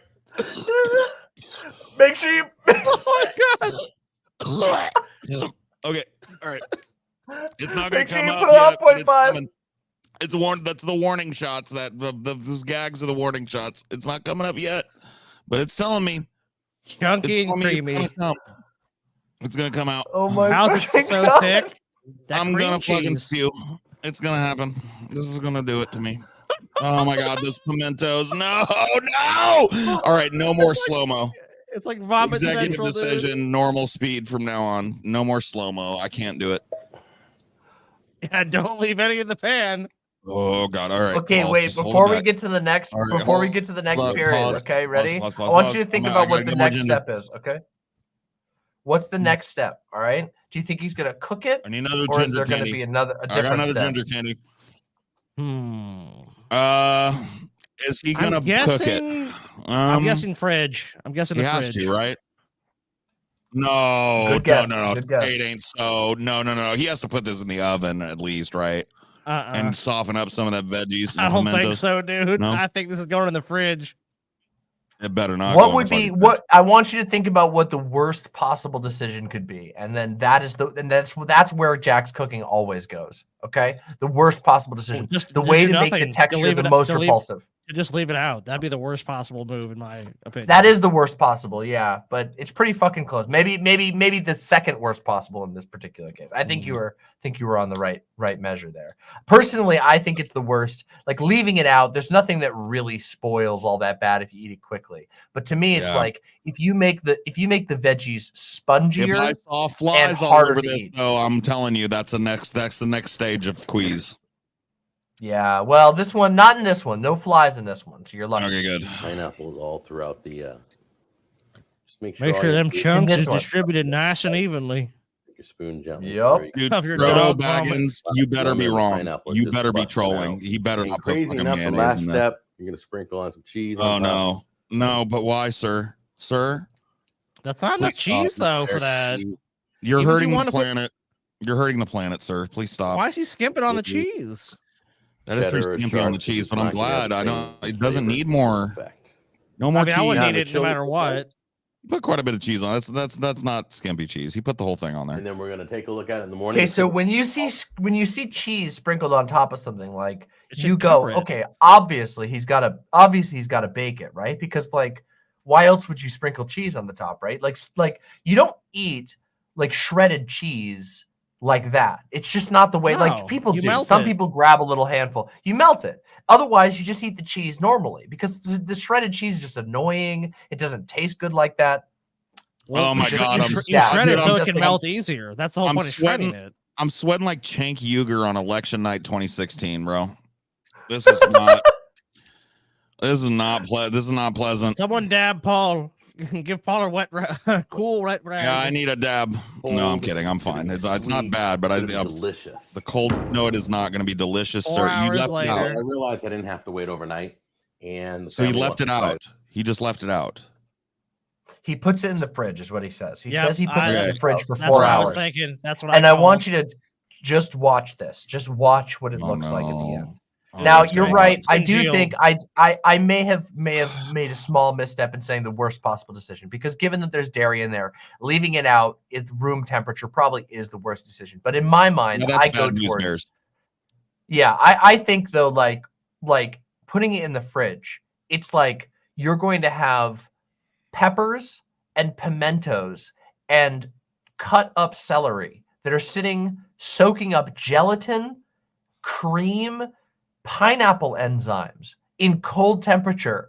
I want like the texture of what that must be. It's got to be something akin to like biting a piece of like raw meat fat, right? Like that like you know what I mean? It's got that rubbery give to it where like it pushes back, but it's also like soft. Your teeth bounce off of it when you try and bite it. Exactly. Just imagine what like a celery is. The thing about celery is it's so watery. It has like what's the little tubes, the xylem and the phloem, that those things suck up everything around it. And what it's like eating a booger, dude. It looks like eating like a cheese booger. Yeah, straight up with cheese and with shredded cheese specifically on top. Paul's dying. Oh God! All right, yeah, that's gross. Oh, what's he doing to We've it? only been chilling this for about 4 hours, but as you can tell, it's ready. Yeah, let's have some. Like fucking set up. Oh no! Ain't you hungry, Paul? It looks beautiful. Look at that. That looks have a hideous, bite, sir. You've never seen beauty if you would call that beautiful, sir. All right, so let's sir, let's serve up a little section. Don't do here. it, sir. Don't break that crust, Try it sir. out. The world doesn't need what's in there, Cut sir. it almost like a dessert. Don't know it is not, scoop it sir. Oh God. Yes, I. That's our plate. Put some on a plate for you, Paul. There you go. Here's your helping.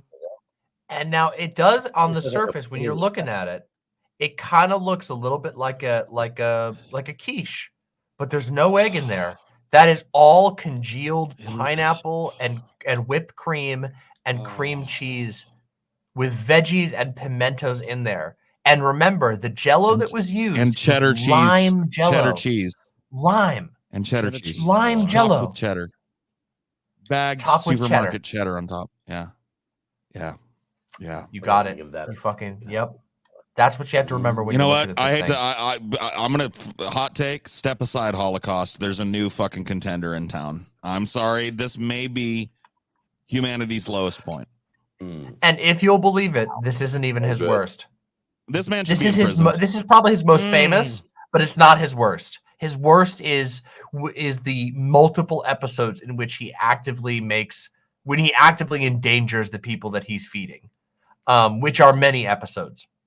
Well, Uncle Gumbald, I tell you what, bro. If I choke on my vomit live on stream, it's on you, buddy. You did this to me, sir. No, That's one of my OGs right there. Uncle Gumbald has been This with is me for fucking a million years. Okay. This is a well-worn meme in our community. I have a notoriously weak stomach. Okay, certain things put me really ready to launch to fucking hurl. You know what I mean, sir? All right, can I tell you something, sir? You've created a Lovecraftian abomination, and you do not have to eat that, sir. You do not have to bite it. Step I will away forgive from it. you. If you know what, sir? He I would likes it. fucking forgive you if you take that right now and you take that whole thing to the toilet and you put it in there where it belongs and But you this flush is it. Paul. This is Ant's recipe. You're gonna have to eat some. You don't have to eat this, sir. It's good. It's good eating, boy. Of course, I don't know if mine came out as good. So here's. Oh my God. Yes. Tell me if you see a cut. Okay. Tell me if you see a cut. No cut. No cut. No cut. He likes I'm this telling shit. you. Oh my God. Not only that, he fucking likes it. Oh. And watch, keep watching. Hold on. Look at how much more of the video is left. We're doing an audio boost situation temporarily because I want to hear that bite.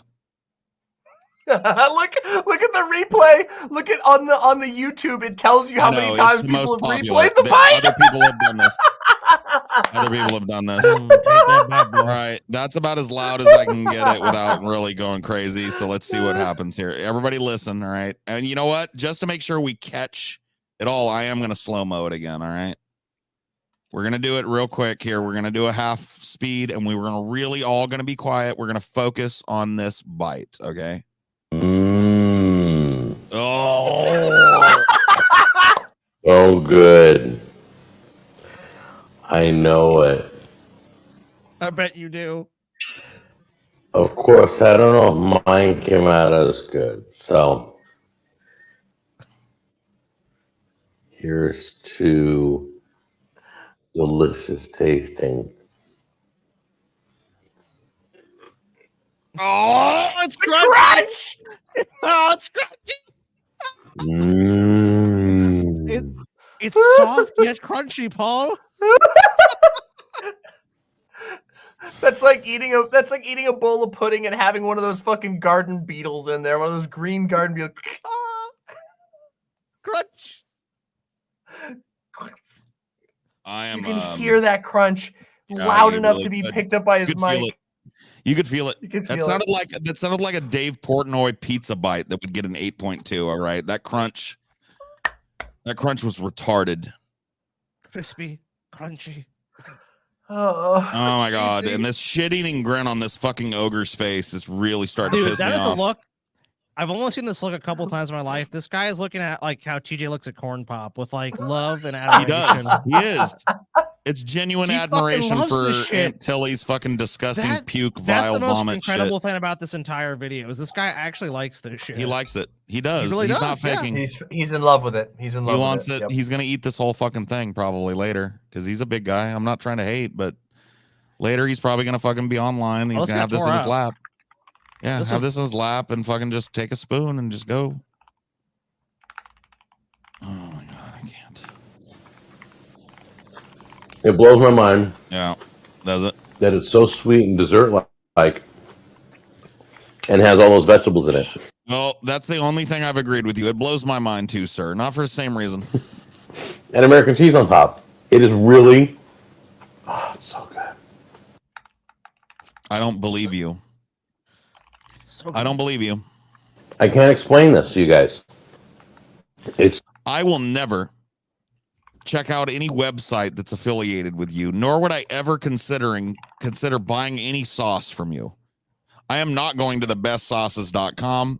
You're not luring me with your free shipping, sir. I don't trust you as far as I can pick your big ass up and throw you, and I couldn't throw you anywhere.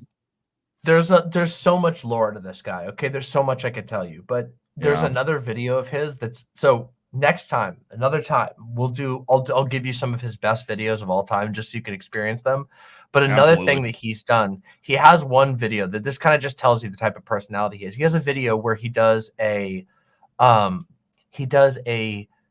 Korean, I think he calls it like a Korean steak sandwich or something, okay? And he doesn't use a single Korean ingredient.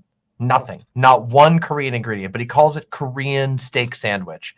And he like harangues his wife on video in an edited video. He's not a live streamer. He like bothers his wife and she's clearly not into it. And he has her come in and taste it. And she's just like, yep, it's a sandwich. And he keeps that in the video and he's just grinning from ear to ear. The guy is he is 100% legit.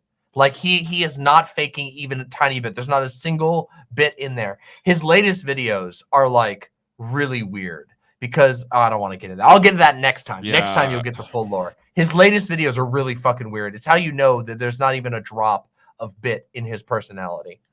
Yeah, well, that was rough for me. That one, I got to be honest with you, Demon Mama. That one I did not expect it. That one snuck up on me. You're welcome. I have to stand up a little bit because I have a cramp in my leg from all of that heaving. I'm going to do that real quick. I'm going to be back and I want to get through this like everybody else. Not going to be long. Just give me a sec. I'm going to walk around a minute. Sounds good. I got a leg cramp. I got a fucking leg cramp. I don't know what to say. Dude, Paul, you've been laid low. He has been laid low by that video. We've harvested some wild ones over the years, okay? We've harvested some wild cooking things. The upside of being incredibly picky about what cooking videos I watch on my show, being like, I don't want any of this fucking fake shit, where people are trying to make you get mad, I hate that shit, is that we get some real heinous shit. I don't know, have you ever seen We saw a couple of videos like that when we did our British Gauntlet of people legitimately trying to say, hey, this is like a good recipe, and it looked gross, and you could tell it was genuine. Yeah. No, I agree with you. Oh, so you've probably seen Kay's cooking, right? I believe so. Yeah, she's like a British lady who's like, she's just a terrible cook, but she's like 100% real. She's just a terrible cook, but she doesn't think she's good either. She just cooks a lot and puts it on the internet, and she's not good at it. She's a really popular one that's been around. Again, she's a British cook. But we unfortunately can't do her shit anymore because she fucking copyright striked us. which sucks. Shit. Yeah. And I even emailed her. Like, she copyright striked us because PewDiePie did one of her videos, and I bet that resulted in a crazy amount of harassment. And so I imagine her, like, whoever runs her channel for her, because she's a super boomer, you know, I don't think she runs her own channel completely. But whoever did, they were sending out just like mass copyright strikes. And I emailed and said, like, hey, like, we laugh at these videos, but we laugh in like with love. Like, we went to her, like, we went and watched and like sent comments and like loving comments into her like Q&A sessions and stuff. Like, my fans are like super chill about it. Like, we have a thing, you know, we're not mean about it, you know, unless somebody really deserves it, unless they're mean. Like, for example, Jack's Cooking is a piece of shit. Like, he has there's a whole like world of lore to this guy. He's done all kinds of stuff. He went on like some podcast and admitted to like fucking beating his son, which is crazy. What? But yeah, it's bad. He's a piece of shit. He's a real piece of work. So we don't have any problem making fun I hate of him when or people whatever. use copyright to try to just silence. Like, look, you're putting out the content publicly, and if you're going to do that, I mean, you have to be open to some level of criticism. I'm like, obviously, I don't think someone should be harassed, of course, but yeah, and like we're chill. We don't do any hate comments. I'm like really stringent about that. You know, I'm very hard about it. Like, I think what happened is we got caught in the blast with PewDiePie, you know, because like he did a video making fun of her, and I imagine she got like a lot of people fucking shitting on her. So he probably got caught in the blast. But I sent an email. I sent 2 emails to her. I was like, hey, you guys copyright strike my channel. Like, we did a very chill reaction by comparison to other people, and it's also fair use. So can you guys release that? No response. I sent an email again. Hey, like 2 weeks later, I was like, hey, can you guys release this shit? If not, I'm going to do a counter strike. No response whatsoever. So we don't do their shit anymore, unfortunately. But there's another cook that's crazy. It's a lot of people have seen. You guys might have seen it, which is King Cobra JCS or something like that. And he does like, you've heard of him, yeah? Have you ever seen his stuff on here? No. He's like another one where it's like, it's so bad that it's really hard to believe it's not a bit. But the more time that goes on, you go, I don't know. Like, this guy is so into it that you don't know anymore if it's a bit or not. And so for that reason, it's magical. If it goes to that level, I tend to think it's not a bit. Yeah. Like, I mean, people say that like there's times where he'll go off screen randomly and just like he'll walk out into the background and then it'll cut. And people have said that he like huffs like computer duster. You know what I'm talking about? Like, he huffs like canned air. And I'm like, oh shit! Done that. Like, it destroys your mind, though. Unfortunately. Yeah, it does. And so like what he makes is like truly foul, and often what I like stuff that I would consider to be like actually probably dangerous for your health or whatever. Are we talking about the boys? Yeah. Are we talking about the boys' case of botulism that he's brewing up? Oh, is that the King Cobra JFS guy? Yeah, I've been looking into him because I want to do a show on lol cows, not making fun of them, but the culture that surrounds them. I find it interesting.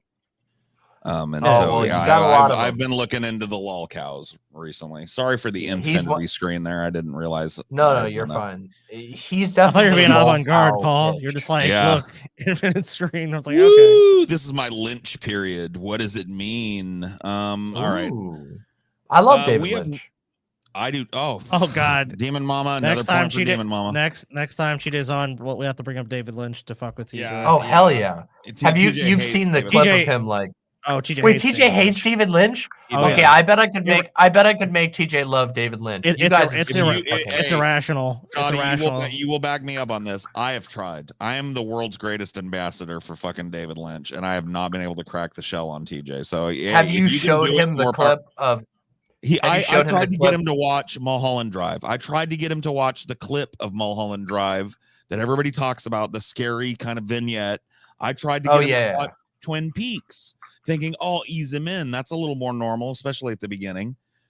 Nothing. I mean, obstinance. Huh. He hates That's it. He doesn't like surprising. it. Yeah, I know. I feel like it's totally up his alley. You know, he's got the like swamp shaman, psychedelic shit going on. I feel like, but okay, you got to show him the one where David Lynch eats the panties of his fan. Oh yeah, I mean, Sends David him the Lynch is panties. awesome. He's totally like that's the thing. He's totally TJ's type. He's an iconoclast. He's a rule breaker. TJ worships those types of celebrities. He doesn't like him because he doesn't want to like him. He doesn't want. He's tired of people saying that he would like David Lynch, and so he's decided he's just not going to watch it. He's not going to engage with Lynch at all, and he's going to hate on it. Yeah, because Lynch is amazing. He's really amazing. He is. He really is. I don't want to see. Oh my God! Somebody says, "Watch Cooking with Jack Church Chili." Sometime. No, that's one of the ones that I want to show you next time. Another time. Definitely next time, because I'll get a little update. I went for a little walk, got the cramp worked out. I am not having salmon for the first time in my life tonight. I've decided to put that off on a night where my stomach. I get you. No, I'm just saying the good things call. That Good call. do, the things that I do for my audience. You guys know. You guys have to know. I'm putting it out there. All right. No salmon for Paul tonight. I'm ordering some Taco Bell bean burritos tonight. That is about as much as I can handle. Safe bet. So we have, believe it or not, reached our final goal tonight. Thank you so much for everybody that donated. Amazing. It was a bonanza tonight. It was wonderful. You're beautiful. You people out there, you're beautiful. Okay. I'm saying that. You can believe me because I'm the queen of hell. Yes. Listen to Dima Mama. She knows what she's talking about. Okay. Listen. This is an important day, February 20th. Well, for a lot of people, it's probably not even February 20th anymore. This is a long one. This is late. It's not even for me. For me, it's 1 a.m. Same. But yesterday, and it was an important day.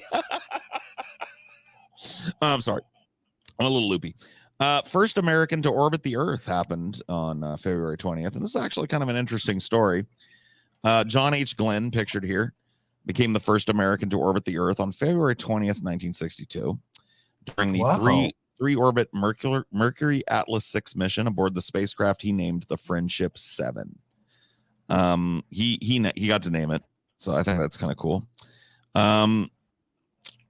He boarded the Friendship 7 spacecraft at 11:03 UTC on February 20th, following an hour-and-a-half delay to replace a faulty component on the Atlas guidance system. So it broke down before he went. This guy had balls. Let's just put it that way. That's got to be the worst fucking feeling in the world. It has to be. After that, a bolt was found broken, requiring another hour in delay to get fixed. After he spent nearly 4 hours in the cramped capsule, the countdown finally reached zero at 9:47 a.m. Eastern Standard Time, and the Atlas rocket's three main engines ignited. At liftoff, Glenn's pulse rate climbed to 110 beats per minute, racing hard. Shortly after separating from the booster 2 minutes after liftoff, Friendship 7 turned around, flying with its heat shield in the direction of the flight. Let's see. There's another picture here. Sorry. This is a view from inside the cockpit of what he rode in. He had a great deal, as you can see, to monitor during his flight, along with all the dynamics of flight. Glenn was also tasked, because remember, like, guidance computers, not really quite a thing yet. No. He was also tasked with monitoring his vision throughout the flight. Doctors feared astronauts' eyeballs might change shape in weightlessness. So Glenn was asked to read the paper eye chart seen in the upper center right. Paper eye chart, upper center right. It's hard for me to see. I think it's on here somewhere. Oh, no. Well, whatever. I don't see it. But it's there, I don't apparently. see it either. It's Maybe apparently that says small. something about my vision. Yeah, my vision sucks too. So they to check his vision, looking out the window, he observed the state of Florida and photographed it with his Ansco AutoSet camera, which is, I guess, the next picture. Pretty famous picture. Very neat. So the first kind of like lunar sunrise or whatever, kind of neat.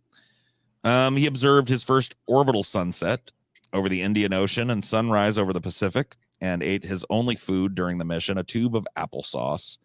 He took a xylitol pill. Oh, dude. I know. Applesauce, right? He took a xylitol pill as part of an experiment investigating digestion during space flight. as he passed over Cape Canaveral at the Wait, start. doesn't that give you fucking diarrhea? It does. I think they were testing like whether his stomach could handle it. Like this dude basically risked his life. He didn't think. A lot of people didn't think he was coming back alive. Like he was really pushing the limits of what human beings could accomplish at this point. And a lot of people thought he wasn't coming back alive. So they really wanted to find out everything they could about space flight's effects on the human body, basically. Yeah, that makes sense. He let's see.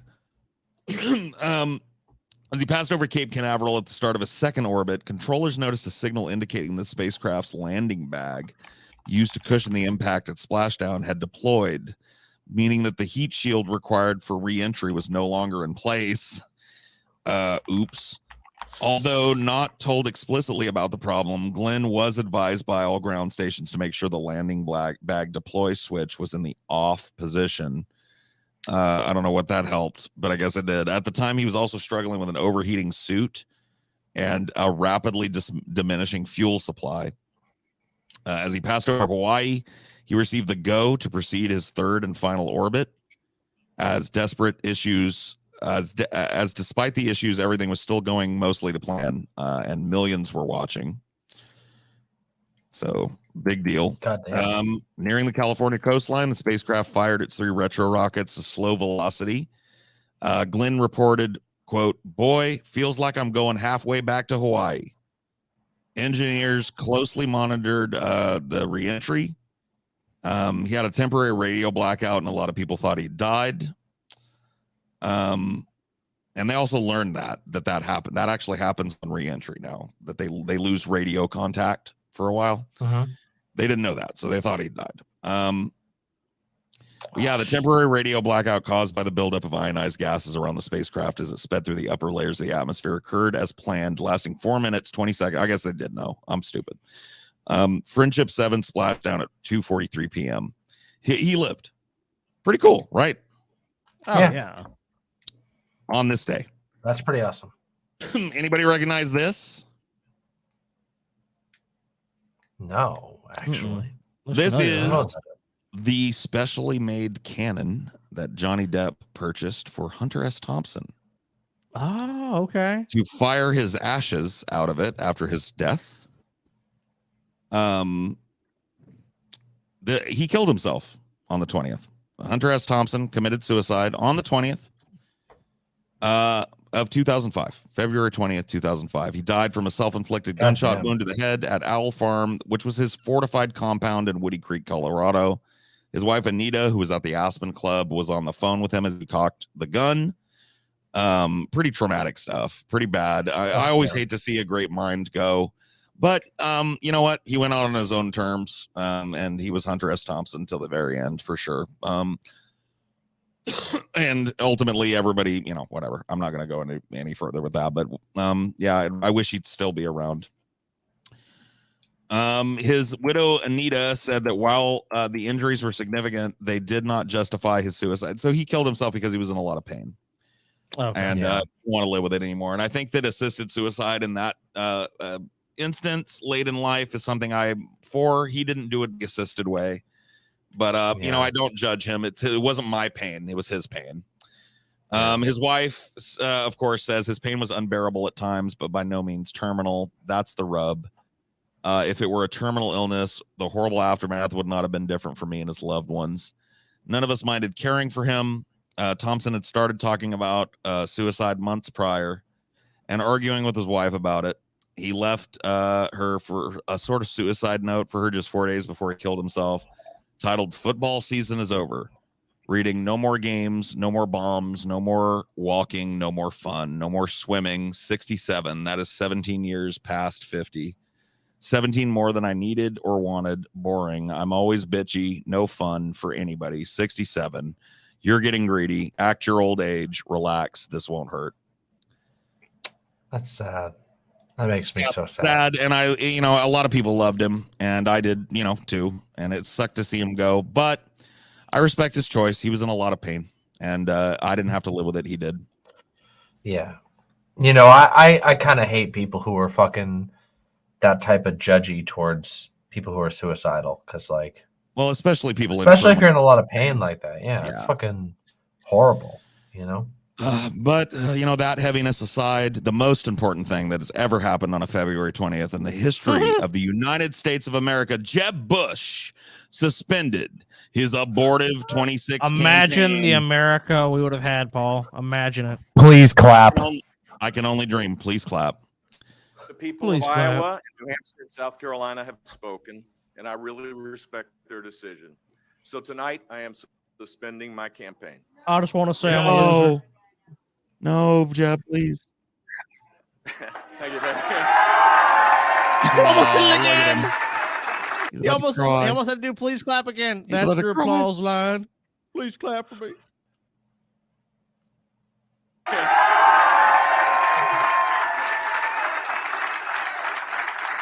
Jeb, you pathetic. Is Jeb Bush the least evil of the Bushes? Is that true? Is he really the least evil of the Bushes? Spent a lot of time. I spent a lot of time thinking about this. I wrote a very short treatment, and I may work on it in the future on a biopic of Jeb Bush called Jeb. And so I know a little about the guy's history. And he's just as evil as all the other Bushes. He's just goofy and lovable. He's kind of like the squishiest Bush. He's still evil, but he's kind of squishy and kind of fun and a little bit dopey and a little bit sad, Yeah. Do you think it's just a matter of like he's never rotten. had the access to the power? He's rotten to his black fucking core. He's a Bush. Yeah. I mean, come on. Yes, and he's definitely the biggest disappointment of the Bush family. That's what the movie is about. I want the movie to be about Jeb perpetually living in the shadow of his eldest brother, George W. Never quite getting presidency. Even when he got the governorship, the same fucking year his brother won the presidency. I became governor. Dad, I did it. I won. I'm governor. Get out of the way, Jebby. Your brother's president. Oh. W's coming. Did you hear W's coming here? Right before the horse fucking rolls over and kills him, right? That's how the Bush Senior went, right? Yep. Yeah. Horse fucking owned. Yeah. I congratulate my competitors that are remaining on the island on their success for a race that has been A little Survivor joke. Oh, that's there so for you. that's so tacky. No. That's current. That's current humor, not boomer humor. No, come on. Not at that time. Not even at that time. That was like season fucking what 17 of. Yeah. And that is what happened today. And I don't believe it, DM Scotty. We have made it to the end of this long, treacherous gauntlet of horribleness and fun. And thank you to all of the people that donated. Thank you especially to Demon Mama for lending her immense talent. No. It's been my pleasure. Honestly, it's been wonderful. I've had a great time. Awesome. You are Well, truly appreciated. Thank you And for I coming hope on to for repay the this long. favor in the We do appreciate future. it. Come on your stream, do a little fundraising for you because you deserve it. Go support Demon Mama if you haven't already. Go subscribe. Yeah. Do it right now.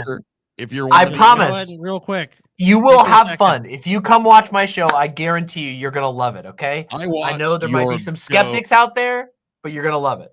I'll tell you something, Demon Mama. I was lurking last night when you were live because you were coming Did you on have today. I fun? wanted to see what she's talking about.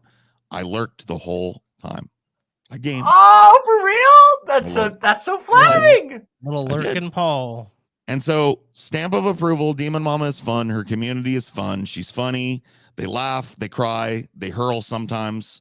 True. It's great. If you're one of our fans, go check her out. And if you're a new fan, if you're an imp and you liked us, if we grew on you like a stinky crotch fungus or something, give us a sub. Hey, come on over. I agree. Imps fucking sub to Deep Fat Fried. You guys can tell. I'm sure we're going to be having lots of fun in the future. So Become a patron. All that stuff. Anything else you want to say, Scotty? get the signed fucking album or whatever it was. Say, CD album. Get the fucking Blu-ray. Become a fucking Blu-ray. patron. Subscribe to Demon CD. Mama, and that's about fucking it. We've been going for fucking almost 8 hours. That's all they get. Fuck off. Demon Mama, final the word fuck is out of yours. here. The final word. Final word is yours. Well, I will say I'm going to be real tacky and sappy and say thank you so much for inviting me on. I had a blast. Enjoyed our arguments. I enjoyed our non-arguments, and I look forward to all the fun that not just us, but that our communities will have together in the future. I think it's a brighter future than There's so much. I'm not even joking. I know this is going to sound kind of like, I don't know, like lame or whatever, but there's a lot of fucking terrible negativity online. I don't just mean talking about negative subjects. People don't have fun a lot of the time. And I look forward to us all having fun and all the community. We love to have fun together. here, and we love to have you along for the ride. Thank you. It shows. It shows. Thank you. I'm going to go ahead and end it now. Check out Demon Mama, and we'll see you guys next week with more. And, patrons.